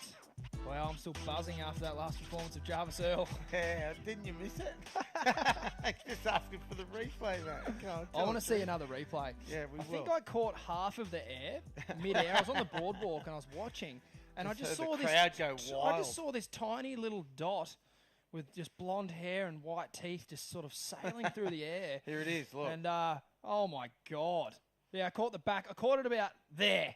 And I saw him coming down, and I was like, oh, my God, he was where he came from was so high. That must have been big. Sure enough, 9.1, and away he goes. So he'll be very happy with that. Someone who, no doubt, was paying attention to that, and if they weren't, I'm sure they got a little tap on the shoulder, would be Reef Hazelwood. Also very, very capable of doing some massive aerial manoeuvres. So I think Reef would have taken some pretty good notes on that one. 100% he would have. He has to have. Yep. High scoring wave of the event by 4 points. I think it's the second highest score I've seen of these last two events. I think Kai's King got a 9.33 up at Cabarita. Same thing. Semi. Another big air. Yep. So if you've got it up up your sleeve, I'd be busting them out. Hanada Azawa, good strong turn there to start the wave. Throwing plenty of water, looking locked in here. And a nice finish to get the end of the wave there. But unfortunately, just comes unstuck. He was hanging on for dear life. Wasn't he? Couldn't quite pull it. He'd done all the hard work. And just looks around and sees 400 waves in front of him. 400 mountains of snow coming towards him and no chairlift in sight. He's going to have to paddle that one back out. And I will say that score probably affected with the fall there. Well, definitely affected. Just a 3.67. I feel like he was probably on his way to a 4.5 range score if he had made that one. Thomas Carvalho, a few in and outs just there. And Harry Phillips in the green. Harry Phillips had a really strong performance the other day. I hadn't seen too much of Harry surfing, but I think we might have called that heat together, Hoyo. He was sort of the stocky natural foot, a couple of big strong turns in the lip. I'm not sure if you've seen him surf much either, but he was super impressive. Really impressive. I've never seen him surf until yesterday. Yeah. I think he was sort of one of the. He was in that heat with Xavier Huxtable. He kept on sort of. He was sort of toying with Xavier, surfing either side of him, and Xavier was just out of position a few times for a few key waves. 2 big turns he did on that one, maybe, I remember. Yeah. So I think the conditions, just judging by the look of his style from yesterday, it looked like he'd enjoy a bit heavier water and a bit more swell. Looked like a powerful young I thought lad. he was going to go that one. We would have seen it. Yeah, he's already tried one out. We're fired up for it, aren't we? That fired us right up. It's going to be interesting to see what the Grom says too. What was he thinking? Oh, he's a pretty humble young lad. I had a few chats with him up on the Goldie, and he doesn't give away much, but he's electric in the water. Yeah. He had a last year at Cabarita, the previous event, he had he spun the other way for a massive air rotation, get a 9.87 or something ridiculous. So it's quite clear that he's got it in his arsenal, young Jarvis, and much like Reef, in his younger days. Jarvis is learning how to package it up into a heat, or similar to Ryan Callanan. You know, all the tricks in the bag. 25 minutes goes quick. When can you bust it out? When do you just need to go to meat and 2 veg? And you need to have it all. You need to be able to score every direction, every which way, because there's just so much quality surfing that goes on these days. Like Cooper Davies in that last heat was absolutely shredding. Would have won most other heats. Cooper Chapman, narrowly in 3rd position. Like, I can't even believe that watching that heat. If you take Jarvis's one air out of there, it's a completely different context of the heat with the other 3 surfers. Quinn Bruce also, he got a great start. Yeah, that's what I thought. I thought he got a bit underscored on his first wave. Okay, right. So they're all, 10.23 to 10.83 between 2nd and 4th. And, you're talking about guys here who are, they're fighting for that challenger spot. They want it bad. So Cooper Davies there, I would say the underdog in that heat as far as the surfers there that got eliminated. Cooper Chapman, pretty big profile, and Quinn Bruce, well versed in surfing competition. It's Cooper with the narrow win there. Ronnie was saying he's in 14th spot too. Oh wow! So he's huge. Just going up. That's knocking massive. People out that he needs to knock out. I know we're moving on to this next heat, but one last thing on Quinn Bruce there, Hoyo, you'll be glad to know you're up there actually, mate. He nearly went back to back in the single fin. He got 2nd this year, and he won the year prior. So he's a good young lad, and he's good on all equipment. But he didn't do enough today to get the jump over his good mate Cooper Davies. So we will see Jarvis and Cooper get through that last one, and rolling into heat 11, which is in the water now. No one's really got this one underway. As time ticks on, I'm sure Hanada would have loved to ride out of that wave because, having started with the 4.5 range, that could have been the case. No one else has really done anything yet. He could be, you know, They he could just be got looking at cleaned up by a set by the look of it too. All of them. How's that left? Where's Reef Hazelwood? I know he's going to be hunting. Hopefully he doesn't just hunt and just like wig himself out and just going for those airs. Yeah. You know, that happens a lot, I reckon. They know they get the score. Yep. It happened here last year at the WCT event. Yep. Yep. There was perfect right-handers, and because there was a massive score on a left air, they were riding into the bombies. We were just going, what are these boys? Like, it was not embarrassing, but it was just going, mate, there's perfect right-hand, like a point break, and they're just trying to go left, only because they got such a big score on one air in the semis. Totally. Thomas Carvalho, good strong surfer from the Gold Coast, proud member of the Snapper Rocks board riders there. He's recently picked up some new support up the nose there from O'Neill, so no, he's looking fired up to put a big result on the board for himself and his new team that he's a part of. And, well, there's his first. That's the first scoring wave of the heat, really. Yeah. See what they give that to get the scale out. Yeah, like I said, I hope Reef is not just hunting that big air. Here he is, speak of the Grom. I recognise that young man. Jarvis, can you hear us? Yeah, I got you. Oh, there you are, brother. Mate, talk us through it. How are you feeling? Yeah, I'm pretty pumped. I was eyeing off a few of those left ramps, and luckily when I paddled out, one came straight to me, so I just launched it, oop, and I made it, so I was stoked. Can you talk to me about the rotation of that alley-oop? For me, it was a little different to your standard alley-oops that you see. You almost went like a loop-de-loop. Talk to us about the direction of the wind and how important it is to position your board correctly. Yeah, so it's a southerly wind, so it's blowing like into the lefts, and it was almost like a wedge the wave I got, and then it just launched me heaps high, and it was like a nice little landing. So yeah, it worked. We're getting a little replay here now, mate. You were came down with snow on top of your head, I reckon. You were that high. Talk to us about how important it is, though, to refocus after a manoeuvre like that. Obviously, 3 quality surfers in your heat. I know you tried a couple of times to better that 4. How important is it to quickly reset? Yeah, I was like pretty pumped when I landed, and then I couldn't actually hear anything out there, so I didn't know like what score I got or what everyone else had. So I was waiting for like a wave to improve my backup, but I didn't really find anything. But luckily, I still came out with the win. Oh, absolutely, mate. Not too much luck involved there. I'd say just pure skill. I know you got a lot of friends and family tuning in back home. Your dad and your little puppy. Did you want to say g'day to anyone back at home? Yeah. Hi, everyone. Hey, Dad and Ziggy. And thanks, Mum, for coming down. Yeah, that was a nice non-nervous heat for your mother there up on the Broadboil. A few more 9s earlier in the heats, mate. She'll be stoked with that. Well done. Yeah, thank you. Classic. He must be stoked. Put that on your highlights reel, Oh, 100%. That was cool. It was such a unique spin too. It was really technical. The wind is definitely out of the south, but still, I don't know, still a fair bit of east in it as well. So it's east, like, southeast. I think, you know, if you look at a Ryan Callanan or a Gabriel Medina, when they're fanging into those lefts, they were probably more typically a direct south, which is like a beautiful wind to do an air. I would have no idea about how to do airs, but I've seen a lot of people do them. And I would say this wind, they would say, would be pretty difficult to do the air. He went straight into it. He nearly vertical into it. Yeah, it's like a roller coaster almost. Like whoop. As we see Harry Phillips up and riding here.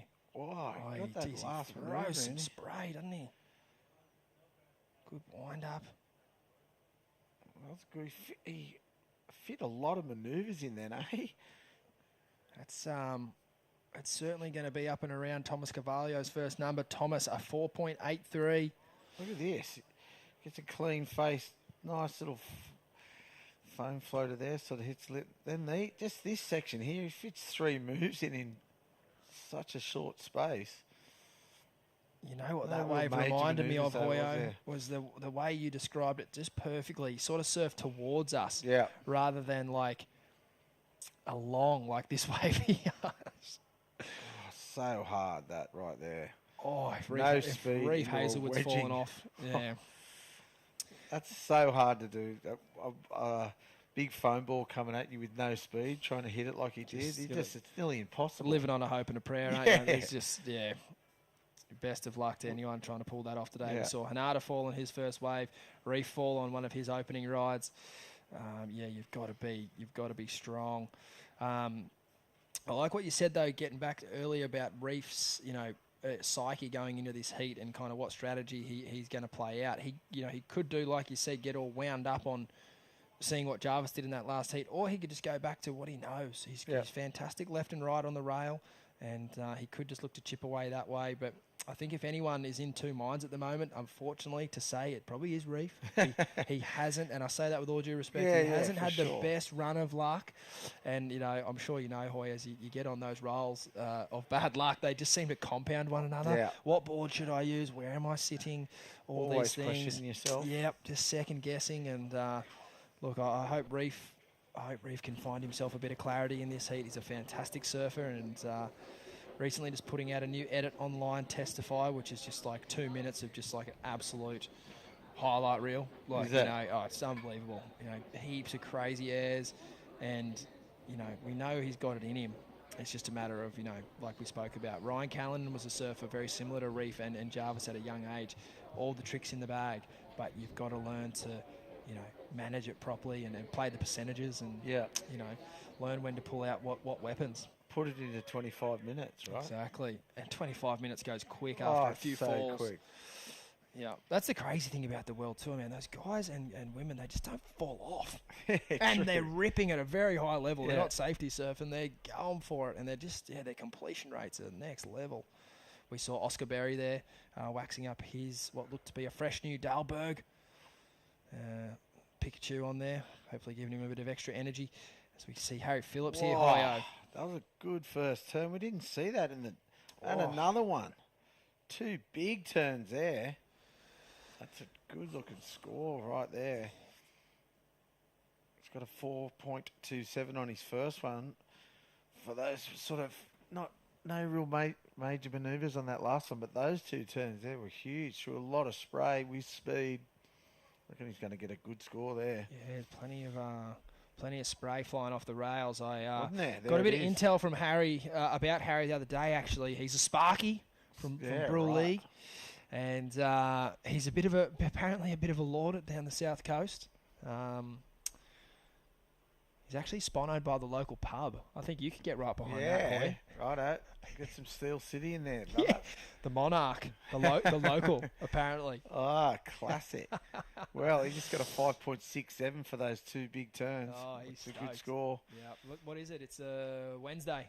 Is it Wednesday? Yeah, it's a Wednesday. So I'm sure Wednesday Arvo, mate. I'm sure there's a 2-for-1 schnitty deal or something going on down there, and everyone's tucking Happy around hour. for a late lunch into happy hour.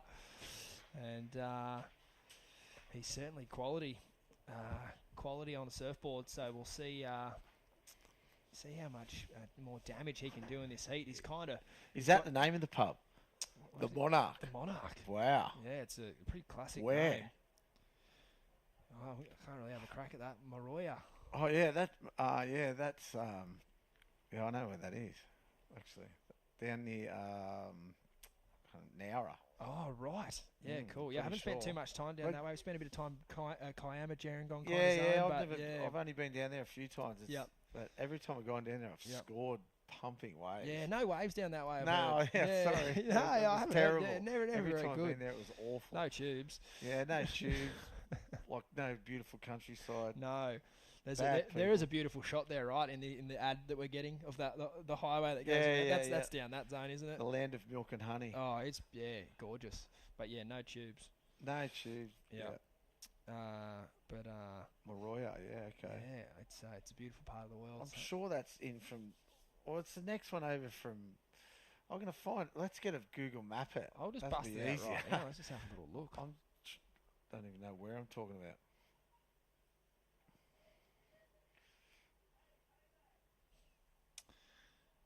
Yeah, just south of Brule. North of... Oh, yeah, well... Looks like it's about, an hour or 45 south of Bateman's Bay. Yeah, right. Is that starting to bring back some flashbacks? Yep. We've got it. You commute to Bells a few times on the road, or were you always jumping on a plane? I've only done it once, Okay. I think. Yeah. No, once for the comp. Yep. But yeah, just me and my mate didn't stay at the Torquay pub. But sick. Yeah, but we never used to go through there. We used to drive just straight in the Hume. Straight down here the he goes guts. again. Yeah. Yep. Backing up that 5.67, big roundy. Oh. Staying at the Torquay pub, quite weak. Yeah, quite weak. Yeah, well, I was the only competitor staying there. Just me and my mate. Yeah, quite weak. Yeah. Never did anything bad in there. No, early Stayed there a dinners. few years in a row, actually. Yeah, nice. Where did you stay when you won the comp, Hoyo? I was staying at Hardy's place. Oh, okay, actually. cool. Yeah, Yep. You're saying he gave you a good, Yeah, helping yeah. hand down there. Paul Hart, Yep. So, Yeah, awesome. Special memories? You been back down there in the last couple of years? I haven't been back down there for a while since Yeah, the right. 50th anniversary. So Okay, yeah. I think it's 60 Are they up years to next 60? year. I Yeah. think next year. Next year. 60. Yeah, Pretty cool. sure. Yep.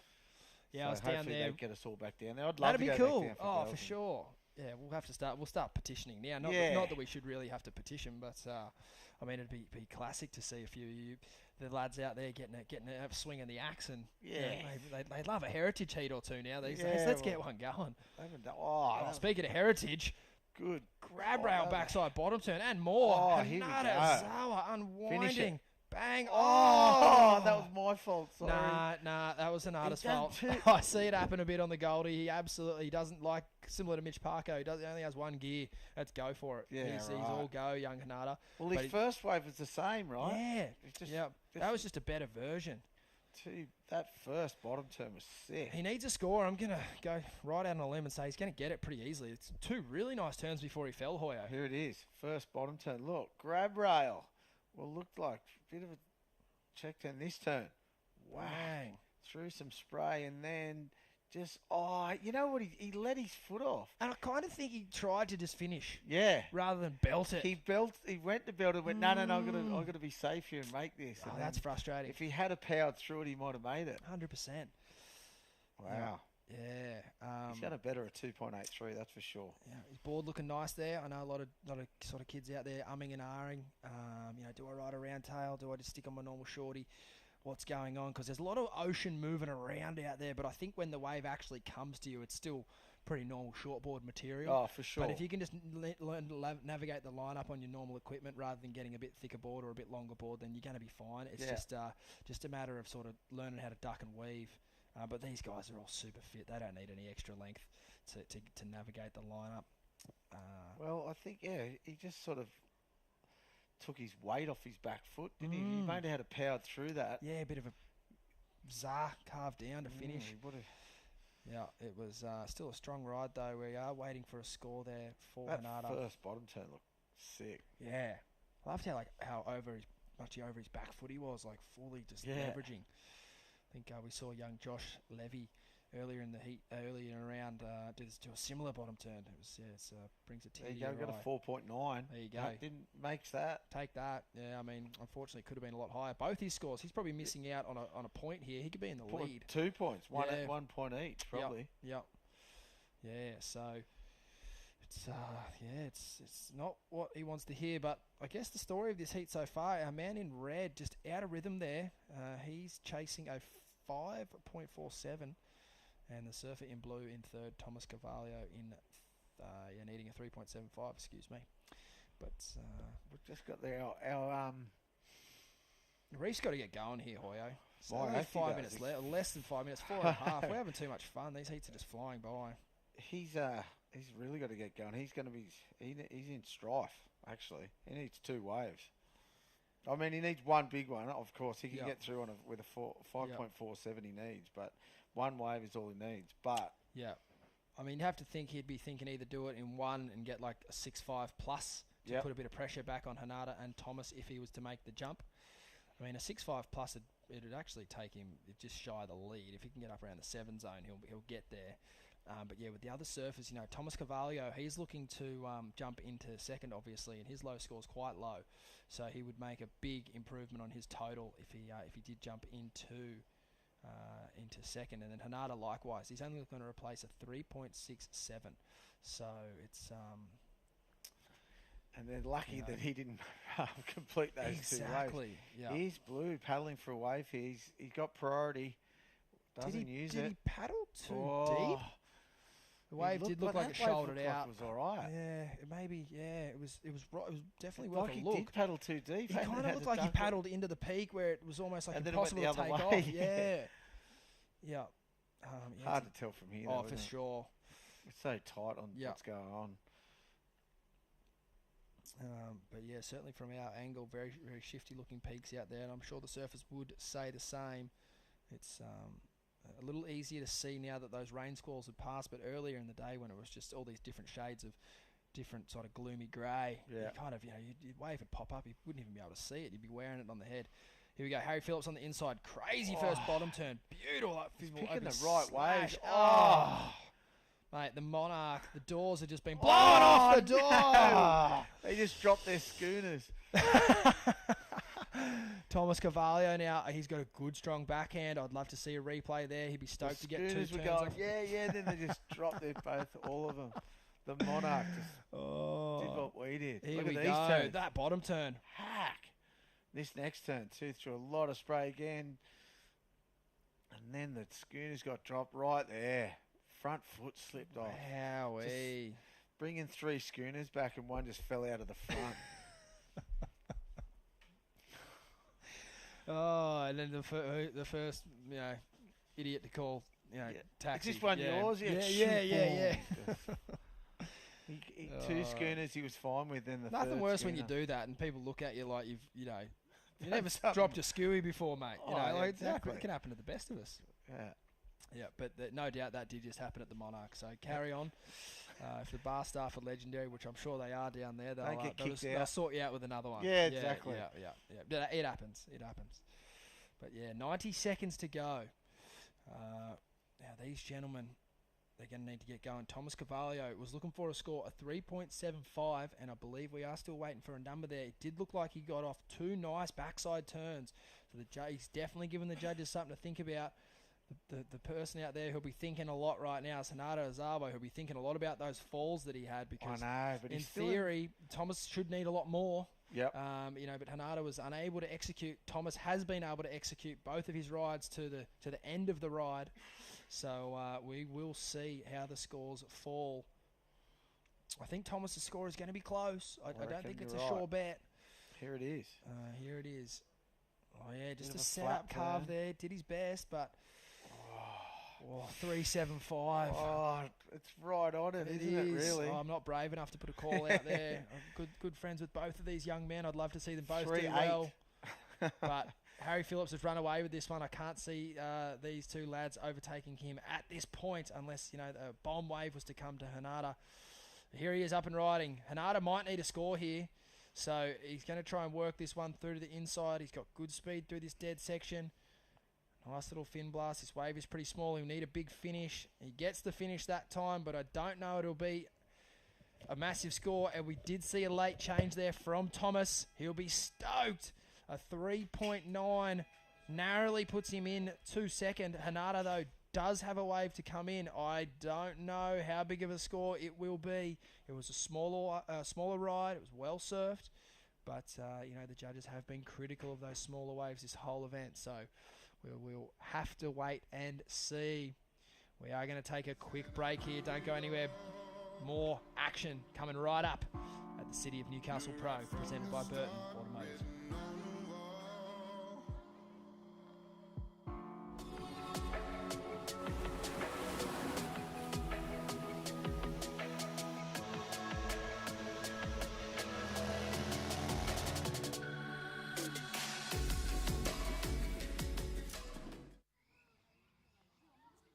An outdoor gallery everywhere you turn. We're just scratching the surfest.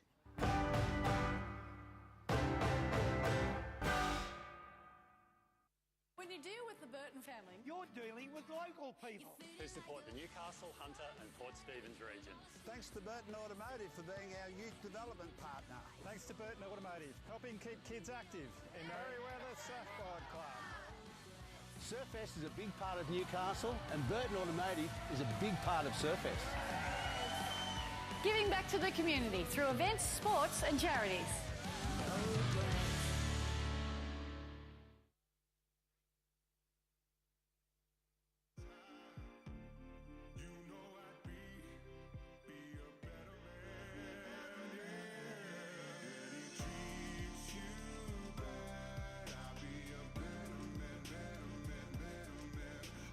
back. What a treat we have for you here in this next heat. Joel Vaughan in the red, currently rated 2 on the ratings. Oscar Berry in the blue, Connor Lyons in the white, young Matty Job from Early Heads. Queensland, Australia in the green. I am Stace Galbraith. What a joined heat. by Matt Hoy. Hoyo, this is another cracker. I mean, what have we done to deserve this? Oh, It's just the best. It's amazing. What haven't we done to deserve Oh, this? mate, I feel like I've done bugger all this week. I can't believe I call this a job. This is fantastic. What happened in that last heat? Did anything change? Nah. Kind of. Just as the end of that last heat there, Thomas did get the score to go over Hanada Azawa. So, unfortunately, Hanada, a couple of falls. It cost him, no doubt. Cost him. Yeah, and unfortunately, look, we didn't talk too much about the red jersey of Reef Hazelwood, but unfortunately for Reef, just not his time at the moment, mate. He just didn't find any rhythm. He couldn't find much rhythm up at the Tweed comp. And, you know, mate, I don't know. Have you got any wisdom to share there? You know, you go through these ups and downs in your career. Any words of encouragement or not right now? Or what's the deal? I don't think it's worth it right now. Yeah. Keep your chin up. And I think move so. on. It's as simple as that. It can be hard to keep your chin up, but it's the simple. last throw of the dice. He's got really 10 is. months to dwell on it. I think the positive thing for Reef is he could now look at 10 months to better his World Tour game. I think on his day, he should eat this stuff up. Yeah. So I wouldn't be too worried there long term, but I think Reef, if he can now go and improve and some, heavy barreling lefts, he's got plenty of ticker, but maybe just getting a bit more experience at a few of those waves and then getting to places like Bells and J-Bay perhaps in the off-season, he'll be primed, ready to come on the tour. No doubt it'll happen for him. It's just a matter of time, and if he can keep his focus. It's not heartbreaking, I suppose you'd call it, just for those guys who who have got the talent to do it. If they get there, they'd probably blow doors, but it's just getting there is the hard bit. Oh, I felt that way with Jack Robinson watching him do the QSs. I was watching him surf, and he was surfing good. He wasn't surfing the best in these types of conditions, but I thought surfing well enough to should be doing a bit better than his results were suggesting. Yeah. And I'm just going, man, is he this ever kid, going to make it? is he going to make it? Because he's like, kind of like Bruce Irons reborn, you know, incredible, better out waves like Sunset and that. Like Bruce was never super strong out there, but in the tube, just like right up there with the best in the world conversation, you know. For sure. And you're just looking at these 2-foot beach rakes going, oh, he's just got to figure it out.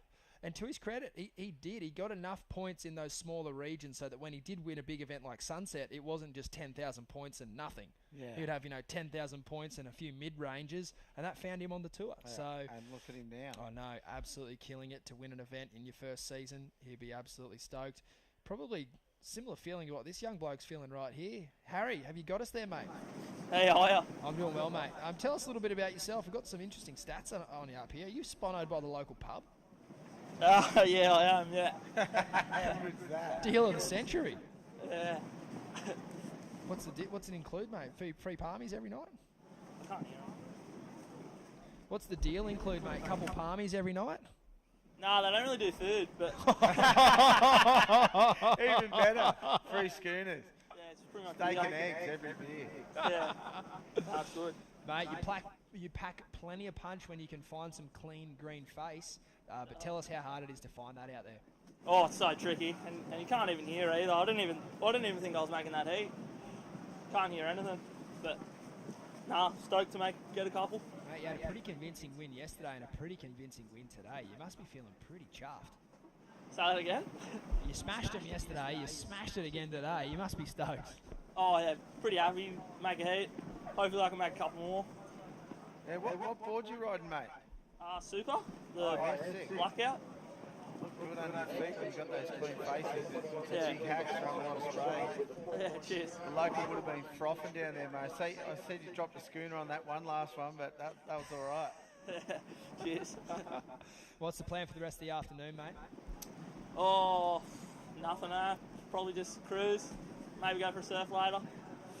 Save your energy, mate. Save your energy. Don't go surfing later. You already surfed one heat. Just ride it out. The next few days could be right up your alley.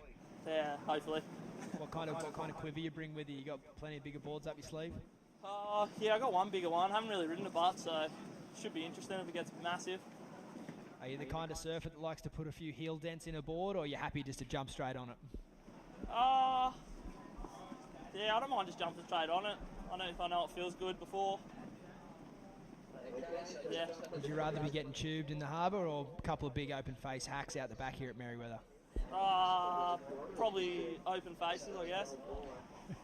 We'd like to see it. You certainly dismantled the conditions today, and if it got any bigger, I think it would definitely suit your style. So, well done, Harry. Stoked for you, and we'll see you in the next couple of days. Yeah, cheers.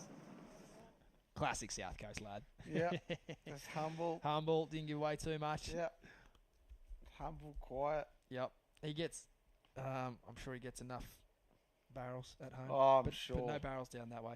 No. He wants some open face carnage to rip into. Well, he looks like he can do it. He can do it. For Obviously, sure we he just can, saw it. yeah. And it's good to see. But yeah, like we were saying earlier about these, high-level talent, you've got to be able to do it all, and you've got to be able to do it in all conditions. And I think this event will be a good one. Whoever can win this event, well, they're going to take a lot of confidence out of it for the rest of their year.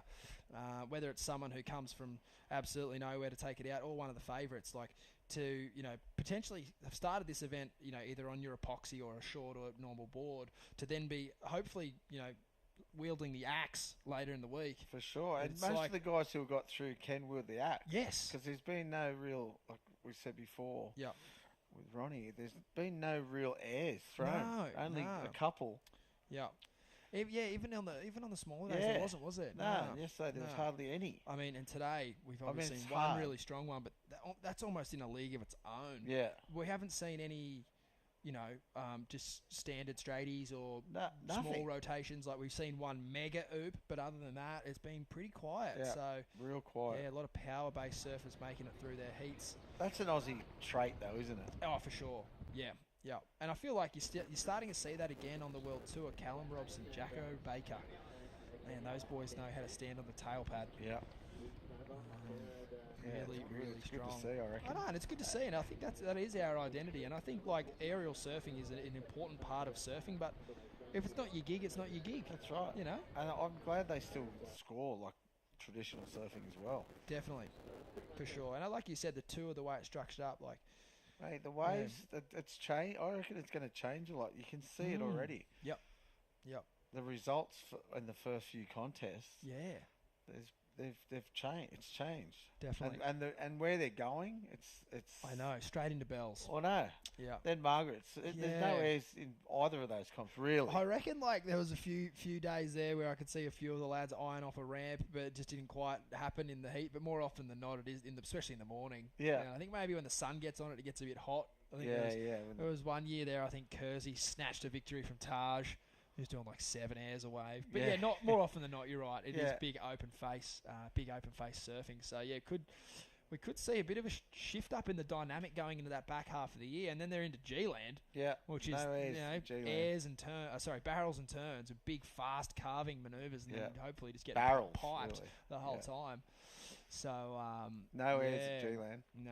J-Bay maybe, just only Felipe. I know. Wasn't that a unique? Wasn't that a unique ride? Oh yeah. Like if you had said to someone at the start of that day, "Hey, we're going to see someone do 2 of the biggest alley oops back to back on one wave," you'd have said, "Get out of here." Had Devil win that morning too, though. Like a nor'wester blowing, so it's easy for those guys to do that. But normal in traditional J-Bay, when the wind's the other way, you're not doing an air. No, not at all. And it just was like, it does take those once in a generational talent to redefine, what is possible. And that was one of those waves. Bells is sort of the same too. It's like John and Kelly, maybe the only two done real notable ones down there. Yep. So I think this year could be a changing, not in the guard, but just of the way everyone has to surf. Yep, totally. We saw which Solly is good, Bailey I getting think. ready. Good to bring it back, because last year in Australia it was all about airs. Yeah. Oh. Narrabeen and here was just all about airs. Yep. If you couldn't do them, except for Morgan, I suppose. I mean, Morgan did one turn at Narrabeen that was like the best backhand Rio on a 2-foot wave I've ever seen. Crazy. That was like at half an air. Board lip slide manoeuvre. But yeah, you're right. Other than that, it was, all airs. Rottnest Island, Gabriel was doing 15 airs per wave. Yeah. Which I think is going to change this year's. Which it'll be good. Yeah. Good to see. See how they go. The guys who are traditional aerialists, see how they actually surf waves. And I mean, they're all good at it. I'm not saying they're not good at that. But no, you're right. It's good to see a surfer like Italo learn. You can see through his career, he's learnt to develop good flowing backhand Yeah. surfing. Oh, he's And amazing. when he gets it right, it's phenomenal. Crazy. Remember when he was young on the Gold Coast, a couple of small days, no airs, just combinations. Yeah. And it's beautiful to watch. So yeah, you definitely need to have it all. So we see Kalani Ball getting ready there. He'll be coming up in the next heat, I believe. There's 14 minutes remaining in this one. As we see Connor Lyons now live action up and riding. Slow heat, isn't it? Kalani was headed into Tweed, rated number 1. However, on the exit of the event up there at Cabarita, he slid down the ratings as we see someone who climbed the ratings. Joel Vaughan, he's in second place. And he's got the nice little check snap there to finish. And just checking up for you Big on version these of his younger ratings. brother, obviously. My bad. Joel Same. Vaughan's actually in the lead. Excuse me. Caius King's in second. This is why, look, a couple of nice turns and then finishes nice with the tail off. Boom. Nice and tight. Still not going to score that high, I don't reckon. It's just coming at you that straight. Yeah. No right to left or left to right projection. Yeah, that surfing down the barrel of the camera. Matty Job, beautiful opening carve. He'd be stoked to get another section here. Another nice searing cutback. He'd love some steepness. Not going to happen. So he mixes it up with the mini good drop option wallet. there, wasn't it? He looked like he was going to do the same carve again. Just threw a little layback in. That's that kind of presence of mind you need, right? If you really want to, be giving that point of difference to the judges. Matty taking out that single fin event this year. Yeah, how cool was that? It was epic. Really had single fin comp. What a comp. What a weekend. You enjoy yourself? Always. Yeah. You stay with Brizzo up there? Is that you ship in? Yeah. Oh, good carve. Fits in another one here. A bit tighter. Hits the foam. And then he knew what he had to do here. Little layback jam. Just to mix it up. So, no monotony. There it is. No, my bad. That was his first ride. A 4-point ride. But that will complement that wave beautifully. Do you think it's more or less? I think maybe half a point more. Look, I'm going to be honest and say I cannot remember his first ride. I don't think we saw it. I don't know if we saw it. So I could lie to you and throw out an opinion, but I won't. You can. I can lie to you, Hoyo, but I can't lie to myself. All right.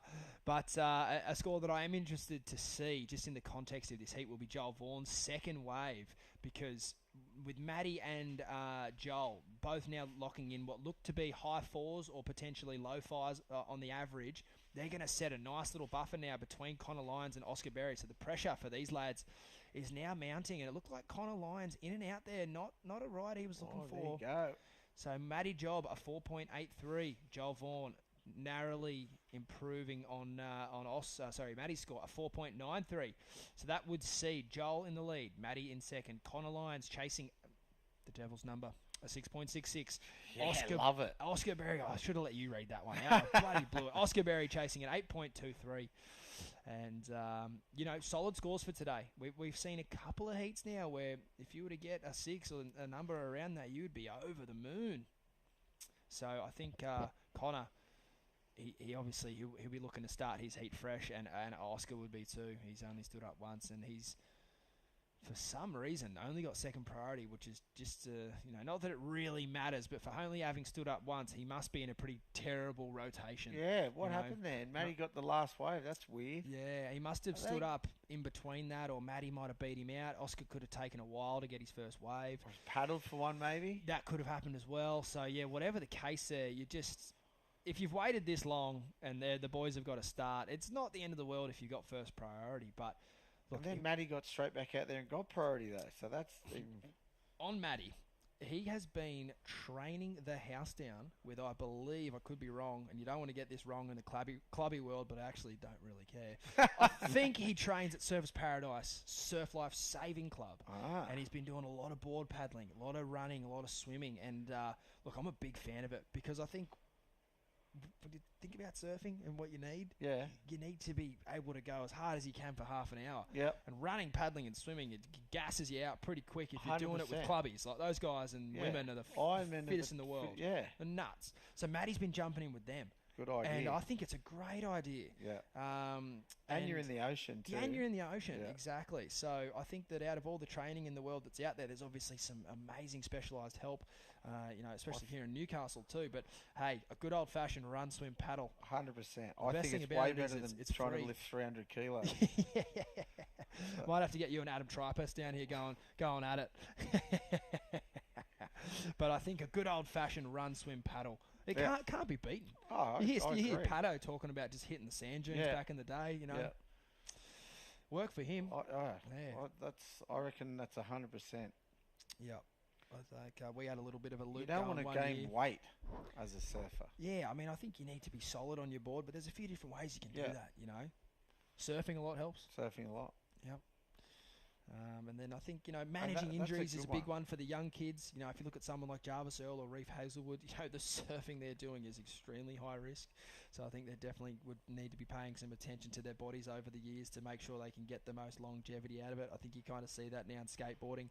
It's still very rock and roll skateboarding, but a lot of them are starting to clue on to the fact that, hey, if I want to last the longest, I need to filter in a bit of rehab with the punk rock. You know, you can't be burning out at 25 anymore. Not like real rehab. Yeah, injury rehab. Injury rehab, probably a bit of both actually.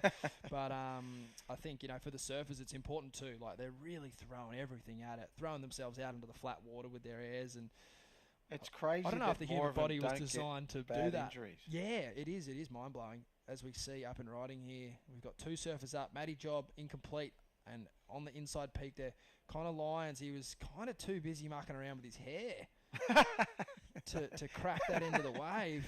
Put it in a pony, mate. Oh, I'd be thinking about just whipping it all off if it was giving me that much grief in the heat. This is the real deal, $10,000 on the line, 5,000 points. You can't be worried about You can't be fixing up your hair, especially in third position. True. Oh, yeah, I will try and get a replay for you there, but well, back in the day, we just knew how to do good old hair flicks. Get it straight out of the road. That was like a claim. Here it is. I might have been cruel in him, but we'll have a look. Oh, yeah, you're right. Oh, my goodness. Connor. I like Connor. He's a great kid. Fantastic aerialist. He might need to start thinking about busting that out now. Wow. That's just like natural too. Done it before. Yeah. Yeah, it was a hard section to hit. Exactly. It put him off, though. For sure I think it did. I mean, you got to be full focus on these rides, particularly with how shifty the ocean is today. It's not like a clean cut. You can't, even coming off the That's bottom. what he needs, a good clean cut. He does. He needs a good clean cut. You're right. It definitely put him off for the timing on that next turn.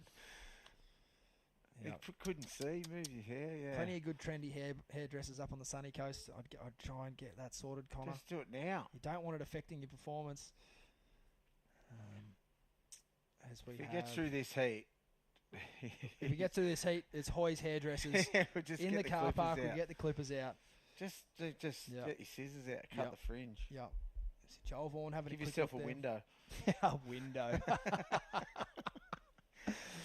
As we have a very composed heat here from Joel Vaughan. Not a huge heat total, but I like to see these kind of well-structured heats from the young fellas when the pressure's and the spotlight's on him at the moment. He's still able to go out there and get the job done. He's in the lead. He's got first priority. There's 5 minutes to go. He's done a lot of things right in this heat. Sure, not the big heat totals that he's used to getting. It doesn't matter. You just got to do the job on the day, and you can look at the whole heat draw, but you've only got to win the heat you're in, and he's doing that right now. So he's well structured young man. Very very good to see. I think the master of that for me is Gabriel. As impressive as he is, he's a freak. He never gets flustered if he just has to grind one out, and he doesn't mind. Yeah, he just does what's in front of him. He'll grind one out, right? Oh man. We saw that against Ryan at J-Bay that one year. Unfortunately, obviously, I would have loved to have seen Ryan get the win there, as I'm sure you would have, and the whole town too. But you've got to give a tip of the cap to Gabriel. Ryan sort of was not running away with it, but had a couple of sixes. maybe a 6 and a 5. And Gabe, he hadn't had anything with about, I don't know, maybe 7 minutes to go, which is not long out, JB. Calhoun gave him that heat too. I think he did. He certainly helped him. Yes, there was a couple of... But Gabe didn't lose his cool. He just did a couple of No. backhand Rios and got the job done. So, he knew it wasn't time to bust out the airs. Oh, nice one turn there. Speaking about the devil. So if that's Federico Moraes, they give that a 5-point ride. We'll see where they go with this one. That's right. That's exactly the same. Exactly the same manoeuvre. So be interesting to see there. But the scale in this heat's changed a bit, obviously. Yep. We'll get a replay here. It Hoy. is. It's exactly the same. It's kind of better. Gets his tail through the lip, but I don't know how the judges will see it. Well, they're not going to give him more than his other scores. Could be a bit more than the 407, maybe. Maybe. It's a nice turn. One manoeuvre. But want to be a goodie. Nevertheless, Maddie, much happier Joel, much happier that he was on that ride than any of his competitors, particularly Oscar or Connor. They would have just loved a wave like that for their situations. That could have got their heat started, a wave like that. But, Joel waited, he picked it off, and, whether or not he betters his own situation or not, he's suffocated any of his competitors from getting anywhere near him on the scoreboard, even though we are only talking about 9.4 points as a heat total. Oscar and Connor, they just have not found their feet yet. No, I've seen some good clips of Oscar too. Oh, he's great. He had a good run up at Tweed. And this is kind of what I'm talking about with Joel and how he's managed to just find a way to win here. Yeah. And Oscar definitely would be thinking airs. He's great in the air, but he's also great on the face. Yeah. And I don't know, maybe he just is in a bit too minded out there about how to easily kind of win this heat because he's got the skills. But it just has not clicked for him at all. And I think, like I said, that's the hallmark of someone who's really starting to find their groove. Yeah, for sure. They just get it done, no matter what. Oscar, look, I'd love to say there's plenty of time on the clock, but it's just melting away. 3 minutes, 10 Joel seconds. got it there too, 4.47, Yeah. is that right? Yep, so narrowly improves. Yep. And pushes out his requirement for his competitors a little more. As we see, we're going to see a bit of action here. Oscar Berry is on the wave behind. So this is what these two boys need. Connor and Oscar, they need strong rides. They need to be getting on the board now because now what you've got They need two, really, in these conditions. And How they've been judging. It's a nightmare scenario. They're going to paddle back out into the surfers in first and second, have first and second priority. As we see Oscar here looking left. Oh, that was cool. Nice blowtail. Is he going to get the right rebate? Okay. He doesn't, but a cool spin there. We'll see what the judges Joel say. got a 4.47 for that backhand turn. Is that better or worse? The manoeuvre was better, but the section was worse. So you do the maths. That's worse. I think it's worse. Yeah, the judges do So love it. I'd rather Joel's than that. Yeah. Than Oscar's. Yeah, I reckon I could have picked you saying that. Yeah. Yeah. That's me though. I'm Yeah. not Joel. So I reckon he's going to get a 4. You have a couple of backhand straighties at Small Macaronis there in 7 days, 7 slaves. No way. You sure? I'll have to go back and rewatch the tape tonight. No, I wish. Try and pull one up. Taj wasn't giving you any tips? Nah. Couple of finners maybe. All 3 fins for sure. You're blowing up. It's a bummer you guys didn't get much of a swell on that trip. It's a sick team. Yeah. Still a fun vid to watch though. Oh, it was sick. It Yeah. was one of the first ever videos that came out with a magazine. Yeah. I think it was the first one. Really? Yeah. Cool. So who kind of put that together? I think I saw Sam Mack's Vaughan. name and Yeah. Vorno. Yep. He was the major And what's the contributor. bloke? Chris started Monster Children. Oh, yeah. Searle, yeah. Was he on that one? Yep. Sick.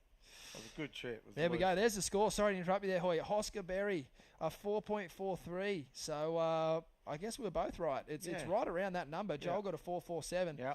So look, it was a little. Yeah, that's the about number right, he needed to get in this heat. Now he's chasing a 4.41. Well, he's back, right? Just for that. I mean, 100% he is. He'd be spewing that it took him that long to get to this point Well, because he's too good of a surfer to take that long to just get a 4. Joel Vaughan here, look, I'm going to be critical. No one was looking at this wave, so unless he's convinced he's going to better his scoreline, I don't know if he needed it because the other surfers are starting to breathe down his neck now. Look, I don't think he's going to do that. That's another 4-ish ride. Yeah. I probably would have liked to see him just maintain himself out the back there. There's still 30 seconds on the clock. He's in the lead, so he's pretty safe. Oh, everyone chasing 4s. I'm not going to throw that out there just yet. he would be feeling confident, but I do know that Oscar Berry doesn't need much to get, we saw in that last ride, he needs bugger all, and it's not much the difference from Oscar to go, say, from second into first. True. It's pretty much the same score, so that's why I'd be a little here he concerned. is. Oh, my word. What's he got? Oh, no. That section couldn't have been any worse. That was a you just got terrible way. You just got to laugh at that. That's just unfortunate for Oscar. I will. Oh, he's a great young man and a fantastic surfer, but that wave just gave him no help at all. Gave him nothing at all. Absolutely we're nothing. counting down. That's all done, and we've got a cracker heat coming up next. So in first position, Joel Vaughan, very composed heat, well done. Matty Job hung on to second place. He'll be thrilled. The Burley board rider, stoked for Matty. We're going to take a short break here, but up next, Kalani Ball, Jordan Lawler, Solly Bailey, and Axel Rose Kuroda. Don't go anywhere.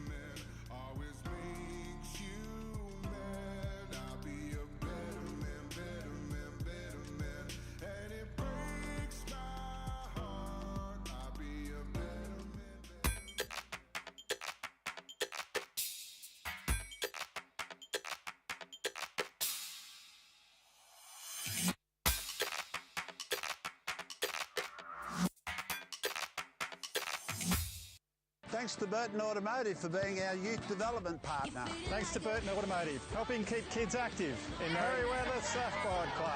Giving back to the community through events, sports and charities.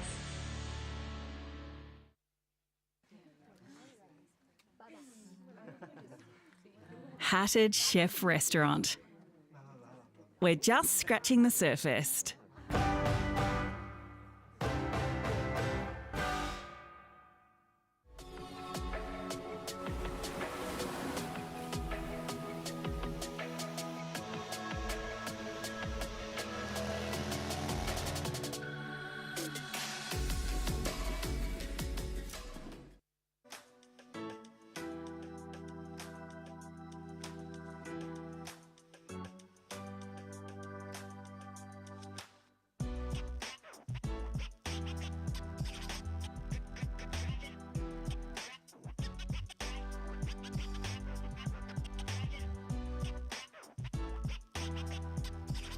Welcome back to the City of Newcastle Pro, one of the most stacked heats we've seen in the contest so far. About to go down, Kalani Ball from Stanwell Park out there in the red. Geordie Lawler of Narrabeen out there in the blue. Solly Bailey from Byron Bay will be in the white. And Axel Rose Karota will be out there in the green. The surfer from Sydney's Northern Beaches. And this is going to be a beauty. An absolute beauty. Ronnie Blakey with Matt Hoy and Hoyo. Well, Axel Rose, we enjoyed watching him in the round of 96. He's dropped a 4.33. I enjoyed watching him in 96. Mate, I was actually going to say, you're actually closer than you think. Yeah. Where were you in 1992? Did you see Nirvana perform at the big day out? Yes, I saw him every spot in Sydney, 3 times.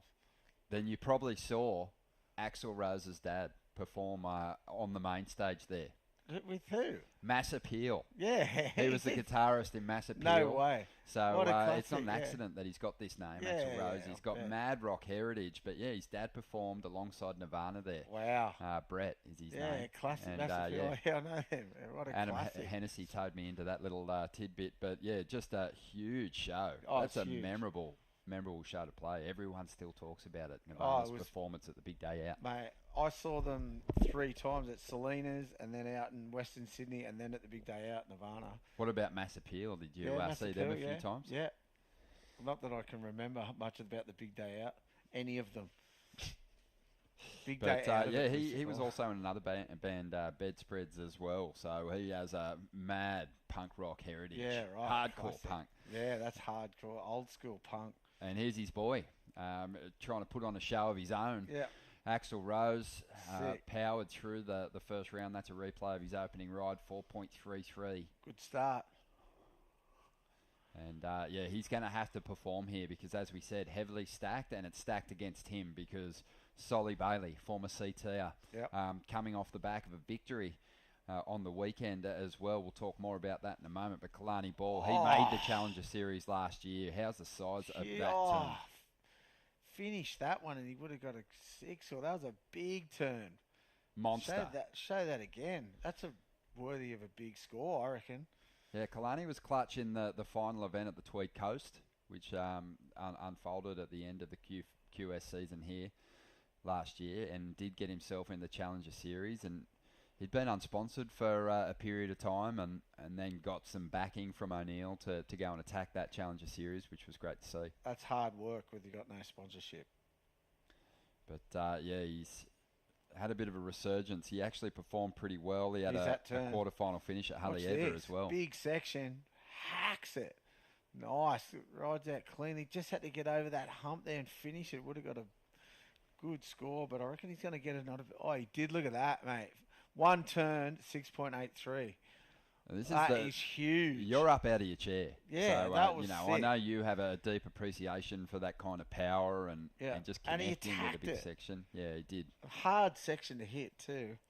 Yeah, mate, so that's good. He left his run a little late on the Challenger Series last year. I mean, there was only 4 big events. Yep. But you really had to perform and be consistent in each of them. He got to the quarters in the last one. And how far he had to he get off? through a couple more heats to actually get a spot on the Challenger Series, but he finished 46, and there was there's 96 people in each event, so it's a pretty good result for your first run at it. Well, he'll have the experience. That's what. How far is he off making this one? Mate, he's sitting in 4th position at the moment, and he's had a victory. He won at won on the Central Coast, so won a 3,000. Yep. And he also had a 13th at Tweed, which he's counting as one of his better results. So Kalani's looking good, but he doesn't want to take his foot off the gas at the moment, and nor does the man who we're going to chat to now, Joel Vaughan. Great performance, mate, in your first effort here at Newcastle. Yeah, I'm stoked to make that one. It was super grindy and didn't get the best of scores, I don't think. I couldn't really hear anything, but I'm super stoked to get through it. Mate, it's been a good run for you. You've shown some real consistency and put some great performances together. It must feel good to keep it going here in this very crucial last event. Yeah, I'm stoked to make it through this first one, and waves are looking pretty solid for the rest of the week, so keen to just keep going and hopefully I get another good result. Mate, you must be proud too to see your little bro progressing through that first heat. He put on a good show and he looked really sharp. He was great. Yeah, he's been surfing super well. To get through that first one, it meant a lot to him. He came in with the biggest smile, so it was super sick, and would have been good to see him get through the one this morning, but he just couldn't really find a good wave. Mate, we're not brave enough to start thinking about the possibilities just yet and who can overtake who and get to the top end of the ratings. Have you worked out the sums? Are you safe? Are you into the Challenger Series already? I actually don't know. I'm feeling pretty comfortable. I'm just kind of looking to just keep it going in this event and try to go as well as I can and keep on going through heats. And I'm not too sure if I'm in yet, but yeah.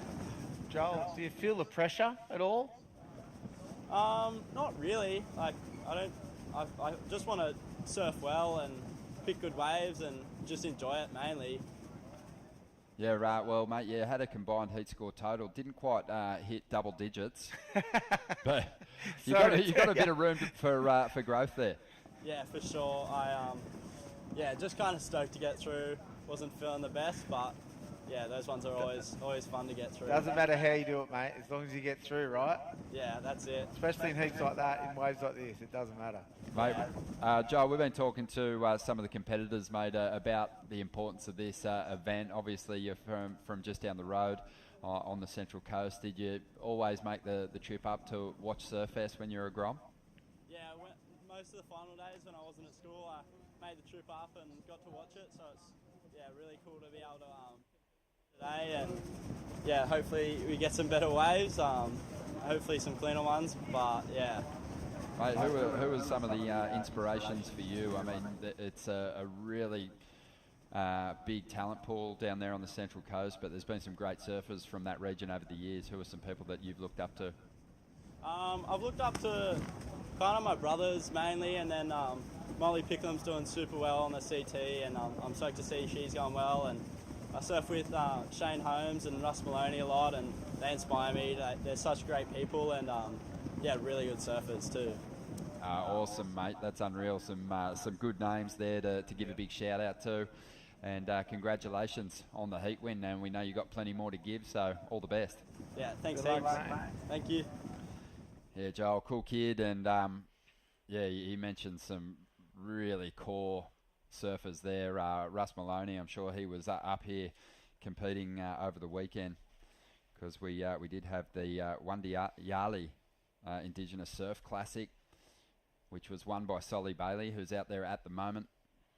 Got his spot out there from winning that. Yeah, that's right. As we see the man in green, Axel Rose, just hammering the end section. But yeah, just to give you a quick rundown on the winners on the weekend in the Indigenous Surf Classic, it was Jasmine McQuarkadale, who surfed in the women's event here too. She was victorious. Reese Collins took out the longboard title. Taj Simon won the junior men's, and Kaloha Zorek won the junior women's.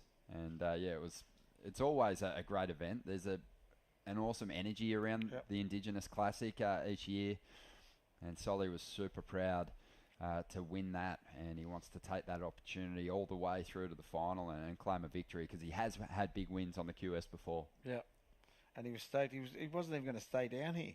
He was out of here, he said. Then he got the opportunity to be in the event, and he was like, "Well, might as well have a go." And I was like, "Mate, you have to look." And it's right up his alley, this swell coming. So hopefully he gets through these couple of days at the start, and then the next few days, that's his forte.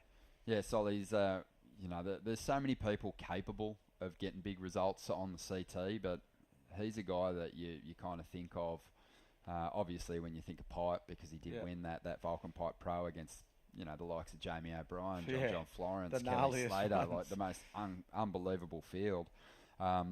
So you like his chances in those heavy water locations, but, he's also got a fantastic approach when it comes to rail surfing. I think he's super accomplished in all the tours that he surfed. He had an amazing junior career here, won the Australasian Junior Series, won those QSs, as I mentioned.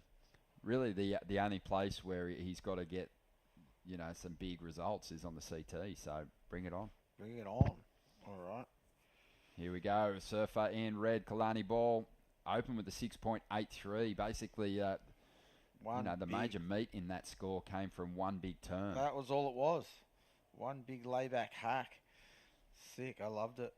Yeah, from Stanwell Park down there, just south of Sydney. Nice zone. The 25-year-old would get his, fair share of chunky surf like this. But yeah, I've always thought Kalani's had huge potential, and hopefully he can put it on show here and get back into the Challenger Series for a second year. What's he on the ratings? Yeah, sitting fourth. Oh yeah, he said at that. the moment. Right. Yeah, so he's right in the box seat. He's got to keep plugging away here. Geordie Lawler, he was super close, the first surfer to miss out on making the grade into the championship tour, and with some injuries, he actually got the call up to compete in the first two events of the season over on the North Shore. He actually took 2 second-round losses. Not easy to get that late call up, and when you're not thinking championship tour, but he got out there in the first round at Pipe, and it was a little disappointing. Had a pretty average heat score total. He went out in the second round and threw himself into it, and he actually had almost broken into the excellent range on one score. And I remember his second ride, he took off, he styled his way into a huge pit, and he just didn't come out of it. But he gave it a good nudge, and that's, you can hold his head proud up really high. And it was gnarly pipe. It looked beautiful and perfect, but it was gnarly heavy pipe, that whole event. Yeah. Well, coming from you, Hoy, that's a big call, because you've taken one of the most unbelievable hectic beatings I've ever seen at Pipe. Yeah, it was like Hulk grabbed you by the feet and just smashed you into the ground. Yeah, threw me up 30 foot and then threw me into the ground. Yeah. And then maybe run the beach a couple of times. It was torture. Yeah, but that wasn't good, beautiful pipe. That was gnarly, ugly. big pipe. Ridiculous that I think they called the comp off after those first 4 heats. They just went, it's too out of control here.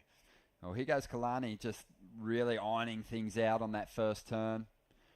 Back at his good 6.83 out that big first hack. good backup score right there. Yeah, that day was ridiculous. That's the year Snake won it with that. It was pretty gnarly, the whole event. Randy Rowett used to just send us out. Just go, you're out there, boys, and we'll just be going, what are you doing, mate? Yeah, he was all about the spectators, wasn't he? I don't know what he was about. Just scaring the crap out of all of us, especially me. Maybe not all of us, but me especially. Well, Kalani, he's going to make life a bit more difficult for his rivals here. 3.77 on that last one. Axel Rose still hanging on to that second position, and he needs a 6.28 to jump into the lead. Thought he might have got a bigger score for that. 3.77. Did a couple of good hacks. Is Solly out there? He might have split. I don't see him at the moment. Hasn't got a score on the board, and that's just weird for someone like Solly. Strategically, he wouldn't play that game. Here he is. He's out there, 1.33. Oh, 1.33. Yeah, I thought Kalani's wave was a bit higher than that, but did some good turns, didn't he? Good speed nice check little at the slice. start. Yeah. He won't mind. He'd just be happy to get rid of that 1.93. Yep, true. Sitting pretty nicely at the moment. Can you see Solly anywhere? Yeah, I've got eyes on him now.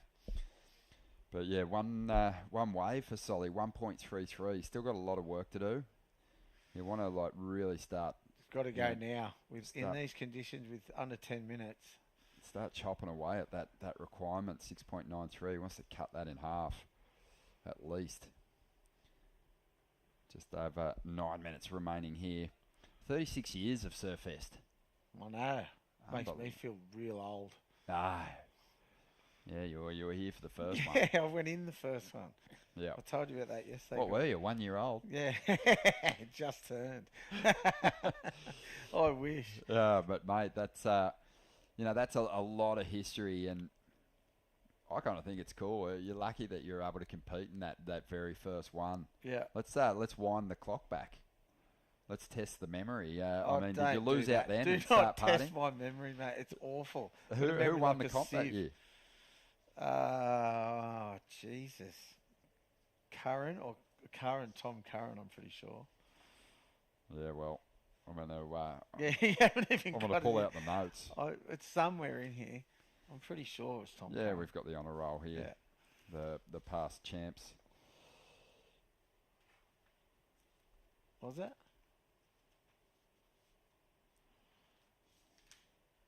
Here we go, up and riding. Here's Solly here. Finally getting one. A good-looking, foamy one, but some big turns. Finish it. Couldn't have come at a better time. Yeah. That ride, because he's still got time to get back out there and he needed find a bit of rhythm in the dying stages here. But yeah, I think you hit the nail on the head there. Tom Curran. Here it is again. Bit foamy at the start though. Gets a good foam floater there. Throws a bit of tail, and then this turn. Nice big turn there. Only 2-turn combo, and then a foam floater, but that's not too bad. It gets him back in the mix, that's for sure. Yeah, 7.5 minutes to go.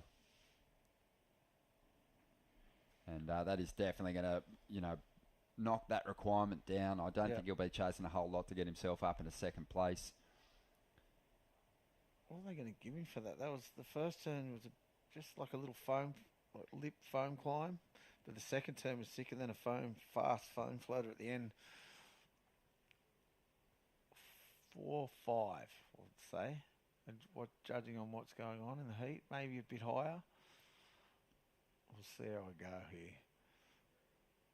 But he needed it, and he's fit enough. Oh, yeah, a bit higher, 5.17. Not bad. So he's back in it. Solly Bailey only needing a 3.09 now.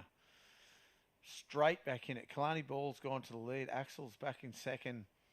Jordan back in fourth place. Only needing a small score too, so it's still anyone's game here. Only one big score from Kalani for that one big forehand hack at the start. Yeah, that was solid though. Solly's wave. Yeah. It didn't really give him much to work with. I think these, more experienced minds, they'll find that opportunity to lay into a wave. They won't waste it.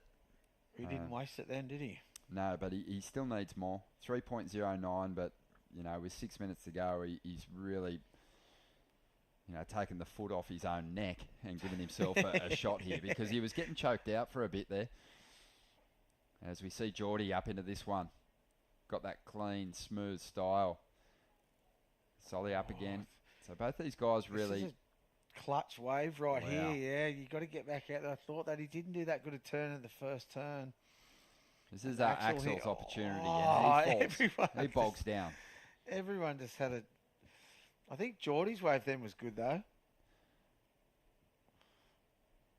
Yeah, Geordie did pretty well. Yeah, he was after something. He's been a little quiet on the QS front this year. This is the first event he's actually surfed in, but he had some distractions early on, just getting the call up to go compete in those events. But when it comes to the QSs, Solly Bailey and Geordie Lawler have had that big breakthrough win at the QS level. He won the Sydney Surf Open.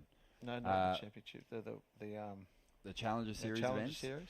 Well, it's going to be interesting because there's a number of wild cards that they'll throw out in the end, because each of the competitors that basically misses the cut from the CT, they're automatically in, and then there's different numbers for each of the WSL regions, kind of based on the depth of your talent pool. But yeah, there's going to be wild cards. I think basically what someone like Geordie is doing, he might be able to make a case for having to head over to Hawaii and not being able to come potentially miss some events or have his attention divided. Yeah. But a big performance here will be crucial in maybe trying to lock down one of those wildcard positions. I think performance is going to come into it. As we see here, just on that 4 was a minutes to go. beauty that we missed out on. So he must have banged those first two manoeuvres. 7.4 for him, mate. Yeah, he finished well, but we must have missed the start. Obviously, we did. Yeah, just there was a bit of an exchange there, but a 7.4, very healthy number for Geordie. Huge. Well out in front now, so a big change up here in the order. Geordie out in front, still hanging on to a 3.5, which with just under 4 minutes to go, he's a good chance of getting rid of. Kalani Ball still in one of those spots to push on through to the next round. Axel Rose after a 6.28, and Solly Bailey after a 5.44. Here's that first turn. Kalani Ball just banged the lip there. Big layback hack. Axel Rose on his best wave here. His first wave this was, I think. Yeah, that was the 4.33. And here's Solly's nice snap. This turn here was the money turn. Big hack. Hopefully they show Geordie's wave from the start. No, barred him. Yeah, 7.4, best number of the heat. And we just saw the end of it. You got to remember too, there's so much happening out here at the moment. Yeah. It's not like the sets are coming in any kind of pattern or uniform. Everywhere. There's a wave breaking here, a wave breaking there. So the cameras have been doing a fantastic job to pick up as many of the rides as they have. But we saw the tail end of Geordie's wave, looked like he was flowing beautifully through it. But yeah, the big goal for Kalani and Geordie now is to dump the 3-point rides that they're hanging on to. As we see Solly up, he's after a 5.44, understands the importance of getting that combo strung together, and it didn't really pan out for him there. He didn't have much room to move, did he, Hoy? No, he knew that there was a couple of heats before that they were getting good scores on those backhand snaps, a 5 and a 4.7 or whatever it was, and I think that first turn was sick, but he just didn't get up for the second turn. Got a little bit stuck in the lip. Didn't complete and get another turn in, but the first turn was sick, but I don't think it's going to be enough. It's on a 5.44, that's for sure. Well, but just a completely different looking lineup when you think about the energy in the water compared to this morning. It was pretty weak out there. It was basically just wind slop. I mean, in some ways, it still is wind slop, but it's just a lot bigger. Yeah, it doesn't look as big on the screen that it does when you're looking at live. I don't reckon it's pretty solid. Definitely giving us some bigger turns though, hasn't it? Here we go. Here's Geordie on the replay. Just the one turn, he gets out of there. Trying to get rid of that 3.5 still. It's definitely a building swell. It's actually got some lines. It doesn't look like it at all on the telly, but you can see just because of the wind, it looks awful. But It's actually got some swell lines. So hopefully it straightens up a bit and we get the Surf Merriweather, the rights. Because the wind would be all right if the swell was a bit straighter and more from the south. There'll be some clean faces for sure. Geordie Lawler's going to be feeling a bit more comfortable here in the final stages, but Kalani would be, I think, a little nervous with Solly Bailey breathing down his neck, only netting a 5.44. Solly hasn't even really connected with a semi-decent ride yet. So Kalani's not going to waste this opportunity, an oncoming section. Well, he got that huge score for that first big one manoeuvre turn, so one manoeuvre way. So yeah, he needs a 377. Didn't have that same kind of firepower in that move as he did on the 683, but no way. Yeah, just desperately trying to make some kind of connection through to the inside. This one winding down, 15 seconds remaining. Kalani checks the clock, and he doesn't even want to look out the back and see if Solly's on a wave. Oh. Or Axel Rose for that matter. But this one winding down, don't think we're going to see either of those guys get another opportunity here. Hoyo and Kalani's going to hang on, and you know he deserves it with that one big turn. Yep. That was sick. That was in the first minute. Yep. Solid stuff. And Geordie Lawler fought back. He had no decent scores to speak of in the first sort of 3/4 of the heat. Nah. And then stole the lead, or attempted to steal the lead with a 7.4. Kalani's last ride actually came in at a 4.83, so he got back in front, and those two will move on through. They loved those layback snaps, didn't they? Unbelievable. Well, mate, we're going to take a quick break here at the City of Newcastle Pro. We'll say goodbye to you and see you bright and early tomorrow morning. Thanks for another great day. Everyone else, stick around. Big names hitting the lineup next. See y'all.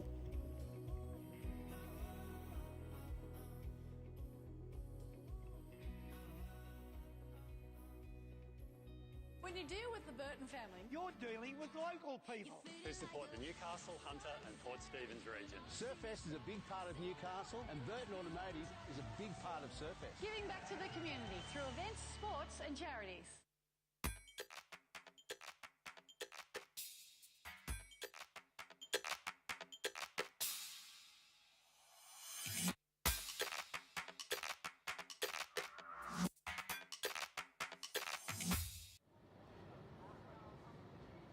Cultural icons in the heart of the city. We're just scratching the Surfest.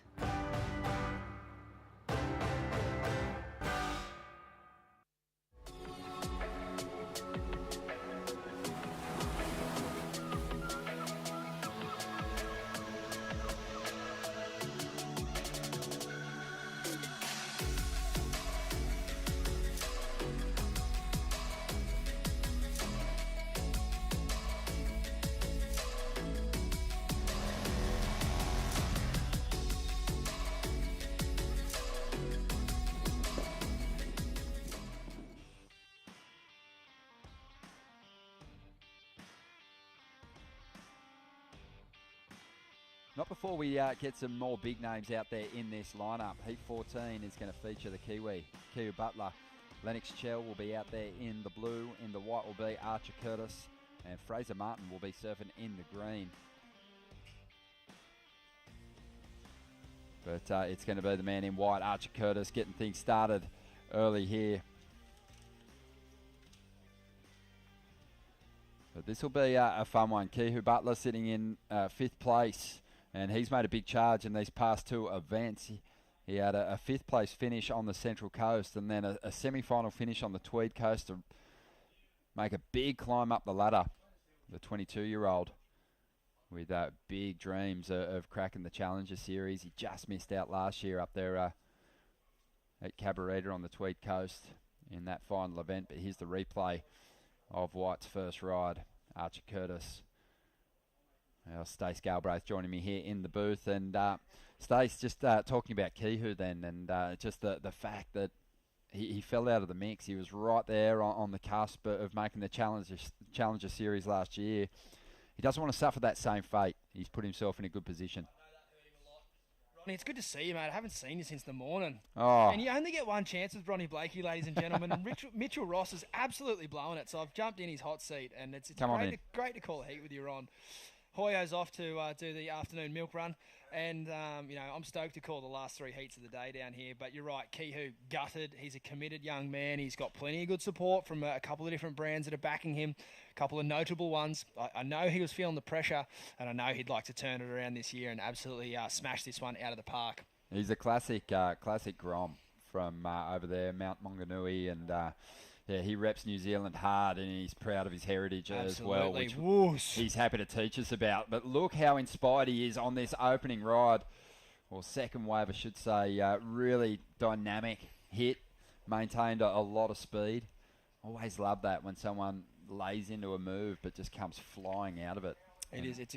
It's almost like, it's not so much the manoeuvres that get me interested in a ride. It's the in between. And when you're just doing nothing in between your turns because you've just got speed to burn, it's always it's always an exciting thing. The judges are interested. They're like, where's this kid going? What's he going to do next? And on that occasion, the wave didn't really present itself for Kehoe, but man, he looked locked in on his craft. And as we see, young Arch from, I believe, Archer surfs for the M&M Club up on the Gold Coast, which is Mermaid Nobbies Miami, or potentially the other way around. But Atlantic Chell, a very recognisable style there, Ron. Yeah, Atlantic Chell from just down on the Central Coast. And the 18-year-old making a big push in 39th position on the QS rankings coming into this one. Needs to probably go all the way or get most of the way there in order to even have a chance of cracking that top 9. But a real talent. Yeah, just wanted to get back to Kehoe Butler. There's been a few surfers in the draw like Kehoe. Caius King broke through for his first WSL major event win. He was one of those kids who ruled the Grom comps. Yes. He was so strong in those under-16 events and basically... always challenging for the title come Sunday. Kehoe Butler, he's another kid who just absolutely blitzed him in the under-16s division. Then we kind of lost him for a bit. He's always sort of been at the forefront of our minds just based on his talent. But it feels like now he's just building towards this next phase of his competitive career and starting to bank some big results. Definitely. And it's something that I think... all competitors, they go through it at some point, and they go through it probably a few times in their career. It's how you learn to manage those sort of in-between moments of potentially, your life or your career being in a bit of disarray, and then just finding some focus, finding some love for the sport and surfing and competition again, and then keeping it pretty simple and putting your head down and going to get after it. I think Caius and particularly Kehoe, they've done that. I know Caius has been developing a lot with Darren Hanley's boards, and I think Caius has definitely gone from boy to man in the last couple of seasons, which we spoke about that with George Pitter. Like, it's a hard transition to get your boards right when you're going through these growth spurts, but these young men, Kehoe in particular, they seem to be doing it well at the moment. Yeah, definitely. I also think that, you go through those early stages of your life and all you've done is win. And then you're kind of graduating to that next level and suddenly you've got to deal with losses and processing losses and moving on from them and learning from them. And definitely. It's maybe a little harder than those who just, grounded out through the first stages of their career. It's as a we different see here, way, Fraser isn't Martin. it?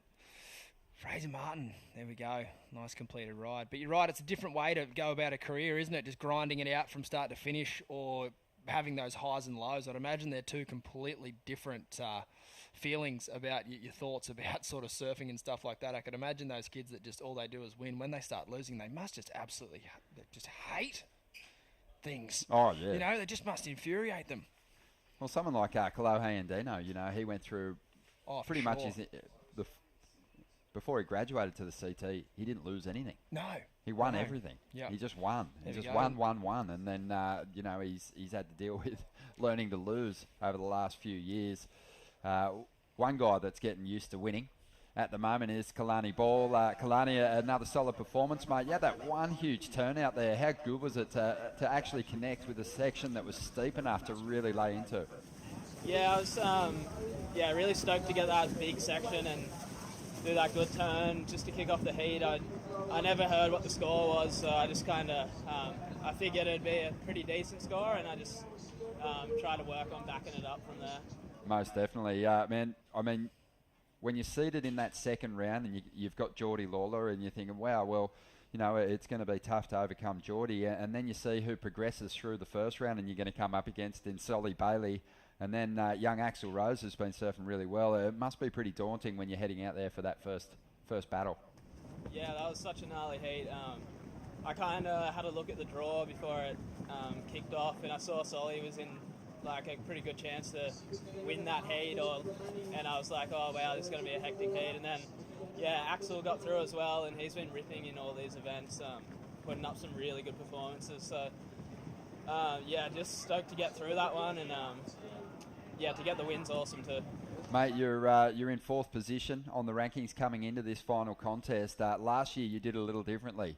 You fought your way through in that final event of the QS season and managed to get yourself into the Challenger Series events. How was the experience of competing in the Challenger Series? And you know, it must be a mouth-watering prospect to get back there and have a full run at 8 contests. Yeah, it was crazy to go back to surfing against the world's best after like a year and a half. So like the first few events I kind of had some pretty bad performances, or not even bad performances, just really tough heats where I didn't quite get through. And but yeah, I got to Haleiwa and kind of had no expectation on myself, and the waves were firing and I did really well there. So that gave me a lot of confidence for this year, and yeah, I'm looking to get back there. Yeah, it was a quarterfinal finish for you at the end of the Challenger Series last year. You must just be, you know, trying to reserve your excitement a little bit and looking to seal that place in the Challenger Series events. But is it hard not to look at the schedule of those 8 events? Yeah, of course. Snapper's the first event. Like, I'd love to compete there. I've always dreamt of competing there, and it's one of the most high-performance waves in the world. And just to be able to get the opportunity to surf there against some of the world's best would be amazing. So, yeah, I'm definitely going to be fighting for my spot in the Challenger Series. Kalani, Ron Dog and I were talking a lot about young juniors that have a very successful, you know, under 14, under 16, under 18 career. I can remember you with just the world's biggest ocean nurse sticker up the nose of your board, and I never ever saw you start a heat not with a 9. You've had a few ups and downs since then, but how hard can it be as a young man to kind of get through all that different sort of head noise in those different phases of your career? Yeah, I had, like you said, a pretty good junior career, and then we were kind of like the first guys to get cut off at 18 years old. So like myself and Jacob Wilcox, we kind of got thrown in the deep end on the QS, and we got into the primes, as we used to call them, pretty early on in our careers, but we kind of just could never really break into the top end of those events. So yeah, had a few tricky years in those events. Just I guess you just end up learning a lot, and I feel like I'm at a place now where I can qualify for the CT.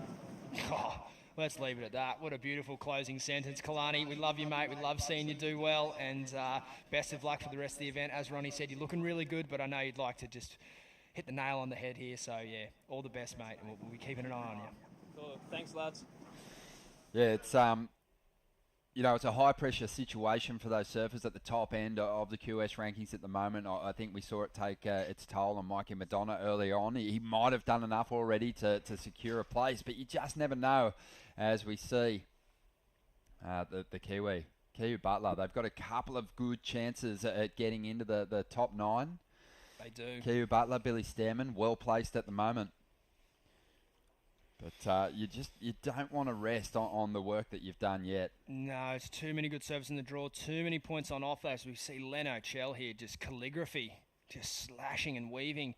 Oh, unfortunately, no major turn, but gee, he looks composed. Oh, just got the quill out, just absolutely just splashing it all over the place. Inked that thing up, but I don't think the judges are going to ink up too high on that one. No. But it was, I still reckon that wave would have felt nice.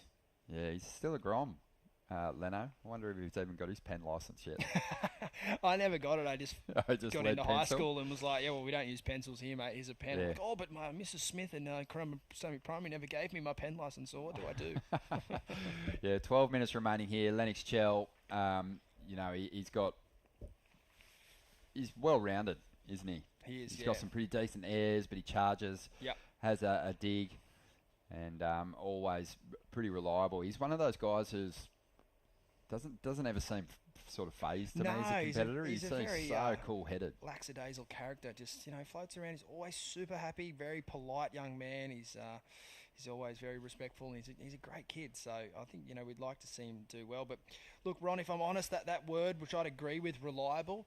I do wonder, sometimes I think these Aussie boys, I think Marlon Harrison, I'd kind of throw him in that same sort of thing, and they charge, they have a good crack, beautiful rail game.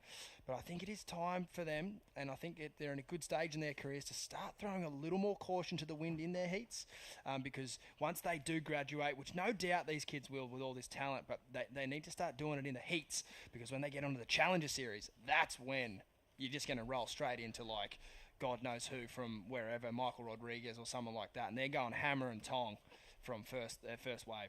Yeah, you sort of see it in the surfers that made the Challenger Series last year. Yep. Kalani's a good example. Yep. It wasn't like he was thinking, I'm going to kind of ease my way through this turn. It's a good opportunity. It's like attack. Leave nothing behind on the section. Definitely. And we've seen a couple of those guys who got into those big events last year do the same thing. Yep. And Jackson Baker earlier on, high risk turns. Yep. Where other people sort of really look to just be finishing their waves off and sort of maybe going for the number 2 spot and looking to just lock in that progression into the next round. These guys go out intent on actually blowing someone's mind. And Kalani had an amazing comment there. I've been harping on a little bit about it, but I'm pretty passionate about it. Kalani and Jacob Wilcox, they got cut off. And by cut off, the age group got lowered to 18 and under for the juniors, which I think it cut out a generation of surfers globally, I would say, from, learning a bit about themselves competitively. But now with this age group getting bumped back up again, here we go. Let's pause this story. A young man who had, a stellar junior career, Julian Wilson. I'm fired up to see him back in Arashi. He's got a couple of fresh boards under the arm, some new sticker work up the top, a project he's been working very hard on. His first hometown currently, he's spending a lot of time in Newcastle over the last couple of years, owning property here and raising the family here. He has that big smile on his face. He's Is Julian back in his happy place? Oh my God. It wasn't a happy place for him for a while. That's why he opted to basically quit. But there were so many contributing factors to Julian sort of stepping away from competition. Quarantine was a big one. For sure. And I think globally that was a hard thing for people to understand. Like every time those blokes and women had to come home, 2 weeks in a hotel. I mean, regardless of what you think of the situation, that would take its toll. No doubt. It's been well documented. Just the sort of chaos that it kind of threw at people, the mental challenge of sort of getting through it. I couldn't spend 2 weeks by myself. That'd be tough. No. I'm a tough character to be around. 8.5 minutes to go here, and Kiwi Butler's he's been absolutely on fire. He hasn't dropped the real big hammer just yet, but the signs are there. He looks sharp. He's coming off a really good run in the last 2 major QS events. Yep. But I just love this guy. He put out a little vid series with Quicksilver, and it sort of tapped into his heritage. Yep. He's a really proud Maori man. He's third generation surfer in New Zealand. I was reading about his grandfather, Coro, who's one of the original NZ wave riders. Shares his name. But yeah, he's already, like a lot of the surfers sort of representing New Zealand here, put himself in sort of the list of the greatest ever to start traveling the world and contesting on the QS. Definitely. And there's been plenty of them. Maz and Jay Quinn, Daniel Carriopa back in the day. Ricardo Christie more recently was on the CT.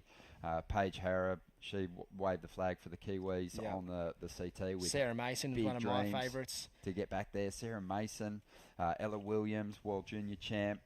But there's some other great talents who inspire guys like Kihu as well.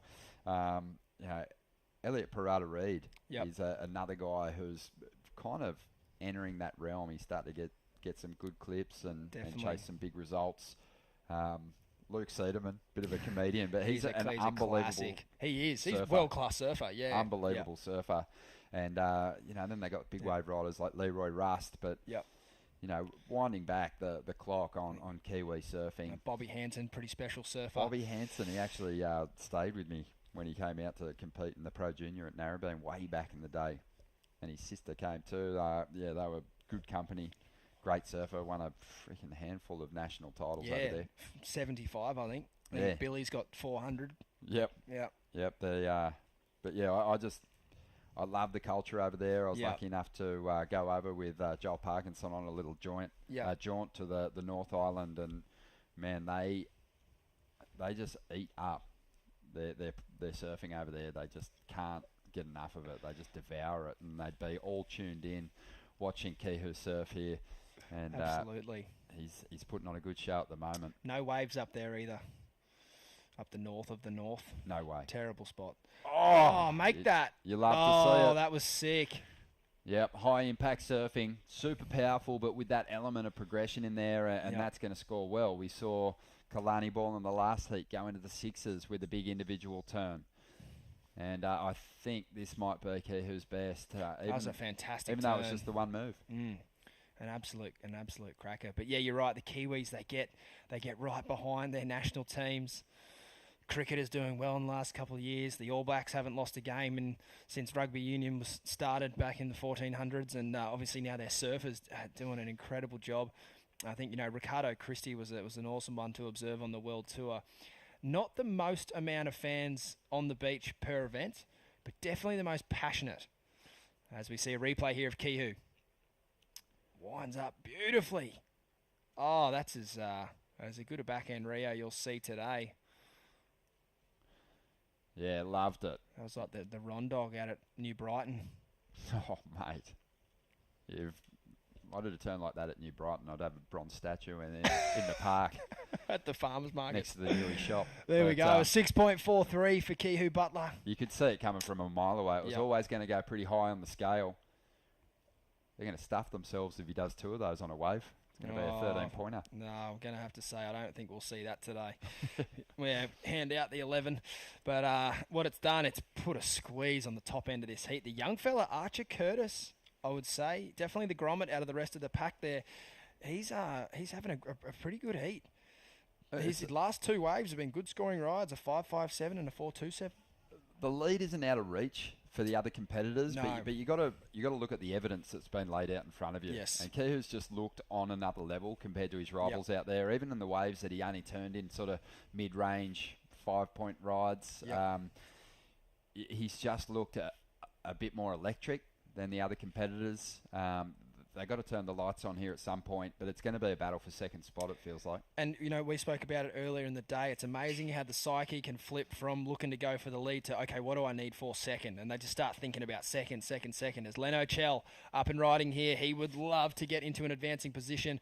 A nice check turn down the line to keep his speed. An iconic bottom turn, but into the nothingness he goes. Unfortunately, not able to find much steepness there, which was a shame because he had speed to burn. Yeah, it's, I think you could see or you could kind of guess what Lennox could see, and down the line there wasn't much doing, so he's trying to stay extremely close to that bowl, fading back, just trying to make the most of those first two sections on that ride. Definitely. But when you're sticking that close to the bowl and you've got bumps to deal with, you end up burning off that speed. You can't just get to the top as quick as you'd like because your board wants to. Your mind goes there, but the board sometimes just doesn't follow. That's the story of my surfing life. The mind goes there, but the board won't follow, Stace. I filmed that clip of you at J-Bay, mate. I know what's going down. Oh, mate.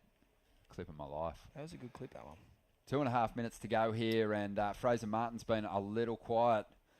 The big man from the Gold Coast loading up here. Nice turn to get started. This wind favourable for a big finish. Can he find it? Climbs up on the foam. Clean combination. And, does very, very well to maybe even connect through to the shore break here. Just doesn't quite get on top of that section. But he's after a 6.27. It's probably the longest ride we've seen all day. Still working for it on this ride. He might need more there. He He did a bit of work on that outside section. What do, Ron? Do you just skip over to the rocks and pray a wave's going to, a little double up's going to pop, or do you try and gun it back out the back with 2 minutes? Yeah, praying might help take this number to a 6.27. Yes. Because it's just that the benchmark has been set. This first turn's pretty solid here. Look at that. Just whips that was it. a nice turn. And then gets it up there again. Wave was kind of flat, though.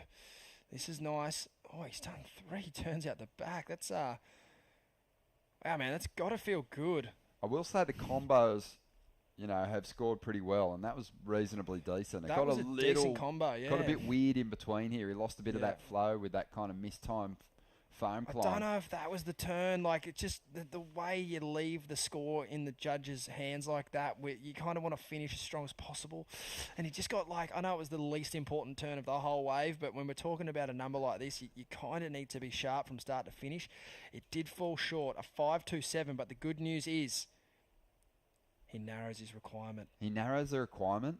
But the bummer is, I felt like the 5.27 was in the bag after the third turn. So he probably could have kicked out and maybe had a chance to get back out there. Here we go. That's a very good point. Surfer in white, Archer Curtis, just desperate to hang on to this second position at the moment.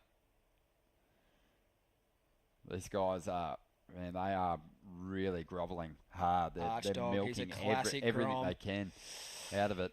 I'd be stoked to see him get through this one, young fella from the Goldie. 25 seconds to go here in Heat 14. Crucial one for Kehu Butler. He seems to have done the job. He's desperate to hang on to that 5th place and maybe even climb higher because Mikey Madonna above him in the mix. Yep. He's fallen out of the draw. Yep. So this bodes pretty well for the Kiwis' chances to get into those Challenger Series events. It does. It's likely that he's already added to his points total. Yep. Being that this is a QS 5000 and that is an important heat win. That's going to feel good.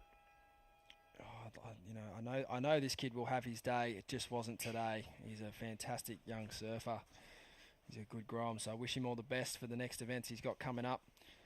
But we're going to take a little breather here, Ron Dog, and I think we're going to welcome in the boss, Rossi, for these last couple of heats. We're going to take a quick break here at the City of Newcastle Pro, presented by Burton Automotive. Enjoy your early mark, Ron. Well done, son.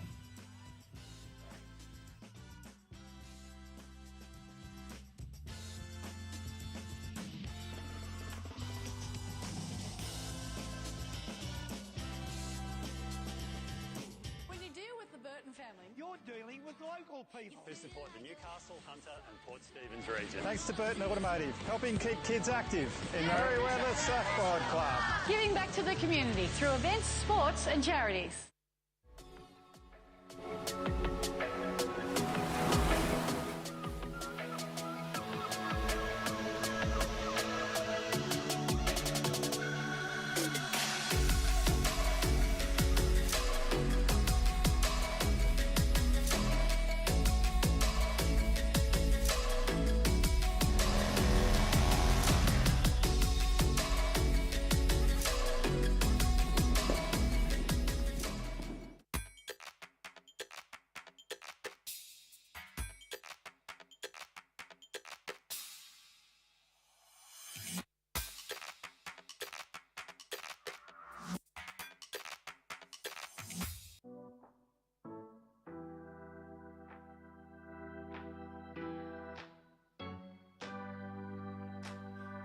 Welcome back to the City of Newcastle Pro, presented by Burton Automotive. Rossi, an absolute treat here late in the afternoon. I don't need a coffee, I just need this heat.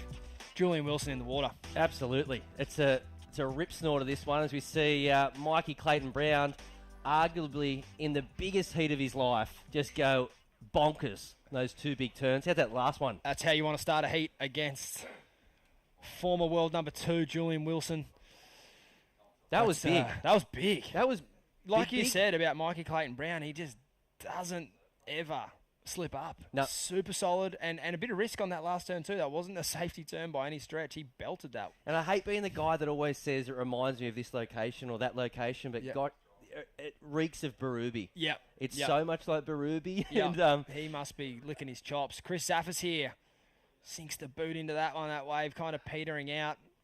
Chris had some awesome performances up at the Tweed Coast Pro. A few come from behind victories, and a few heats where he led from start to finish, so he's got all the tricks in the bag. That turn was that was rude, that turn for that section. He blew half his board out. That was amazing. Look, we've only seen 2 rides, right? We've seen Chris Saffers get away from Mikey Clayton-Brown, but it feels as though they're surfing maybe, up a few levels because they know they've got, a big man in Julian Wilson in this heat. As we see a replay, sort of a bit of a check turn, but still through a lot of spray. And they're a massive rebound off the phone. The judges must have only deemed that first manoeuvre was a bit of a check turn, and have only given it a 5.17. As we see Julian Wilson up and riding.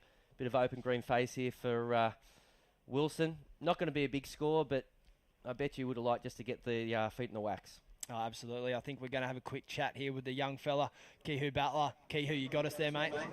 Hey, cuz, how are you? Welcome, G. You must be stoked. Another heat win. Yeah, no, I actually didn't know what I was coming the whole time, but you know what scores I got? Bros, big one. 6.43, 5.67. Oh, sweet. Oh, yeah. You tell me what was what. I couldn't hear anything, but just kind of knew one big turn would do it, kind of like Kalani Ball's heat. Just kind of try to follow what he did and, just look for the one big manoeuvre and I guess try and just scrap it out for the rest of the heat. So you tell me, what was the big manoeuvre, the 6.43 or the 5.67? Maybe the 6.43 then. How good are you at judging? You're good. Correct. It was a 6.43, a beautiful turn, mate. And you identified the lineup amazingly, and obviously Kalani had some success there with the one big strong manoeuvre. Ronnie and I were talking, mate. A lot of pressure on you last year. You seem to be handling it this year a lot better, progressing through heats. Almost, I shouldn't say with ease, but you look comfortable, mate. Yeah, no, I'm super comfortable. I learned a lot last year. You have to take those. Feel like I had to lose last year to really understand how to deal with pressure and how to move forward and grow as a person and as a competitor as well. So yeah, no, I'm real stoked. Yeah, absolutely, mate. I think everyone in the commentary booth here was pretty stoked on your surf, and I know at home everyone will be cheering hard. Did you want to check in with anyone over the Dutch, mate? Big caught the mic. Big thanks to Ford Whānau and Cuzzies back home supporting and everyone tuning in. Hopefully we get to put on a show for you fellas and Mate, on looking at the computer screens for all those people out there in Webland, it doesn't look that big out there, but I was just having a look at the live vision. It's a good 4 or 5 foot out there, a couple of 6 footers rolling on through, huh? Yeah, cuz, I paddled out and then as I was paddling out I kind of got smoked on a couple. It was pretty powerful but flat at the same time, so real lucky to have Sharp Eye to kind of dial in the equipment and to be able to give me the perfect boards for these conditions. And what is the perfect board for these conditions? Did you opt to go with a step up because that swell has picked up, or you stay on that shorty? I stayed on the HT2. It's kind of my all-rounder, but pulled in the tail, make it a round tail, a bit more volume, so I can kind of smooth and transition, kind of have a bit of a build-up with a big bottom turn, and then try and throw heaps of water and make that, the bigger scores. So, just stuck with HT2. And what was the reasoning behind, changing board sponsors earlier this year or end of last year? Was it just to freshen up? Yeah, no, I'm real grateful for what JS and everyone did for me there. They were awesome, biggest legends, easy to deal with. Just had just looking for something new and a bit newer spice, and got lucky and managed to jump on a Sharp Eye, and everything just worked well. And big love to JS and that, but I'm pretty stoked with how things are going, and I guess the results are showing this year. So yeah, mate, it's a pleasure to watch, and we wish you all the best throughout the later rounds. And hang on to that top 9 and maybe go for the win down here at Newcastle, mate. Looks like you can do it. Cheers, cuz. What a lovely bloke. He's a legend. He's a classic. And as you can see, they're super respectful. But look, JS and these other big board brands, they know the deal. They've got surfers on their team that have done well before, and unfortunately, Kihu left the party and he's jumped on the Sharp Eyes, and now he's doing well. And the big boys, they know how it works. And Kihu there, obviously enjoying his new equipment, and obviously had some amazing success at JS as well. But it's all just part of the game, isn't it, Rossi? At one stage, it probably will happen to you as a shaper. I think we'll name one surfer, maybe other than Mick Fanning. Is he the only one? Carissa Moore. And Carissa Moore, but is there 2? Is that about it? Maybe Look, let's quickly have a little look Steph around. Gilmore, but there's always Steph a bit Gilmore, of... yeah. And sometimes, as Kehu sort of mentioned quite perfectly, it was nothing about the equipment that he was riding. No. It was more so that he probably needs some sort of shake-up, a bit of a freshen-up. Yep. And, look, he even said, look, the runs are on the board since he made that decision. Yep.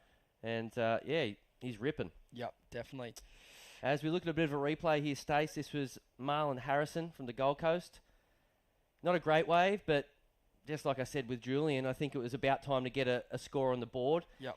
Kind of made it count on the inside. He did. It was a nice finishing turn. And there's Chris Zaffis too, another stylish natural footer. I like that turn, sort of a pivot into a slide. Right in young Marlon's face. Get that up, you grommet. He's from the Yamba region, but now residing on the north end of the Gold Coast. A lot of these guys tend to move up the highway a couple of 100 kilometres. Is it because of the HPC? Has that got a lot to do with it, or is it, more coaches up there? I think it's a variety of things. I think the centre now has a nice culture and plenty of good people working and training down there. So I think that definitely adds to it. I'm not too sure of Chris's relationship with the HPC. I know he's a bit older and they have some great youth development programs. Chris is only a young man, but he's not a teenager anymore. I think for Chris in particular, it's probably more to do with the waves and some work opportunities. I know he's a fully qualified Sparky, so good work on the coast. And I think, recently married, young fella. So he's setting up his life. And I know his heart will always be in that Yamba and Gowrie region for sure. But I think, whether you're from the Goldie or you're from Yamba, I think there's always like a stage in someone's life where they go in the big smoke for a look.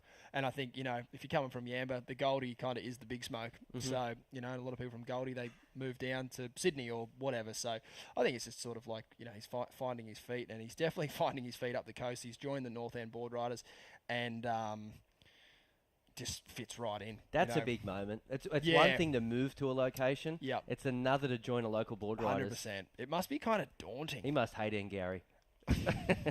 I think the crazy thing about Angari is they've such a strong club, so many good surfers. But with which I know they respect this and they're happy with it, but like they don't run events at the point. And I feel like on the Goldie we kind of have the opposite approach. Kira run events at Kira, Snapper run events at Snapper, and North End they run events at Stratty. So Chris is right at home. I was saying the other day on the webcast, he's kind of got a screw loose. He's a bit of a charger. So Stratty on its day can look like backdoor, and Chris is out there giving it a red hot crack. So it's I think he's just right at home on multiple levels. Yeah, well at the moment he's getting the job done. Out in front, as we see Mikey Clayton Brown on a nice looking stick from a local shaper. This one, nice carve there in the pocket. Looking for a closeout section. Unfortunately, that wave we're seeing a lot of that today. There's a bit of a nor'east swirl, east swirl, south swirl, which makes up this sort of, real peaky situation. Some of these waves peak into one another, and you can't get that end sort of section dialed.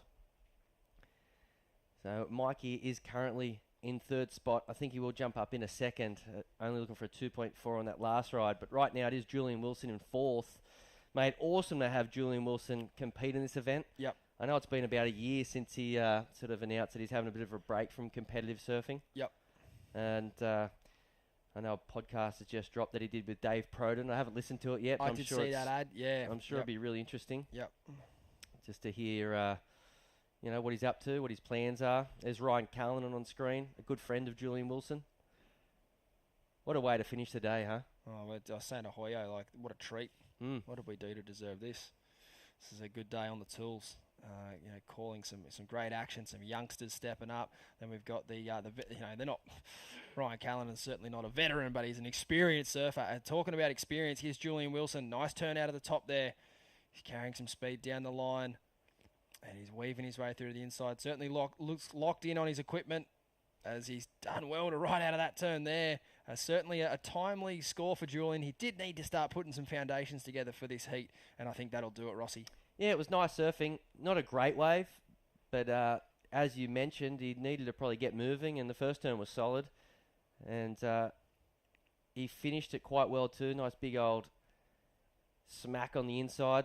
The hard part now for Julian, that paddle right there, I'm telling you, on the screen, it doesn't give it any respect for, how long it can take to get out the back. Yep. You might be, it could take, 5 minutes, could take longer. You could get lucky with the little go left, go right, and snake your way out, but not happening too often today.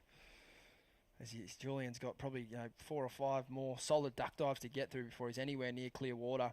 But I think the timing is good for Julian at that rave. A 5.6. I think the judges appreciating that first turn there, and a decent finish.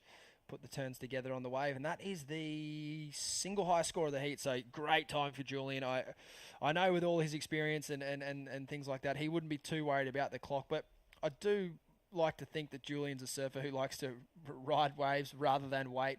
And with 12 minutes on the clock there, I think it was time for him to start picking apart the lineup, which he's done. So I think we probably see him looking a bit more freer in the lineup now, hunting around.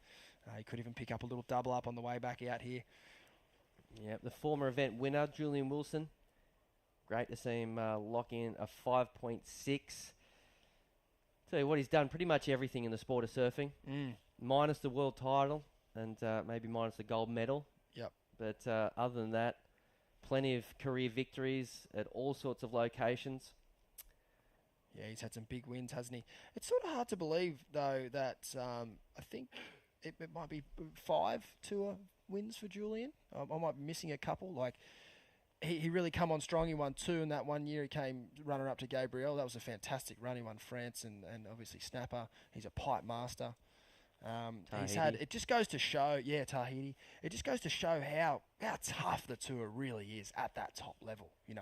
This is a surfer who has really no chinks in his armour. He's so well rounded, it sort of is a, it's a tough gig there at the top. Yeah, well, aerial surfing, check. Yep. Big wave surfing, check. Yep. He's actually not just a big wave surfer. He's a nut. He's a proper nut. Yeah, I agree. He's that sort of Gabriel Medina, like screw loose clicky. thing. Yeah. And I don't get it. He's from the sunny coast. Is it like the Florida thing? I remember when he first moved down to Newcastle. Yep. And he was sort of, probably sounds wrong how I'm saying this, but he was kind of treading lightly as he moved, to a new suburb. He's a big deal, and I think he was just trying to sort of sneak around a little bit, but. He attacked Third Reef one day, which is out the back of Merriweather. Yeah. And it was probably 10 foot. Yeah. I'd probably nearly say bigger. Yeah. I know the day you're talking about. It was massive. I'm telling you, it's nearly impossible. Tom Hoy got that photo of him in that big wave. Yep. It's nearly impossible to get into these waves to get a barrel. Yeah. He went out there and just took off behind the peak, backdoored these things, and made it look like the way most people would treat a 3 foot sort of reef break. Yep. Yeah, some of the stuff he was doing was just phenomenal, and from that moment on, it was like, oh, okay, Julian lives here, and he pretty much owns that spot. Own the spot, yeah. In one surf, I know the day you're talking about. I think it's so cool when a name like you said, he's a big deal, comes to town. The local photographers and that getting clips, and I remember speaking with Tom Hoy. He's like, I just got this shot of Julian. Like, what do I do with it? I'm like, tell him you got it. That could be one of the best photos he's ever had. I don't say that lightly, and I think sure enough it was. I think Julian actually might have that photo in his house. It was that kind of day. It was just absolutely firing, not a drop of water out of place, and absolutely massive. Yeah, it doesn't get like that all that often, and Julian was lucky enough to be in town, and as I said, he owned it. And right now, he's trying to do some damage out here. As we see Mikey Clayton Brown just finish a nice little ride on the inside. And unfortunately, it wasn't a great start. A little bit of sort of slow, went to sleep through the inside section, but kind of finished strong. Yep. Right now, looking for a pretty small score to move into the lead.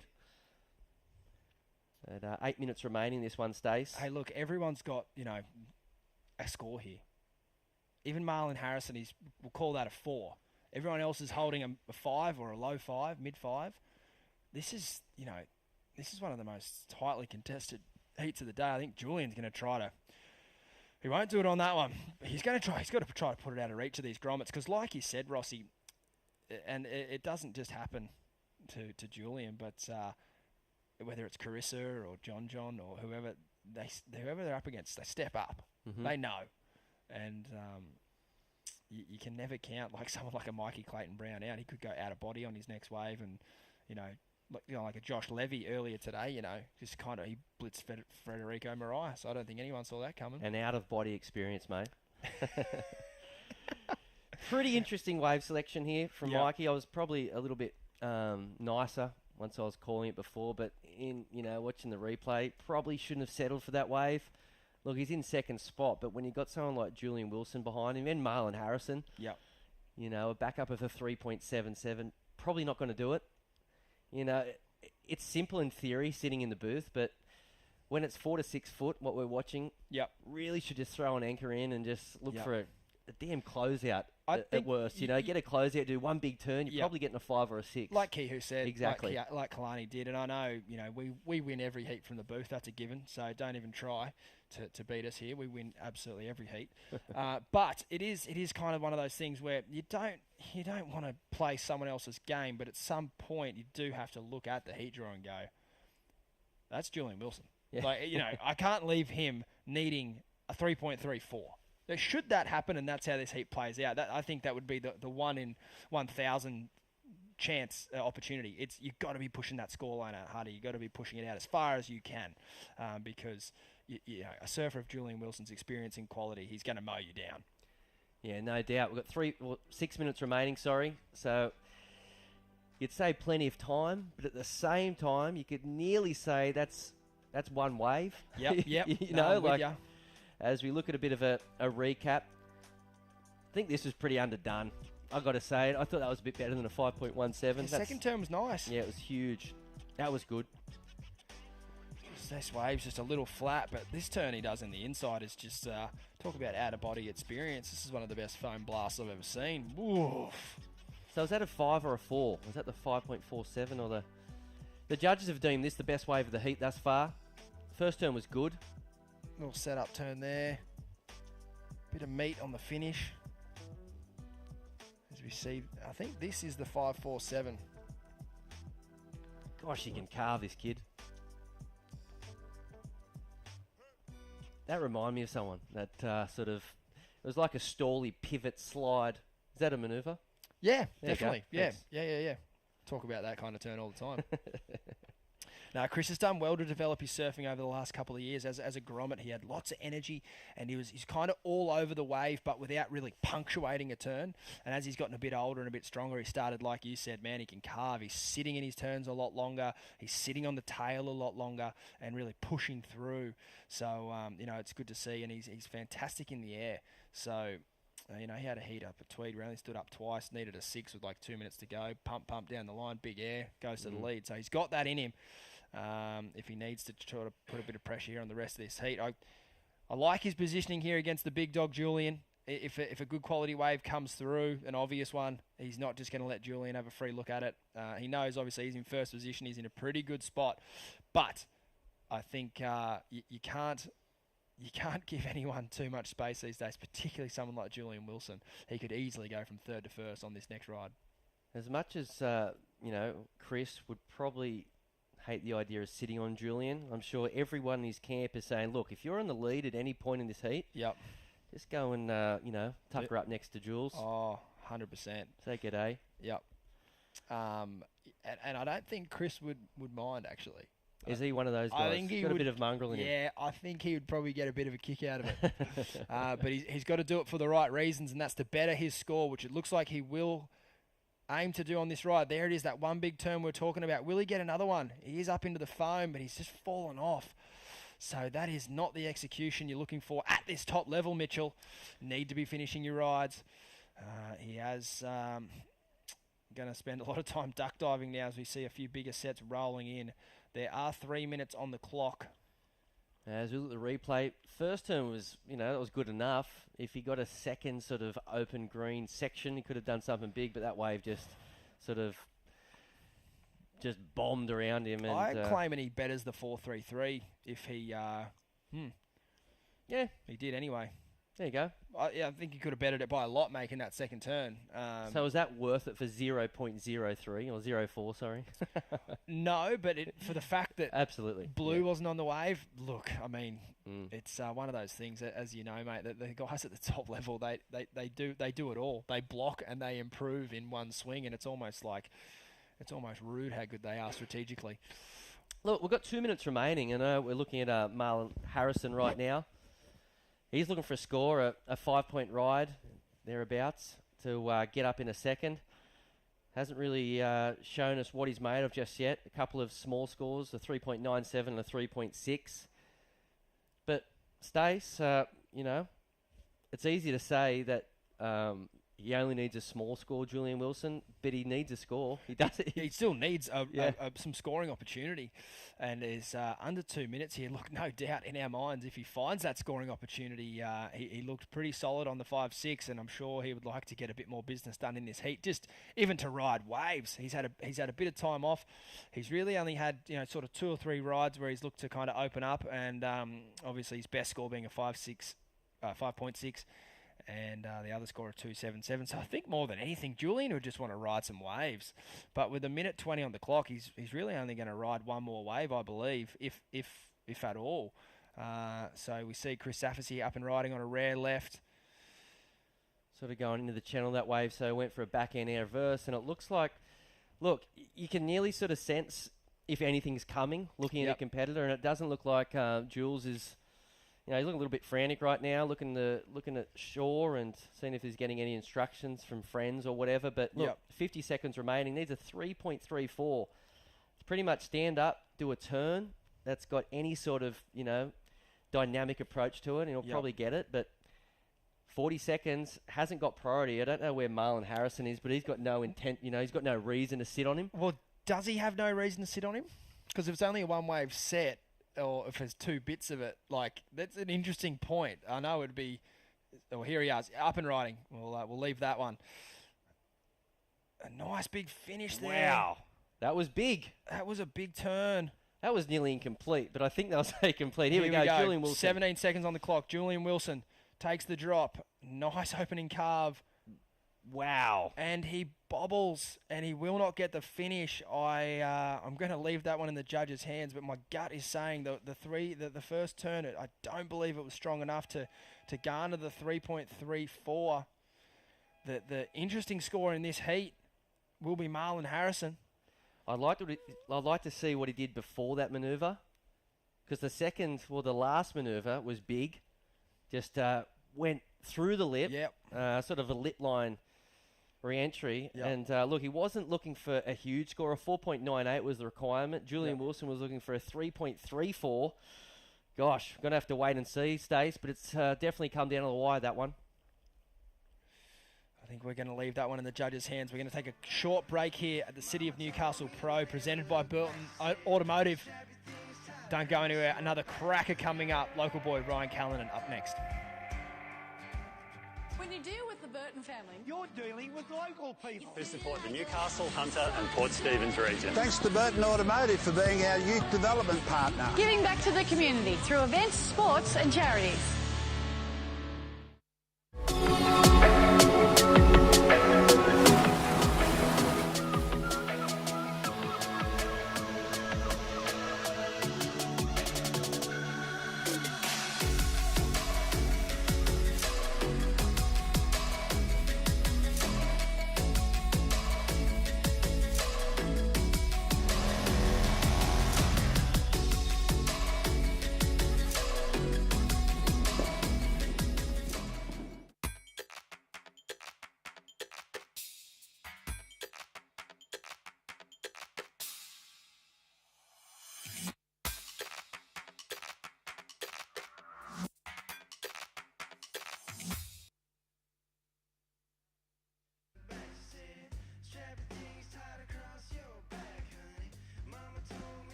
Welcome back to the City of Newcastle Pro, presented by Burton Automotive. And I must say, Rossi, a big upset there. Chris Zaffis and Mikey Clayton-Brown progressing in that last heat there. Julian Wilson and Marlon Harrison unfortunately eliminated from competition, as we see the scoreline there. Not a big margin between first, second, third and fourth, but it is the young fellas getting the job done over the 2018 runner-up. I believe that was the year he came second to Gabriel Medina, the pipe master, and not the result I don't think Julian was looking for straight off the bat. Well, of course he wasn't looking for that result. He was looking for the win. I think you're right, Rossi. I think I could be correct in saying that is the result he was looking for. A big win to kind of get this new year started for Jules. And maybe that manoeuvre of Marlon Harrison, is it possible they said he didn't complete that manoeuvre? Yeah. I'd love to sort of... It wasn't convincing, was it?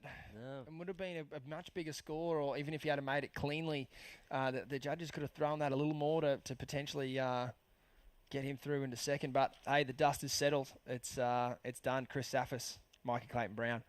As we look at the first wave of this, the second wave of the final heat of the day, Stace, it's another big one, and it's featuring the man you just saw, Logan Stenweed, who was impressive yesterday.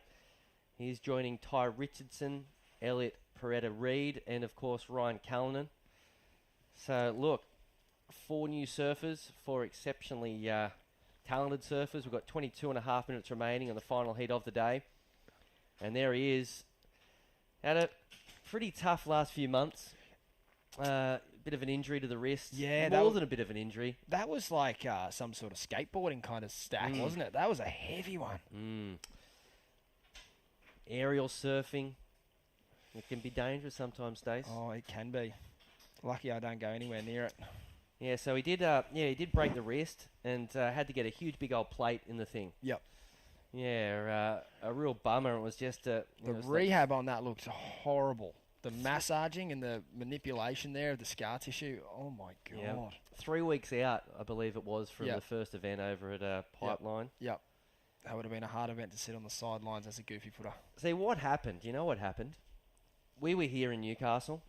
There had been no waves for, I want to say, a month or two. It was just really average.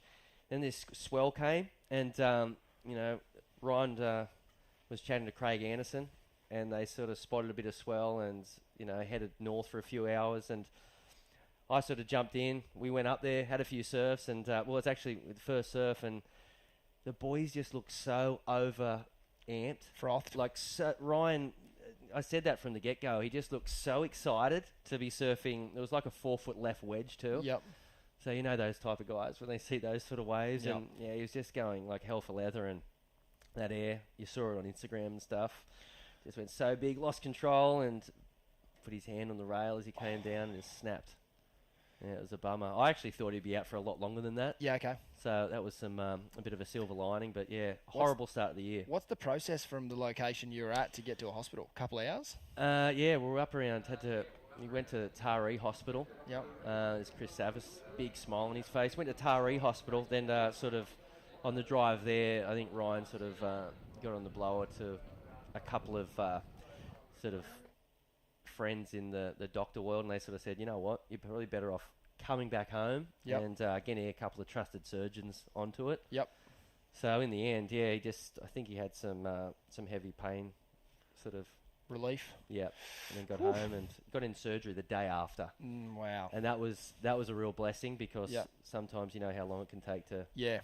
But yeah, he got operated on the day after, metal all through his wrist. But the good news was it was going to heal really quick. So obviously he got into sunset, and the rest is history, mate. And here he is, looking to get a few more, I guess, heat time under his belt. You know, he hasn't surfed a lot of heats on the World Tour this year, obviously missing that first event. So I think any time he can spend in the Rashie, he's going to be stoked. He's really handy out bells, so I know he'll be looking forward to that event. He's had some not massive results, but certainly some big heat totals there in the past. I think also a fifth or... I think he got a third the last time it was That's on. right. He actually, you know what? That's a massive result. Yeah. And I think he kind of got a bit ripped. Was it Gabrielle in the... Philippe. Oh, Philippe, yeah. That was a real tough one. Philippe annihilated a small wave. I'll give him that. You but remember. they don't always score that. You know, whether, you know, they kind of... If it's small out bells and it's big, solid bells, which it was, it doesn't matter what you kind of do on the wave. The judges kind of typically go, you know what, we need set waves. But Philippe, obviously, electric. and got the job done and finished runner-up to John Florence that year. So I know Ryan, he'll be looking forward to that one. The heat I was thinking of was the heat he lost to Kyle Abelli, 17 points in his rookie year. He's had a few of them. He has. He had a couple of them. It's crazy how guys get on tour. Like Ricardo Christie had the same thing his first year. Yep. It's just losing to Parko and Flores and just... Yeah, it's a tough gig out there. Someone who just got the job done, Mr. Chris Zaffis. Chris, you must be thrilled. Yeah, boys. Yeah, frothing. Super stoked for sure. What did you think when you looked at the heat draw and saw the probably one of your favourite surfers in a heat with you? Yeah, definitely one of my favourite surfers. I don't know, everyone was telling me about it, so I was pretty wigging, to be honest, but I was stoked. It's kind of good. I love coming up against like better surfers, for sure. It definitely pushes me and makes me probably feel more comfortable. I don't know why. I just surf normal instead of freaking out, so no, it was good. I was stoked. No, you didn't freak out in that one. You look really polished. Well, mate, in the heat, we were talking about your move up the coast to the Gold Coast. You look at home there. Are you feeling settled in?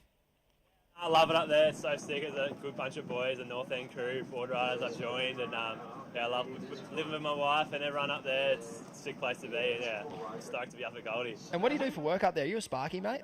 Yeah, I'm a Sparky. I work full-time for Zero Emissions Development, who also sponsor me for my surfing. So land on my feet up there, super stoked to work full-time for them as a Sparky, and they sponsor my surfing as well. So that's why you're always getting blown out of the best waves of the day at Stratty. You're in the board riders, and your boss wants you to go surfing and get better. How good's that? It's the ticket, for sure.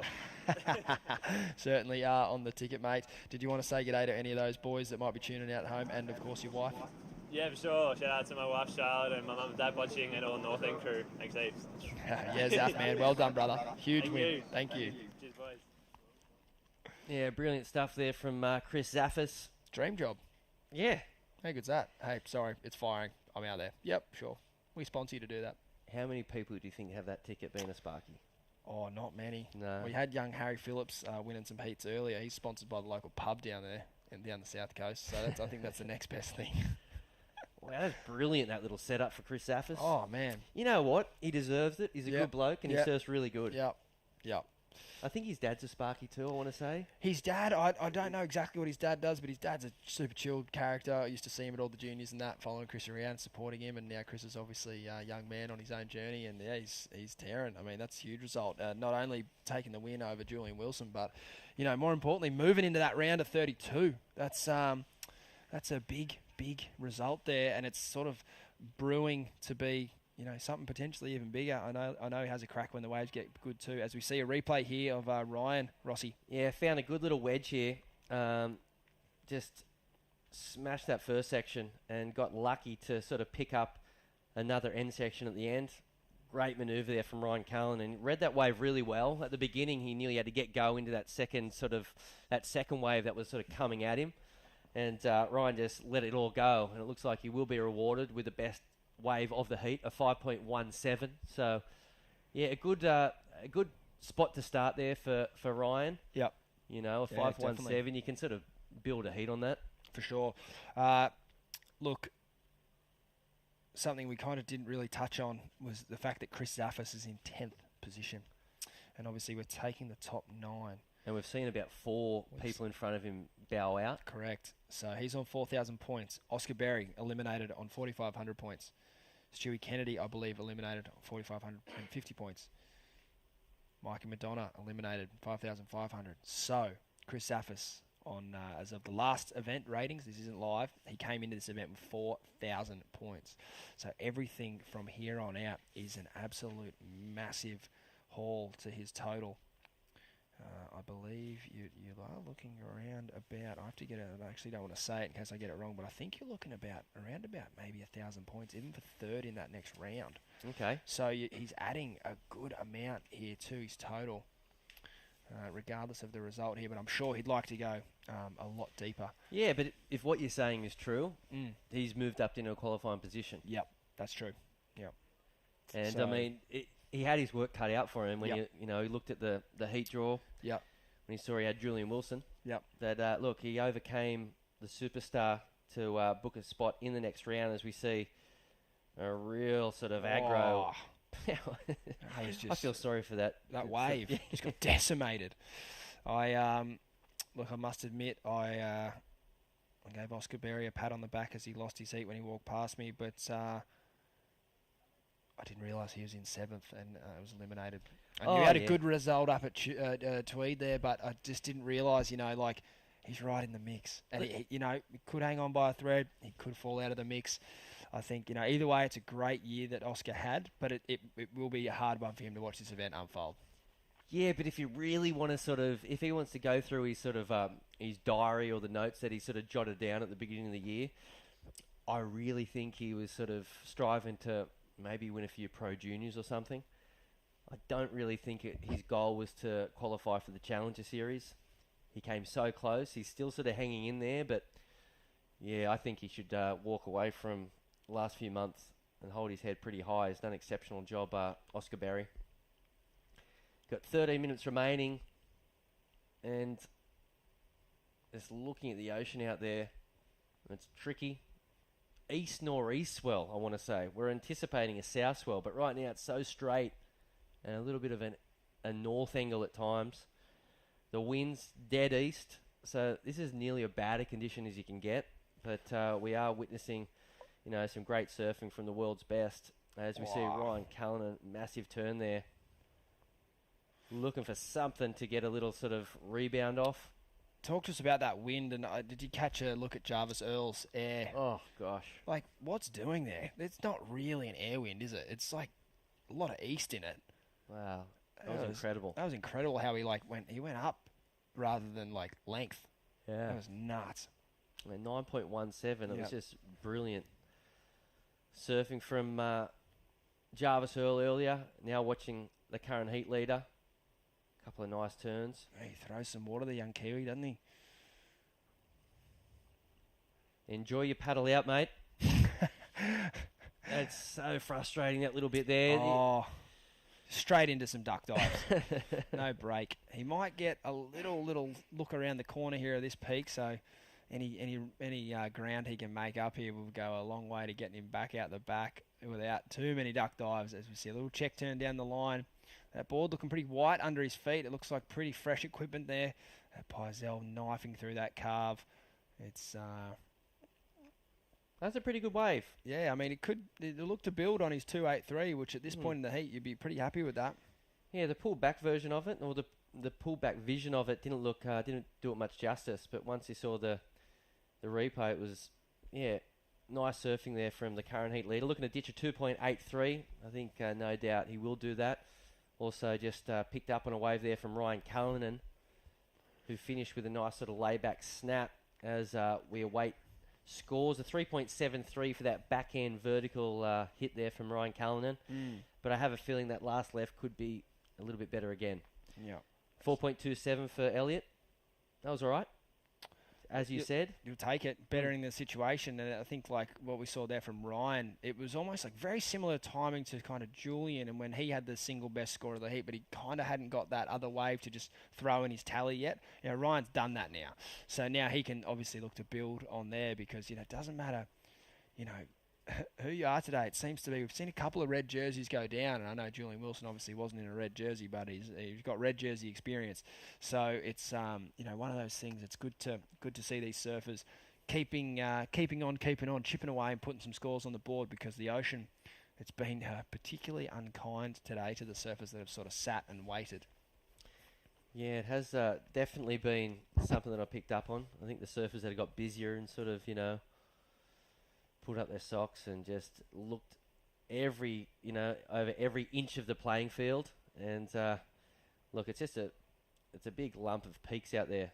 As we see the man in white, just a quick wave there for the grommet. It's actually got a 5. So Richardson, he started pretty good. He actually started in the first few minutes to get a 5 too. So he did half of the job. But he's proving that sometimes it's hard to do the second half of the job. Exactly. Almost too like you're a deer in the headlights when that happens. You're like, I want to go out there and get a quick start. Then it happens. It's like, oh my God, what next? So he's sort of a bit of daylight there between his first and second rides, but he's picked a good time to get the ball rolling. And only a 2-point ride. He will not be stoked about that. But again, very much like that last heat. If you look at column number 1, everyone has got to start here. The difference between the highest and lowest is only just around a point. So everyone has got to start here. The lowest being a 4.37 for Logan, and the highest being a 5.47 for Ryan. So everyone getting a start. As we see a couple of lumps here, the boys electing not to go. Yeah, big opportunity for these surfers out there at the moment, contesting the final heat of the day. It's been another big one down here at Newcastle. Love being at Merriweather for an event that counts. As we see the man in blue currently in second spot. Another nice little combination. That's where you sort of wonder if that was worth it, you know? Yeah, yep. That's you don't need another 4, do you? You need to start pushing the envelope. And I think, it's at this point in the heats that, taking a little more risk with your turns and your wave selection, maybe looking for that one big hit with a bit more risk involved. That's what's really going to see you get over a surfer like Ryan Callanan. As we see a replay here, Rossi. Yeah, nice carve there. Really sort of just ripping through that first section to finish off strong. And a good ride. Yeah, but it's probably going to be somewhere around the 4.27. I want to say. Yeah, I agree. There's nothing wrong with that ride on its own, but Elliot's done a great job to get himself in this position, and now that in the part 2 is improving, and I don't think he's done it. If he has, it's marginal. And we know with Ty Richo sitting there with a 5. You've really got to start to think about, all right, I need to chuck a few more of those scores and above on the board if I really want to put some pressure on the young Grom. Well, blow me down. Not the first time I've been wrong this week or last week. EPR shredding 5.77. The Cuzzies will be frothing on that one. He's been travelling with Billy Stamond, Kihu Butler, Safi Vetti, and Levi Stewart. I know they're all down here cheering on. And, mate, I didn't see that coming, but he'll take it. Yep, so we've had a bit of a lead change, and now Ryan Callanan goes back in a second spot, looking for a 5.38. Tall order. All of a sudden, that's a pretty big requirement there for Callanan. I'd be scared of Stainweed and Richardson. Yep. They've been in some good form, as we see Ryan moving through the inside, looking for an air, grabs a rail, and gaining momentum. Combos it up. That's so difficult. That's the hard things. Like, isn't it funny? Like, you look at a huge air reverse or a massive sort of carving cut back, and you go, that looks really hard. Yep. But it's those little things, like where you land an aerial with absolutely no speed, no drive, and somehow you can get off the bottom and finish with a big bang. Not only no speed, but your momentum's going in the opposite direction to what you need it to. It's going towards the beach when you need it to keep going across the wave. That was nearly a major. Oh, the finish. Yeah, for sure. It is a big slap. Just get out of my way. I'm coming through turn. Excited to see where the judges go with this one. I think Ryan, it looked like he might have been hoping for a little more pop out of the lip, but man, it's tricky out there. That it's not like we mentioned earlier. It's not a perfect air wind, only reserved for the absolute specialists today. And there we go, a 6.5, which will take him back to the lead. Elliot Parada-Reid now in second, chasing a 6.21. Logan Steinwade and the Grom, Ty Richardson. Their numbers have just been pushed out slightly. A 6.47 for Logan and a 5.84 for Ty. And the clock is withering away. 5 minutes and 20 on the clock now. Yeah, good heat management from Ryan Callanan. Yep, it's been great. Yep, he hasn't been home for very long. Maybe 3 or 4 days, I want to say. After Portugal, he went to Norway. I did see that. On a Billabong trip with your boy Jack Freestone. He did. As we see a bit of a recap here. Big snap there from Ryan. There's that 5.07, I want to say there for the man in blue. Once you bundle it up into 40 seconds or so, that looks fun as. It's pretty impressive. Wow, that was sick. Yeah, so Ryan chose to stay away. Yep. And that was a 10-day trip after Portugal. Yep. So he'd been on the road a little bit, Ryan. And you ever been to Norway, Rossi? Nah. Any of those Northern Lightsy Viking kind of countries? I hadn't, but I did have a chat to Ryan about it the other day, and he actually said it was one of the best things he's ever seen. Yeah. How about yourself? Never been. Chris Friend's been a couple of times. I think he's told us all about it. Looked amazing. Showed us some photos, but I've never been to that part of the world. It certainly looks beautiful. I reckon you'd fit right in, Rossi. You're a bit of a Viking yourself. There you go. I'd like to think of myself as one. Yeah. It's a gorgeous looking part of the world. So yeah, maybe one day the world's starting to open up again and travel becoming a little less restricted. So yeah, I'd certainly love to. But Portugal definitely had me missing Europe, mate. Looked like you guys had a fun time over there. It was cold though. It did look really cold. Yeah. So I'll make you feel a little bit better about yourself for not being there. Yeah, all right, I'll take that. It was freezing. Yeah. I didn't surf once. You told me that. It sort of, I can't really judge you because I've done plenty of trips where I haven't surfed. But it is a weird thing to think about, isn't it? Did you take some boards or you just? I took one. Yeah. Unfortunately, I shouldn't have taken it. Okay. A part of me knew that I wasn't going to use it. It's a difficult one though. Like a lot of people you see, you go to events as support staff, and that's what you're there for. Yeah. Like you're not paddling out the comp bank to try and jag one. And I know your style, mate. You're definitely not going to do that. But can get some fun waves around the corner. There looked like a pretty good right hand sandbar. There's a lot of naked beaches there. Like there's so many beach breaks you can get all to yourself. So that's why you do generally take a board to Portugal. Definitely. But this year it was just a little bit too cold. Yeah. But just under 3 minutes remaining in the final heat of the day. Mate, it's been another massive day of action. I know tomorrow we're not doing quite as many heats. Yep. Because we've put ourselves in this position. Definitely, yeah. The contest directors have done a fantastic job. Obviously, there's some waves coming, potentially a bit of off wind with it. So we're going to try to get ourselves in the best position possible to get these men and women in a situation where we're surfing the finals in the absolute best waves. Sunday at the moment on the forecast, good news for us is at the moment it does look pretty pumping. Yeah. So we've just got to position ourselves to get to there with hopefully a big day on finals day on Sunday. Mate, we deserve it after all this onshore, don't we? Oh, for sure. Here we go. Surfer in white. It's a big turn here. Wave kind of going out to sea. That was a classic out to sea wave. Yeah. He's done well. Such a good start for the young man. He'll be fired up to try and get just one more chance. He's quite clearly got the skills. As you can see, a couple of big old lines just rolling through here at Merida. The final heat of the day. 90 seconds remaining. It looks like that last score will not be enough for Tyre Richardson. Still looking for a 5.84 as we see the current heat leader. Hard off the bottom.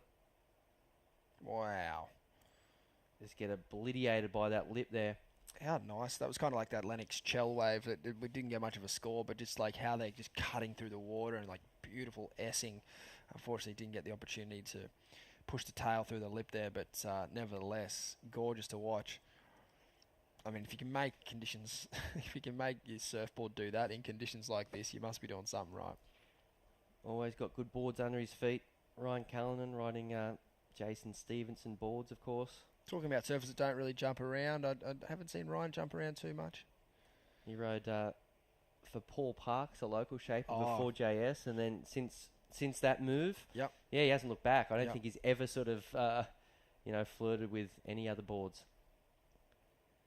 As we see a big manoeuvre there. Wow, that was it a 6.47? Not sure. Oh, the size of the wave, it kind of did have that potential, but it was just, unfortunately, just a fraction late for my liking. Didn't really get to smash it. He did extremely well to hang on. Like, he should be pumped and proud of himself that he managed to even do that, but I don't know if there was enough explosion out the top half of the wave. If you think about Kehu Butler, Frederico Moraes, those scores that they did get the big numbers for the one single turn, they were really nicely timed individual, clicking turns where the spray went up to the heavens and they had little airdrops. That one was a good mongrelling effort to ride out of that wave, but I think Logan knows that he's sort of given us the body language there. I don't know that it'll be the 647. So unless Ty Richo got a wave, it will be Ryan Callanan take this one out. Elliot Parada-Reed in second. We are going to take a quick break here and then come back to recap all the day's action at the City of Newcastle Pro, presented by Burton Automotive. When you do deal with the Burton family. You're dealing with local people who support the Newcastle, Hunter and Port Stephens region. Thanks to Burton Automotive for being our youth development partner. Giving back to the community through events, sports and charities.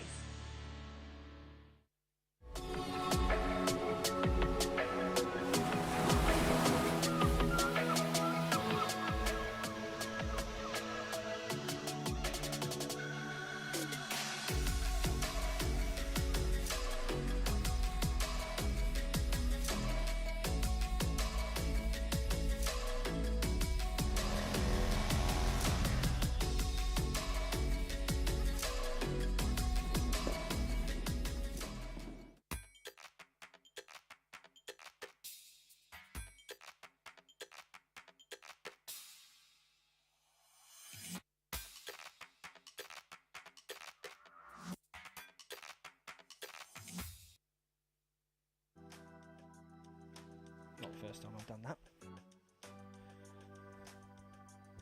Welcome back to the post show here at the City of Newcastle Pro, presented by Burton Automotive. We're going to give you a quick look at all the day's action with a little highlights package. But before we do so, we're going to check out some live ratings.